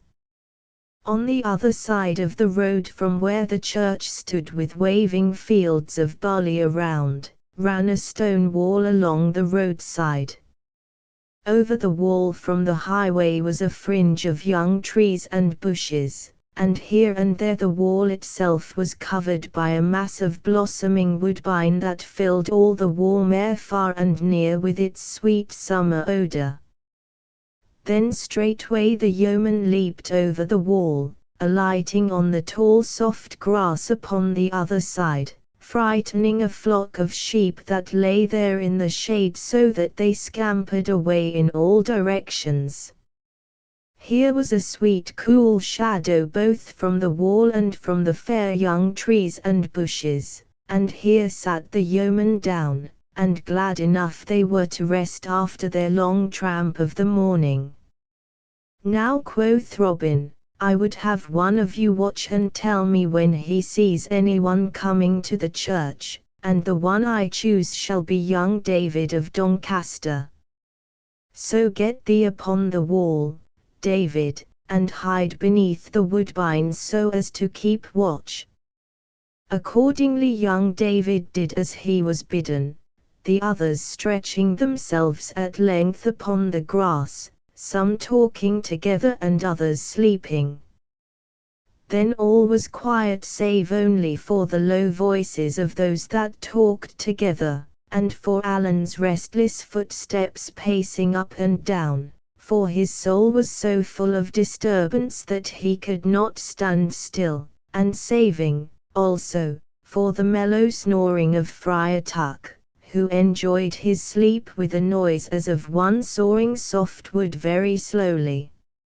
Robin lay upon his back and gazed aloft into the leaves of the trees, his thought leagues away, and so a long time passed. Then up spoke Robin, Now tell us, young David of Doncaster, what dost thou see? Then David answered, I see the white clouds floating and I feel the wind blowing and 3 black crows are flying over the wold, but naught else do I see, good master. So silence fell again and another time passed, broken only as I have said, till Robin, growing impatient, spake again. Now tell me, "Young David, what dost thou see by this?" And David answered, "I see the windmills swinging and 3 tall poplar trees swaying against the sky, and a flock of field fares are flying over the hill, but naught else do I see, good master." So another time passed, till at last Robin asked young David once more what he saw, and David said, "I hear the cuckoo singing, and I see how the wind makes waves in the barley field, and now over the hill to the church cometh an old friar, and in his hands he carries a great bunch of keys, and lo! now he cometh to the church door." Then uprose Robin Hood and shook Friar Tuck by the shoulder. "Come, rouse thee, holy man," cried he, whereupon, with much grunting, the stout Tuck got to his feet. "Marry, bestir thyself," quoth Robin, "for yonder, in the church door, is one of thy cloth. Go thou and talk to him, and so get thyself into the church, that thou mayst be there when thou art wanted. Meantime, Little John, Will Stutely, and I will follow thee anon."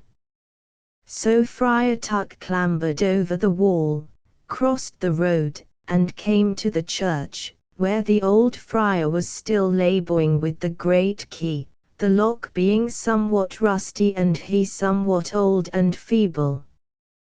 "Hillo, brother," quoth Tuck, "let me aid thee." So saying, he took the key from the other's hand and quickly opened the door with a turn of it. "Who art thou, good brother?" asked the old friar, in a high, wheezing voice. "Whence comest thou, and whither art thou going?"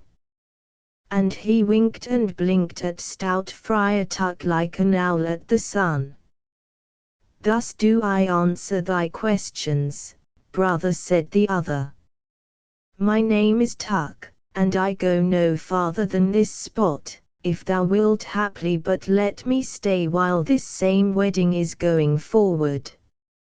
I come from Fountain Dale and, in truth, am a certain poor hermit, as one may say, for I live in a cell beside the fountain blessed by that holy Saint Ethelrada.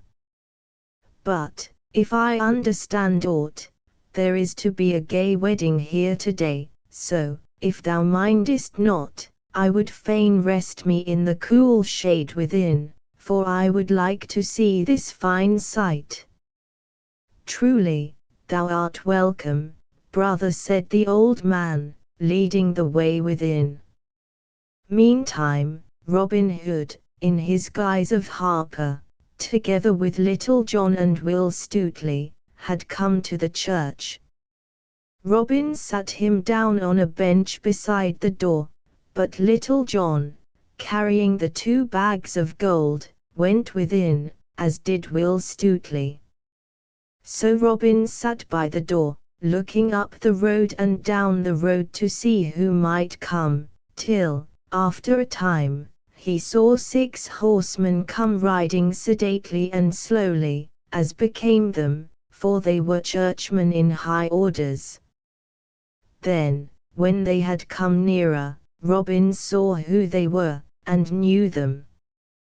The first was the Bishop of Hereford, and a fine figure he cut, I wot. His vestments were of the richest silk, and around his neck was a fair chain of beaten gold.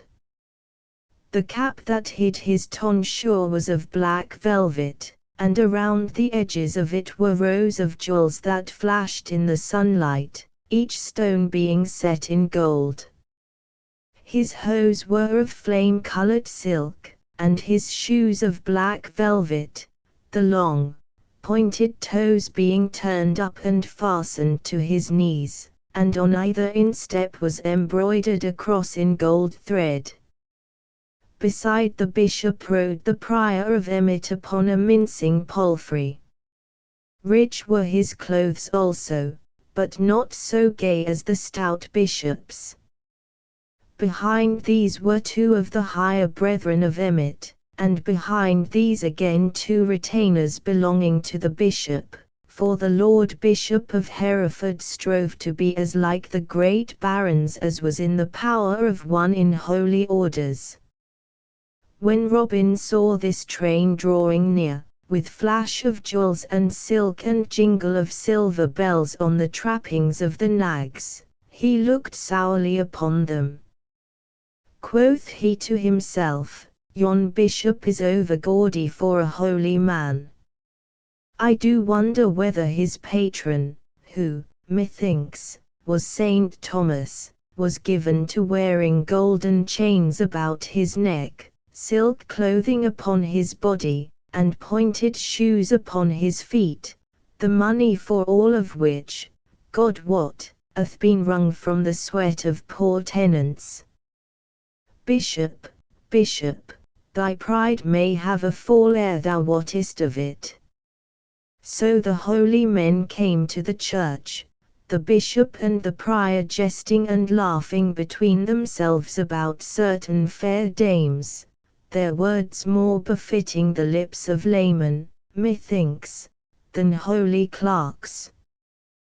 Then they dismounted, and the bishop, looking around, presently caught sight of Robin standing in the doorway. "Hillo, good fellow," quoth he in a jovial voice, "who art thou that struttest in such gay feathers?" "A harper am I from the north country," quoth Robin, "and I can touch the strings, I wot, as never another man in all merry England can do." "Truly, good Lord Bishop, many a knight and burgher, clerk and layman, have danced to my music, willingly, and most times greatly against their will, such is the magic of my harping. Now this day, my Lord Bishop, if I may play at this wedding, I do promise that I will cause the fair bride to love the man she marries with a love that shall last as long as that twain shall live together." "Ha! Is it so?" cried the bishop. "Meanest thou this in sooth?" And he looked keenly at Robin, who gazed boldly back again into his eyes. "Now, if thou wilt cause this maiden, who hath verily bewitched my poor cousin Stephen, thus to love the man she is to marry, as thou sayst thou canst, I will give thee whatsoever thou wilt ask me in due measure. Let me have a taste of thy skill, fellow." "Nay," quoth Robin, "my music cometh not without I choose, even at a lord bishop's bidding. In sooth, I will not play until the bride and bridegroom come." "Now, thou art a saucy varlet to speak so to my crest," quoth the bishop, frowning on Robin. "Yet, I must needs bear with thee. Look, prior, hither cometh our cousin Sir Stephen, and his lady love." And now, around the bend of the high road, came others, riding upon horses. The first of all was a tall, thin man, of knightly bearing, dressed all in black silk, with a black velvet cap upon his head, turned up with scarlet. Robin looked, and had no doubt that this was Sir Stephen, both because of his knightly carriage and of his grey hairs. Beside him rode a stout Saxon franklin, Ellen's father, Edward of Derwold. Behind those 2 came a litter borne by 2 horses, and therein was a maiden whom Robin knew must be Ellen. Behind this litter rode 6 men at arms, the sunlight flashing on their steel caps as they came jingling up the dusty road. So these also came to the church, and there Sir Stephen leaped from his horse and, coming to the litter, handed fair Ellen out therefrom. Then Robin Hood looked at her, and could wonder no longer how it came about that so proud a knight as Sir Stephen of Trent wished to marry a common franklin's daughter, nor did he wonder that no ado was made about the matter, for she was the fairest maiden that ever he had beheld. Now, however, she was all pale and drooping, like a fair white lily snapped at the stem, and so, with bent head and sorrowful look, she went within the church, Sir Stephen leading her by the hand. "Why dost thou not play, fellow?" quoth the bishop, looking sternly at Robin. "Marry," said Robin calmly, "I will play in greater wise than your lordship thinks, but not till the right time hath come." Said the bishop to himself, while he looked grimly at Robin, "When this wedding is gone by I will have this fellow well whipped for his saucy tongue and bold speech." And now fair Ellen and Sir Stephen stood before the altar, and the bishop himself came in his robes and opened his book, whereat fair Ellen looked up and about her in bitter despair, like the fawn that finds the hounds on her haunch. Then, in all his fluttering tags and ribbons of red and yellow, Robin Hood strode forward. 3 steps he took from the pillar whereby he leaned, and stood between the bride and bridegroom. "Let me look upon this lass," he said in a loud voice. "Why, how now? What have we here? Here be lilies in the cheeks, and not roses such as befit a bonny bride. This is no fit wedding. Thou, Sir Knight, so old, and she so young, and thou thinkest to make her thy wife. I tell thee it may not be, for thou art not her own true love." At this all stood amazed, and knew not where to look nor what to think or say, for they were all bewildered with the happening, so, while everyone looked at Robin as though they had been changed to stone, he clapped his bugle horn to his lips and blew 3 blasts so loud and clear, they echoed from floor to rafter as though they were sounded by the trump of doom. Then straightway Little John and Will Stutely came leaping and stood upon either side of Robin Hood, and quickly drew their broadswords, the while a mighty voice rolled over the heads of all, "Here be I, good master, when thou wantest me," for it was Friar Tuck that so called from the organ loft. And now all was hubbub and noise. Stout Edward strode forward raging, and would have seized his daughter to drag her away, but Little John stepped between and thrust him back. "Stand back, old man," said he, "thou art a hobbled horse this day." "Down with the villains," cried Sir Stephen, and felt for his sword, but it hung not beside him on his wedding day. Then the men-at-arms drew their swords, and it seemed like that blood would wet the stones, but suddenly came a bustle at the door and loud voices, steel flashed in the light, and the crash of blows sounded. The men-at-arms fell back, and up the aisle came leaping 18 stout yeomen all clad in Lincoln green, with Alan a Dale at their head. In his hand he bore Robin Hood's good stout trusty bow of yew, and this he gave to him, kneeling the while upon one knee. Then up spake Edward of Derwold in a deep voice of anger, "Is it thou, Alan a Dale, that hath bred all this coil in a church?" "Nay," quoth merry Robin, "that have I done, and I care not who knoweth it, for my name is Robin Hood." At this name a sudden silence fell. The Prior of Emmet and those that belonged to him gathered together like a flock of frightened sheep when the scent of the wolf is nigh, while the Bishop of Hereford, laying aside his book, crossed himself devoutly. "Now heaven keep us this day," said he, "from that evil man." "Nay," quoth Robin, "I mean you no harm, but here is fair Ellen's betrothed husband, and she shall marry him or pain will be bred to some of you."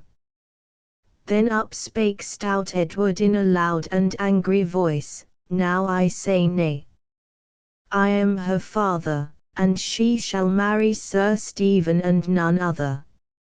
Now all this time, while everything was in turmoil about him, Sir Stephen had been standing in proud and scornful silence.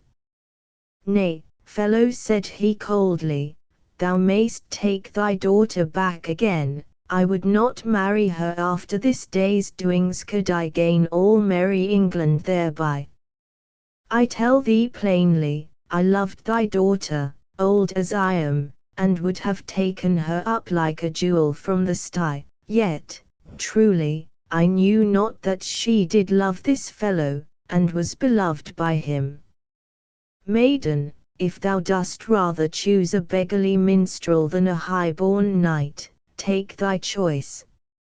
I do feel it shame that I should thus stand talking amid this herd, and so I will leave you."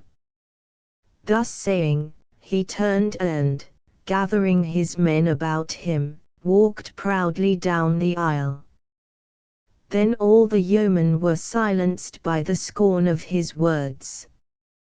Only Friar Tuck leaned over the edge of the choir loft and called out to him ere he had gone, "Good den, Sir Knight. Thou wottest old bones must alway make room for young blood." Sir Stephen neither answered nor looked up, but passed out from the church as though he had heard naught, his men following him. Then the Bishop of Hereford spoke hastily, "I, too, have no business here, and so will depart." And he made as though he would go. But Robin Hood laid hold of his clothes and held him. "Stay, my Lord Bishop," said he, "I have yet somewhat to say to thee." The bishop's face fell, but he stayed as Robin bade him, for he saw he could not go.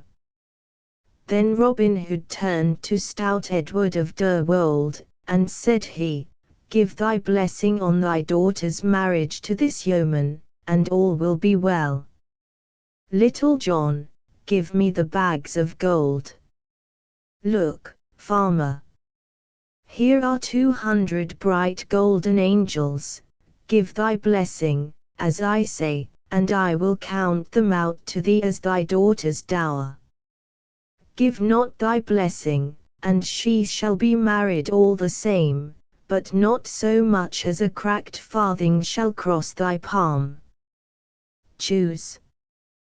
Then Edward looked upon the ground with bent brows, turning the matter over and over in his mind, but he was a shrewd man and one, withal, that made the best use of a cracked pipkin, so at last he looked up and said, but in no joyous tone, "If the wench will go her own gait, let her go.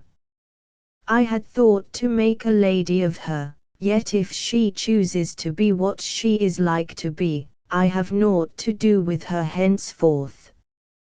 Any the less I will give her my blessing when she is duly wedded."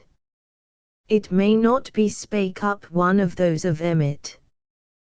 "The banns have not been duly published, neither is there any priest here to marry them." "How sayst thou?" roared Tuck from the choir loft. "No priest. Marry, here stands as holy a man as thou art, any day of the week, a clerk in orders, I would have thee know. As for the question of banns, stumble not over that straw, brother, for I will publish them." So saying, he called the banns, and, says the old ballad, lest 3 times should not be enough, he published them 9 times o'er. Then straightway he came down from the loft and forthwith performed the marriage service, and so Alan and Ellen were duly wedded. And now Robin counted out 200 golden angels to Edward of Derwold, and he, upon his part, gave his blessing, yet not, I wot, as though he meant it with overmuch goodwill. Then the stout yeoman crowded around and grasped Alan's palm, and he, holding Ellen's hand within his own, looked about him all dizzy with his happiness.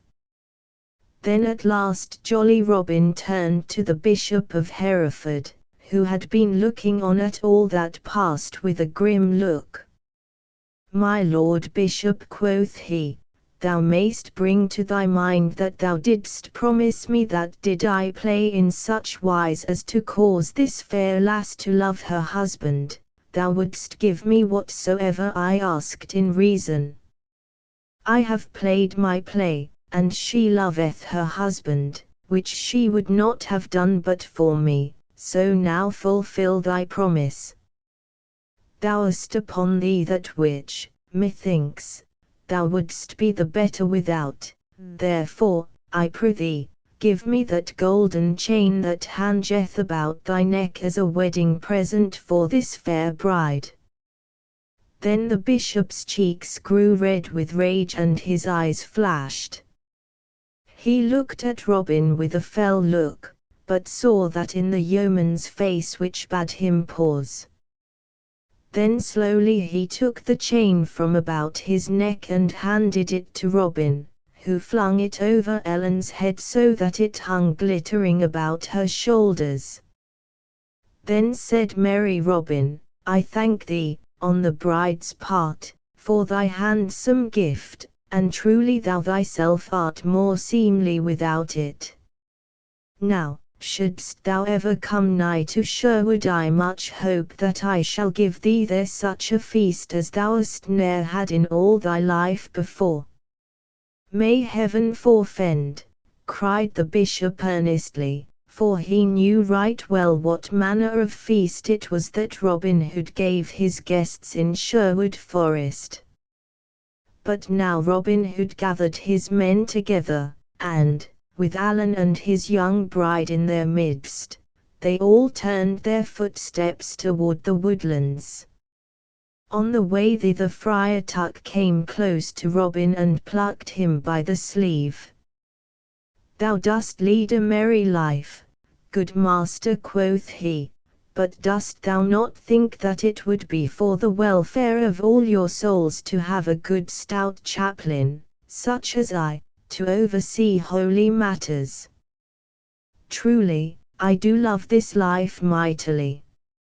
At this merry Robin Hood laughed amain, and bade him stay and become one of their band if he wished. That night there was such a feast held in the greenwood as Nottinghamshire never saw before. To that feast you and I were not bidden, and pity it is that we were not, so, lest we should both feel the matter the more keenly, I will say no more about it. Robin Hood aids a sorrowful night so passed the gentle springtime away in budding beauty, its silver showers and sunshine, its green meadows and its flowers. So, likewise, passed the summer with its yellow sunlight, its quivering heat and deep, bosky foliage, its long twilights and its mellow nights, through which the frogs croaked and fairy folk were said to be out on the hillsides. All this had passed and the time of fall had come, bringing with it its own pleasures and joyousness, for now, when the harvest was gathered home, merry bands of gleaners roamed the country about, singing along the roads in the daytime, and sleeping beneath the hedgerows and the hayricks at night. Now the hips burned red in the tangled thickets and the hues waxed black in the hedgerows, the stubble lay all crisp and naked to the sky, and the green leaves were fast turning russet and brown.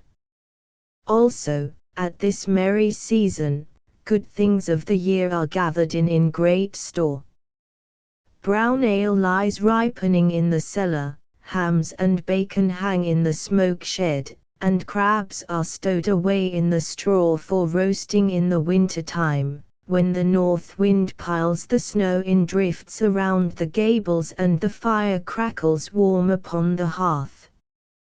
So passed the seasons then, so they pass now, and so they will pass in time to come, while we come and go like leaves of the tree that fall and are soon forgotten. Quoth Robin Hood, snuffing the air, here is a fair day, Little John, and one that we can ill waste in idleness.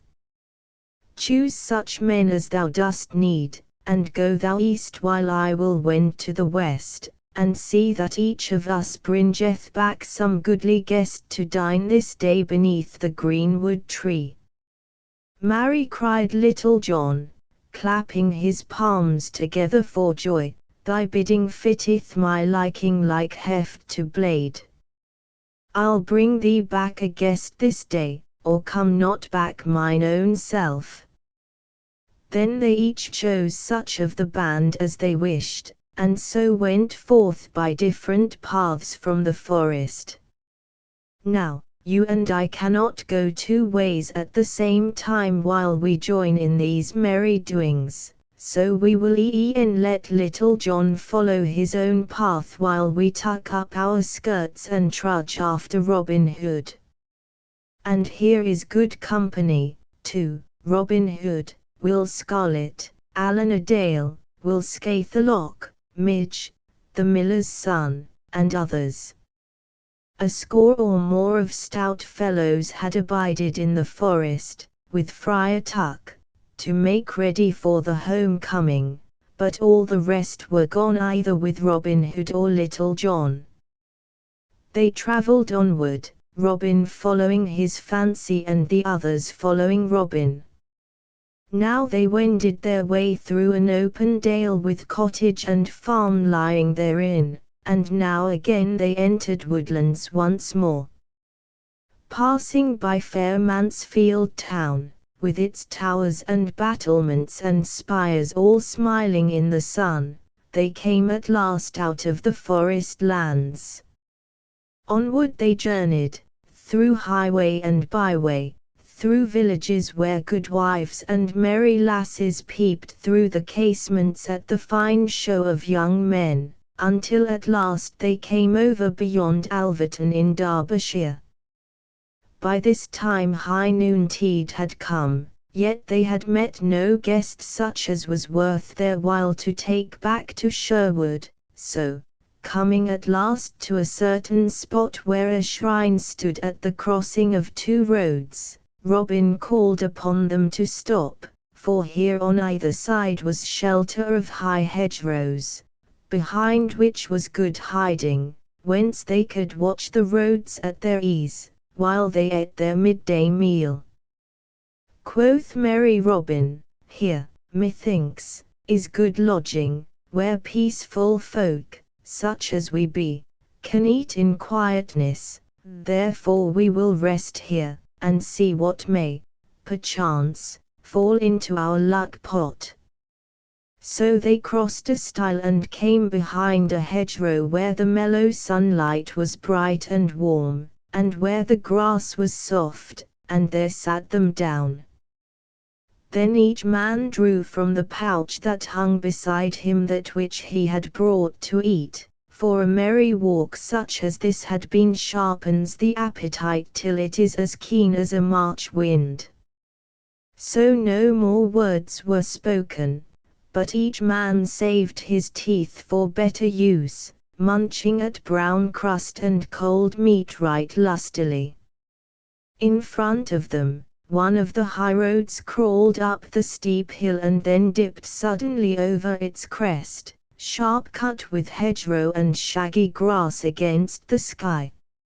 Over the top of the windy hill peeped the eaves of a few houses of the village that fell back into the valley behind. There, also, showed the top of a windmill, the sails slowly rising and dipping from behind the hill against the clear blue sky, as the light wind moved them with creaking and laboured swing. So the yeomen lay behind the hedge and finished their midday meal, but still the time slipped along and no one came. At last, a man came slowly riding over the hill and down the stony road toward the spot where Robin and his band lay hidden. He was a good stout knight, but sorrowful of face and downcast of mien. His clothes were plain and rich, but no chain of gold, such as folk of his stand in life wore at most times, hung around his neck, and no jewel was about him, yet no one could mistake him for aught but one of proud and noble blood. His head was bowed upon his breast and his hands drooped limp on either side, and so he came slowly riding, as though sunk in sad thoughts, while even his good horse, the reins loose upon his neck, walked with hanging head, as though he shared his master's grief. Quoth Robin Hood, "Yon is verily a sorry-looking gallant, and doth seem to have donned ill content with his jerkin this morning. Nevertheless, I will out and talk with him, for there may be some pickings here for a hungry daw. Methinks his dress is rich, though he himself is so downcast. Bide ye here till I look into this matter." So saying, he arose and left them, crossed the road to the shrine, and there stood, waiting for the sorrowful knight to come near him. So, presently, when the knight came riding slowly along, jolly Robin stepped forward and laid his hand upon the bridle rein. "Hold, Sir Knight," quoth he. "I prithee tarry for a short time, for I have a few words to say to thee." "What art thou, friend, who dost stop a traveller in this manner upon his most gracious Majesty's highway?" said the knight. "Marry," quoth Robin, "that is a question hard to answer. One man calleth me kind, another calleth me cruel, this one calleth me good honest fellow, and that one, vile thief. Truly, the world doth as many eyes to look upon a man withal as there are spots on a toad, so, with what pair of eyes thou regardest me lieth entirely with thine own self. My name is Robin Hood." "Truly, good Robin," said the knight, a smile twitching at the corners of his mouth, "thou'st a quaint conceit. As for the pair of eyes with which I regard thee, I would say that they are as favourable as may be, for I hear much good of thee and little ill. What is thy will of me?" "Now, I make my vow, Sir Knight," quoth Robin, "thou'st surely learned thy wisdom of good Gaffer Swanthold, for he saith, fair words are as easy spoke as foul, and bring goodwill in the stead of blows. Now I will show thee the truth of this saying, for, if thou wilt go with me this day to Sherwood Forest, I will give thee as merry a feast as ever thou hadst in all thy life." "Thou art indeed kind," said the knight, "but methinks thou wilt find me but an ill-seeming and sorrowful guest. Thou hadst best let me pass on my way in peace." "Nay," quoth Robin, "thou mightst go thine own way but for one thing, and that I will tell thee. We keep an inn, as it were, in the very depths of Sherwood, but so far from high roads and beaten paths that guests do not often come nigh us, so I and my friends set off merrily and seek them when we grow dull of ourselves. Thus the matter stands, Sir Knight, yet I will furthermore tell thee that we count upon our guests paying a reckoning. I take thy meaning, friend, said the knight gravely, but I am not thy man, for I have no money by me. Is it sooth? Said Robin, looking at the knight keenly. I can scarce choose but believe thee, yet, Sir Knight, there be those of thy order whose word is not to be trusted as much as they would have others believe. Thou wilt think no ill if I look for myself in this matter.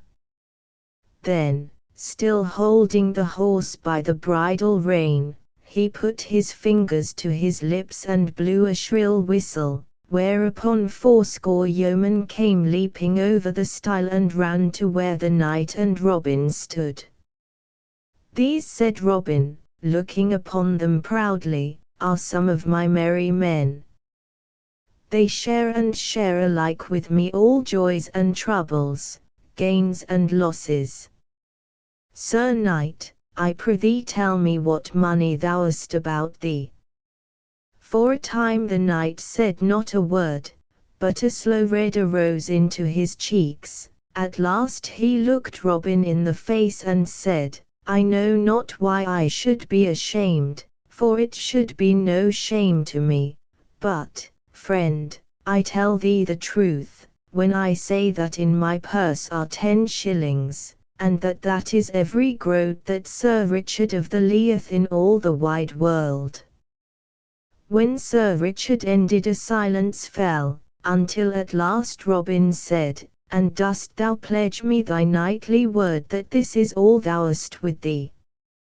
Yea, answered Sir Richard, I do pledge thee my most solemn word, as a true knight, that it is all the money I have in the world. Nay, here is my purse, ye may find for yourselves the truth of what I say.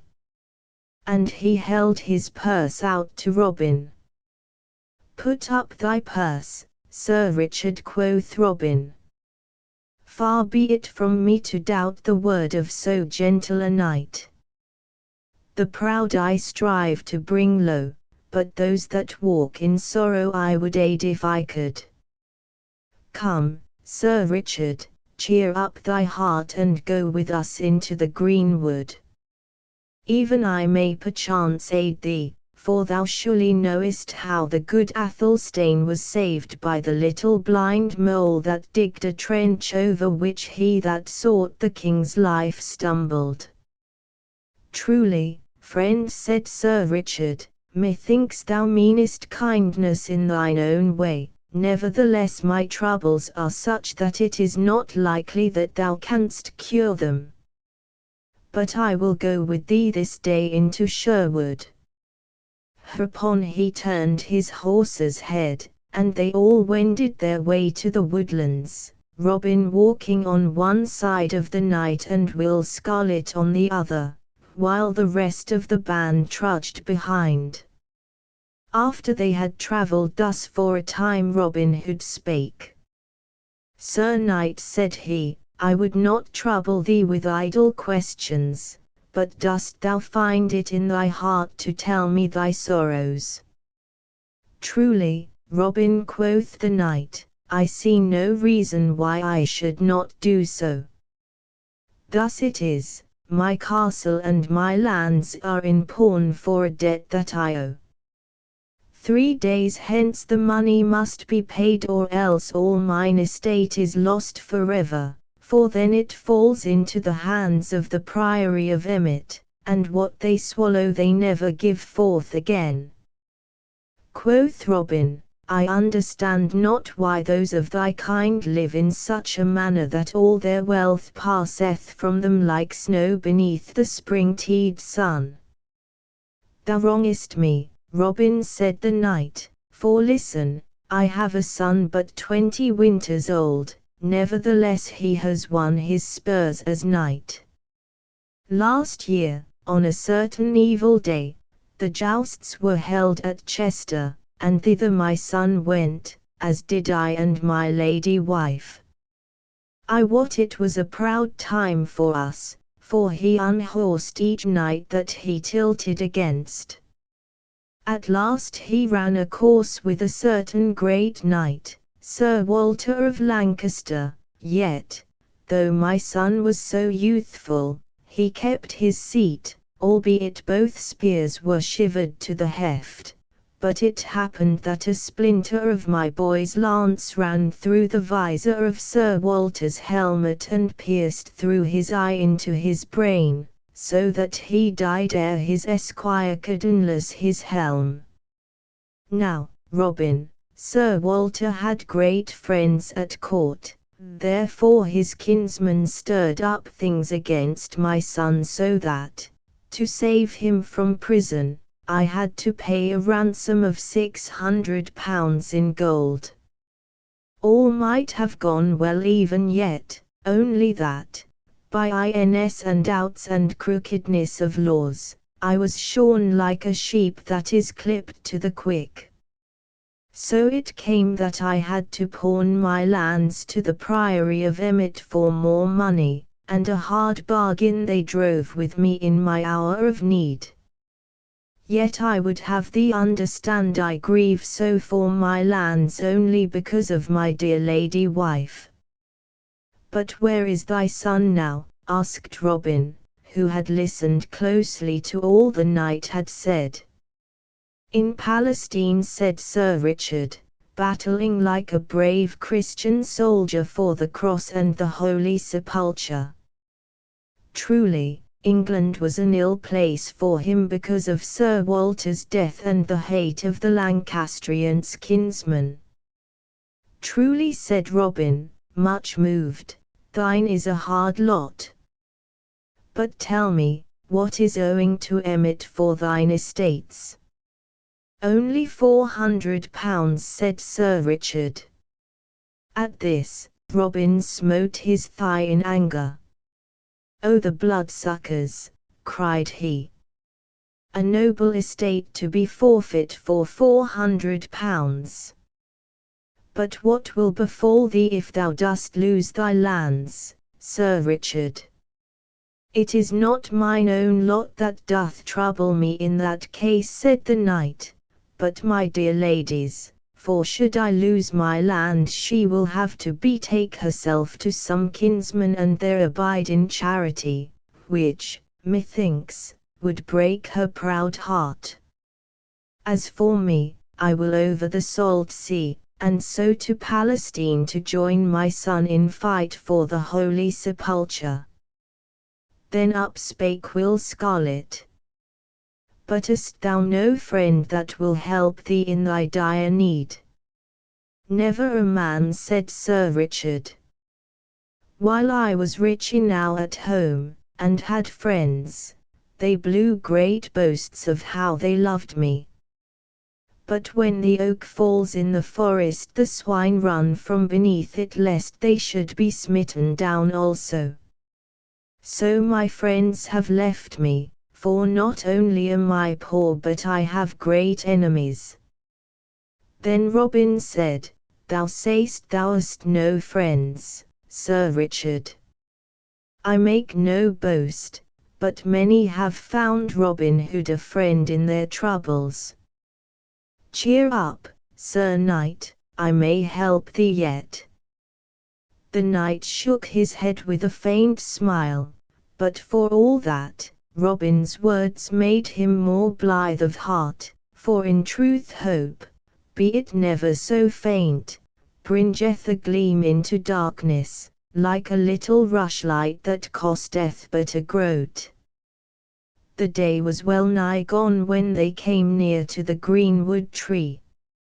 Even at a distance they saw by the number of men that Little John had come back with some guest, but when they came near enough, whom should they find but the Lord Bishop of Hereford?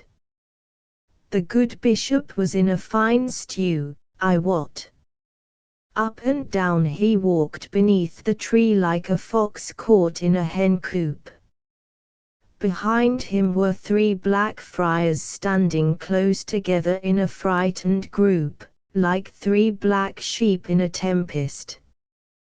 Hitched to the branches of the trees close at hand were 6 horses, one of them a barb with gay trappings upon which the bishop was wont to ride, and the others laden with packs of divers shapes and kinds, one of which made Robin's eyes glisten, for it was a box not over-large, but heavily bound with bands and ribs of iron. When the bishop saw Robin and those with him come into the open, he made as though he would have run toward the yeoman, but the fellow that guarded the bishop and the 3 friars thrust his quarter-staff in front, so that his lordship was fain to stand back, though with frowning brow and angry speech. "Stay, my lord bishop," cried jolly Robin in a loud voice, when he saw what had passed. "I will come to thee with all speed, for I would rather see thee than any man in merry England." So saying, he quickened his steps and soon came to where the bishop stood fuming. "How now," quoth the bishop in a loud and angry voice, when Robin had so come to him, "is this the way that thou and thy band treat one so high in the church as I am?" I and these brethren were passing peacefully along the highroad with our pack horses, and a half-score of men to guard them, when up comes a great strapping fellow full 7 feet high, with 80 or more men back of him, and calls upon me to stop, me, the Lord Bishop of Hereford, mark thou. Whereupon my armed guards, beshrew them for cowards, straight ran away. But look ye, not only did this fellow stop me, but he threatened me, saying that Robin Hood would strip me as bare as a winter hedge. Then, besides all this, he called me such vile names as fat priest, man-eating bishop, money-gorging usurer, and what not, as though I were no more than a strolling beggar or tinker. At this, the bishop glared like an angry cat, while even Sir Richard laughed, only Robin kept a grave face. "Alas, my lord," said he, "that thou hast been so ill-treated by my band. I tell thee truly that we greatly reverence thy cloth. Little John, stand forth straightway." At these words Little John came forward, twisting his face into a whimsical look, as though he would say, "Ha mercy upon me, good master." Then Robin turned to the Bishop of Hereford and said, "Was this the man who spake so boldly to your lordship?" "Ay, truly it was the same," said the bishop, "a naughty fellow, I wot." "And didst thou, Little John," said Robin in a sad voice, "call his lordship a fat priest?" "Ay," said Little John sorrowfully.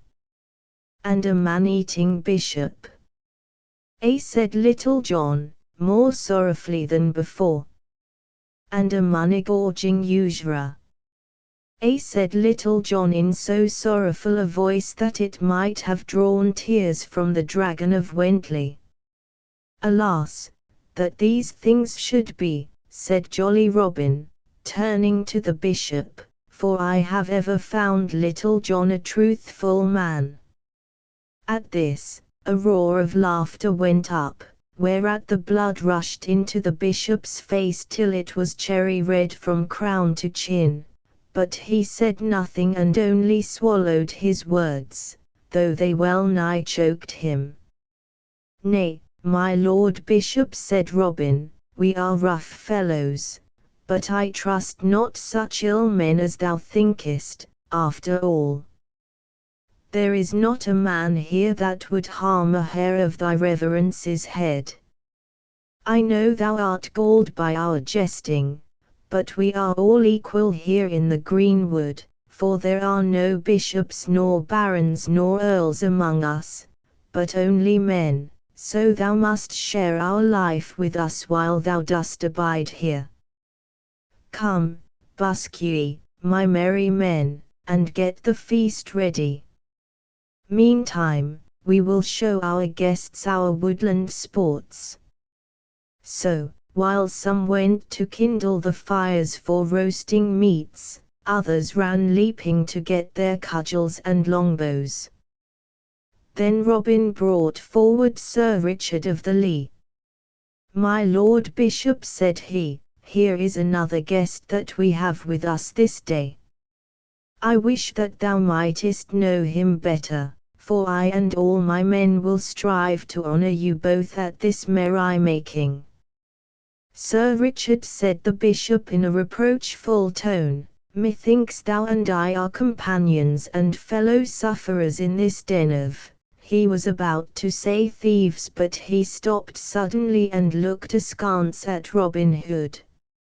"Speak out, Bishop," quoth Robin, laughing. "We of Sherwood check not an easy flow of words." "Den of thieves thou west about to say," quoth the bishop. "Mayhap that was what I meant to say, Sir Richard, but this I will say, that I saw thee just now laugh at the scurrilous jests of these fellows.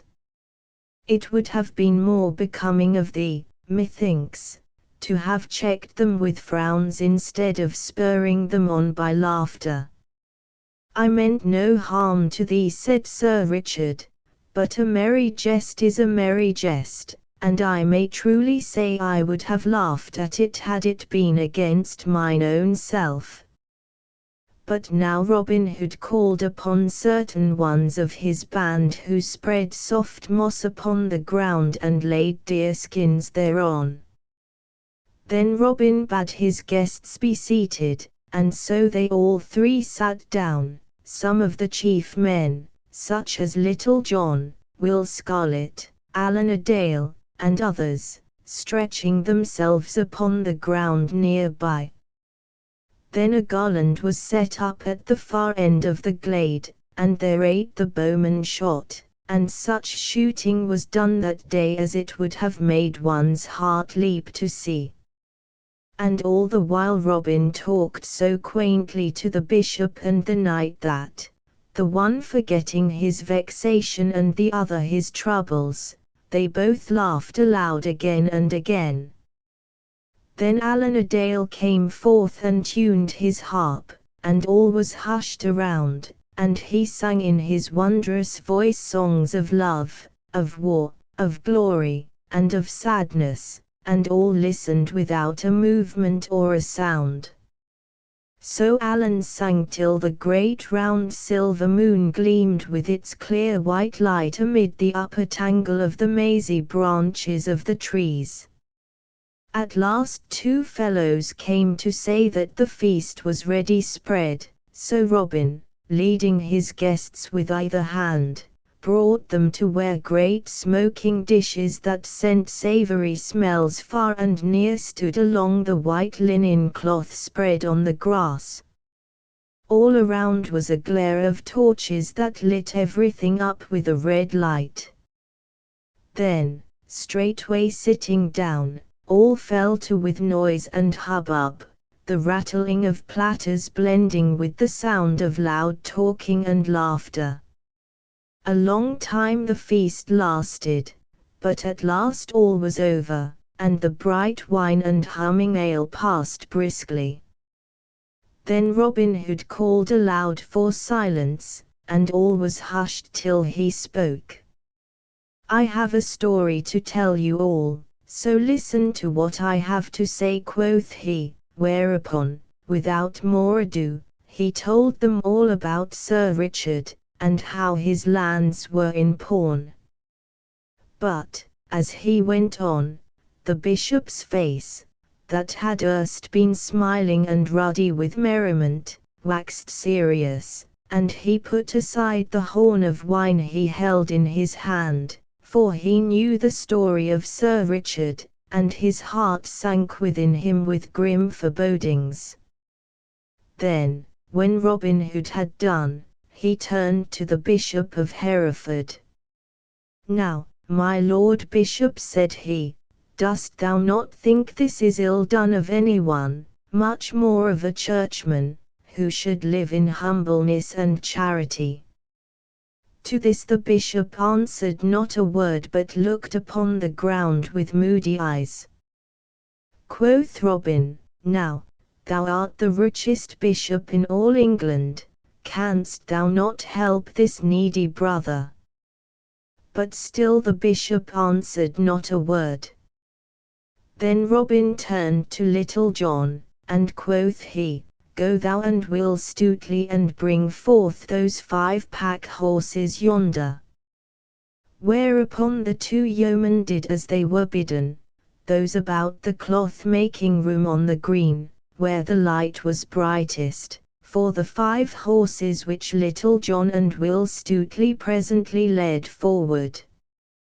"Who hath the score of the goods?" asked Robin Hood, looking at the Black Friars. Then up spake the smallest of all, in a trembling voice, an old man he was, with a gentle, wrinkled face. "That have I, but, I pray thee, harm me not." "Nay," quoth Robin, "I have never harmed harmless man yet, but give it to me, good father." So the old man did as he was bidden, and handed Robin the tablet on which was marked down the account of the various packages upon the horses. This Robin handed to Will Scarlet, bidding him to read the same. So Will Scarlet, lifting his voice that all might hear, began, 3 bales of silk to Quinton, the mercer at Ancaster. "That we touch not," quoth Robin, "for this Quinton is an honest fellow, who hath risen by his own thrift." So the bales of silk were laid aside unopened. 1 bale of silk velvet for the Abbey of Beaumont. "What do these priests want of silk velvet?" quoth Robin. "Nevertheless, though they need it not, I will not take all from them. Measure it off into 3 lots, 1 to be sold for charity, 1 for us, and 1 for the Abbey." So this, too, was done as Robin Hood bade. 'Twere score of great wax candles for the chapel of St. Thomas. "That belongeth fairly to the chapel," quoth Robin, "so lay it to one side. Far be it from us to take from the blessed St. Thomas that which belongeth to him." So this, also, was done according to Robin's bidding, and the candles were laid to one side, along with honest Quinton's unopened bales of silk. So the list was gone through with, and the goods adjudged according to what Robin thought most fit. Some things were laid aside untouched, and many were opened and divided into 3 equal parts, for charity, for themselves, and for the owners. And now all the ground in the torchlight was covered over with silks and velvets and cloths of gold and cases of rich wines, and so they came to the last line upon the tablet, "A box belonging to the Lord Bishop of Hereford." At these words the bishop shook as with a chill, and the box was set upon the ground. "My Lord Bishop, hast thou the key of this box?" asked Robin. The bishop shook his head. "Go, Will Scarlet," said Robin, "thou art the strongest man here, bring a sword straightway, and cut this box open, if thou canst." Then up rose Will Scarlet and left them, coming back in a short time, bearing a great 2-handed sword. Thrice he smote that strong, iron-bound box, and at the 3rd blow it burst open and a great heap of gold came rolling forth, gleaming red in the light of the torches. At this sight a murmur went all around among the band, like the sound of the wind in distant trees, but no man came forward nor touched the money. Quoth Robin, thou, Will Scarlet, thou, Allan a Dale, and thou, Little John, count it over. A long time it took to count all the money, and when it had been duly scored up, Will Scarlet called out that there were 1,500 golden pounds in all. But in among the gold they found a paper, and this Will Scarlet read in a loud voice, and all heard that this money was the rental and fines and forfeits from certain estates belonging to the bishopric of Hereford. "My Lord Bishop," said Robin Hood, "I will not strip thee, as Little John said, like a winter hedge, for thou shalt take back 1/3 of thy money. 1/3 of it thou canst well spare to us for thy entertainment and that of thy train, for thou art very rich. 1/3 of it thou canst better spare for charity, for, Bishop, I hear that thou art a hard master to those beneath thee and a close hoarder of gains that thou couldst better and with more credit to thyself give to charity than spend upon thy own likings." At this the bishop looked up, but he could say never a word, yet he was thankful to keep some of his wealth. Then Robin turned to Sir Richard of the Lee, and quoth he, "Now, Sir Richard, the church seemed like to despoil thee, therefore some of the overplus of church gains may well be used in aiding thee. Thou shalt take that 500 pounds laid aside for people more in need than the bishop is, and shalt pay thy debts to Emmet therewith." Sir Richard looked at Robin until something arose in his eyes that made all the lights and the faces blur together. At last he said, "I thank thee, friend, from my heart, for what thou doest for me, yet, think not ill if I cannot take thy gift freely. But this I will do, I will take the money and pay my debts, and in a year and a day hence will return it safe either to thee or to the Lord Bishop of Hereford. For this I pledge my most solemn knightly word. I feel free to borrow, for I know no man that should be more bound to aid me than one so high in that church that hath driven such a hard bargain." "Truly, Sir Knight," quoth Robin, "I do not understand those fine scruples that weigh with those of thy kind, but, nevertheless, it shall all be as thou dost wish. But thou hadst best bring the money to me at the end of the year, for mayhap I may make better use of it than the bishop." Thereupon, turning to those near him, he gave his orders, and 500 pounds were counted out and tied up in a leathern bag for Sir Richard.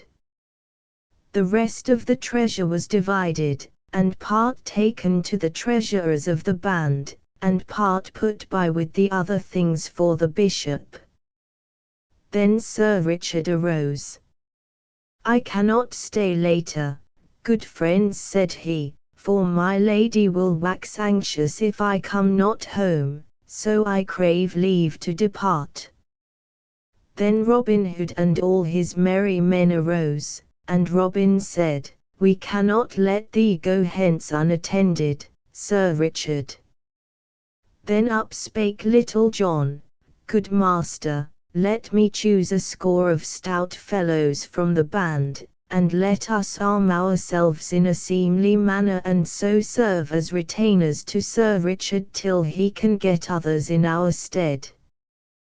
"Thou hast spoken well, Little John, and it shall be done," said Robin.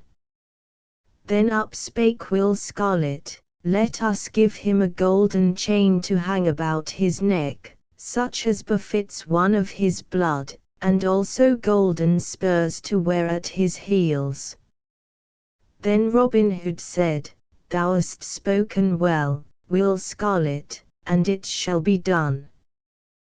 Then up spake Will Stutely, Let us give him yon bale of rich velvet and yon roll of cloth of gold to take home to his noble lady wife as a present from Robin Hood and his merry men all." At this all clapped their hands for joy, and Robin said, "Thou hast well spoken, Will Stutely, and it shall be done." Then Sir Richard of the Lea looked all around and strove to speak, but could scarcely do so for the feelings that choked him. At last he said in a husky, trembling voice, "Ye shall all see, good friends, that Sir Richard o' the Lea will ever remember your kindness this day. And if ye be at any time in dire need or trouble, come to me and my lady, and the walls of Castle Lea shall be battered down ere harm shall befall you." He could say nothing further, but turned hastily away. But now Little John and 19 stout fellows whom he had chosen for his band, came forth all ready for the journey. Each man wore upon his breast a coat of linked mail, and on his head a cap of steel, and at his side a good stout sword. A gallant show they made as they stood all in a row. Then Robin came and threw a chain of gold about Sir Richard's neck, and Will Scarlet knelt and buckled the golden spurs upon his heel, and now Little John led forward Sir Richard's horse, and the knight mounted. He looked down at Robin for a little time, then of a sudden stooped and kissed his cheek. All the forest glades rang with the shout that went up as the knight and the yeoman marched off through the woodland with glare of torches and gleam of steel, and so were gone. Then up spake the Bishop of Hereford in a mournful voice, "I, too, must be jogging, good fellow, for the night waxes late." But Robin laid his hand upon the bishop's arm and stayed him. "Be not so hasty, Lord Bishop," said he. 3 days hence Sir Richard must pay his debts to Emmet. Until that time thou must be content to abide with me lest thou breed trouble for the night. I promise thee that thou shalt have great sport, for I know that thou art fond of hunting the dun deer. Lay by thy mantle of melancholy, and strive to lead a joyous yeoman life for 3 stout days. I promise thee thou shalt be sorry to go when the time has come." So the bishop and his train abided with Robin for 3 days, and much sport his lordship had in that time, so that, as Robin had said, when the time had come for him to go he was sorry to leave the greenwood. At the end of 3 days Robin set him free, and sent him forth from the forest with a guard of yeomen to keep freebooters from taking what was left of the packs and bundles. But, as the bishop rode away, he vowed within himself that he would sometime make Robin rue the day that he stopped him in Sherwood. But now we shall follow Sir Richard, so listen, and you shall hear what befell him, and how he paid his debts at Emmet Priory, and likewise in due season to Robin Hood. How Sir Richard of the Lea paid his debts. The long highway stretched straight on, grey and dusty in the sun. On either side were dikes full of water bordered by osiers, and far away in the distance stood the towers of Emmet Priory with tall poplar trees around. Along the causeway rode a knight with a score of stout men-at-arms behind him. The knight was clad in a plain, long robe of grey serge, gathered in at the waist with a broad leathern belt, from which hung a long dagger and a stout sword. But though he was so plainly dressed himself, the horse he rode was a noble barb, and its trappings were rich with silk and silver bells. So thus the band journeyed along the causeway between the dykes, till at last they reached the great gate of Emmet Priory. There the knight called to one of his men and bade him knock at the porter's lodge with the heft of his sword.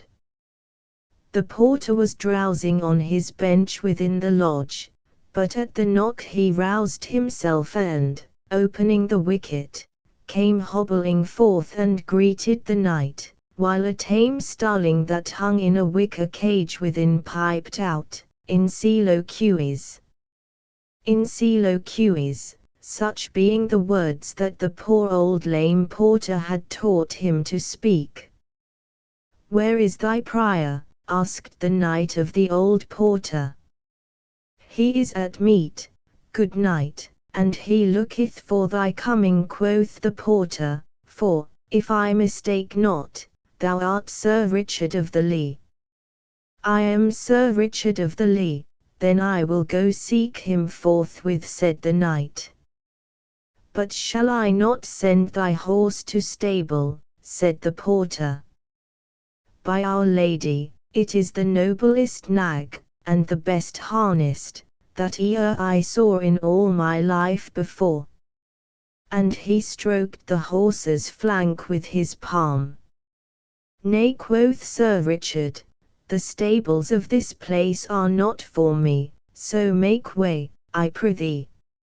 So saying, he pushed forward, and, the gates being opened, he entered the stony courtyard of the priory, his men behind him.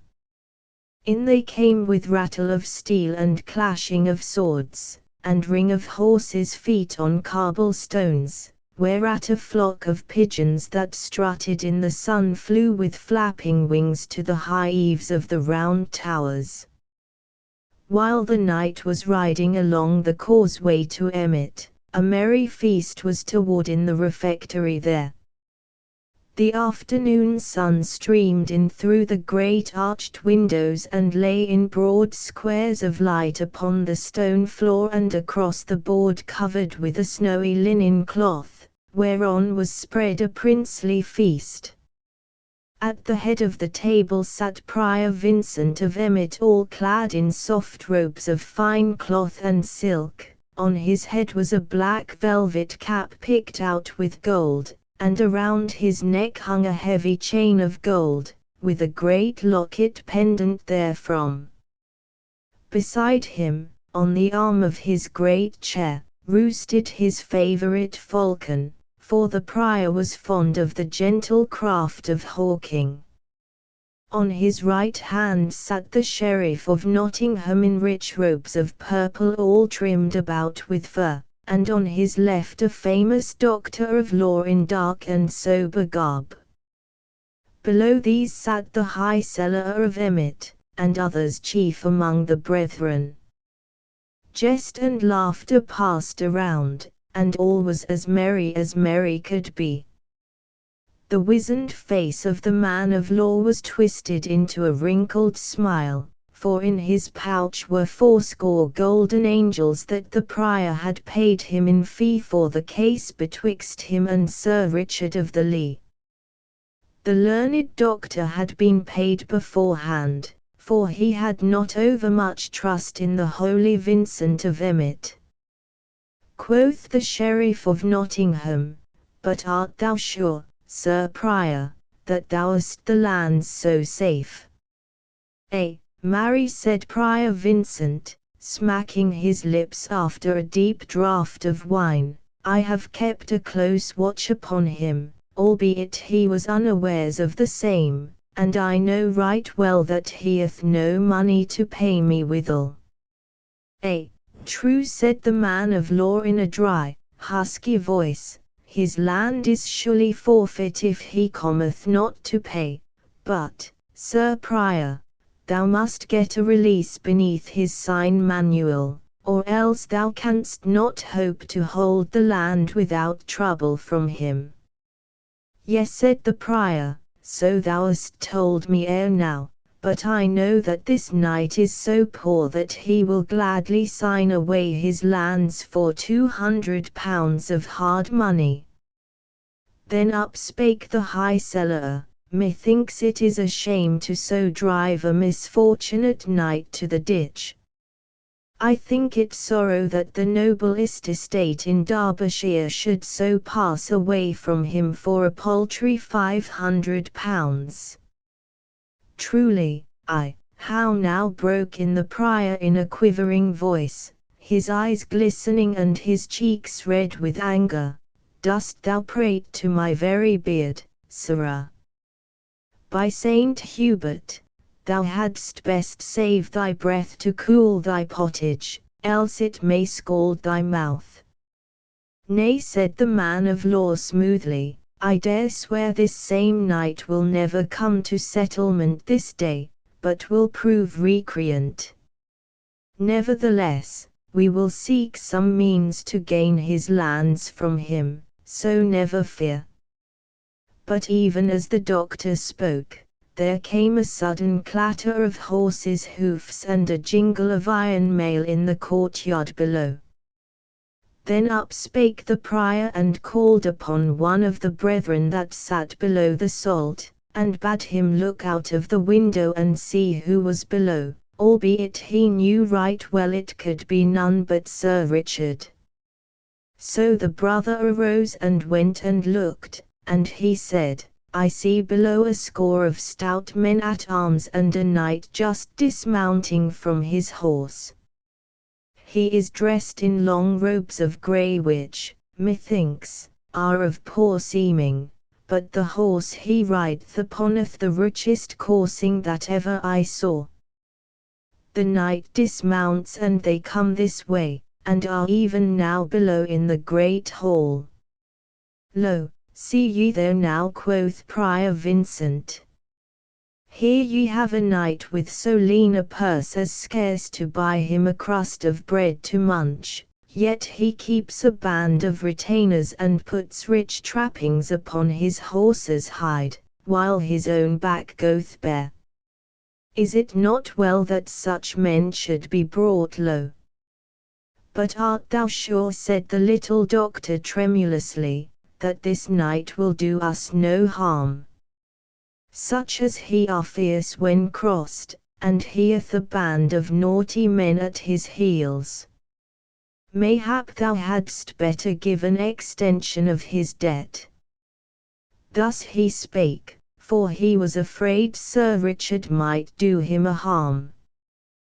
Thou needst not fear, said the prior, looking down at the little man beside him.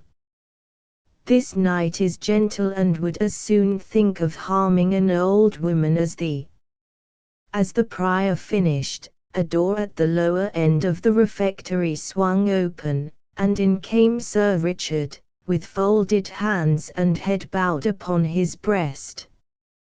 Thus humbly he walked slowly up the hall, while his men-at-arms stood about the door. When he had come to where the prior sat, he knelt upon one knee. Save and keep thee, Sir Prior, said he, I am come to keep my day. Then the first word that the prior said to him was, Hast thou brought my money? Alas! I have not so much as 1 penny upon my body, said the knight, whereat the prior's eyes sparkled. Now, thou art a shrewd debtor, I wot, said he. Then, Sir Sheriff, I drink to thee. But still the knight kneeled upon the hard stones, so the prior turned to him again. What wouldst thou have? Quoth he sharply. At these words, a slow red mounted into the knight's cheeks, but still he knelt. I would crave thy mercy, said he. As thou hopest for heaven's mercy, show mercy to me. Strip me not of my lands and so reduce a true knight to poverty. Thy day is broken and thy lands forfeit, said the man of law, plucking up his spirits at the knight's humble speech. Quoth Sir Richard, Thou man of law, wilt thou not befriend me in mine hour of need?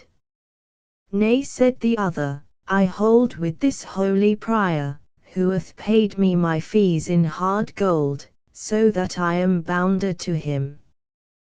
Wilt thou not be my friend, Sir Sheriff? Said Sir Richard. Nay, for heaven, quoth the Sheriff of Nottingham, this is no business of mine, yet I will do what I may. And he nudged the prior beneath the cloth with his knee. Wilt thou not ease him of some of his debts, Sir Prior? At this the prior smiled grimly. Pay me £300, Sir Richard, said he, and I will give thee quittance of thy debt. Thou knowest, Sir Prior, that it is as easy for me to pay £400 as 300, said Sir Richard. But wilt thou not give me another 12 months to pay my debt? Not another day, said the prior sternly. And is this all thou wilt do for me? Asked the knight. Now, out upon thee, false knight, cried the prior, bursting forth in anger. Either pay thy debt as I have said, or release thy land and get thee gone from out my hall. Then Sir Richard arose to his feet. Thou false, lying priest, said he in so stern a voice that the man of law shrunk affrighted, I am no false knight, as thou knowest full well, but have even held my place in the press and the tourney. Hast thou so little courtesy that thou wouldst see a true knight kneel for all this time, or see him come into thy hall and never offer him meat or drink? Then quoth the man of law in a trembling voice, this is surely an ill way to talk of matters appertaining to business, let us be mild in speech. What wilt thou pay this knight, Sir Prior, to give thee release of his land? I would have given him £200, quoth the prior, but since he hath spoken so vilely to my teeth, not one groat over £100 will he get.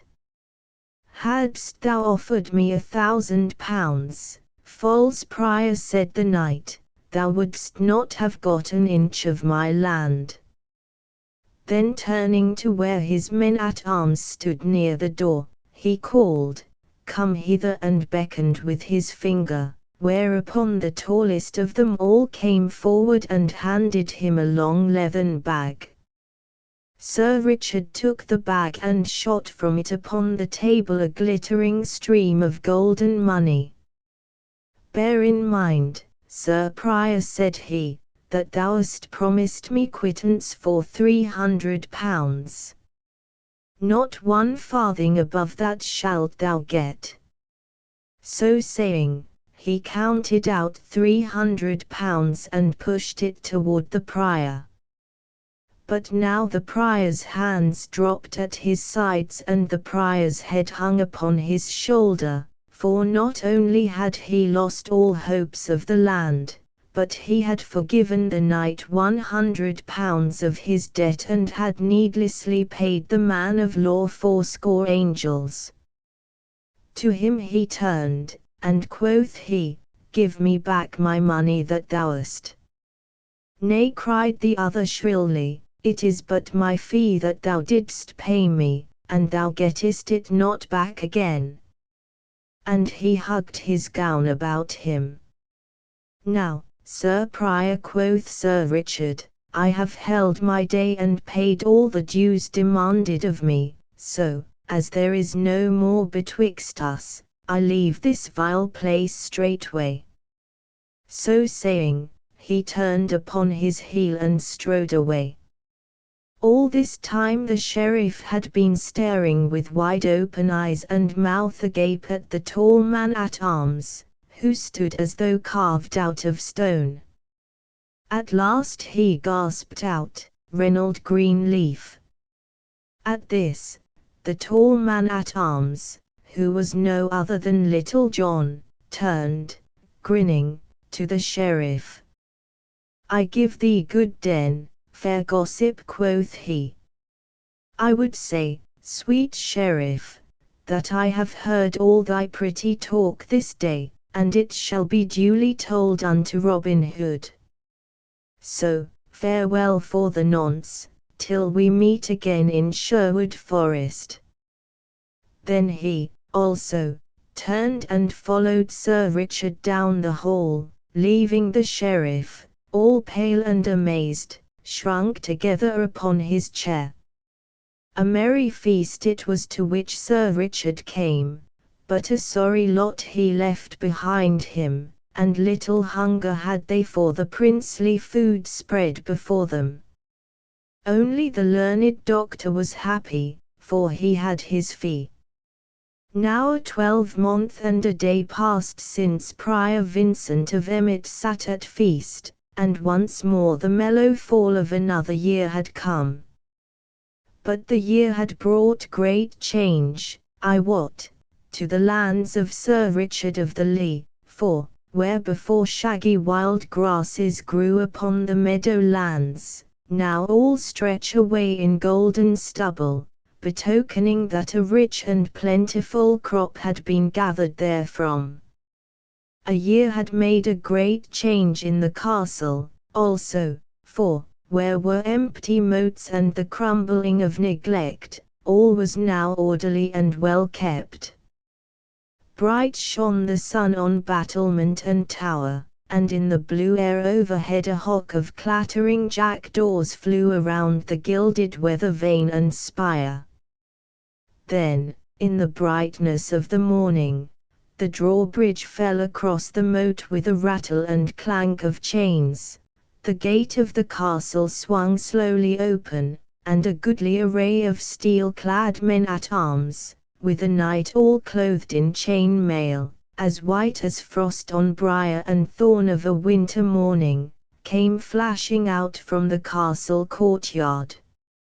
In his hand the knight held a great spear, from the point of which fluttered a blood-red pennant as broad as the palm of one's hand. So this troop came forth from the castle, and in the midst of them walked 3 pack horses laden with parcels of divers shapes and kinds. Thus rode forth good Sir Richard of the Lee to pay his debt to Robin Hood this bright and merry morn. Along the highway they wended their way, with measured tramp of feet and rattle and jingle of sword and harness. Onward they marched till they came nigh to Denby, where, from the top of a hill, they saw, over beyond the town, many gay flags and streamers floating in the bright air. Then Sir Richard turned to the man-at-arms nearest to him. "What is toward yonder at Denby today?" quoth he. "Please your worship," answered the man-at-arms, "a merry fair is held there today, and a great wrestling match, to which many folk have come, for a prize hath been offered of a pipe of red wine, a fair golden ring, and a pair of gloves, all of which go to the best wrestler." "Now, by my faith," quoth Sir Richard, who loved good manly sports right well, "this will be a goodly thing to see. Methinks we have to stay a little while on our journey, and see this merry sport." So he turned his horse's head aside toward Denby and the fair, and thither he and his men made their way. There they found a great hubbub of merriment. Flags and streamers were floating, tumblers were tumbling on the green, bagpipes were playing, and lads and lasses were dancing to the music. But the crowd were gathered most of all around a ring where the wrestling was going forward, and thither Sir Richard and his men turned their steps. Now when the judges of the wrestling saw Sir Richard coming and knew who he was, the chief of them came down from the bench where he and the others sat, and went to the knight and took him by the hand, beseeching him to come and sit with them and judge the sport. So Sir Richard got down from his horse and went with the others to the bench raised beside the ring. Now there had been great doings that morning, for a certain yeoman named Egbert, who came from Stoke-over in Staffordshire, had thrown with ease all those that came against him, but a man of Denby, well known through all the countryside as William of the Scar, had been biding his time with the Stoke man, so, when Egbert had thrown everyone else, stout William leaped into the ring. Then a tough bout followed, and at last he threw Egbert heavily, whereat there was a great shouting and shaking of hands, for all the Denby men were proud of their wrestler. When Sir Richard came, he found stout William, puffed up by the shouts of his friends, walking up and down the ring, daring anyone to come and try a throw with him. "Come one, come all," quoth he. "Here stand I, William of the Scar, against any man. If there is none in Derbyshire to come against me, come all who will, from Nottingham, Stafford, or York, and if I do not make them one and all root the ground with their noses like swine in the forests, call me no more brave William the wrestler." At this all laughed, but above all the laughter a loud voice was heard to cry out, "Sin thou talkest so big, here cometh one from Nottinghamshire to try a fall with thee, fellow." And straightway a tall youth with a tough quarterstaff in his hand came pushing his way through the crowd and at last leaped lightly over the rope into the ring. He was not as heavy as stout William, but he was taller and broader in the shoulders, and all his joints were well knit. Sir Richard looked upon him keenly, then, turning to one of the judges, he said, "Knowest thou who this youth is?" "Methinks I have seen him before." "Nay," said the judge, "he is a stranger to me." Meantime, without a word, the young man, laying aside his quarterstaff, began to take off his jerkin and body clothing until he presently stood with naked arms and body, and a comely sight he was when so bared to the view, for his muscles were cut round and smooth and sharp like swift running water. And now each man spat upon his hands and, clapping them upon his knees, squatted down, watching the other keenly, so as to take the vantage of him in the grip. Then like a flash they leaped together, and a great shout went up, for William had gotten the better hold of the two. For a short time they strained and struggled and writhed, and then stout William gave his most cunning trip and throw, but the stranger met it with greater skill than his, and so the trip came to naught. Then, of a sudden, with a twist and a wrench, the stranger loosed himself, and he of the scar found himself locked in a pair of arms that fairly made his ribs crack. So, with heavy, hot breathing, they stood for a while straining, their bodies all glistening with sweat, and great drops of sweat trickling down their faces. But the stranger's hug was so close that at last stout William's muscles softened under his grip, and he gave a sob. Then the youth put forth all his strength and gave a sudden trip with his heel and a cast over his right hip, and down stout William went, with a sickening thud, and lay as though he would never move hand nor foot again. But now no shout went up for the stranger, but an angry murmur was heard among the crowd, so easily had he won the match. Then one of the judges, a kinsman to William of the Scar, rose with trembling lip and baleful look.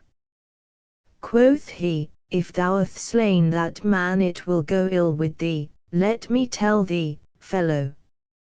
But the stranger answered boldly, he took his chance with me as I took mine with him. No law can touch me to harm me, even if I slew him, so that it was fairly done in the wrestling ring. That we shall see, said the judge, scowling upon the youth, while once more an angry murmur ran around the crowd, for, as I have said, the men of Denby were proud of stout William of the Scar. Then up spoke Sir Richard gently. Nay, said he, the youth is right, if the other dieth, he dieth in the wrestling ring, where he took his chance, and was cast fairly enow. But in the meantime 3 men had come forward and lifted stout William from the ground and found that he was not dead, though badly shaken by his heavy fall. Then the chief judge rose and said, Young man, the prize is duly thine. Here is the red gold ring, and here the gloves, and yonder stands the pipe of wine to do with whatsoever thou dost list. At this, the youth, who had donned his clothes and taken up his staff again, bowed without a word, then, taking the gloves and the ring, and thrusting the one into his girdle and slipping the other upon his thumb, he turned and, leaping lightly over the ropes again, made his way through the crowd, and was gone. Now, I wonder who yon youth may be, said the judge, turning to Sir Richard. He seemeth like a stout Saxon from his red cheeks and fair hair. This William of ours is a stout man, too, and never have I seen him cast in the ring before, albeit he hath not yet striven with such great wrestlers as Thomas of Cornwall, Dicon of York, and young David of Doncaster. Hath he not a firm foot in the ring, thinkest thou, Sir Richard? Ay, truly, and yet this youth threw him fairly, and with wondrous ease. I much wonder who he can be. Thus said Sir Richard in a thoughtful voice. For a time the knight stood talking to those about him, but at last he arose and made ready to depart, so he called his men about him and, tightening the girths of his saddle, he mounted his horse once more. Meanwhile the young stranger had made his way through the crowd, but, as he passed, he heard all around him such words muttered as "Look at the cockerel! Behold how he plumeth himself! I dare swear he cast good William unfairly. Yet, truly, saw ye not birdlime upon his hands? It would be well to cut his cock's comb." To all this the stranger paid no heed, but strode proudly about as though he heard it not. So he walked slowly across the green to where the booth stood wherein was dancing, and standing at the door he looked in on the sport. As he stood thus, a stone struck his arm of a sudden with a sharp jar, and, turning, he saw that an angry crowd of men had followed him from the wrestling ring. Then, when they saw him turn so, a great hooting and yelling arose from all, so that the folk came running out from the dancing booth to see what was to do. At last a tall, broad-shouldered, burly blacksmith strode forward from the crowd swinging a mighty blackthorn club in his hand. "Wouldst thou come here to our fair town of Denby, thou Jack in the box, to overcome a good honest lad with vile, juggling tricks?" growled he in a deep voice like the bellow of an angry bull. "Take that, then." And of a sudden he struck a blow at the youth that might have felled an ox. but the other turned the blow deftly aside, and gave back another so terrible that the Denby man went down with a groan, as though he had been smitten by lightning. When they saw their leader fall, the crowd gave another angry shout, but the stranger placed his back against the tent near which he stood, swinging his terrible staff, and so fell had been the blow that he struck the stout smith that none dared to come within the measure of his cudgel, so the press crowded back, like a pack of dogs from a bear at bay. But now some coward hand from behind threw a sharp jagged stone that smote the stranger on the crown, so that he staggered back, and the red blood gushed from the cut and ran down his face and over his jerkin. Then, seeing him dazed with this vile blow, the crowd rushed upon him, so that they overbore him and he fell beneath their feet. Now it might have gone ill with the youth, even to the losing of his young life, had not Sir Richard come to this fair, for of a sudden, shouts were heard, and steel flashed in the air, and blows were given with the flat of swords, while through the midst of the crowd Sir Richard of the Lee came spurring on his white horse.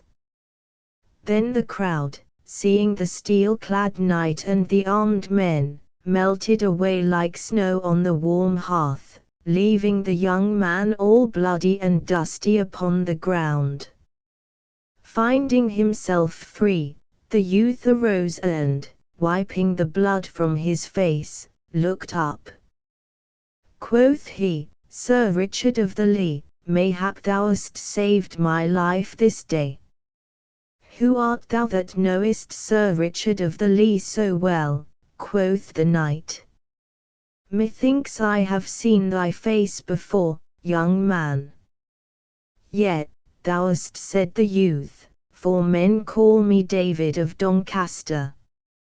"Ha," said Sir Richard, "I wonder that I knew thee not, David, but thy beard hath grown longer, and thou thyself art more set in manhood since this day 12-month.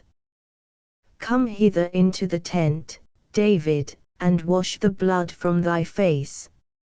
And thou, Ralph, bring him straightway a clean jerkin.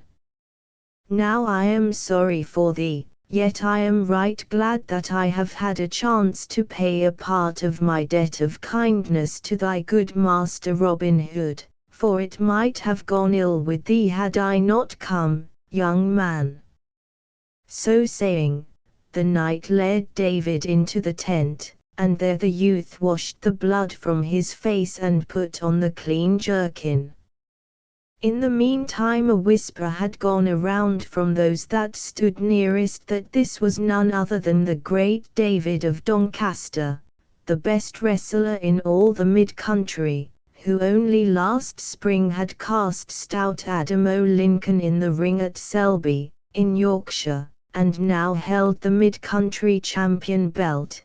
Thus it happened that when young David came forth from the tent along with Sir Richard, the blood all washed from his face, and his soiled jerkin changed for a clean one, no sounds of anger were heard, but all pressed forward to see the young man, feeling proud that one of the great wrestlers of England should have entered the ring at Denby Fair. For thus fickle is a mass of men. Then Sir Richard called aloud, "Friends, this is David of Doncaster, so think it no shame that your Denby man was cast by such a wrestler. He beareth you no ill will for what hath passed, but let it be a warning to you how ye treat strangers henceforth. Had ye slain him it would have been an ill day for you, for Robin Hood would have harried your town as the kestrel harries the dovecot. I have bought the pipe of wine from him, and now I give it freely to you to drink as ye list. But never hereafterward fall upon a man for being a stout yeoman." At this all shouted amain, but in truth they thought more of the wine than of the knight's words. Then Sir Richard, with David beside him and his men at arms around, turned about and left the fair. But in after days, when the men that saw that wrestling bout were bent with age, they would shake their heads when they heard of any stalwart game, and say, but thou shouldst have seen the great David of Doncaster cast stout William of the Scar at Denby fair. Robin Hood stood in the merry greenwood with Little John and most of his stout yeomen around him, awaiting Sir Richard's coming. At last a glint of steel was seen through the brown forest leaves, and forth from the covert into the open rode Sir Richard at the head of his men. He came straight forward to Robin Hood and leaping from off his horse, clasped the yeoman in his arms. "Why, how now," said Robin, after a time, holding Sir Richard off and looking at him from top to toe, "methinks thou art a gayer bird than when I saw thee last." "Yes, thanks to thee, Robin," said the knight, laying his hand upon the yeoman's shoulder. "But for thee I would have been wandering in misery in a far country by this time. But I have kept my word, Robin, and have brought back the money that thou didst lend me, and which I have doubled 4 times over again, and so become rich once more. Along with this money I have brought a little gift to thee and thy brave men from my dear lady and myself." Then, turning to his men, he called aloud, "Bring forth the pack horses." But Robin stopped him. "Nay, Sir Richard," said he, "think it not bold of me to cross thy bidding, but we of Sherwood do no business till after we have eaten and drunk." Whereupon, taking Sir Richard by the hand, he led him to the seat beneath the greenwood tree, while others of the chief men of the band came and seated themselves around. Then quoth Robin, "How cometh it that I saw young David of Doncaster with thee and thy men, Sir Knight?" Then straightway the knight told all about his stay at Denby and of the happening at the fair, and how it was like to go hard with young David. So he told his tale, and quoth he, "It was this, good Robin, that kept me so late on the way, otherwise I would have been here an hour agone." Then, when he had done speaking, Robin stretched out his hand and grasped the knight's palm. Quoth he in a trembling voice, "I owe thee a debt I can never hope to repay, Sir Richard. For let me tell thee, I would rather lose my right hand than have such ill befall young David of Doncaster as seemed like to come upon him at Denby." So they talked until after a while one came forward to say that the feast was spread, whereupon all arose and went thereto. When at last it was done, the knight called upon his men to bring the pack horses forward, which they did according to his bidding. Then one of the men brought the knight a strong box, which he opened and took from it a bag and counted out £500, the sum he had gotten from Robin. "Sir Richard," quoth Robin, "thou wilt pleasure us all if thou wilt keep that money as a gift from us of Sherwood. Is it not so, my lads?" Then all shouted with a mighty voice. "I thank you all deeply," said the knight earnestly, "but think it not ill of me if I cannot take it. Gladly have I borrowed it from you, but it may not be that I can take it as a gift." Then Robin Hood said no more but gave the money to Little John to put away in the treasury, for he had shrewdness enough to know that naught breeds ill will and heart bitterness like gifts forced upon one that cannot choose but take them. Then Sir Richard had the packs laid upon the ground and opened, whereupon a great shout went up that made the forest ring again, for lo, there were 10 boughs of finest Spanish yew, all burnished till they shone again, and each bough inlaid with fanciful figures in silver, yet not inlaid so as to mar their strength. Beside these were 10 quivers of leather embroidered with golden thread, and in each quiver were a score of shafts with burnished heads that shone like silver. Each shaft was feathered with peacock's plumes, inocked with silver. Sir Richard gave to each yeoman a bow and a quiver of arrows, but to Robin he gave a stout bow inlaid with the cunningest workmanship in gold, while each arrow in his quiver was inocked with gold. Then all shouted again for joy of the fair gift, and all swore among themselves that they would die if need be for Sir Richard and his lady. At last the time came when Sir Richard must go, whereupon Robin Hood called his band around him, and each man of the yeomen took a torch in his hand to light the way through the woodlands. So they came to the edge of Sherwood, and there the knight kissed Robin upon the cheeks and left him and was gone. Thus Robin Hood helped a noble knight out of his dire misfortunes, that else would have smothered the happiness from his life. Little John turns barefoot. Friar, cold winter had passed and spring had come. No leafy thickness had yet clad the woodlands, but the budding leaves hung like a tender mist about the trees. In the open country the meadowlands lay a sheeny green, the cornfields a dark velvety color, for they were thick and soft with the growing blades. The ploughboy shouted in the sun, and in the purple new-turned furrows flocks of birds hunted for fat worms. All the broad moist earth smiled in the warm light, and each little green hill clapped its hand for joy.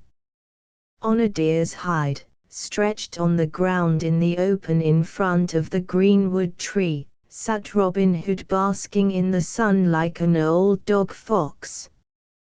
Leaning back with his hands clasped about his knees, he lazily watched Little John rolling a stout bowstring from long strands of hempen thread, wetting the palms of his hands ever and anon, and rolling the cord upon his thigh.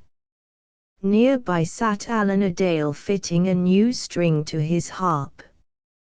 Quoth Robin at last, "Methinks I would rather roam this forest in the gentle springtime than be king of all merry England. What palace in the broad world is as fair as this sweet woodland just now, and what king in all the world hath such appetite for plovers' eggs and lampreys as I for juicy venison and sparkling ale? Gaffer Swanthold speaks truly when he saith, better a crust with content than honey with a sour heart." Yet quoth Little John, as he rubbed his new-made bowstring with yellow beeswax, "The life we lead is the life for me. Thou speakest of the springtime, but methinks even the winter hath its own joys. Thou and I, good master, have had more than one merry day, this winter past, at the Blue Boar. Dost thou not remember that night thou and Will Stutely and Friar Tuck and I passed at that same hostelry with the 2 beggars and the strolling friar?" Yet quoth merry Robin, laughing, "That was the night that Will Stutely must needs snatch a kiss from the stout hostess, and got a canakin of ale emptied over his head for his pains." "Truly, it was the same," said Little John, laughing also. Methinks that was a goodly song that the strolling friar sang. Friar Tuck, thou hast a quick ear for a tune, dost thou not remember it? I did have the catch of it one time, said Tuck. Let me see, and he touched his forefinger to his forehead in thought, humming to himself, and stopping ever and anon to fit what he had got to what he searched for in his mind. At last he found it all, and clearing his throat, sang merrily, in the blossoming hedge the robin cock sings, for the sun it is merry and bright, and he joyfully hops and he flutters his wings, for his heart is all full of delight. For the May bloometh fair, and there's little of care, and plenty to eat in the Maytime rare. When the flowers all die, then off he will fly, to keep himself warm in some jolly old barn where the snow and the wind neither chill him nor harm. And such is the life of the strolling friar, with a plenty to eat and to drink, for the goodwife will keep him a seat by the fire, and the pretty girls smile at his wink. Then he lustily trolls as he onward strolls, a rollicking song for the saving of souls.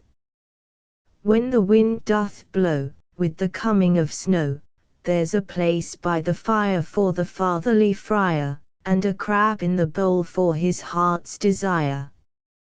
Thus Friar Tuck sang in a rich and mellow voice, rolling his head from side to side in time with the music, and when he had done, all clapped their hands and shouted with laughter, for the song fitted him well.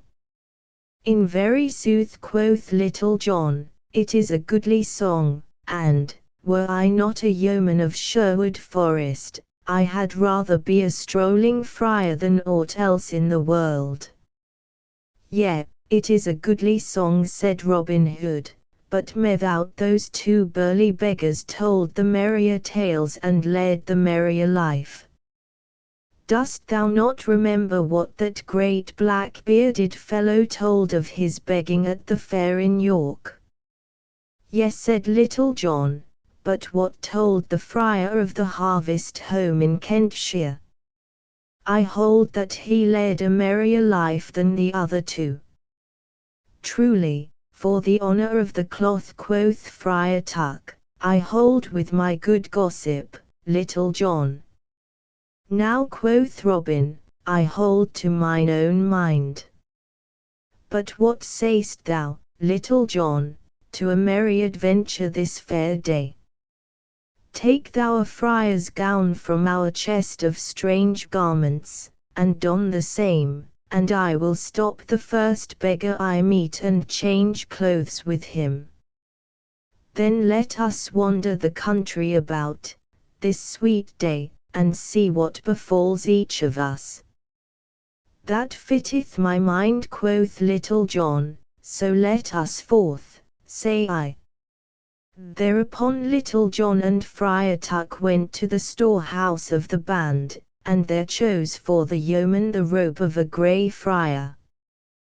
Then they came forth again, and a mighty roar of laughter went up, for not only had the band never seen Little John in such guise before, but the robe was too short for him by a good palm's breadth. But Little John's hands were folded in his loose sleeves, and Little John's eyes were cast upon the ground, and at his girdle hung a great, long string of beads. And now Little John took up his stout staff, at the end of which hung a chubby little leathern pottle, such as palmers carry at the tips of their staves, but in it was something, I wot, more like good malmsey than cold spring water, such as godly pilgrims carry. Then up rose Robin and took his stout staff in his hand, likewise, and slipped 10 golden angels into his pouch, for no beggar's garb was among the stores of the band, so he was fain to run his chance of meeting a beggar and buying his clothes of him. So, all being made ready, the two yeomen set forth on their way, striding lustily along all in the misty morning.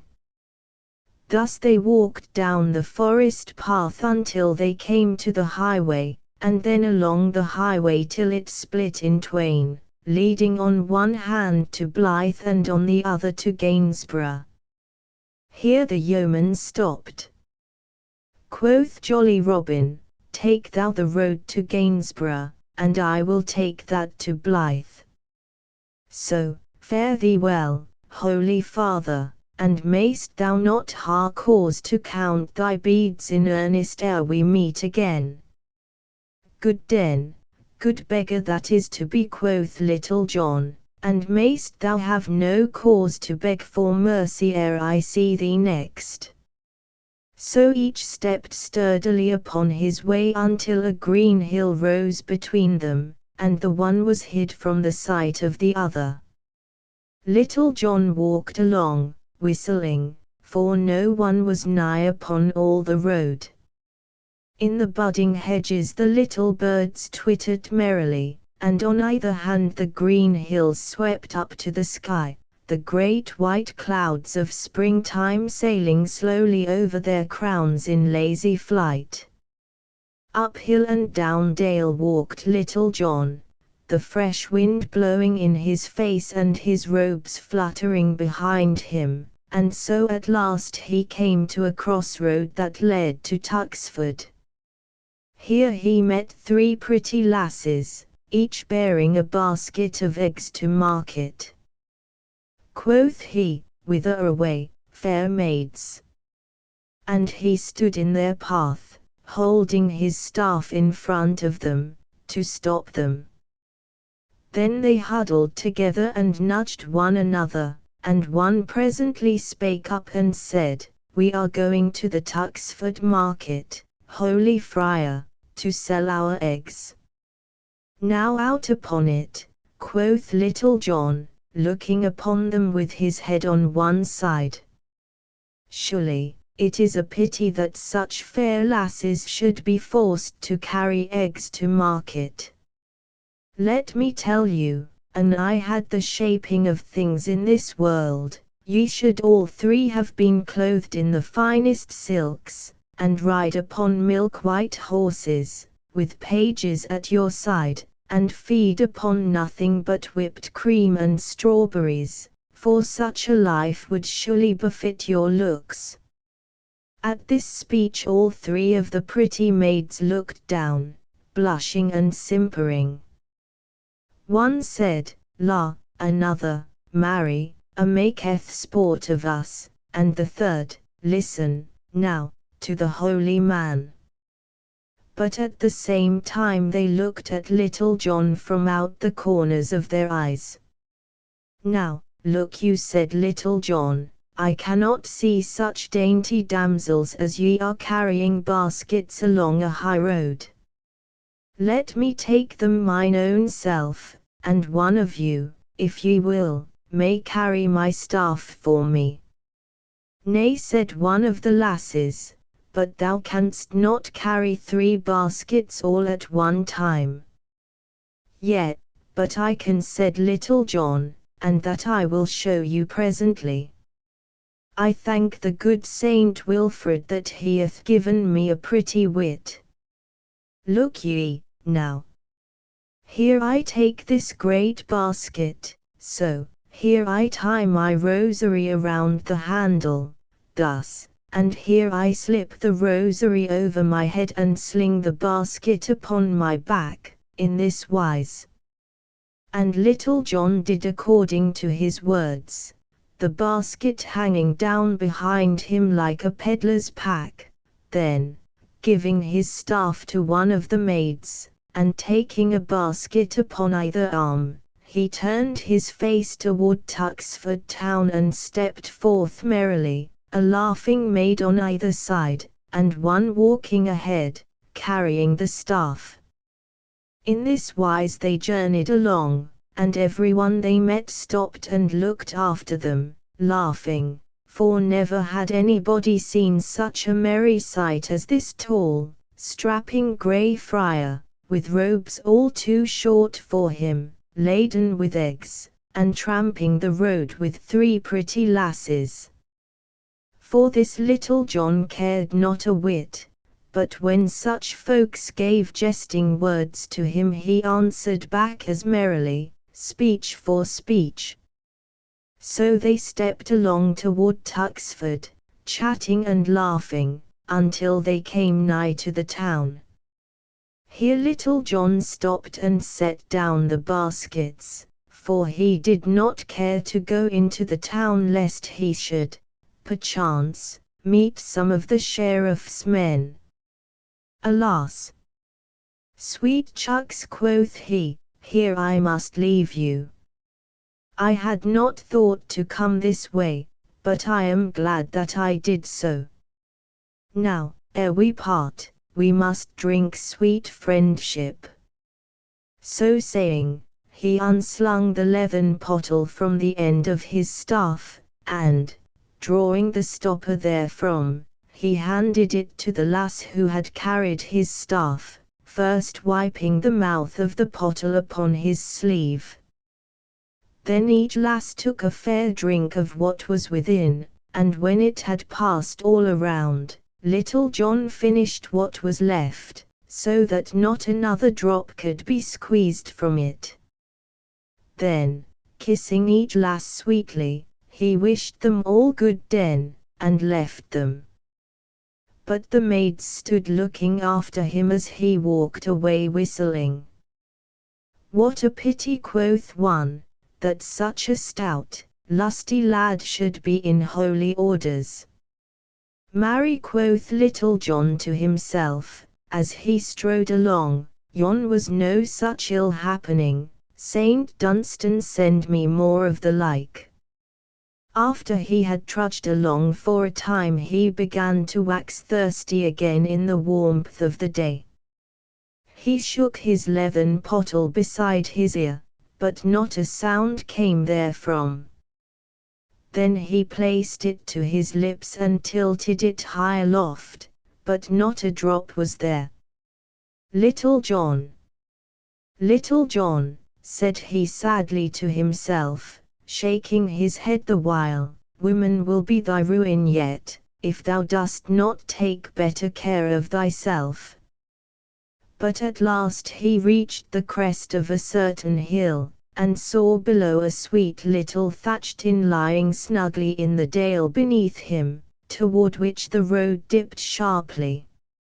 At the sight of this, a voice within him cried aloud, I give thee joy, good friend, for yonder is thy heart's delight, to wit, a sweet rest and a cup of brown beer.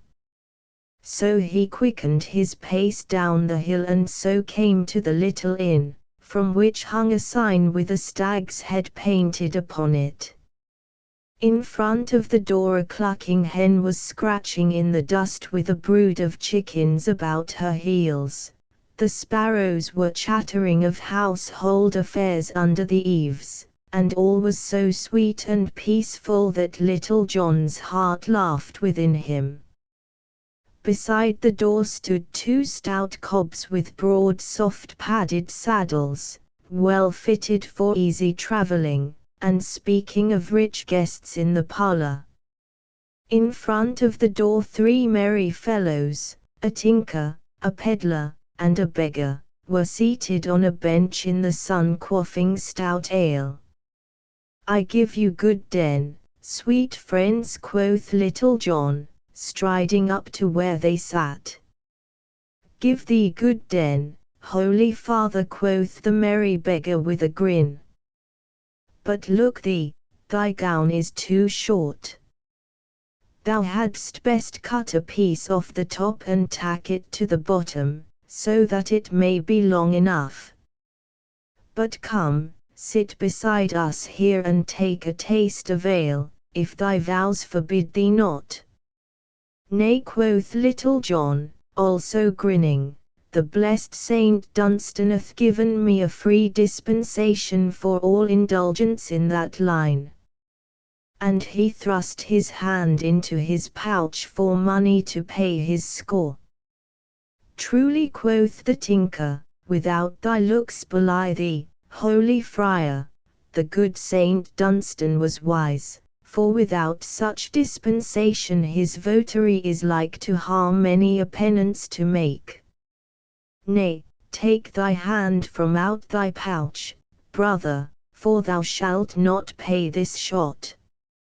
Ho, landlord, a pot of ale. So the ale was brought and given to Little John. Then, blowing the froth a little way to make room for his lips, he tilted the bottom of the pot higher and higher, till it pointed to the sky, and he had to shut his eyes to keep the dazzle of the sunshine out of them. Then he took the pot away, for there was nothing in it, and heaved a full deep sigh, looking at the others with moist eyes and shaking his head solemnly. Ho, landlord, cried the pedlar, bring this good fellow another pot of ale, for truly it is a credit to us all to have one among us who can empty a cannakin so lustily. So they talked among themselves merrily, until after a while quoth Little John, who rideth those two nags yonder?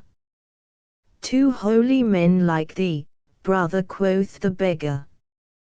They are now having a goodly feast within, for I smelled the steam of a boiled pullet just now.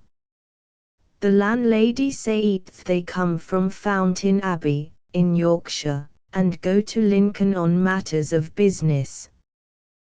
They are a merry couple, said the tinker, for one is as lean as an old wife's spindle, and the other as fat as a suet pudding. Talking of fatness, said the pedlar, thou thyself lookest none too ill-fed, holy friar.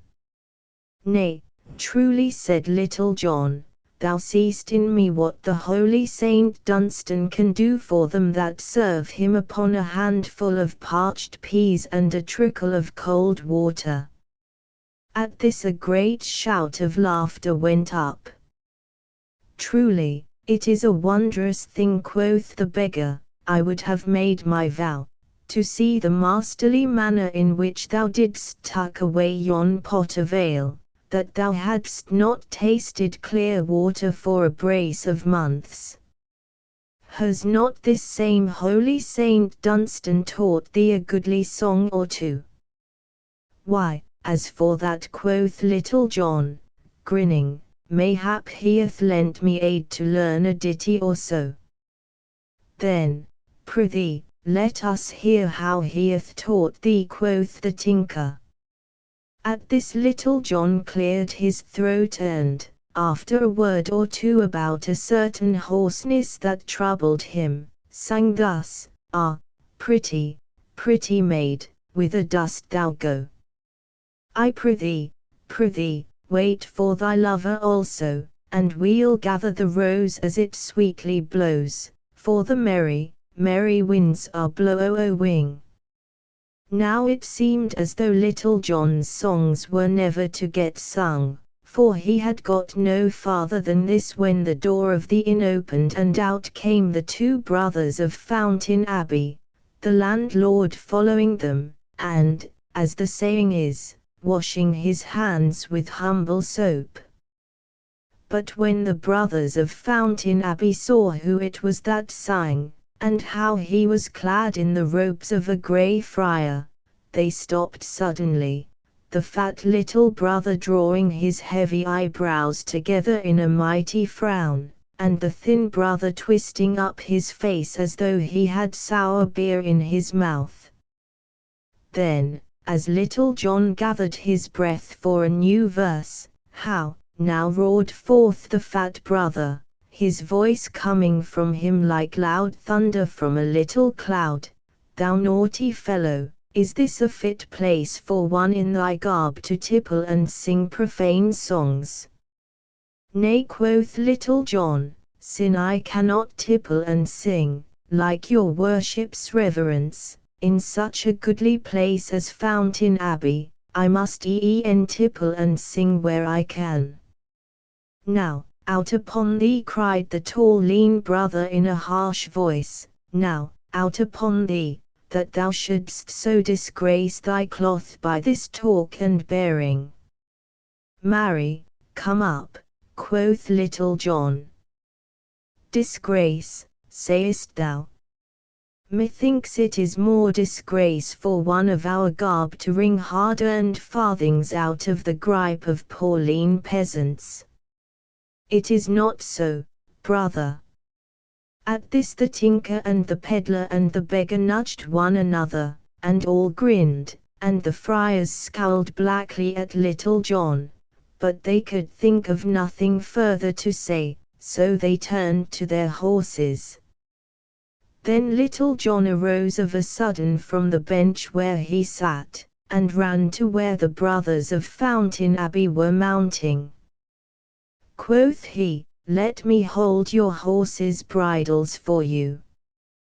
Truly, your words have smitten my sinful heart, so that I will abide no longer in this den of evil, but will go forward with you. No vile temptation, I wot, will fall upon me in such holy company." "Nay, fellow," said the lean brother harshly, for he saw that Little John made sport of them, "we want none of thy company, so get thee gone."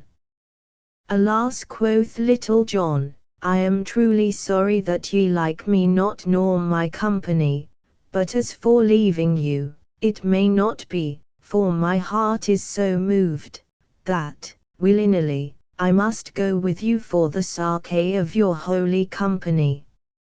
Now, at this talk all the good fellows on the bench grinned till their teeth glistened, and even the landlord could not forbear to smile. As for the friars, they looked at one another with a puzzled look, and knew not what to do in the matter. They were so proud that it made them feel sick with shame to think of riding along the highroad with a strolling friar, in robes all too short for him, running beside them, but yet they could not make Little John stay against his will, for they knew he could crack the bones of both of them in a twinkling were he so minded. Then up spake the fat brother more mildly than he had done before. "Nay, good brother," said he, "we will ride fast, and thou wilt tire to death at the pace. Truly, I am grateful to thee for the thought of me," quoth Little John, "but have no fear, brother, my limbs are stout, and I could run like a hare from here to Gainsborough." At these words a sound of laughing came from the bench, whereat the lean brother's wrath boiled over, like water into the fire, with great fuss and noise.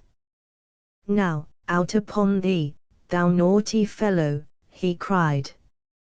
"Art thou not ashamed to bring disgrace so upon our cloth? Bide thee here, thou sot, with these porkers. Thou art no fit company for us." "La, ye there now," quoth Little John. "Thou hearest, landlord, thou art not fit company for these holy men, go back to thine alehouse. Nay, if these most holy brothers of mine do but give me the word, I'll beat thy head with this stout staff till it is as soft as whipped eggs." At these words a great shout of laughter went up from those on the bench, and the landlord's face grew red as a cherry from smothering his laugh in his stomach, but he kept his merriment down, for he wished not to bring the ill will of the brothers of Fountain Abbey upon him by unseemly mirth. So the two brethren, as they could do naught else, having mounted their nags, turned their noses toward Lincoln and rode away. "I cannot stay longer, sweet friends," quoth Little John, as he pushed in betwixt the two cobs, "therefore I wish you good den. Off we go, we three." So saying, he swung his stout staff over his shoulder and trudged off, measuring his pace with that of the two nags. The two brothers glowered at Little John when he so pushed himself betwixt them, then they drew as far away from him as they could, so that the yeoman walked in the middle of the road, while they rode on the footpath on either side of the way. As they so went away, the tinker, the peddler, and the beggar ran skipping out into the middle of the highway, each with a pot in his hand, and looked after them laughing. While they were in sight of those at the inn, the brothers walked their horses soberly, not caring to make ill matters worse by seeming to run away from Little John, for they could not but think how it would sound in folks' ears when they heard how the brethren of Fountain Abbey scampered away from a strolling friar, like the ugly one, when the blessed Saint Dunstan loosed his nose from the red-hot tongs where he had held it fast, but when they had crossed the crest of the hill and the inn was lost to sight, quoth the fat brother to the thin brother, "Brother Ambrose, had we not better mend our pace?"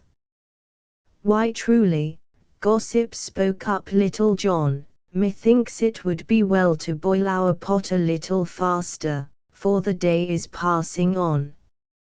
So it will not jolt thy fat too much. Onward, say I." At this the two friars said nothing, but they glared again on Little John with baleful looks. Then, without another word, they clucked to their horses, and both broke into a canter. So they galloped for a mile and more, and Little John ran betwixt them as lightly as a stag and never turned a hair with the running. At last the fat brother drew his horse's rein with a groan, for he could stand the shaking no longer.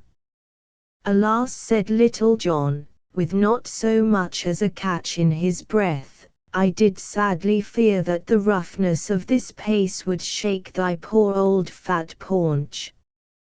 To this the fat friar said never a word, but he stared straight before him, and he gnawed his nether lip.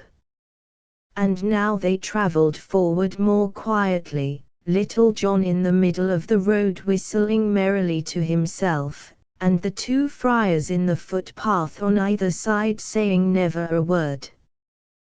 Then presently they met three merry minstrels, all clad in red, who stared amain to see a grey friar with such short robes walking in the middle of the road, and two brothers with heads bowed with shame, riding upon richly caparisoned cobs on the footpaths. When they had come near to the minstrels, Little John waved his staff like an usher clearing the way. "Make way," he cried in a loud voice. "Make way! Make way! For here we go, we three." Then how the minstrels stared, and how they laughed. But the fat friar shook as with an ague, and the lean friar bowed his head over his horse's neck. Then next they met two noble knights in rich array, with hawk on wrist, and likewise two fair ladies clad in silks and velvets, all riding on noble steeds. These all made room, staring, as Little John and the two friars came along the road. To them Little John bowed humbly. "Give you greetings, lords and ladies," said he. "But here we go, we three." Then all laughed, and one of the fair ladies cried out, "What three meanest thou, merry friend?" Little John looked over his shoulder, for they had now passed each other, and he called back, "Big Jack, Lean Jack and Fat Jack Pudding." At this the fat friar gave a groan and seemed as if he were like to fall from his saddle for shame. The other brother said nothing, but he looked before him with a grim and stony look. Just ahead of them the road took a sudden turn around a high hedge, and some 20 paces beyond the bend another road crossed the one they were riding upon. When they had come to the crossroad and were well away from those they had left, the lean friar drew rein suddenly. "Look ye, fellow," quoth he in a voice quivering with rage, "we have had enough of thy vile company, and care no longer to be made sport of. Go thy way, and let us go ours in peace." "La there, now," quoth Little John. "Methought we were such a merry company, and here thou dost blaze up like fat in the pan. But truly, I ha had enow of you today, though I can ill spare your company. I know ye will miss me, but gin ye want me again, whisper to Goodman Wind, and he will bring news thereof to me. But ye see I am a poor man and ye are rich. I pray you give me a penny or two to buy me bread and cheese at the next inn." "We have no money, fellow," said the lean friar harshly. "Come, Brother Thomas, let us forward." But Little John caught the horses by the bridle reins, one in either hand. "Ha ye in truth no money about you whatsoever," said he. "Now, I pray you, brothers, for charity's sake, give me somewhat to buy a crust of bread, e'en though it be only a penny." "I tell thee, fellow, we have no money," thundered the fat little friar with the great voice. "Ha ye, in holy truth, no money?" asked Little John. "Not a farthing," said the lean friar sourly. "Not a groat," said the fat friar loudly. "Nay," quoth Little John, "this must not be. Far be it from me to see such holy men as ye are depart from me with no money. Get both of you down straightway from off your horses, and we will kneel here in the middle of the crossroads and pray the blessed Saint Dunstan to send us some money to carry us on our journey." "What sayest thou, thou limb of evil?" cried the lean friar, fairly gnashing his teeth with rage. "Dost thou bid me, the high celler of Fountain Abbey, to get down from my horse and kneel in the dirty road to pray to some beggarly Saxon saint?" "Now," quoth Little John, "I ha a great part of a mind to crack thy head for thee for speaking thus of the good Saint Dunstan. But get down straightway, for my patience will not last much longer, and I may forget that ye are both in holy orders." So saying, he twirled his stout staff till it whistled again.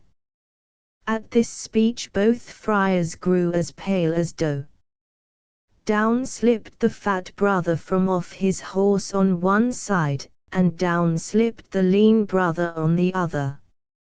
"Now, brothers, down on your knees and pray," said Little John. Thereupon, putting his heavy hands upon the shoulder of each, he forced them to their knees, he kneeling also. Then Little John began to beseech Saint Dunstan for money, which he did in a great loud voice. After he had so besought the saint for a time, he bade the friars feel in their pouches and see if the saint had sent them anything, so each put his hand slowly in the pouch that hung beside him, but brought nothing thence. "Ha," quoth Little John, "have your prayers so little virtue? Then let us at it again." Then straightway he began calling on Saint Dunstan again, somewhat in this wise: "O gracious Saint Dunstan, send some money straightway to these poor folk, lest the fat one waste away and grow as lean as the lean one, and the lean one waste away to nothing at all, ere they get to Lincoln town. But send them only 10 shillings apiece, lest they grow puffed up with pride, any more than that thou sendest, send to me. Now, quoth he, rising, let us see what each man hath. Then he thrust his hand into his pouch and drew thence 4 golden angels. What have ye, brothers? said he. Then once again each friar slowly thrust his hand into his pouch, and once again brought it out with nothing in it. Have ye nothing? quoth Little John. Nay, I warrant there is somewhat that hath crept into the seams of your pouches, and so ye ha missed it. Let me look.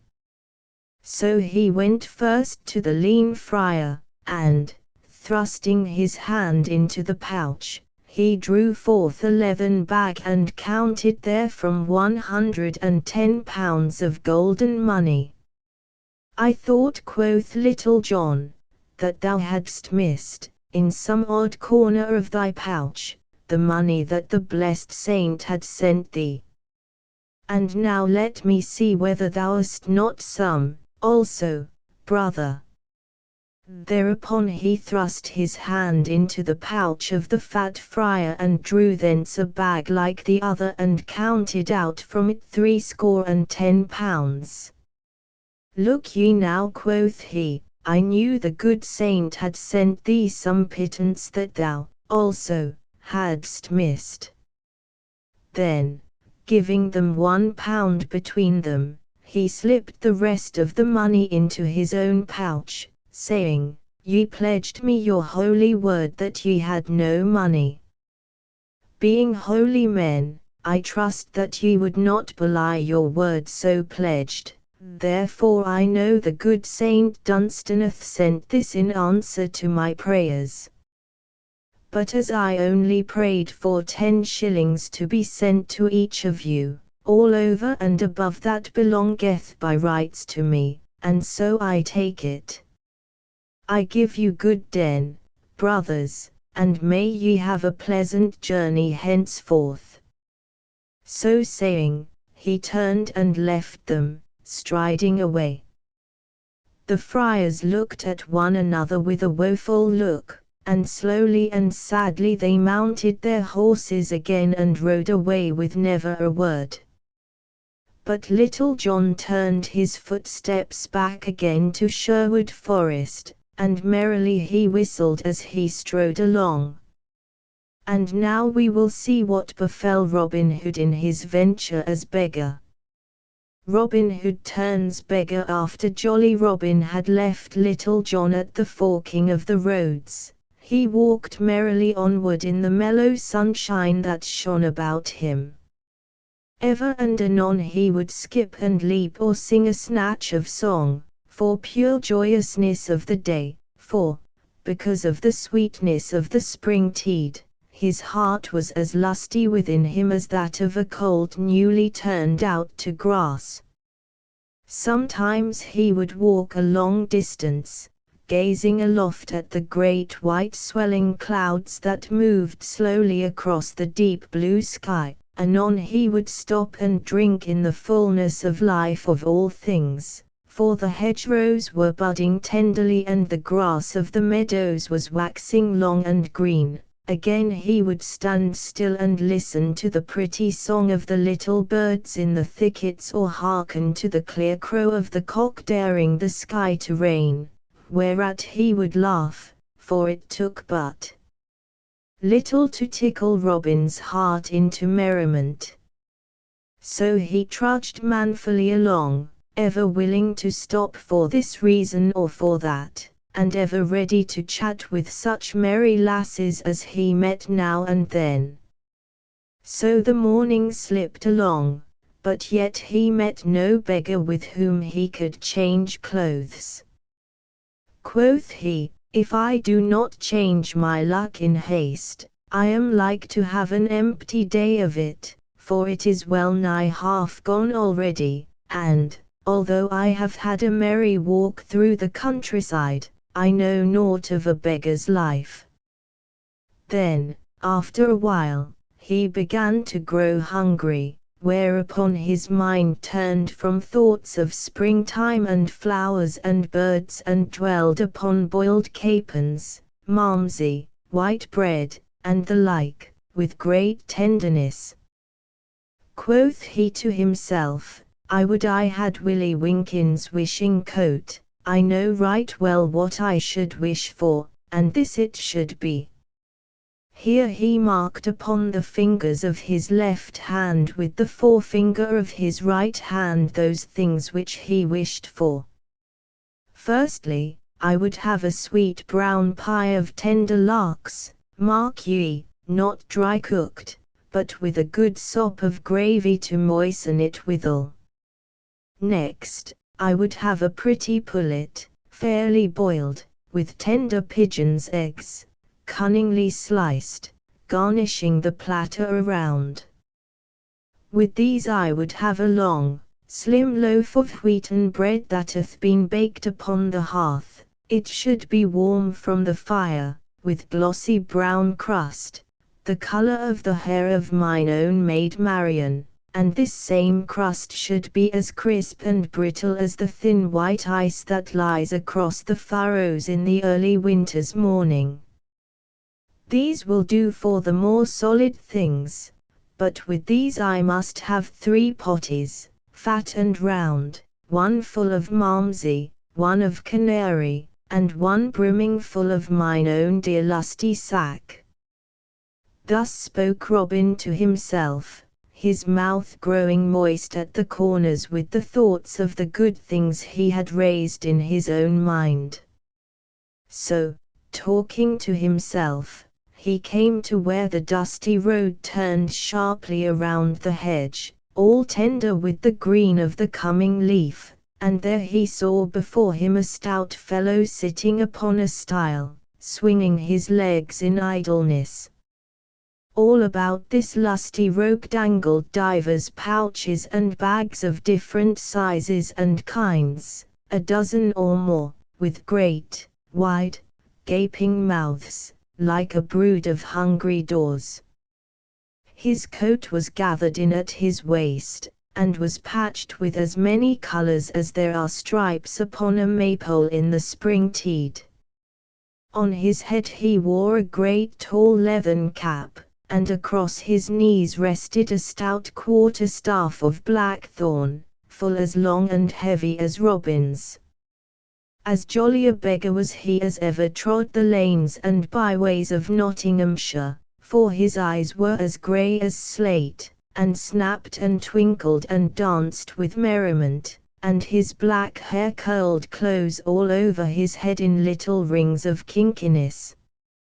"Hullo, good fellow," quoth Robin, when he had come nigh to the other, "what art thou doing here this merry day, when the flowers are peeping and the buds are swelling?" Then the other winked one eye and straightway trolled forth in a merry voice, "I sit upon the stile, and I sing a little while as I wait for my own true dear, oh, for the sun is shining bright, and the leaves are dancing light, and the little fowl sings she is near, oh, and so it is with me, bully boy, saving that my doxy cometh not."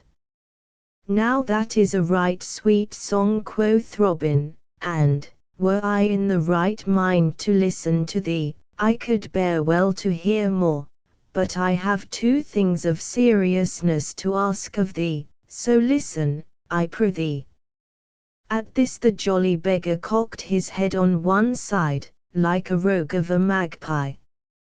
Quoth he, "I am an ill jug to pour heavy things into, good friend, and, if I mistake not, thou hast few serious words to spare at any time." "Nay," quoth jolly Robin, "what I would say first is the most serious of all thoughts to me, to wit, where shall I get somewhat to eat and drink?" "Say'st thou so?" quoth the beggar. Marry, I make no such serious thoughts upon the matter.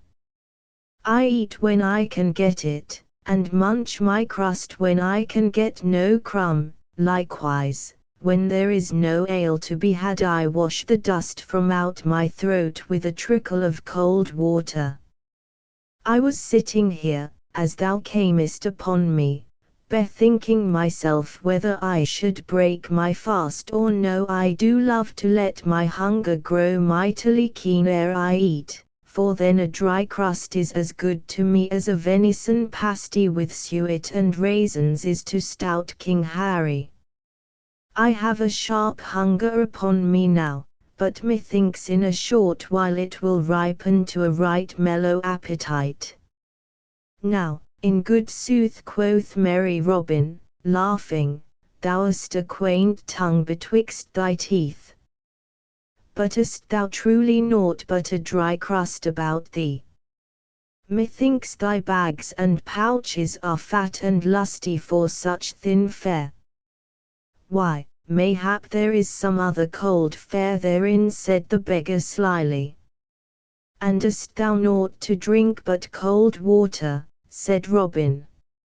Never so much as a drop, quoth the beggar.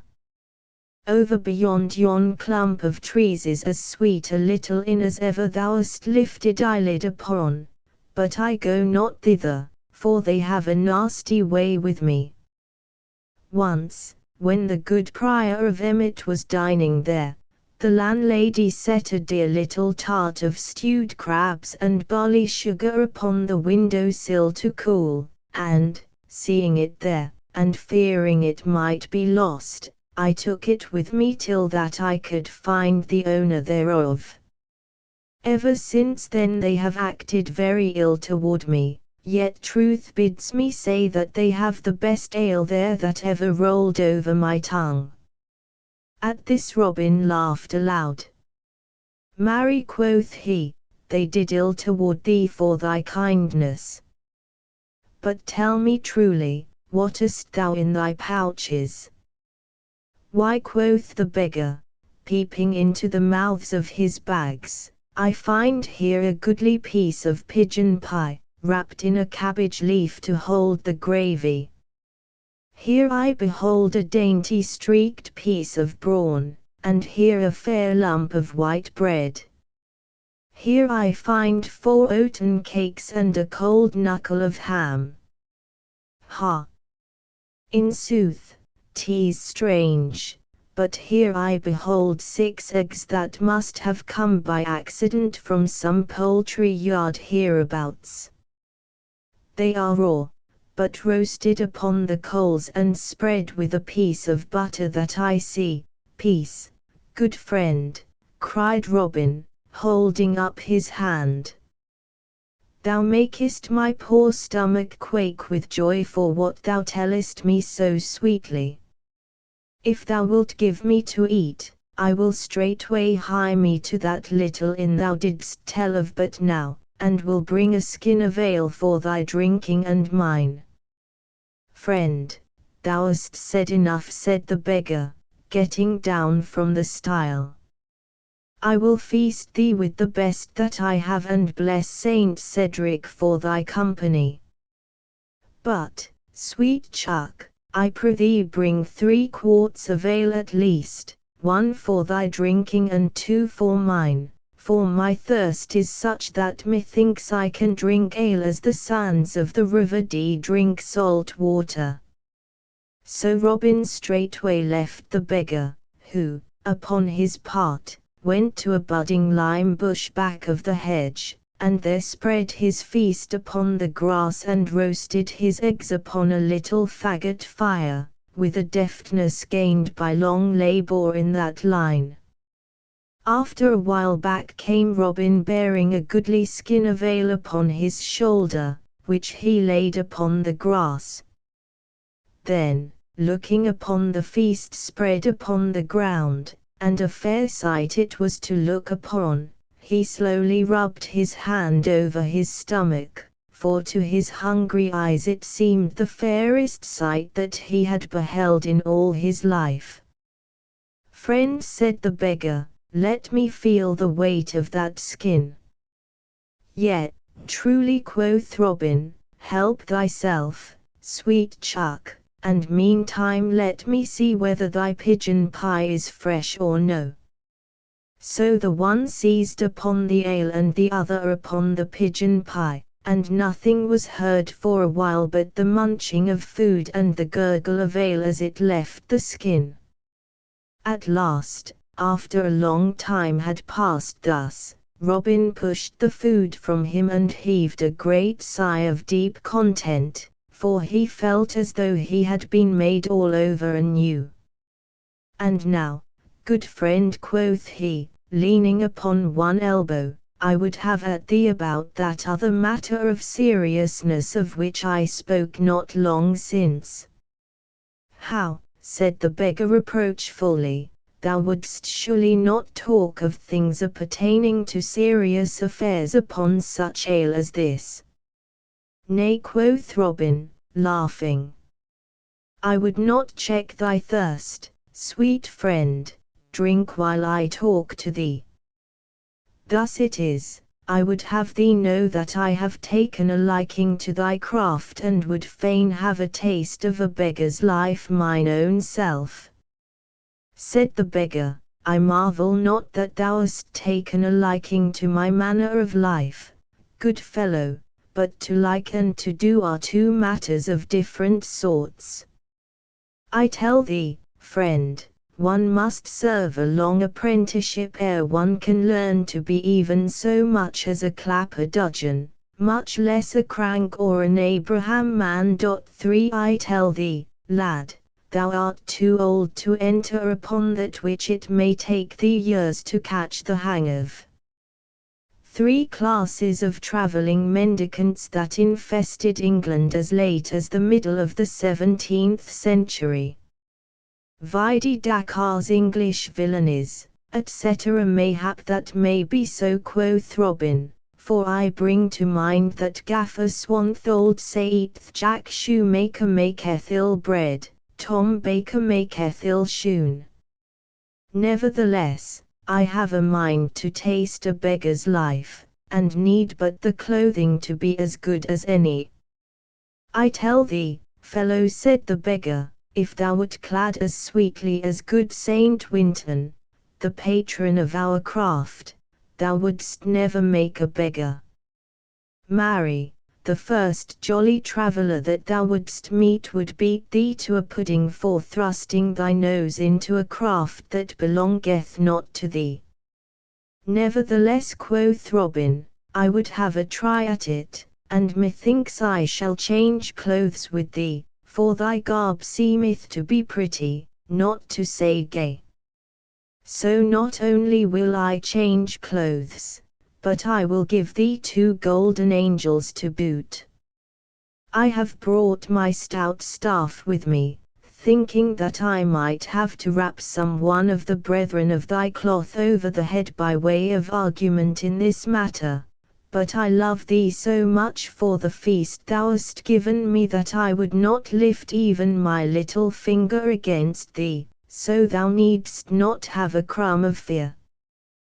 To this the beggar listened with his knuckles resting against his hips, and when Robin had ended he cocked his head on one side and thrust his tongue into his cheek.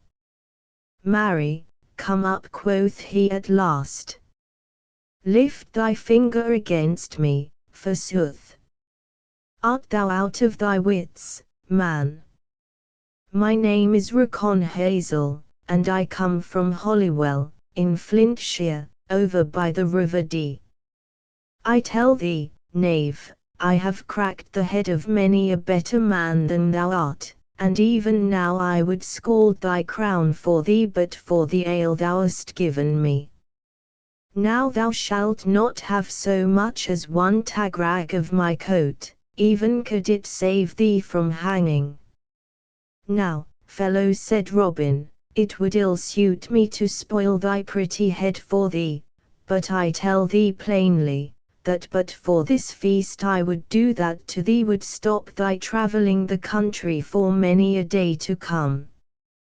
Keep thy lips shut, lad, or thy luck will tumble out of thy mouth with thy speech. Now out, and alas for thee, man, for thou hast bred thyself ill this day, cried the beggar, rising and taking up his staff. Take up thy club and defend thyself, fellow, for I will not only beat thee but I will take from thee thy money and leave thee not so much as a clipped groat to buy thyself a lump of goose grease to rub thy cracked crown withal. So defend thyself, I say. Then up leaped merry Robin and snatched up his staff also. Take my money, if thou canst, quoth he. I promise freely to give thee every farthing if thou dost touch me. And he twirled his staff in his fingers till it whistled again. Then the beggar swung his staff also, and struck a mighty blow at Robin, which the yeoman turned. 3 blows the beggar struck, yet never one touched so much as a hair of Robin's head. Then stout Robin saw his chance, and, ere you could count 3, Raccon's staff was over the hedge, and Raccon himself lay upon the green grass with no more motion than you could find in an empty pudding bag. How now, quoth merry Robin, laughing. Wilt thou have my hide or my money, sweet chuck? But to this the other answered never a word. Then Robin, seeing his plight, and that he was stunned with the blow, ran, still laughing, and brought the skin of ale and poured some of it on the beggar's head and some down his throat, so that presently he opened his eyes and looked around as though wondering why he lay upon his back. Then Robin, seeing that he had somewhat gathered the wits that had just been rapped out of his head, said, Now, good fellow, wilt thou change clothes with me, or shall I have to tap thee again? Here are 2 golden angels if thou wilt give me freely all thy rags and bags and thy cap and things. If thou givest them not freely, I much fear me I shall have to, and he looked up and down his staff. Then Raccon sat up and rubbed the bump on his crown. Now, out upon it, quoth he. I did think to drub thee sweetly, fellow. I know not how it is, but I seem, as it were, to have bought more beer than I can drink.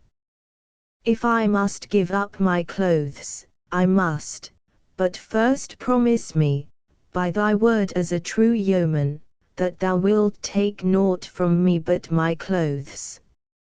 I promise on the word of a true yeoman, quoth Robin, thinking that the fellow had a few pennies that he would save. Thereupon the beggar drew a little knife that hung at his side and, ripping up the lining of his coat, drew thence 10 bright golden pounds, which he laid upon the ground beside him with a cunning wink at Robin. Now thou mayst have my clothes and welcome, said he, and thou mightest have had them in exchange for thine without the cost of a single farthing, far less 2 golden angels. Marry, quoth Robin, laughing, thou art a sly fellow, and I tell thee truly, had I known thou hadst so much money by thee, maybe thou mightst not have carried it away, for I warrant thou didst not come honestly by it. Then each stripped off his clothes and put on those of the other, and as lusty a beggar was Robin Hood as e'er you could find of a summer's day. But stout Raccon of Holywell skipped and leaped and danced for joy of the fair suit of Lincoln green that he had so gotten. Quoth he, I am a gay feathered bird now. Truly, my dear Moll Peascod would never know me in this dress. Thou mayst keep the cold pieces of the feast, friend, for I mean to live well and lustily while my money lasts and my clothes are gay."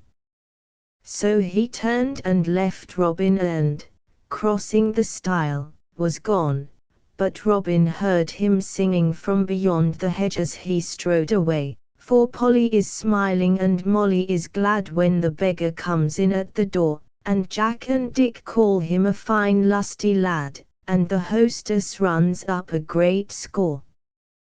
Then hey, Willie Warderkin, stay, Billy Warderkin, and let the brown ale flow free, the beggar's the man for me. Robin listened till the song ended in the distance. Then he also crossed the stile into the road, but turned his toes away from where the beggar had gone. The road led up a gentle hill, and up the hill Robin walked, a half-score or more of bags dangling about his legs. Onward he strolled for a long time, but other adventure he found not. The road was bare of all else but himself, as he went kicking up little clouds of dust at each footstep, for it was noontide, the most peaceful time of all the day, next to twilight. All the earth was silent in the restfulness of eating time. The plough horses stood in the furrow munching, with great bags over their noses holding sweet food. The ploughman sat under the hedge and the ploughboy also, and they, too, were munching, each one holding a great piece of bread in one fist and a great piece of cheese in the other. So Robin, with all the empty road to himself, strode along whistling merrily, his bags and pouches bobbing and dangling at his thighs. At last he came to where a little grass-grown path left the road and, passing through a stile and down a hill, led into a little dell and on across a rill in the valley and up the hill on the other side, till it reached a windmill that stood on the cap of the rise where the wind bent the trees in swaying motion. Robin looked at the spot and liked it, and, for no reason but that his fancy led him, he took the little path and walked down the grassy sunny slope of the open meadow, and so came to the little dingle and, ere he knew it, upon 4 lusty fellows that sat with legs outstretched around a goodly feast spread upon the ground. 4 merry beggars were they, and each had slung about his neck a little board that rested upon his breast. One board had written upon it, "I am blind," another, "I am deaf," another, "I am dumb," and the fourth, "Pity the lame one."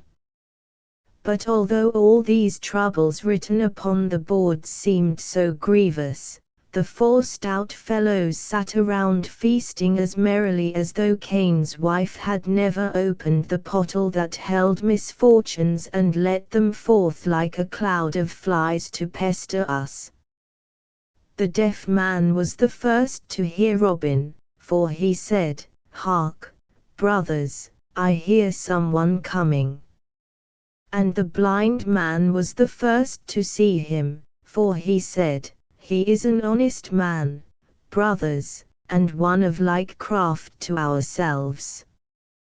Then the dumb man called to him in a great voice and said, "Welcome, brother. Come and sit while there is still some of the feast left and a little malmsey in the pottle."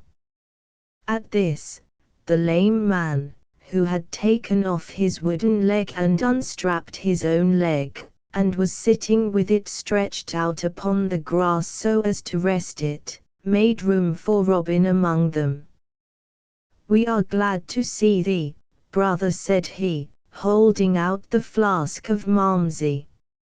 "Marry," quoth Robin, laughing, and weighing the flask in his hands ere he drank, "methinks it is no more than seemly of you all to be glad to see me, seeing that I bring sight to the blind, speech to the dumb, hearing to the deaf, and such a lusty leg to a lame man.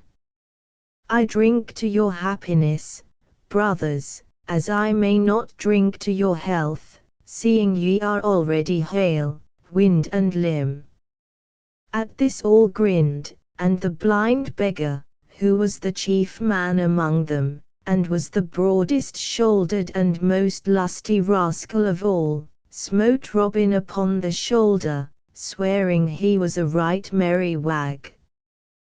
"Whence comest thou, lad?" asked the dumb man. "Why," quoth Robin, "I came this morning from sleeping overnight in Sherwood." "Is it even so?" said the deaf man. "I would not for all the money we four are carrying to Lincoln town sleep one night in Sherwood. If Robin Hood caught one of our trade in his woodlands he would, methinks, clip his ears." "Methinks he would, too," quoth Robin, laughing. "But what money is this that ye speak of?" Then up spake the lame man. "Our king, Peter of York," said he, "hath sent us to Lincoln with those moneys that—" "Stay, brother Hodge," quoth the blind man, breaking into the talk, "I would not doubt our brother here, but bear in mind we know him not. What art thou, brother? Upright man, jugman, clapper-dudgeon, dommerer, or Abraham man?" At these words Robin looked from one man to the other with mouth agape. "Truly," quoth he, "I trust I am an upright man, at least, I strive to be, but I know not what thou meanest by such jargon, brother. It were much more seemly, methinks, if yon dumb man, who hath a sweet voice, would give us a song." At these words a silence fell on all, and after a while the blind man spoke again. Quoth he, "Thou dost surely jest when thou sayest that thou dost not understand such words. Answer me this, hast thou ever fibbed a chow's quarrons in the Rome pad for the la in his bung, for i.e., in old beggar's cant, beaten a man or gallant upon the highway for the money in his purse? Dakar's English villainies. Now out upon it," quoth Robin Hood testily, "an ye make sport of me by pattering such gibberish, it will be ill for you all, I tell you. I have the best part of a mind to crack the heads of all four of you, and would do so, too, but for the sweet malmsey ye have given me. Brother, pass the pottle lest it grow cold."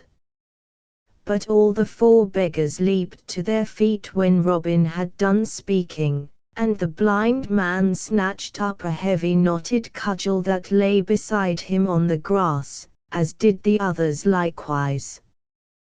Then Robin, seeing that things were like to go ill with him, albeit he knew not what all the coil was about, leaped to his feet also and, catching up his trusty staff, clapped his back against the tree and stood upon his guard against them. "How, now," cried he, twirling his staff betwixt his fingers, "would you four stout fellows set upon one man?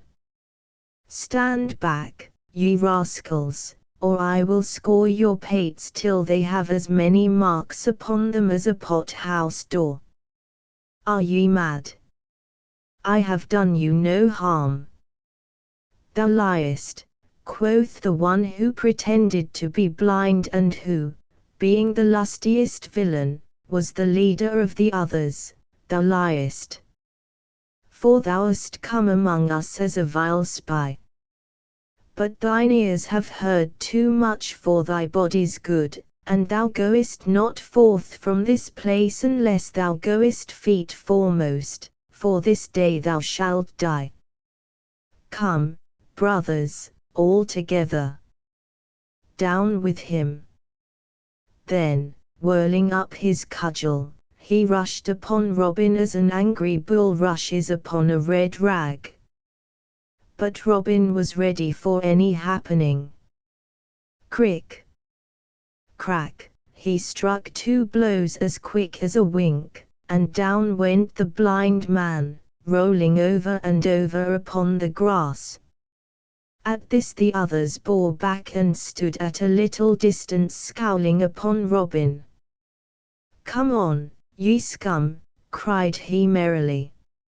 "Here be cakes and ale for all. Now, who will be next served?" To this speech the beggars answered never a word, but they looked at Robin as great Blunderbore looked upon stout Jack the Slayer of Giants, as though they would fain eat him, body and bones. Nevertheless, they did not care to come nigher to him and his terrible staff. Then, seeing them so hesitate, Robin of a sudden leaped upon them, striking even as he leaped. Down went the dumb man, and away flew his cudgel from his hand as he fell. At this the others ducked to avoid another blow, then, taking to their heels, scampered, the one way and the other, as though they had the west wind's boots upon their feet. Robin looked after them, laughing, and thought that never had he seen so fleet a runner as the lame man, but neither of the beggars stopped nor turned around, for each felt in his mind the wind of Robin's cudgel about his ears. Then Robin turned to the 2 stout knaves lying upon the ground. Quoth he, "These fellows spake somewhat about certain moneys they were taking to Lincoln. Methinks I may find it upon this stout blind fellow, who hath as keen sight as a trained woodsman in Nottingham or Yorkshire. It were a pity to let sound money stay in the pockets of such thieving knaves." So saying, he stooped over the burly rascal and searched among his rags and tatters, till presently his fingers felt a leathern pouch slung around his body beneath his patched and tattered coat. This he stripped away and, weighing it in his hands, bethought himself that it was mighty heavy. "It were a sweet thing," said he to himself, "if this were filled with gold instead of copper pence." Then, sitting down upon the grass, he opened the pocket and looked into it. There he found 4 round rolls wrapped up in dressed sheepskin. One of these rolls he opened. Then his mouth gaped and his eyes stared, I wot, as though they would never close again, for what did he see but 50 pounds of bright golden money. He opened the other pockets and found in each one the same, 50 bright new stamped golden pounds. Quoth Robin, "I have oft heard that the Beggars' Guild was over-rich, but never did I think that they sent such sums as this to their treasury. I shall take it with me, for it will be better used for charity and the good of my merry band than in the enriching of such knaves as these." So saying, he rolled up the money in the sheepskin again, and putting it back in the purse, he thrust the pouch into his own bosom. Then taking up the flask of Malmsey, he held it toward the 2 fellows lying on the grass, and quoth he, "Sweet friends, I drink your health and thank you dearly for what ye have so kindly given me this day, and so I wish you good den." Then, taking up his staff, he left the spot and went merrily on his way. But when the 2 stout beggars that had been rapped upon the head roused themselves and sat up, and when the others had gotten over their fright and come back, they were as sad and woebegone as 4 frogs in dry weather, for 2 of them had cracked crowns, their Malmsey was all gone, and they had not so much as a farthing to cross their palms withal.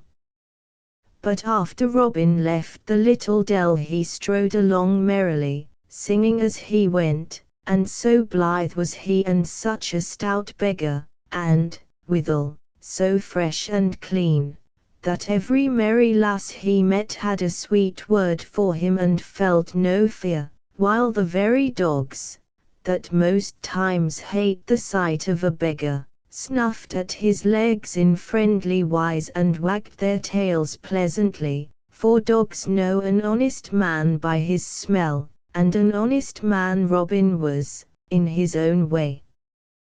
Thus he went along till at last he had come to the wayside cross nigh Ollerton, and, being somewhat tired, he sat him down to rest upon the grassy bank in front of it.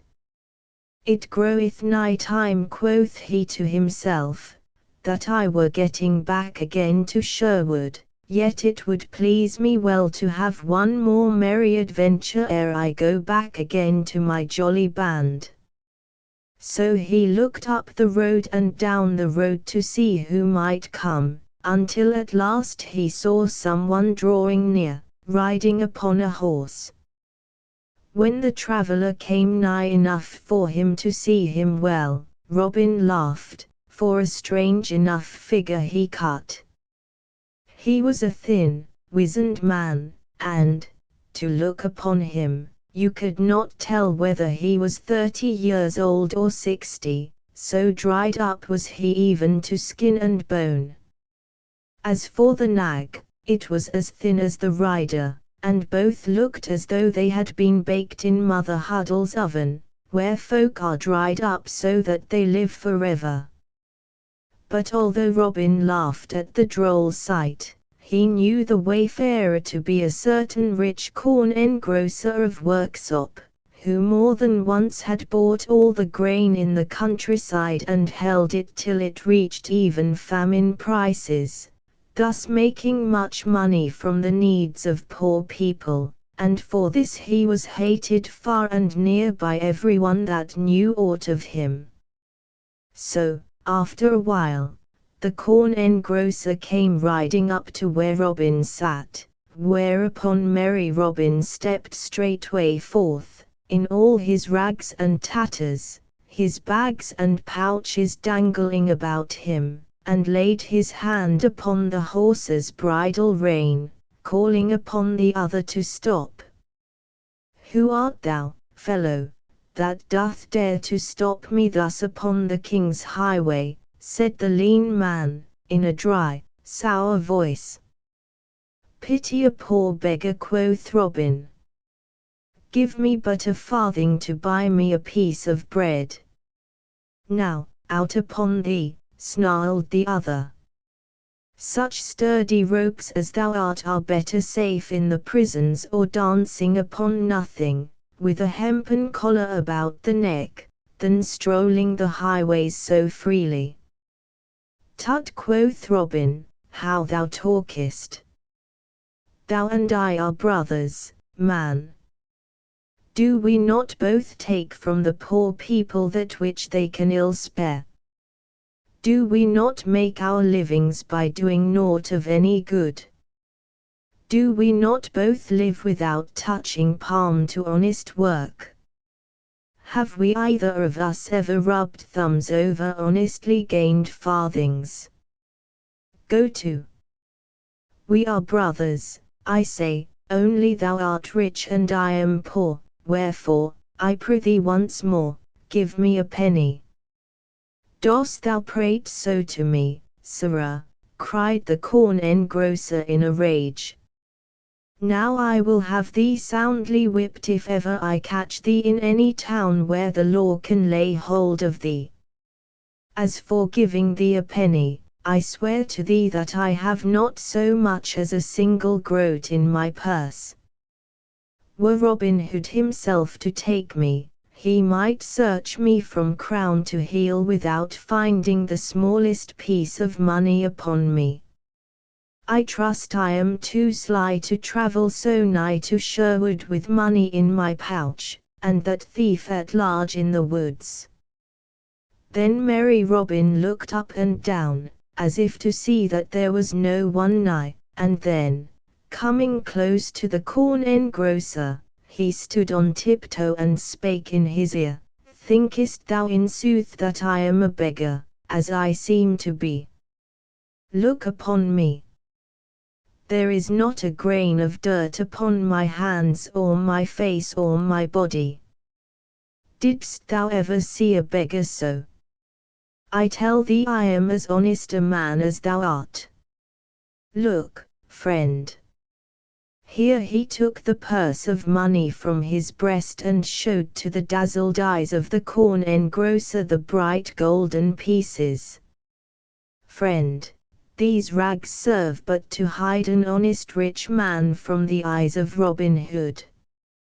Put up thy money, lad, cried the other quickly. Art thou a fool, to trust to beggars' rags to shield thee from Robin Hood? If he caught thee, he would strip thee to the skin, for he hates a lusty beggar as he doth a fat priest or those of my kind. Is it indeed so? Quoth Robin. Had I known this, mayhap I had not come hereabouts in this garb. But I must go forward now, as much depends upon my journeying. Where goest thou, friend? I go to Grantham, said the corn engrosser, but I shall lodge tonight at Newark, if I can get so far upon my way. Why, I myself am on the way to Newark, quoth merry Robin, so that, as two honest men are better than one in roads beset by such a fellow as this Robin Hood, I will jog along with thee, if thou hast no dislike to my company. Why, as thou art an honest fellow and a rich fellow, said the corn engrosser, I mind not thy company, but, in sooth, I have no great fondness for beggars. Then forward, quoth Robin, for the day wanes and it will be dark ere we reach Newark. So off they went, the lean horse hobbling along as before, and Robin running beside, albeit he was so quaking with laughter within him that he could hardly stand, yet he dared not laugh aloud, lest the corn engrosser should suspect something. So they travelled along till they reached a hill just on the outskirts of Sherwood. Here the lean man checked his lean horse into a walk, for the road was steep, and he wished to save his nag's strength, having far to go ere he reached Newark. Then he turned in his saddle and spake to Robin again, for the first time since they had left the cross. Here is thy greatest danger, friend, said he, for here we are nighest to that vile thief Robin Hood, and the place where he dwells. Beyond this we come again to the open honest country, and so are more safe in our journeying. Alas, quoth Robin, I would that I had as little money by me as thou hast, for this day I fear that Robin Hood will get every groat of my wealth. Then the other looked at Robin and winked cunningly. Quoth he, I tell thee, friend, that I have nigh as much by me as thou hast, but it is hidden so that never a knave in Sherwood could find it. Thou dost surely jest, quoth Robin. How could one hide so much as £200 upon his person? Now, as thou art so honest a fellow, and, withal, so much younger than I am, I will tell thee that which I have told to no man in all the world before, and thus thou mayst learn never again to do such a foolish thing as to trust to beggar's garb to guard thee against Robin Hood. Seest thou these clogs upon my feet? Yea, quoth Robin, laughing, truly, they are large enough for any man to see, even were his sight as foggy as that of Peter Patter, who never could see when it was time to go to work. "Peace, friend," said the corn engrosser, "for this is no matter for jesting. The soles of these clogs are not what they seem to be, for each one is a sweet little box, and by twisting the second nail from the toe, the upper of the shoe and part of the sole lifts up like a lid, and in the spaces within are 80 bright golden pounds in each shoe, all wrapped in hair, to keep them from clinking and so telling tales of themselves." When the corn engrosser had told this, Robin broke into a roar of laughter and, laying his hands upon the bridle rein, stopped the sad-looking nag. "Stay, good friend," quoth he, between bursts of merriment, "thou art the slyest old fox that e'er I saw in all my life. In the soles of his shoon," quotha, "if ever I trust a poor seeming man again, shave my head and paint it blue.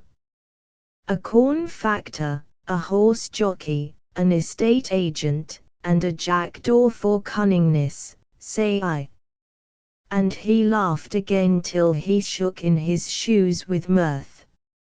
All this time the corn engrosser had been staring at Robin, his mouth agape with wonder. "Art thou mad," quoth he, "to talk in this way, so loud and in such a place? Let us forward, and save thy mirth till we are safe and sound at Newark." "Nay," quoth Robin, the tears of merriment wet on his cheeks, "on second thoughts I go no farther than here, for I have good friends hereabouts. Thou mayst go forward if thou dost list, thou sweet pretty fellow, but thou must go forward barefoot, for I am afraid that thy shoon must be left behind. Off with them, friend, for I tell thee I have taken a great fancy to them." At these words the corn factor grew pale as a linen napkin. "Who art thou that talkest so?" said he. Then merry Robin laughed again, and quoth he, "Men hereabouts call me Robin Hood, so, sweet friend, thou hadst best do my bidding and give me thy shoes, wherefore hasten, I prithee, or else thou wilt not get to fair Newark town till after dark." At the sound of the name of Robin Hood, the corn factor quaked with fear, so that he had to seize his horse by the mane to save himself from falling off its back.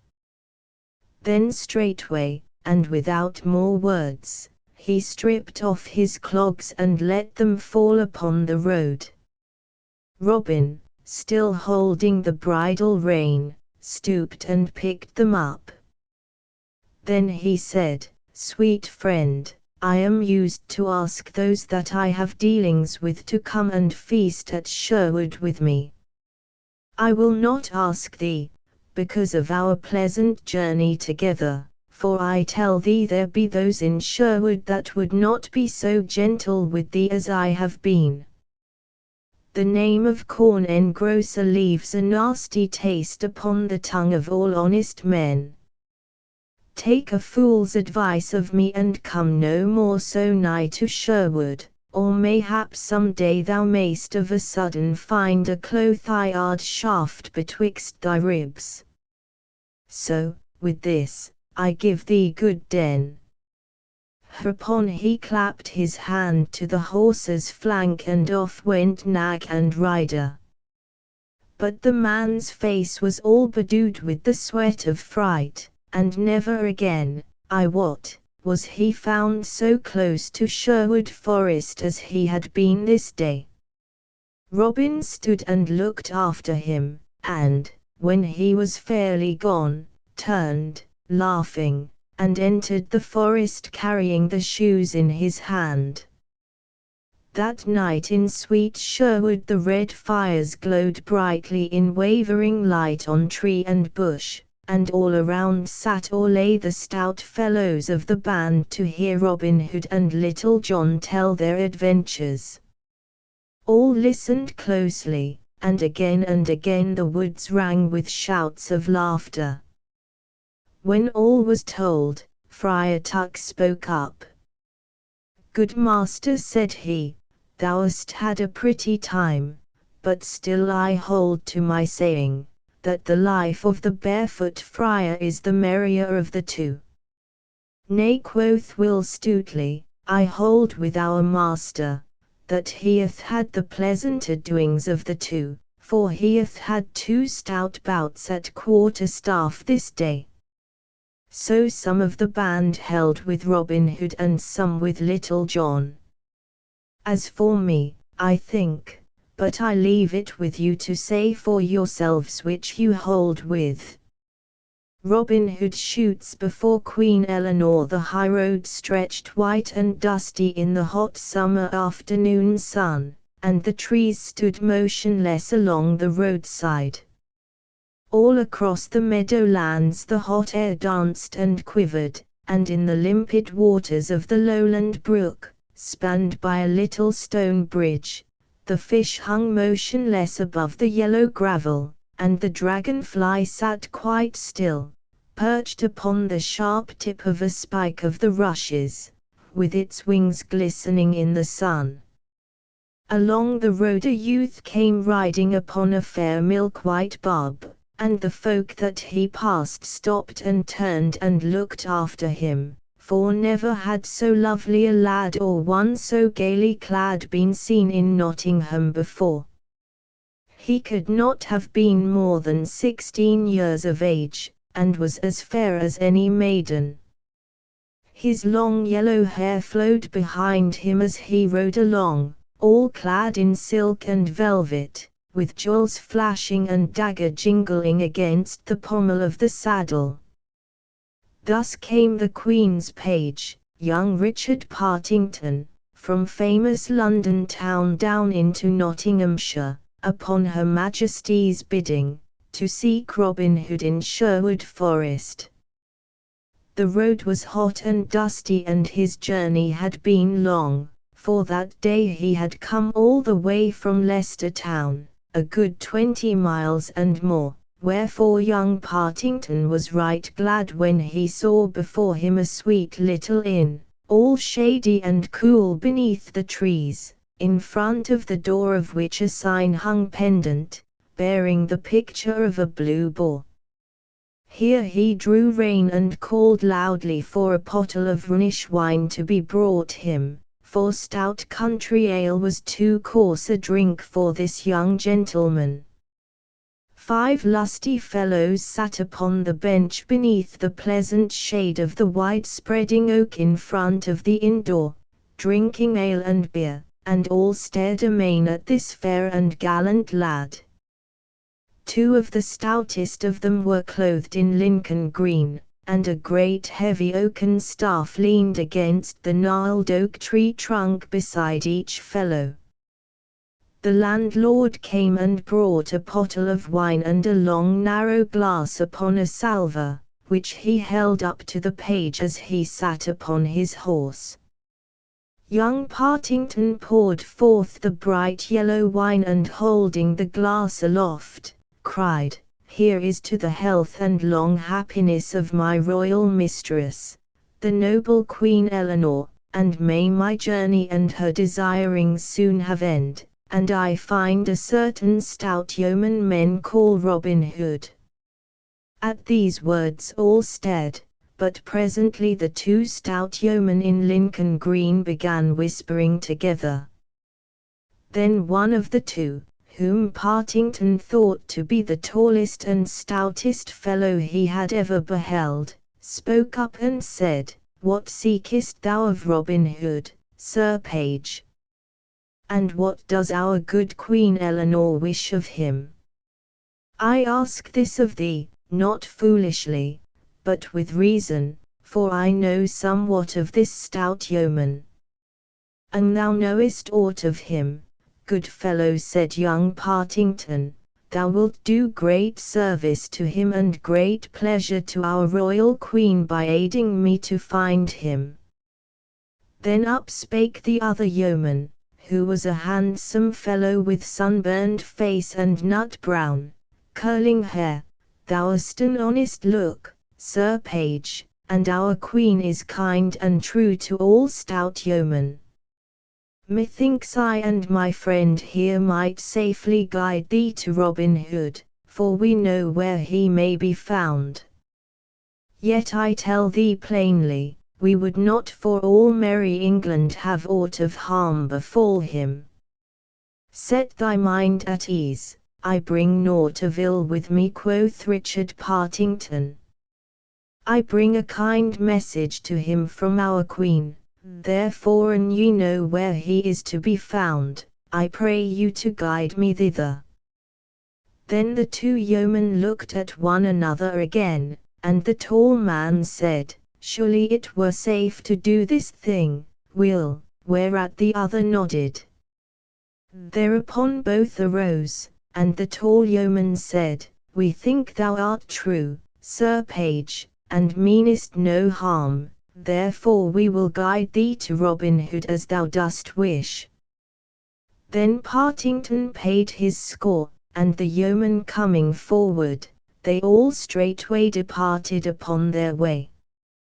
Under the greenwood tree, in the cool shade that spread all around upon the sward, with flickering lights here and there, Robin Hood and many of his band lay upon the soft green grass, while Allan a Dale sang and played upon his sweetly sounding harp.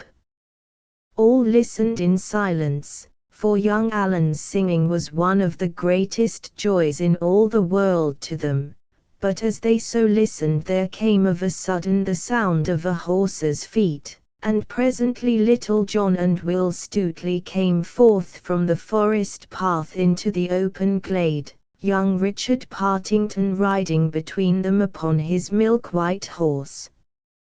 The three came toward where Robin Hood sat, all the band staring with might and main, for never had they seen so gay a sight as this young page, nor one so richly clad in silks and velvets and gold and jewels.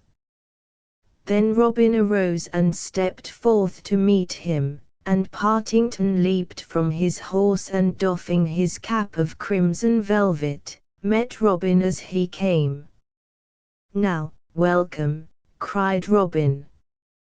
"Now, welcome, fair youth, and tell me, I prithee, what bringeth one of so fair a presence and clad in such noble garb to our poor forest of Sherwood?" Then young Partington said, "If I err not, thou art the famous Robin Hood, and these thy stout band of outlawed yeomen. To thee I bring greetings from our noble Queen Eleanor.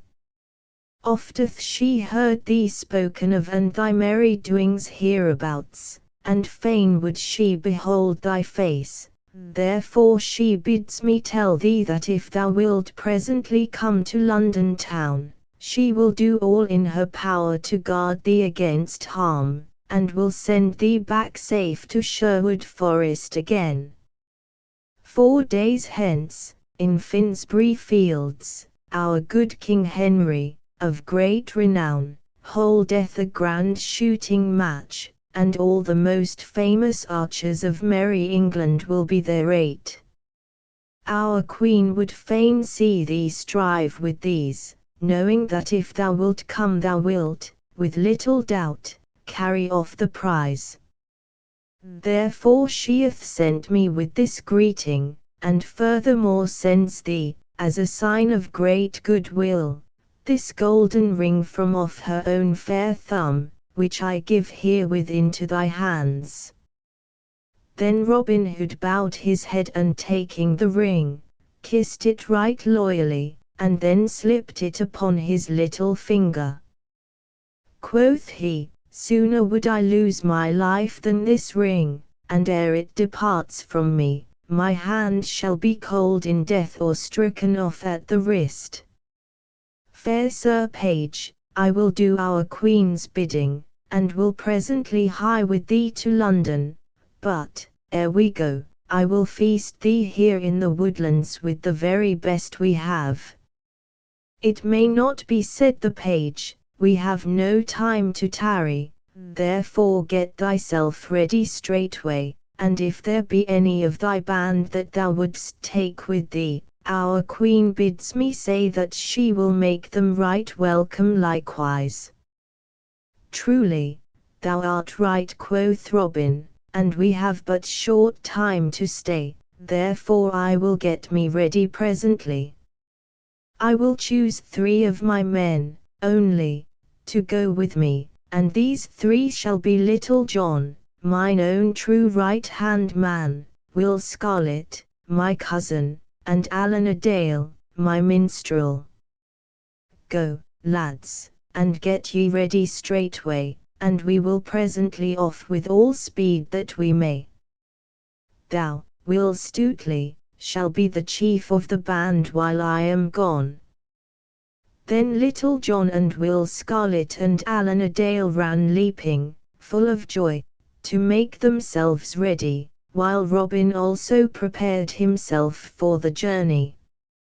After a while they all 4 came forth, and a right fair sight they made, for Robin was clad in blue from head to foot, and Little John and Will Scarlet in good Lincoln green, and as for Allan a Dale, he was dressed in scarlet from the crown of his head to the toes of his pointed shoes. Each man wore beneath his cap a little head covering of burnished steel set with rivets of gold, and underneath his jerkin a coat of linked mail, as fine as carded wool, yet so tough that no arrow could pierce it. Then, seeing all were ready, young Partington mounted his horse again, and the yeomen having shaken hands all around, the 5 departed upon their way. That night they took up their inn in Melton Mowbray, in Leicestershire, and the next night they lodged at Kettering, in Northamptonshire, and the next at Bedford Town, and the next at St. Albans, in Hertfordshire. This place they left not long after the middle of the night, and travelling fast through the tender dawning of the summer day, when the dews lay shining on the meadows and faint mists hung in the dales, when the birds sang their sweetest and the cobwebs beneath the hedges glimmered like fairy cloth of silver, they came at last to the towers and walls of famous London town, while the morn was still young and all golden toward the east. Queen Eleanor sat in her royal bower, through the open casements of which poured the sweet yellow sunshine in great floods of golden light. All about her stood her ladies in waiting chatting in low voices, while she herself sat dreamily where the mild air came softly drifting into the room laden with the fresh perfumes of the sweet red roses that bloomed in the great garden beneath the wall. To her came one who said that her page, Richard Partington, and 4 stout yeomen waited her pleasure in the court below. Then Queen Eleanor arose joyously and bade them be straightway shown into her presence. Thus Robin Hood and Little John and Will Scarlet and Allan a Dale came before the Queen into her own royal bower. Then Robin kneeled before the Queen with his hands folded upon his breast, saying in simple phrase, "Here am I, Robin Hood. Thou didst bid me come, and lo, I do thy bidding. I give myself to thee as thy true servant, and will do thy commanding, even if it be to the shedding of the last drop of my life's blood." But good Queen Eleanor smiled pleasantly upon him, bidding him to arise. Then she made them all be seated to rest themselves after their long journey. Rich food was brought them and noble wines, and she had her own pages to wait upon the wants of the yeomen. At last, after they had eaten all they could, she began questioning them of their merry adventures. Then they told her all of the lusty doings herein spoken of, and among others that concerning the Bishop of Hereford and Sir Richard of the Lee, and how the Bishop had abided 3 days in Sherwood Forest. At this, the Queen and the ladies about her laughed again and again, for they pictured to themselves the stout bishop abiding in the forest and ranging the woods in lusty sport with Robin and his band. Then, when they had told all that they could bring to mind, the Queen asked Alan to sing to her, for his fame as a minstrel had reached even to the court at London town. So straightway Alan took up his harp in his hand, and, without more asking, touched the strings lightly till they all rang sweetly. Then he sang thus: gentle river, bright thy crystal waters flow, sliding where the aspens shiver, gliding where the lilies blow, singing over pebbled shallows, kissing blossoms bending low, breaking 'neath the dipping swallows, purpling where the breezes blow. Floating on thy breast forever down thy current I could glide, grief and pain should reach me never on thy bright and gentle tide. So my aching heart seeks thine, love, there to find its rest and peace, for, through loving, bliss is mine, love, and my many troubles cease. Thus Alan sang, and as he sang all eyes dwelled upon him and not a sound broke the stillness, and even after he had done the silence hung for a short space. So the time passed till the hour drew nigh for the holding of the great archery match in Finsbury Fields. A gay sight were famous Finsbury Fields on that bright and sunny morning of lusty summertime. Along the end of the meadow stood the booths for the different bands of archers, for the king's yeomen were divided into companies of 80 men, and each company had a captain over it. So on the bright green sward stood 10 booths of striped canvas, a booth for each band of the royal archers, and at the peak of each fluttered a flag in the mellow air, and the flag was the colour that belonged to the captain of each band. From the centre booth hung the yellow flag of Tepus, the famous bow-bearer of the king. Next to it, on one hand, was the blue flag of Gilbert of the White Hand, and on the other the blood-red pennant of stout young Clifton of Buckinghamshire. The 7 other archer captains were also men of great renown, among them were Egbert of Kent and William of Southampton, but those first named were most famous of all. The noise of many voices in talk and laughter came from within the booths, and in and out ran the attendants like ants about an ant hill. Some bore ale and beer, and some bundles of bowstrings or sheaves of arrows. On each side of the archery range were rows upon rows of seats reaching high aloft, and in the centre of the north side was a raised dais for the king and queen, shaded by canvas of gay colours, and hung about with streaming silken pennants of red and blue and green and white. As yet the king and queen had not come, but all the other benches were full of people, rising head above head high aloft till it made the eye dizzy to look upon them.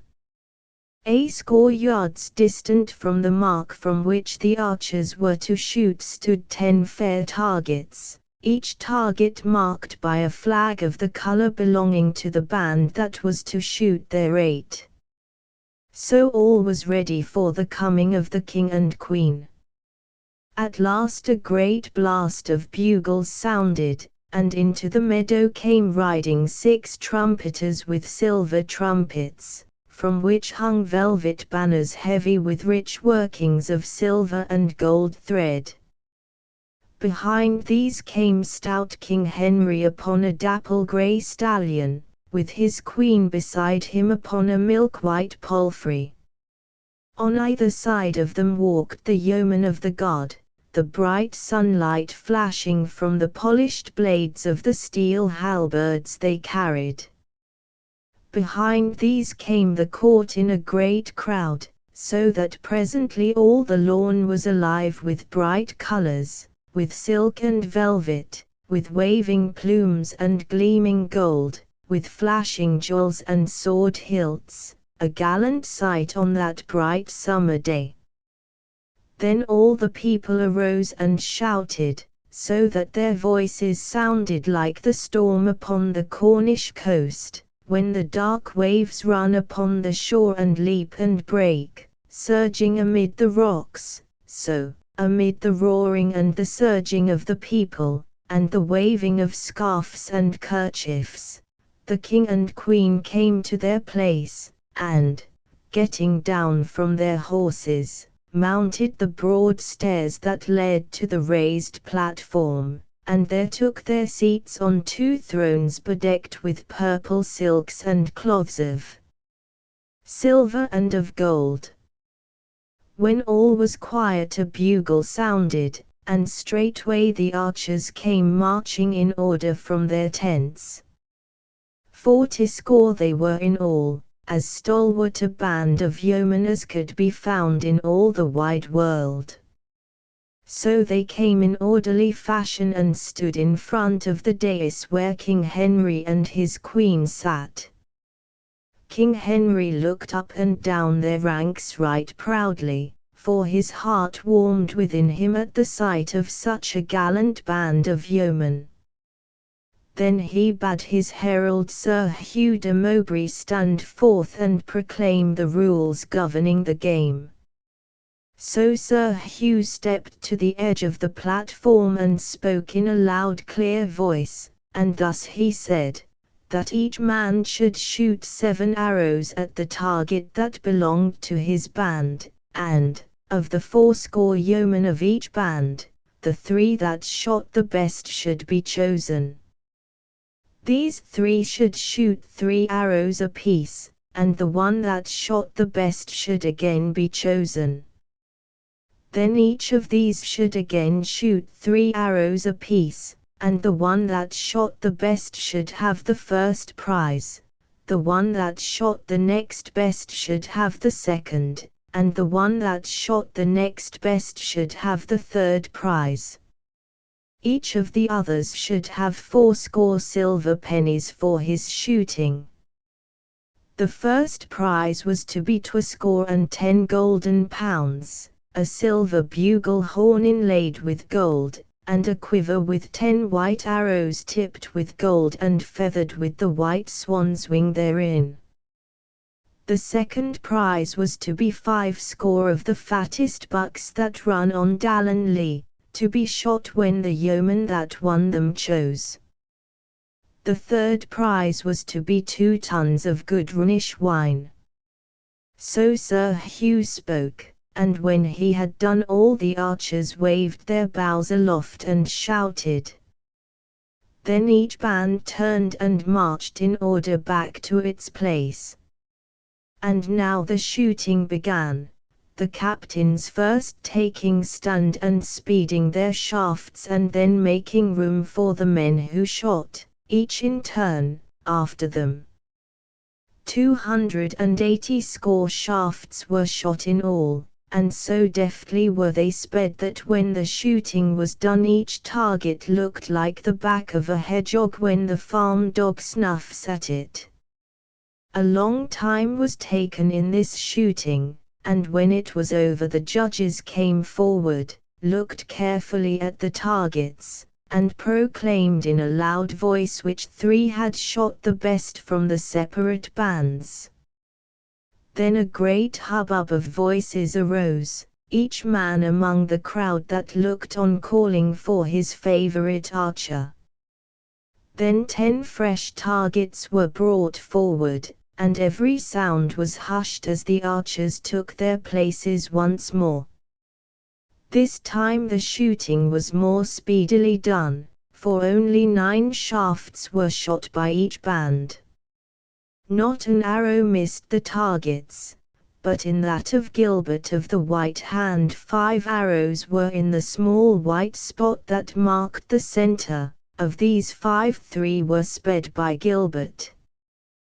Then the judges came forward again, and looking at the targets, called aloud the names of the archer chosen as the best bowman of each band.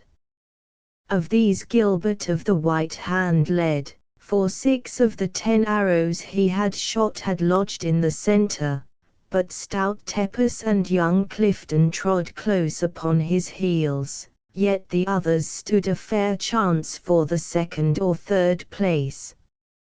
And now, amid the roaring of the crowd, those 10 stout fellows that were left went back to their tents to rest for a while and change their bowstrings, for naught must fail at this next round, and no hand must tremble or eye grow dim because of weariness. Then while the deep buzz and hum of talking sounded all around like the noise of the wind in the leafy forest, Queen Eleanor turned to the king, and quoth she, "Thinkest thou that these yeomen so chosen are the very best archers in all merry England?" "Yet, truly," said the king, smiling, for he was well pleased with the sport that he had seen, "and I tell thee, that not only are they the best archers in all merry England, but in all the wide world beside." "But what wouldst thou say," quoth Queen Eleanor, "if I were to find 3 archers to match the best 3 yeomen of all thy guard?" "I would say thou hast done what I could not do," said the king, laughing, "for I tell thee there lives not in all the world 3 archers to match Tepus and Gilbert and Clifton of Buckinghamshire."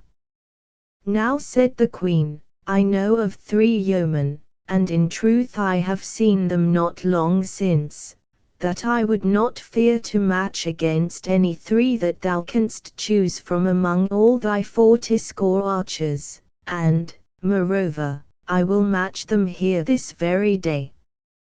But I will only match them with thy archers providing that thou wilt grant a free pardon to all that may come in my behalf."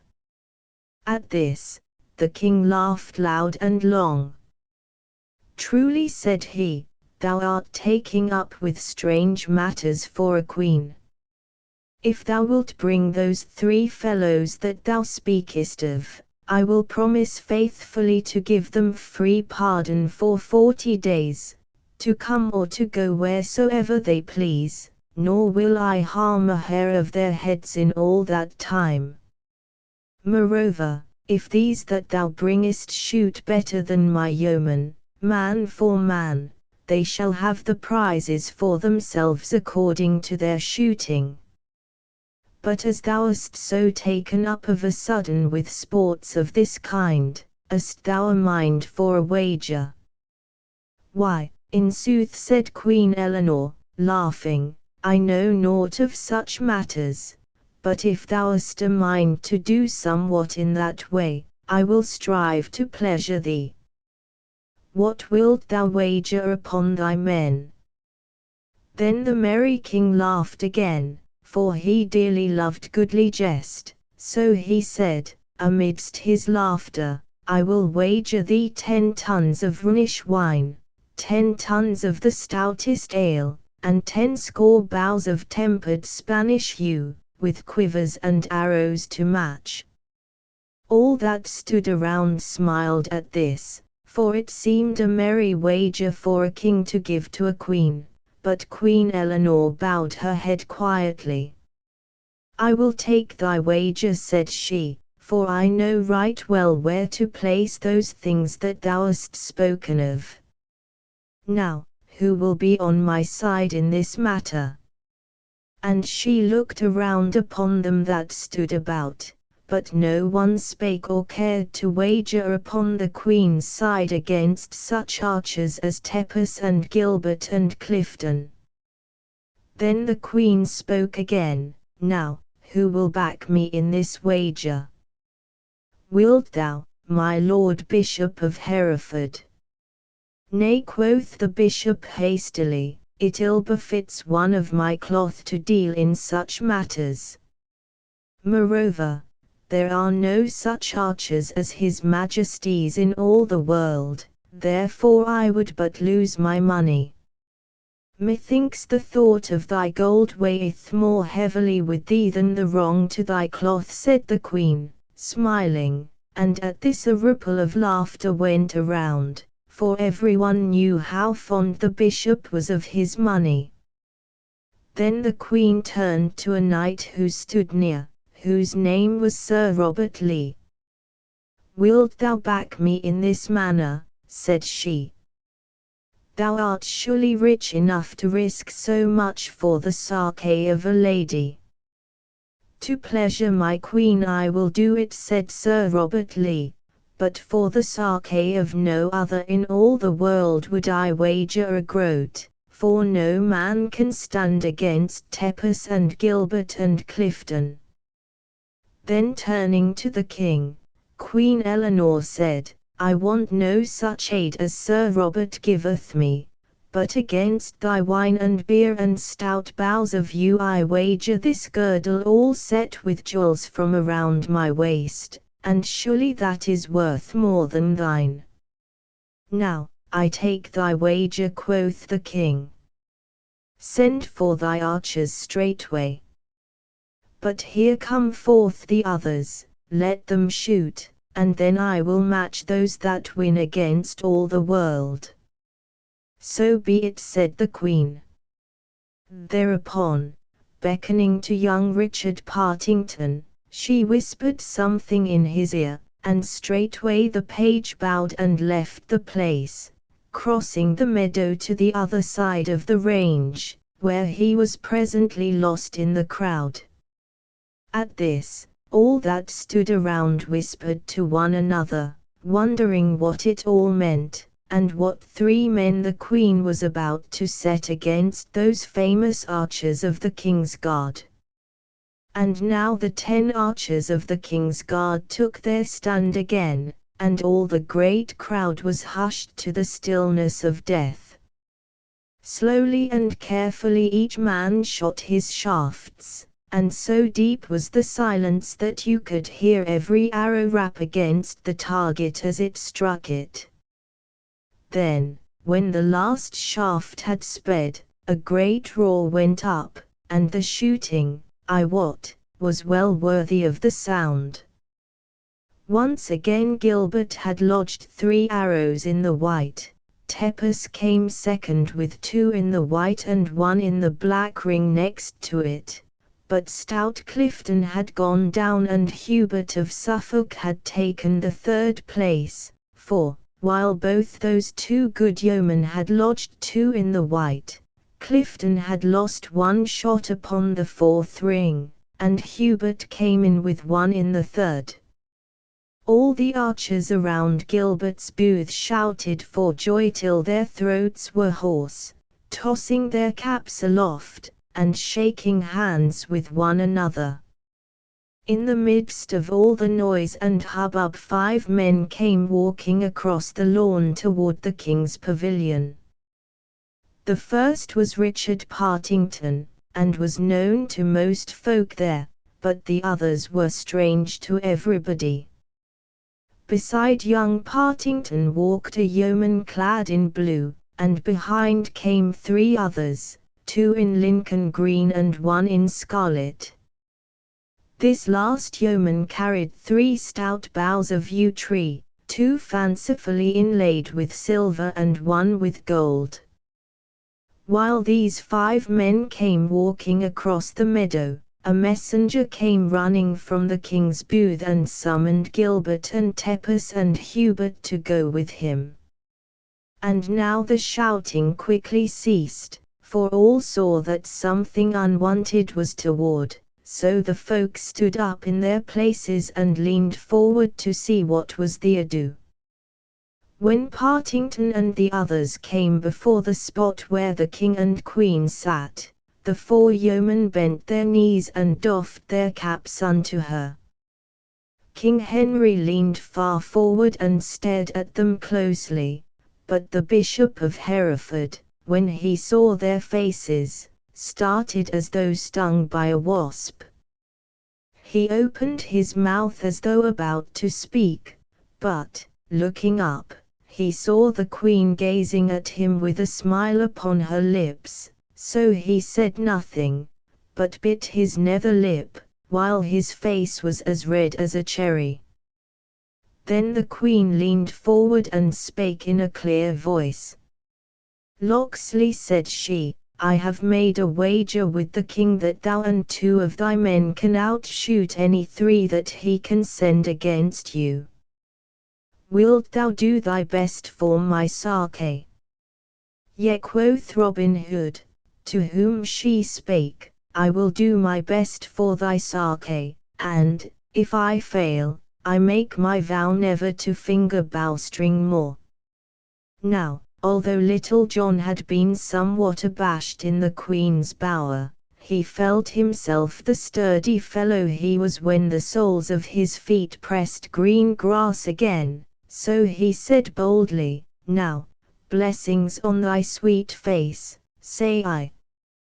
An there lived a man that would not do his best for thee, I will say naught, only I would like to have the cracking of his knave's pate." "Peace, Little John," said Robin Hood hastily, in a low voice, but good Queen Eleanor laughed aloud, and a ripple of merriment sounded all over the booth.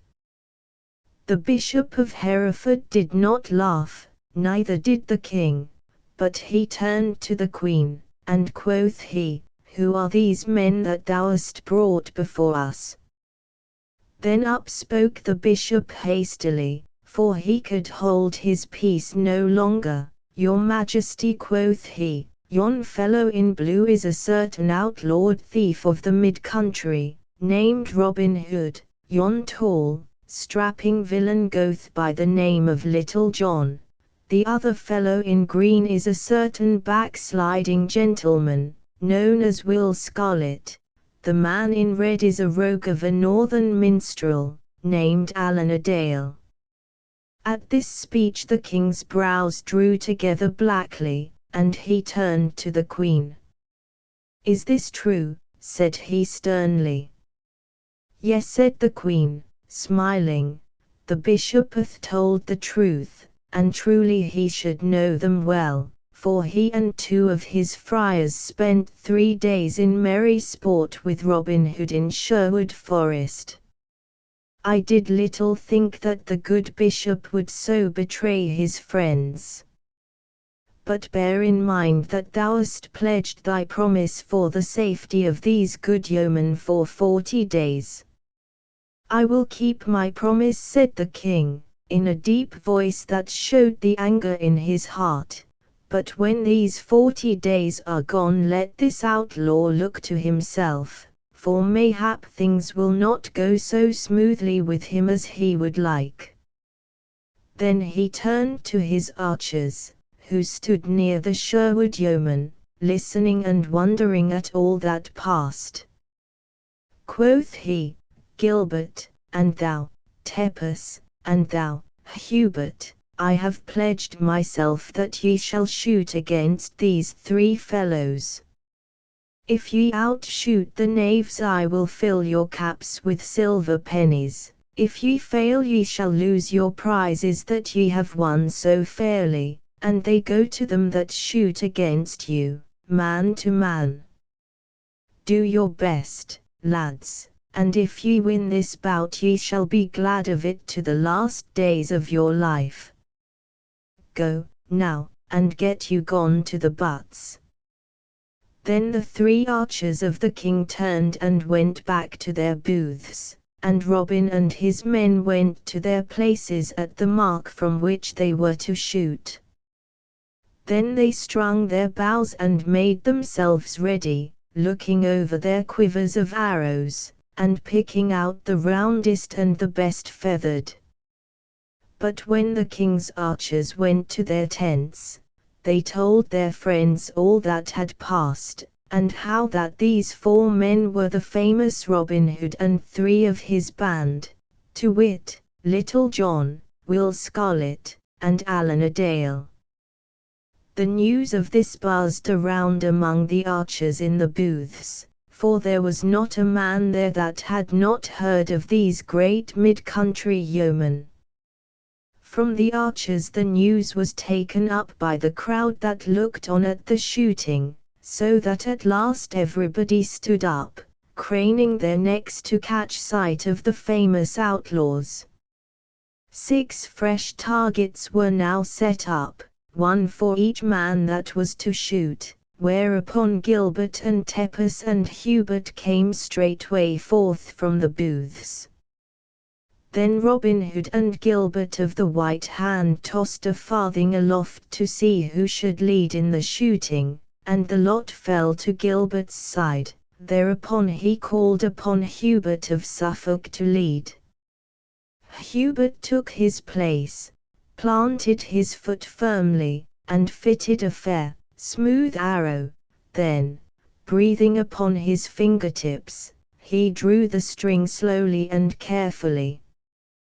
The arrow sped true, and lodged in the white. Again he shot, and again he hit the clout. A 3rd shaft he sped, but this time failed of the centre, and but struck the black, yet not more than a finger's breadth from the white.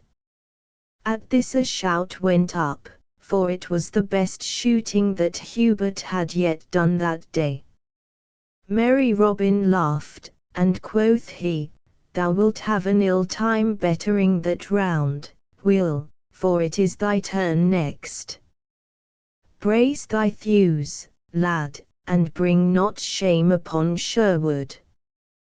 Then Will Scarlet took his place, but, because of over-caution, he spoiled his target with the very first arrow that he sped, for he hit the next ring to the black, the second from the centre. At this Robin bit his lips. "Lad, lad," quoth he, "hold not the string so long.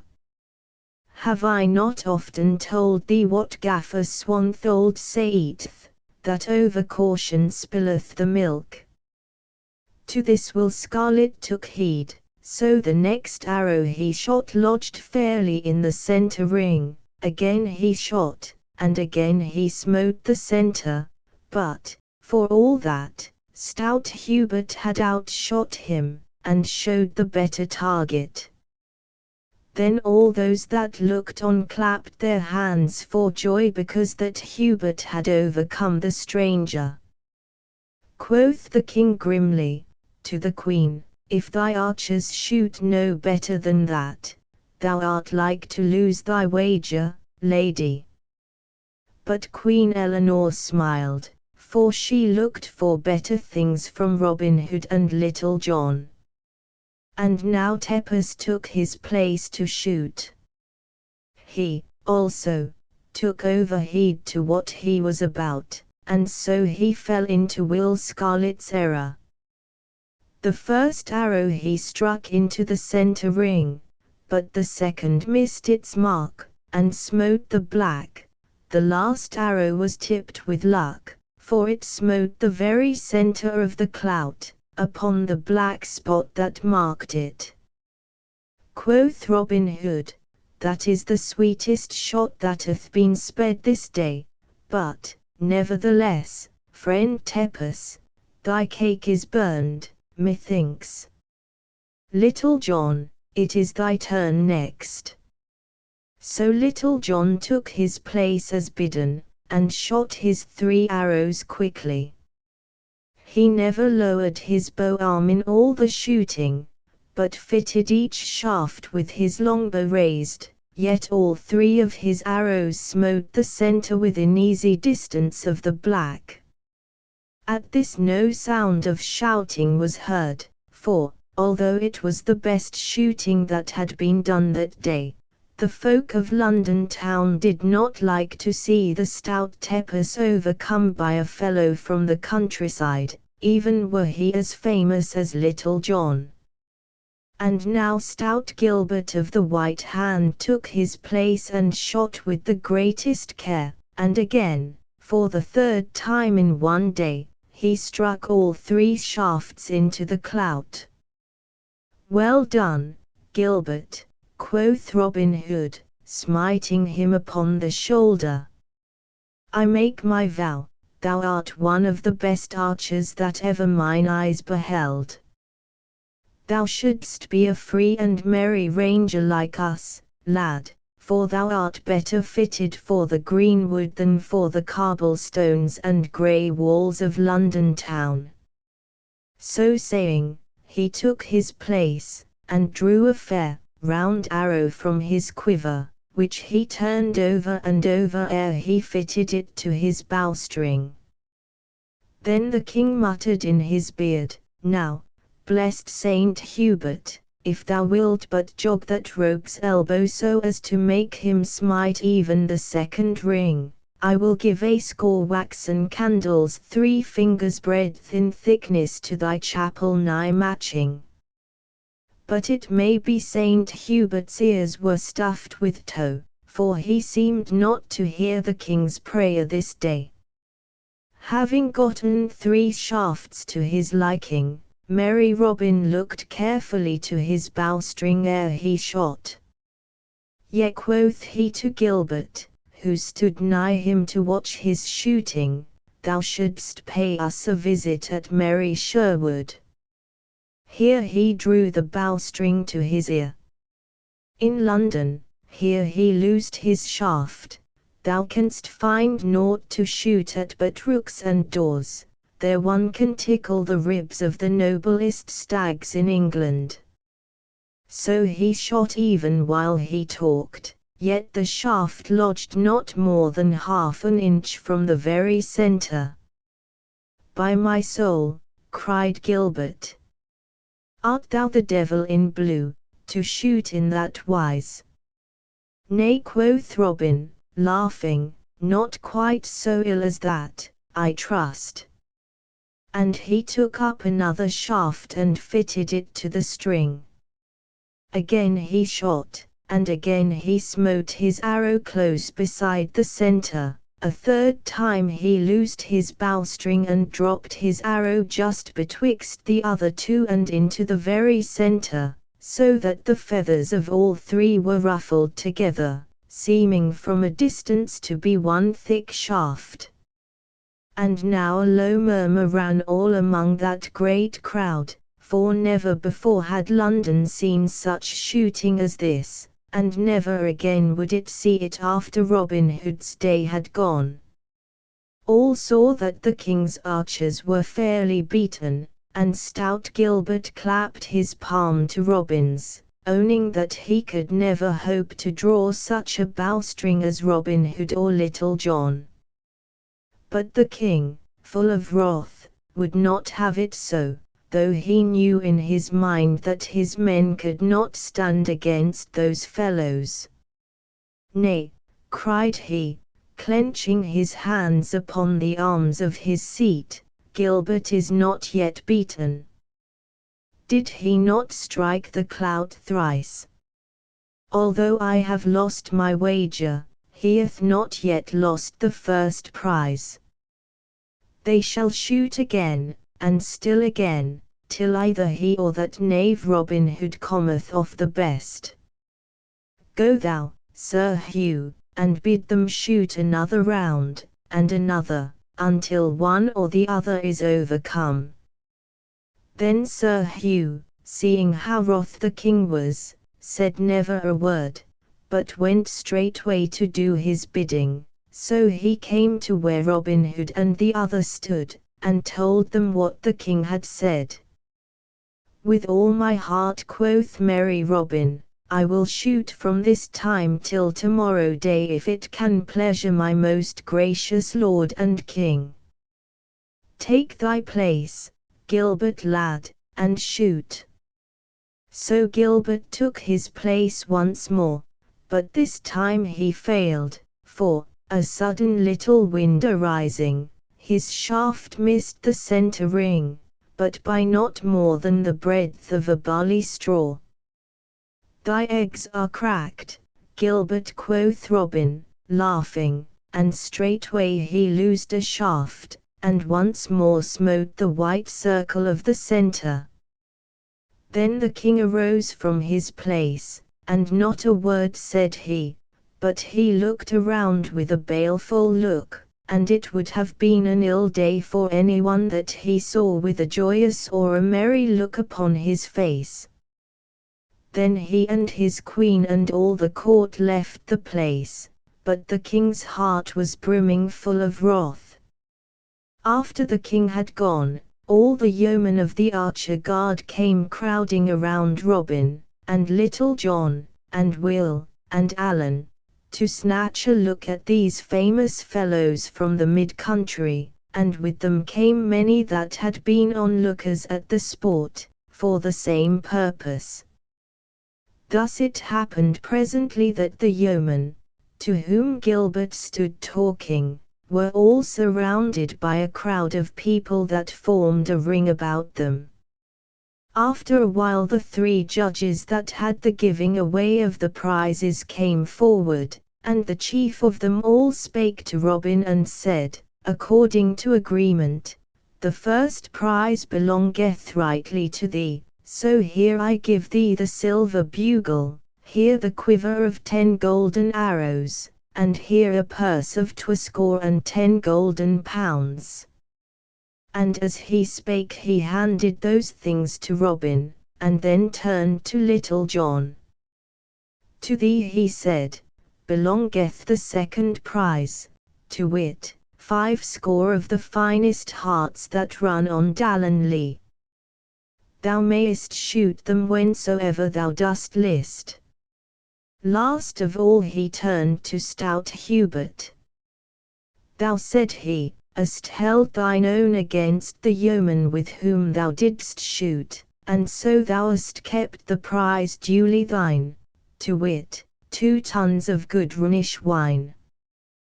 These shall be delivered to thee whensoever thou dost list." Then he called upon the other 7 of the king's archers who had last shot, and gave each 40 silver pennies. Then up spake Robin, and quoth he, "This silver bugle I keep in honour of this shooting match, but thou, Gilbert, art the best archer of all the king's guard, and to thee I freely give this purse of gold. Take it, man, and would it were 10 times as much, for thou art a right yeoman, good and true.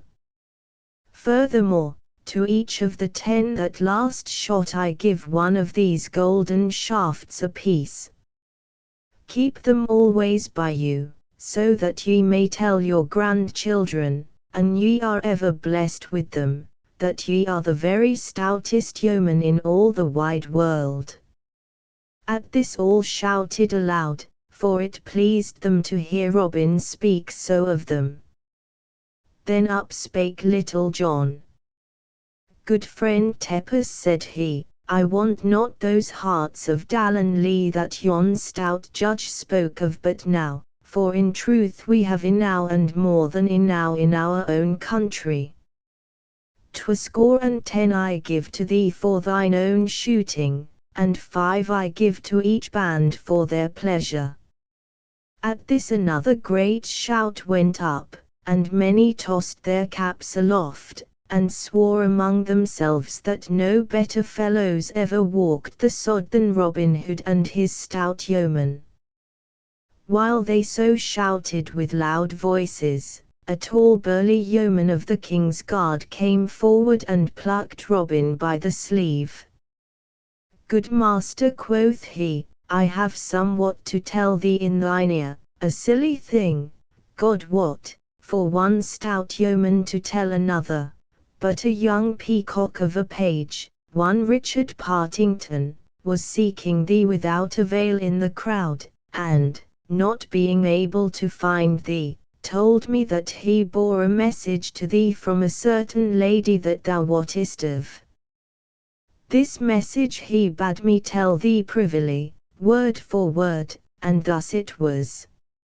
Let me see, I trust I have forgot it not, yet, thus it was, the lion growls. Beware thy head. Is it so? Quoth Robin, starting, for he knew right well that it was the Queen sent the message, and that she spake of the king's wrath. Now, I thank thee, good fellow, for thou hast done me greater service than thou knowest of this day.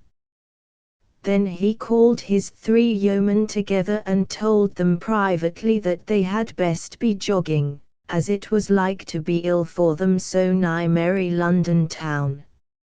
So, without tarrying longer, they made their way through the crowd until they had come out from the press. Then, without stopping, they left London town and started away northward.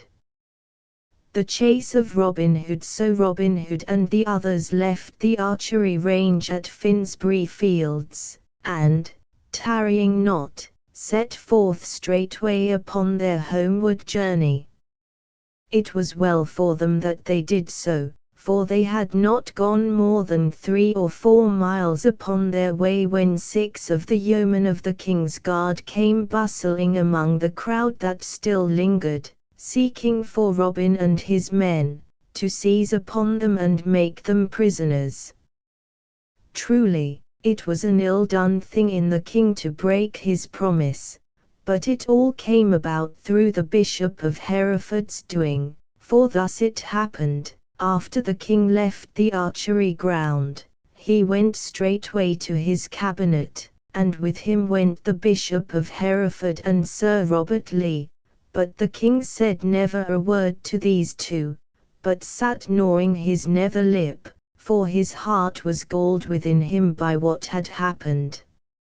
At last the Bishop of Hereford spoke, in a low, sorrowful voice, "It is a sad thing, your Majesty, that this knavish outlaw should be let to escape in this wise, for, let him but get back to Sherwood Forest safe and sound, and he may snap his fingers at king and king's men." At these words the king raised his eyes and looked grimly upon the bishop. "Say'st thou so?" quoth he. "Now, I will show thee, in good time, how much thou dost err, for, when the 40 days are past and gone, I will seize upon this thieving outlaw, if I have to tear down all of Sherwood to find him. Thinkest thou that the laws of the King of England are to be so evaded by one poor knave without friends or money?" Then the bishop spoke again, in his soft, smooth voice, "Forgive my boldness, your Majesty, and believe that I have naught but the good of England and your Majesty's desirings at heart. But what would it boot though my gracious lord did root up every tree of Sherwood? Are there not other places for Robin Hood's hiding? Cannock Chase is not far from Sherwood, and the great forest of Arden is not far from Cannock Chase. Beside these are many other woodlands in Nottingham and Derby, Lincoln and York, amid any of which your Majesty might as well think to seize upon Robin Hood as to lay finger upon a rat among the dust and broken things of a garret. Nay, my gracious lord, if he doth once plant foot in the woodland, he is lost to the law forever." At these words the king tapped his fingertips upon the table beside him with vexation. "What wouldst thou have me do, bishop?" quoth he. "Didst thou not hear me pledge my word to the queen? Thy talk is as barren as the wind from the bellows upon dead coals." "Far be it from me," said the cunning bishop, to point the way to one so clear-sighted as your Majesty, but, were I the King of England, I should look upon the matter in this wise. I have promised my Queen, let us say, that for 40 days the cunningest rogue in all England shall have freedom to come and go, but, lo! I find this outlaw in my grasp. Shall I, then, foolishly cling to a promise so hastily given? Suppose that I had promised to do Her Majesty's bidding, whereupon she bade me to slay myself, should I, then, shut mine eyes and run blindly upon my sword? Thus would I argue within myself. Moreover, I would say unto myself, a woman knoweth naught of the great things appertaining to state government, and, likewise, I know a woman is ever prone to take up a fancy, even as she would pluck a daisy from the roadside, and then throw it away when the savour is gone. Therefore, though she hath taken a fancy to this outlaw, it will soon wane away and be forgotten. As for me, I have the greatest villain in all England in my grasp. Shall I, then, open my hand and let him slip betwixt my fingers? Thus, your Majesty, would I say to myself, were I the King of England. So the bishop talked, and the king lent his ear to his evil counsel, until, after a while, he turned to Sir Robert Lee and bade him send 6 of the yeomen of the guard to take Robin Hood and his 3 men prisoners. Now Sir Robert Lee was a gentle and noble knight, and he felt grieved to the heart to see the king so break his promise. Nevertheless, he said nothing, for he saw how bitterly the king was set against Robin Hood. But he did not send the yeomen of the guard at once, but went first to the Queen, and told her all that had passed, and bade her send word to Robin of his danger. This he did not for the well-being of Robin Hood, but because he would save his lord's honour if he could. Thus it came about that when, after a while, the yeomen of the guard went to the archery field, they found not Robin and the others, and so got no cakes at that fair. The afternoon was already well nigh gone when Robin Hood, Little John, Will, and Allen set forth upon their homeward way, trudging along merrily through the yellow slanting light, which speedily changed to rosy red as the sun sank low in the heavens. The shadows grew long, and finally merged into the greyness of the mellow twilight. The dusty highway lay all white betwixt the dark hedgerows, and along it walked 4 fellows like 4 shadows, the pat of their feet sounding loud, and their voices, as they talked, ringing clear upon the silence of the air. The great round moon was floating breathlessly up in the eastern sky when they saw before them the twinkling lights of Barnet town, some 10 or 12 miles from London. Down they walked through the stony streets and past the cosy houses with overhanging gables, before the doors of which sat the burghers and craftsmen in the mellow moonlight, with their families about them, and so came at last, on the other side of the hamlet, to a little inn, all shaded with roses and woodbines. Before this inn Robin Hood stopped, for the spot pleased him well. Quoth he, "Here will we take up our inn and rest for the night, for we are well away from London town and our king's wrath. Moreover, if I mistake not, we will find sweet faring within.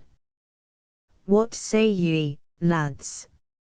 "In sooth, good master," quoth Little John, "thy bidding and my doing ever fit together like cakes and ale. Let us in, I say also. Then up spake Will Scarlet, I am ever ready to do what thou sayest, uncle, yet I could wish that we were farther upon our way ere we rest for the night. Nevertheless, if thou thinkest best, let us in for the night, say I also. So in they went and called for the best that the place afforded. Then a right good feast was set before them, with 2 stout bottles of old sack to wash it down withal. These things were served by as plump and buxom a lass as you could find in all the land, so that little John, who always had an eye for a fair lass, even when meat and drink were by, stuck his arms akimbo and fixed his eyes upon her, winking sweetly whenever he saw her looking toward him. Then you should have seen how the lass twittered with laughter, and how she looked at little John out of the corners of her eyes, a dimple coming in either cheek, for the fellow had always a taking way with the women folk. So the feast passed merrily, and never had that inn seen such lusty feeders as these 4 stout fellows, but at last they were done their eating, though it seemed as though they never would have ended, and sat loitering over the sack. As they so sat, the landlord came in of a sudden, and said that there was one at the door, a certain young esquire, Richard Partington, of the Queen's household, who wished to see the lad in blue, and speak with him, without loss of time. So Robin arose quickly, and, bidding the landlord not to follow him, left the others gazing at one another, and wondering what was about to happen. When Robin came out of the inn, he found young Richard Partington sitting upon his horse in the white moonlight, awaiting his coming. "What news bearest thou, Sir Page?" said Robin. "I trust that it is not of an ill nature." "Why," said young Partington, "for the matter of that, it is ill enow. The king hath been bitterly stirred up against thee by that vile Bishop of Hereford.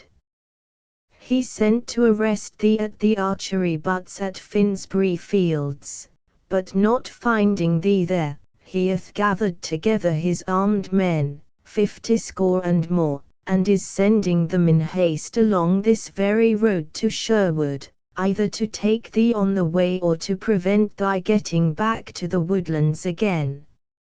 He hath given the Bishop of Hereford command over all these men, and thou knowest what thou hast to expect of the Bishop of Hereford, short shrift and a long rope.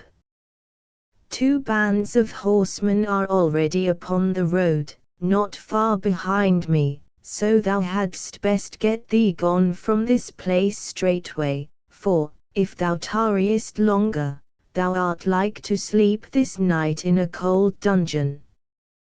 This word the Queen hath bidden me bring to thee." "Now, Richard Partington," quoth Robin, "this is the 2nd time that thou hast saved my life, and if the proper time ever cometh I will show thee that Robin Hood never forgets these things. As for that Bishop of Hereford, if I ever catch him nigh to Sherwood again, things will be like to go ill with him. Thou mayst tell the good Queen that I will leave this place without delay, and will let the landlord think that we are going to St. Albans, but when we are upon the high road again, I will go one way through the country and will send my men the other, so that if one falleth into the king's hands the others may haply escape. We will go by devious ways, and so, I hope, will reach Sherwood in safety. And now, Sir Page, I wish thee farewell." "Farewell, thou bold yeoman," said young Partington, "and mayst thou reach thy hiding in safety." So each shook the other's hand, and the lad, turning his horse's head, rode back toward London, while Robin entered the inn once more. There he found his yeoman sitting in silence, waiting his coming. Likewise the landlord was there, for he was curious to know what Master Partington had to do with the fellow in blue. "Up, my merry men," quoth Robin, "this is no place for us, for those are after us with whom we will stand but an ill chance and we fall into their hands. So we will go forward once more, nor will we stop this night till we reach St. Albans." Hereupon, taking out his purse, he paid the landlord his score, and so they left the inn. When they had come to the highroad without the town, Robin stopped and told them all that had passed between young Partington and himself, and how that the king's men were after them with hot heels. Then he told them that here they should part company, they three going to the eastward and he to the westward, and so, skirting the main high roads, would come by devious paths to Sherwood. "So, be ye wily," said Robin Hood, "and keep well away from the northward roads till ye have gotten well to the eastward. And thou, Will Scarlet, take the lead of the others, for thou'st a cunning turn to thy wits."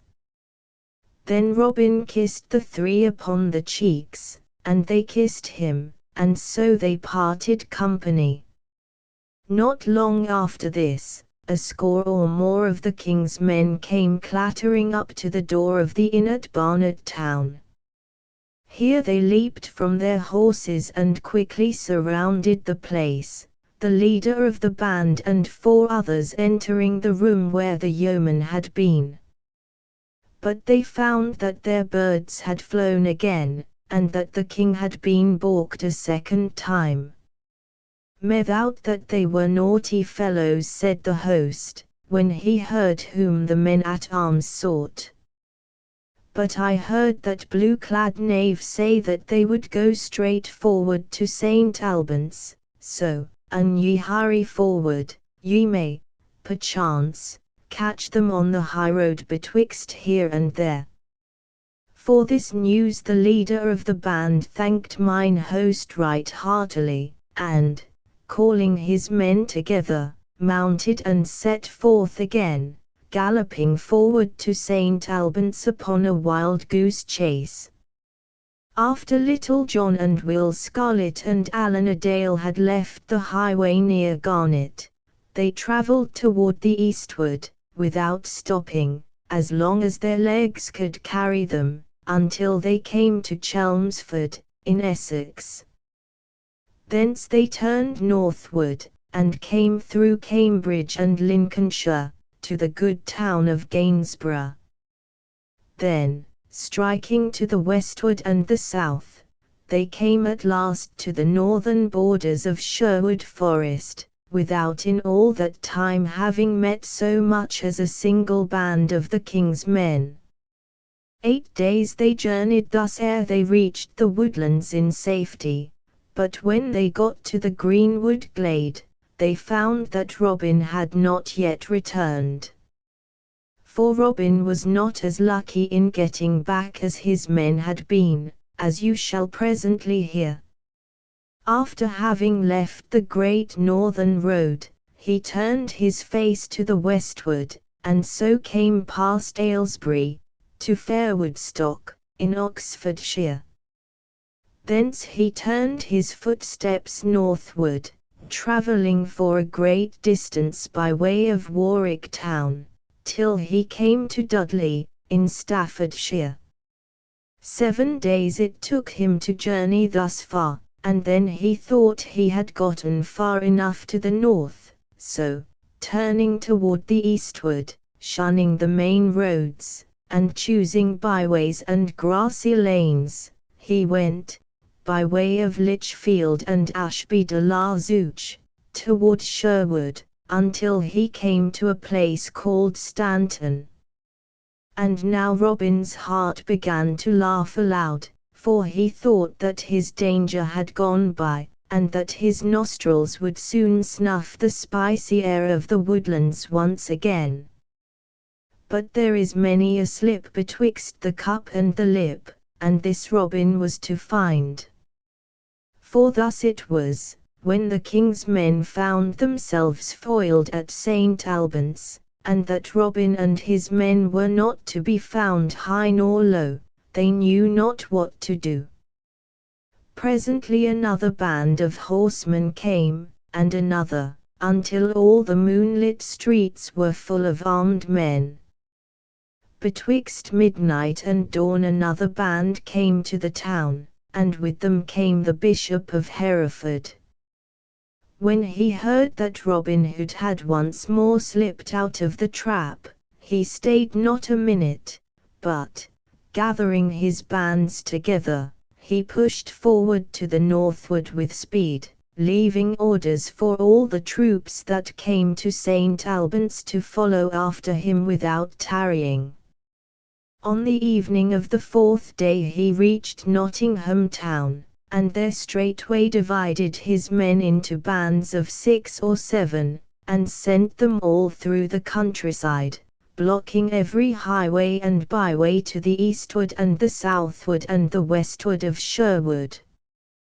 The Sheriff of Nottingham called forth all his men likewise, and joined with the bishop, for he saw that this was the best chance that had ever befallen of paying back his score in full to Robin Hood. Will Scarlet and Little John and Alan a Dale had just missed the king's men to the eastward, for the very next day after they had passed the line and entered Sherwood the roads through which they had travelled were blocked, so that, had they tarried in their journeying, they would surely have fallen into the bishop's hands. But of all this Robin knew not a whit, so he whistled merrily as he trudged along the road beyond Stanton, with his heart as free from care as the yolk of an egg is from cobwebs.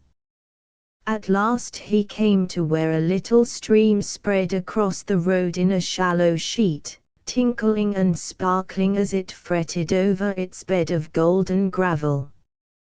Here Robin stopped, being athirst, and, kneeling down, he made a cup of the palms of his hands, and began to drink.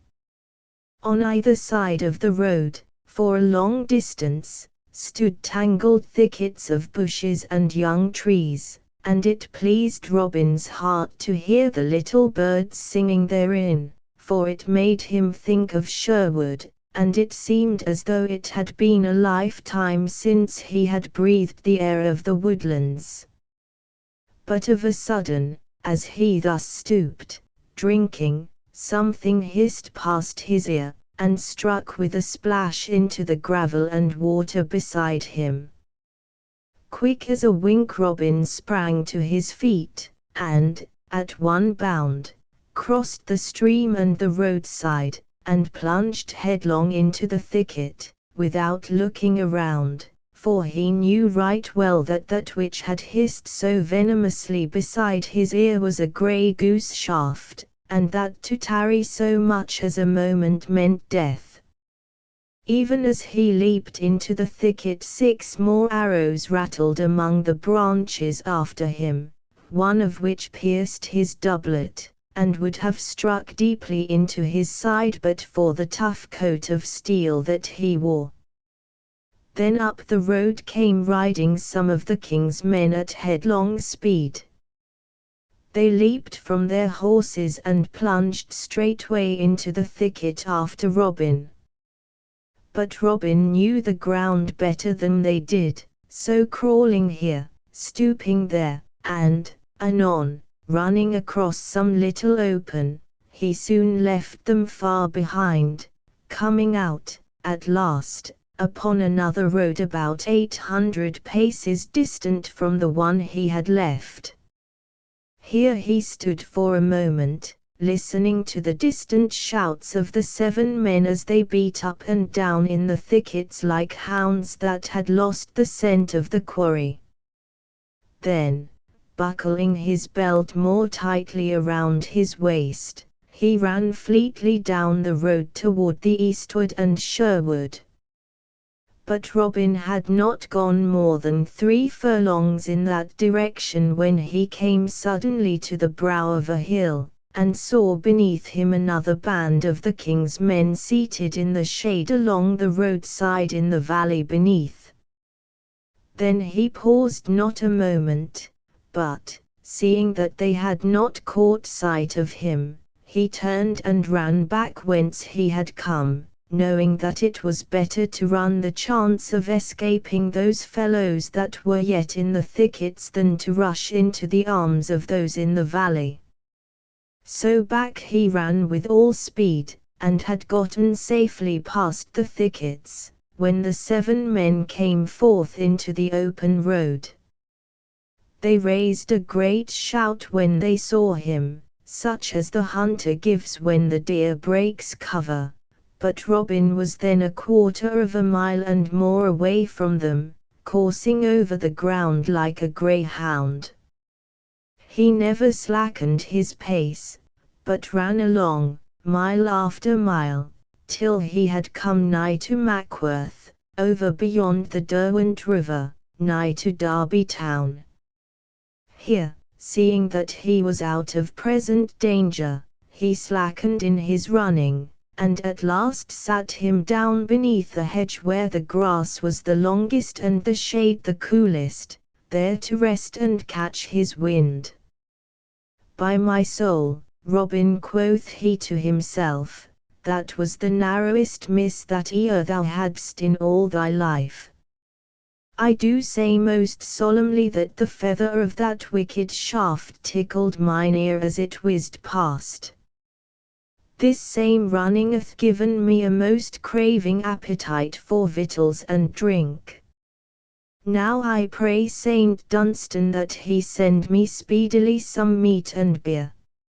It seemed as though Saint Dunstan was like to answer his prayer, for along the road came plodding a certain cobbler, one Quince, of Derby, who had been to take a pair of shoes to a farmer nigh Kirk Langley, and was now coming back home again, with a fair boiled capon in his pouch and a stout pottle of beer by his side, which same the farmer had given him for joy of such a stout pair of shoon. Good Quince was an honest fellow, but his wits were somewhat of the heavy sort, like unbaked dough, so that the only thing that was in his mind was, 3 shillings 6pence halfpenny for thy shoon, good Quince, 3 shillings 6pence halfpenny for thy shoon, and this travelled round and round inside of his head, without another thought getting into his noddle, as a pea rolls round and round inside an empty quart pot. Hullo, good friend, quoth Robin, from beneath the hedge, when the other had gotten nigh enough, whither away so merrily this bright day? Hearing himself so called upon, the cobbler stopped, and, seeing a well-clad stranger in blue, he spoke to him in seemly wise. Give ye good den, fair sir, and I would say that I come from Kirk Langley, where I ha sold my shoon and got 3 shillings 6pence halfpenny for them in as sweet money as ever thou sawest, and honestly earned too, I would ha thee know. But an I may be so bold, thou pretty fellow, what dost thou there beneath the hedge? Marry, quoth merry Robin, I sit beneath the hedge here to drop salt on the tails of golden birds, but in sooth thou art the first chick of any worth I ha seen this blessed day. At these words the cobbler's eyes opened big and wide, and his mouth grew round with wonder, like a knot-hole in a board fence. Slack a day, quoth he, look ye, now. I ha never seen those same golden birds, And dost thou in sooth find them in these hedges, good fellow? Prithee, tell me, are there many of them? I would fain find them mine own self. Truly, quoth Robin, they are as thick here as fresh herring in Cannock Chase. Look ye, now, said the cobbler, all drowned in wonder. And dost thou in sooth catch them by dropping salt on their pretty tails? Yea, quoth Robin, but this salt is of an odd kind, let me tell thee, for it can only be gotten by boiling down a quart of moonbeams in a wooden platter, and then wanteth but a pinch. But tell me, now, thou witty man, what hast thou gotten there in that pouch by thy side and in that pottle? At these words the cobbler looked down at those things of which merry Robin spoke, for the thoughts of the golden bird had driven them from his mind, and it took him some time to scrape the memory of them back again. Why, said he at last, in the one is good March beer, and in the other is a fat capon. Truly, Quince the cobbler will ha a fine feast this day, and I mistake not. But tell me, good Quince, said Robin, hast thou a mind to sell those things to me? For the hearing of them sounds sweet in mine ears. I will give thee these gay clothes of blue that I have upon my body, and 10 shillings to boot for thy clothes and thy leather apron and thy beer and thy capon. What say'st thou, bully boy? Nay, thou dost jest with me, said the cobbler, for my clothes are coarse and patched, and thine are of fine stuff and very pretty. Never a jest do I speak, quoth Robin. Come, strip thy jacket off and I will show thee, for I tell thee I like thy clothes well. Moreover, I will be kind to thee, for I will feast straightway upon the good things thou hast with thee, and thou shalt be bidden to the eating. At these words he began slipping off his doublet, and the cobbler, seeing him so in earnest, began pulling off his clothes also, for Robin Hood's garb tickled his eye.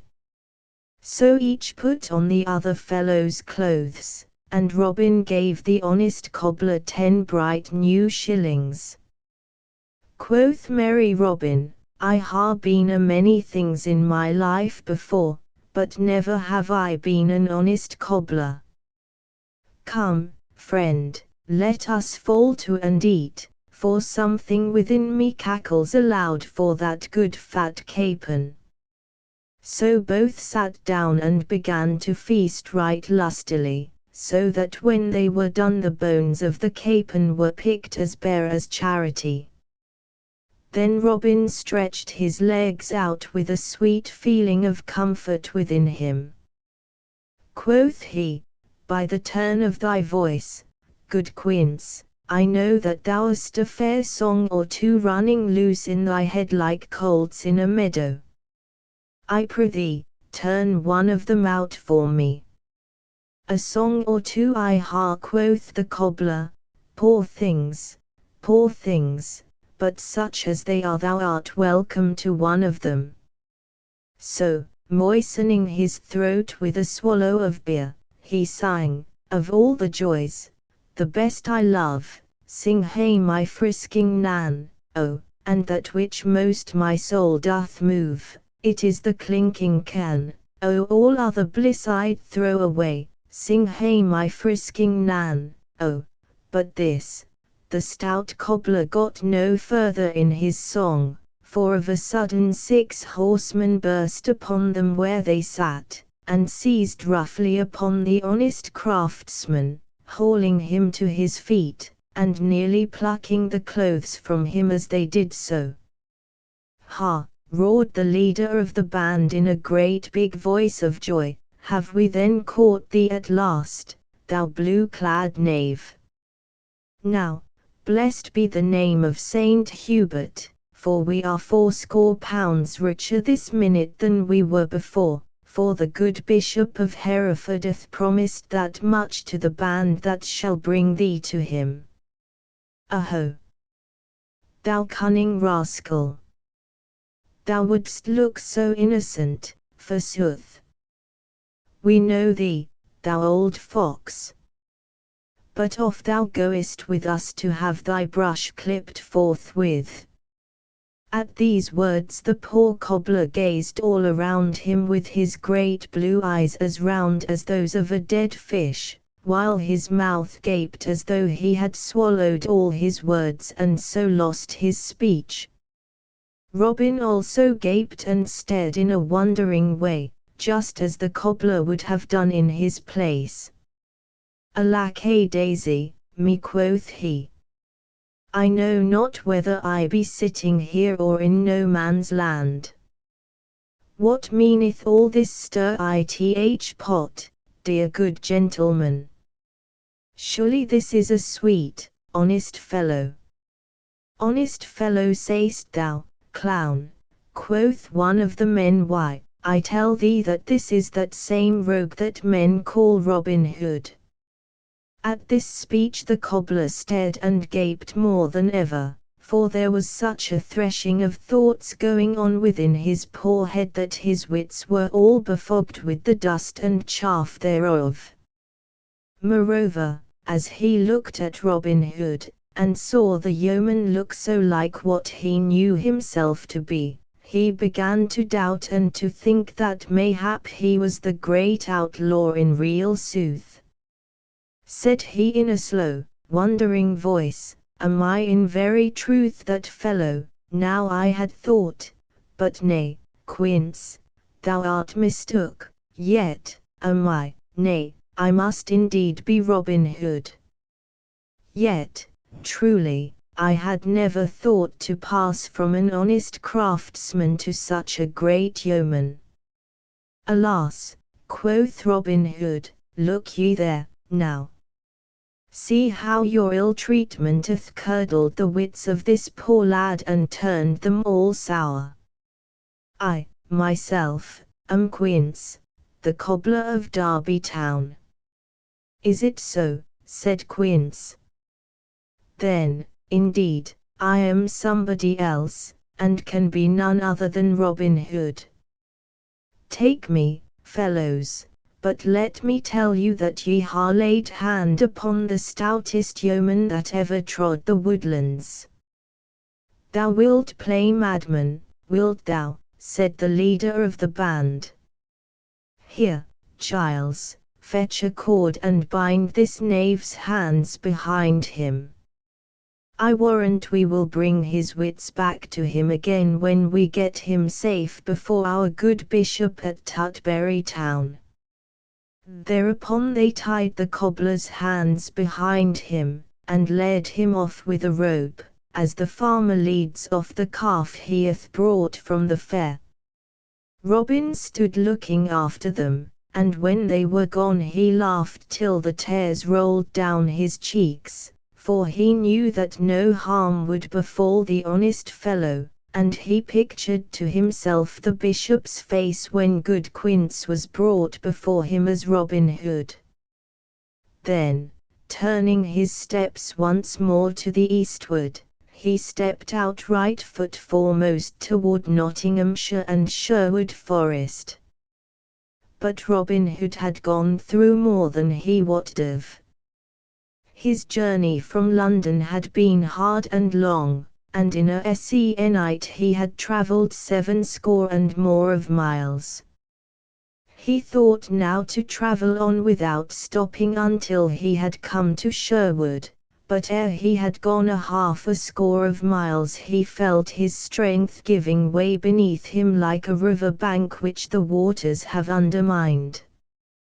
He sat him down and rested, but he knew within himself that he could go no farther that day, for his feet felt like lumps of lead, so heavy were they with weariness. Once more he arose and went forward, but after travelling a couple of miles he was fain to give the matter up, So, coming to an inn just then, he entered and calling the landlord, bade him show him to a room, although the sun was only then just sinking in the western sky. There were but 3 bedrooms in the place, and to the meanest of these the landlord showed Robin Hood, but little Robin cared for the looks of the place, for he could have slept that night upon a bed of broken stones. So, stripping off his clothes without more ado, he rolled into the bed and was asleep almost ere his head touched the pillow. Not long after Robin had so gone to his rest, a great cloud peeped blackly over the hills to the westward. Higher and higher it arose until it piled up into the night like a mountain of darkness. All around beneath it came ever and anon a dull red flash, and presently a short grim mutter of the coming thunder was heard. Then up rode 4 stout burghers of Nottingham town, for this was the only inn within 5 miles distance, and they did not care to be caught in such a thunderstorm as this that was coming upon them.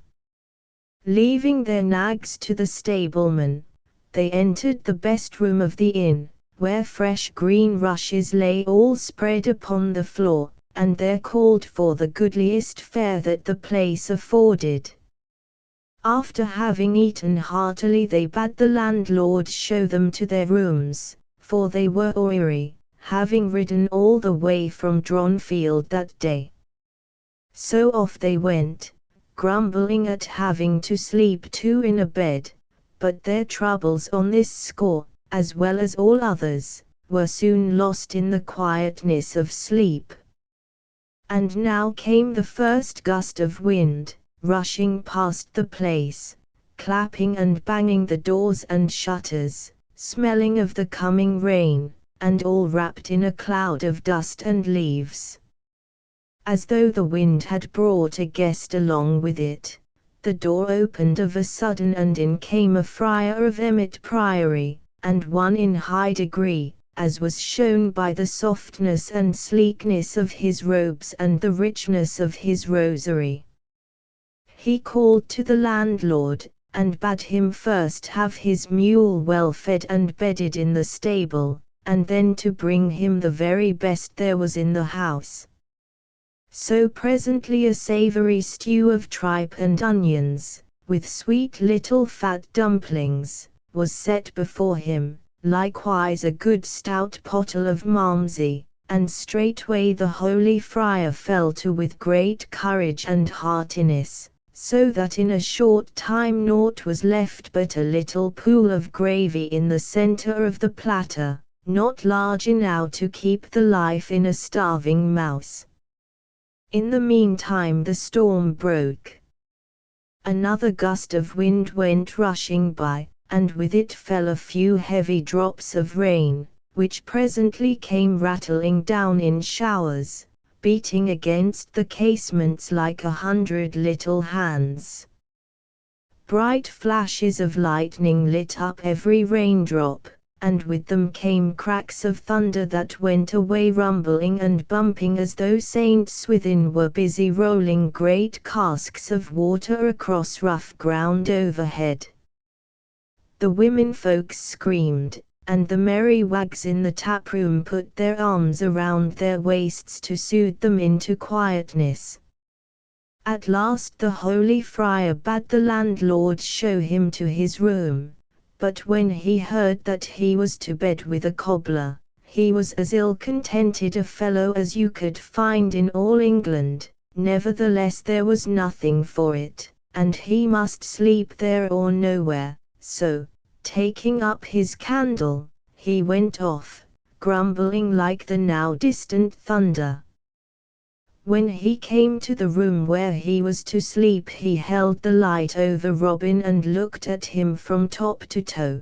Then he felt better pleased, for, instead of a rough, dirty-bearded fellow, he beheld as fresh and clean a lad as one could find in a week of Sundays. So, slipping off his clothes, he also huddled into the bed, where Robin, grunting and grumbling in his sleep, made room for him.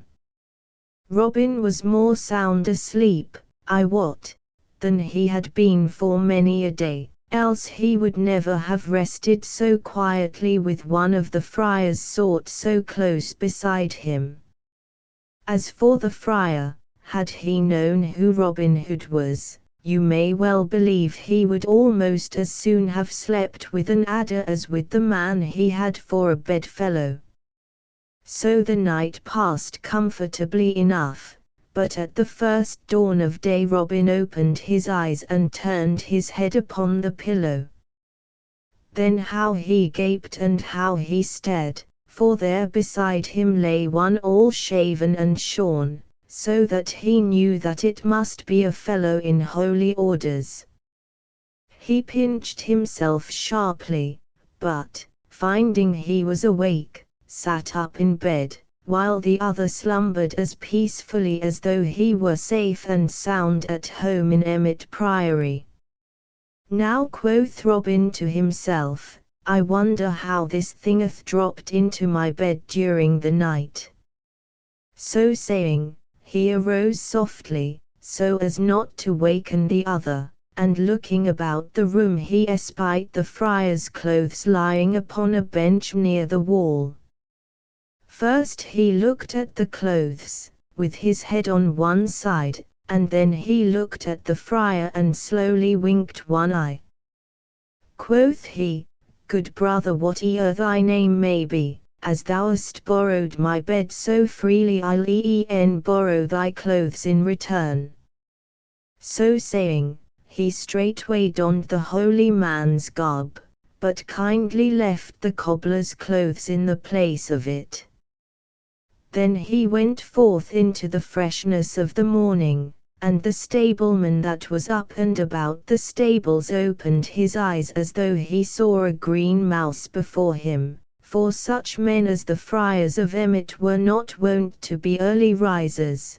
But the man bottled his thoughts, and only asked Robin whether he wanted his mule brought from the stable. Yet, my son, quoth Robin, albeit he knew naught of the mule, and bring it forth quickly, I prithee, for I am late and must be jogging. So presently the stableman brought forth the mule, and Robin mounted it and went on his way rejoicing.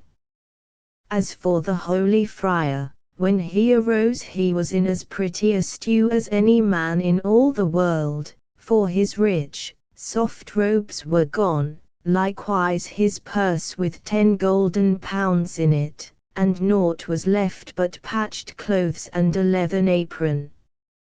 He raged and swore like any layman, but as his swearing mended nothing and the landlord could not aid him, and as, moreover, he was forced to be at Emmet Priory that very morning upon matters of business, he was fain either to don the cobbler's clothes or travel the road in nakedness.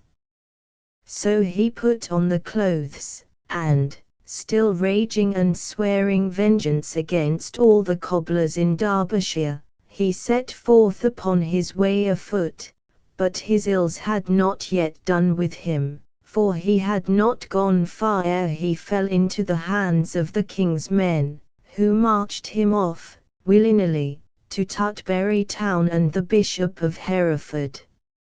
In vain he swore he was a holy man, and showed his shaven crown. Off he must go, for nothing would do but that he was Robin Hood. Meanwhile merry Robin rode along contentedly, passing safely by 2 bands of the king's men, until his heart began to dance within him because of the nearness of Sherwood, so he travelled ever on to the eastward, till, of a sudden, he met a noble knight in a shady lane. Then Robin checked his mule quickly and leaped from off its back. Now, well met, Sir Richard of the Lee, cried he, for rather than any other man in England would I see thy good face this day. Then he told Sir Richard all the happenings that had befallen him, and that now at last he felt himself safe, being so nigh to Sherwood again. But when Robin had done, Sir Richard shook his head sadly. "Thou art in greater danger now, Robin, than thou hast yet been," said he, "for before thee lie bands of the sheriff's men blocking every road and letting none pass through the lines without examining them closely. I myself know this, having passed them but now. Before thee lie the sheriff's men and behind thee the king's men, and thou canst not hope to pass either way, for by this time they will know of thy disguise and will be in waiting to seize upon thee. My castle and everything within it are thine, but naught could be gained there, for I could not hope to hold it against such a force as is now in Nottingham of the king's and the sheriff's men." Having so spoken, Sir Richard bent his head in thought, and Robin felt his heart sink within him like that of the fox that hears the hounds at his heels and finds his den blocked with earth so that there is no hiding for him. But presently Sir Richard spoke again, saying, "One thing thou canst do, Robin, and one only. Go back to London and throw thyself upon the mercy of our good Queen Eleanor. Come with me straightway to my castle. Doff these clothes and put on such as my retainers wear. Then I will hie me to London town with a troop of men behind me, and thou shalt mingle with them, and thus will I bring thee to where thou mayst see and speak with the Queen. Thy only hope is to get to Sherwood, for there none can reach thee, and thou wilt never get to Sherwood but in this way." So Robin went with Sir Richard of the Lee, and did as he said, for he saw the wisdom of that which the knight advised, and that this was his only chance of safety. Queen Eleanor walked in her royal garden, amid the roses that bloomed sweetly, and with her walked 6 of her ladies in waiting, chattering blithely together. Of a sudden a man leaped up to the top of the wall from the other side, and then, hanging for a moment, dropped lightly upon the grass within. All the ladies in waiting shrieked at the suddenness of his coming, but the man ran to the Queen and kneeled at her feet, and she saw that it was Robin Hood. "Why, how now, Robin," cried she, "dost thou dare to come into the very jaws of the raging lion? Alas, poor fellow! Thou art lost indeed if the king finds thee here. Dost thou not know that he is seeking thee through all the land?" "Yea," quoth Robin, "I do know right well that the king seeks me, and therefore I have come, for, surely, no ill can befall me when he hath pledged his royal word to your majesty for my safety. Moreover, I know your majesty's kindness and gentleness of heart, and so I lay my life freely in your gracious hands." "I take thy meaning, Robin Hood," said the Queen, "and that thou dost convey reproach to me, as well thou mayst, for I know that I have not done by thee as I ought to have done. I know right well that thou must have been hard pressed by peril to leap so boldly into one danger to escape another. Once more I promise thee mine aid, and will do all I can to send thee back in safety to Sherwood Forest. Bide thou here till I return." So saying, she left Robin in the garden of roses, and was gone a long time. When she came back Sir Robert Lee was with her, and the Queen's cheeks were hot and the Queen's eyes were bright, as though she had been talking with high words. Then Sir Robert came straight forward to where Robin Hood stood, and he spoke to the yeoman in a cold, stern voice. Quoth he, Our gracious sovereign the king hath mitigated his wrath toward thee, fellow, and hath once more promised that thou shalt depart in peace and safety. Not only hath he promised this, but in 3 days he will send one of his pages to go with thee and see that none arrest thy journey back again. Thou mayst thank thy patron saint that thou hast such a good friend in our noble queen, for, but for her persuasion and arguments, thou hadst been a dead man, I can tell thee. Let this peril that thou hast passed through teach thee 2 lessons. First, be more honest. Second, be not so bold in thy comings and goings. A man that walketh in the darkness as thou dost may escape for a time, but in the end he will surely fall into the pit. Thou hast put thy head in the angry lion's mouth, and yet thou hast escaped by a miracle. Try it not again. So saying, he turned and left Robin and was gone. For 3 days Robin abided in London in the Queen's household, and at the end of that time the King's head page, Edward Cunningham, came, and taking Robin with him, departed northward upon his way to Sherwood. Now and then they passed bands of the King's men coming back again to London, but none of those bands stopped them, and so, at last, they reached the sweet, leafy woodlands. Robin Hood and Guy of Gisborne a long time passed after the great shooting match, and during that time Robin followed one part of the advice of Sir Robert Lee, to wit, that of being less bold in his comings and his goings, for though mayhap he may not have been more honest, as most folks regard honesty, he took good care not to travel so far from Sherwood that he could not reach it both easily and quickly.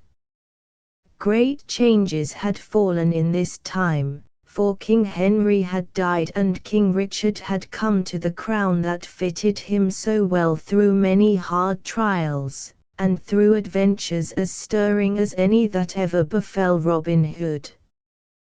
But though great changes came, they did not reach to Sherwood's shades, for there Robin Hood and his men dwelled as merrily as they had ever done, with hunting and feasting and singing and blithe woodland sports, for it was little the outside striving of the world troubled them.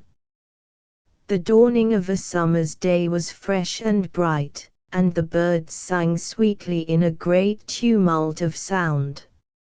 So loud was their singing that it awakened Robin Hood where he lay sleeping, so that he stirred, and turned, and arose.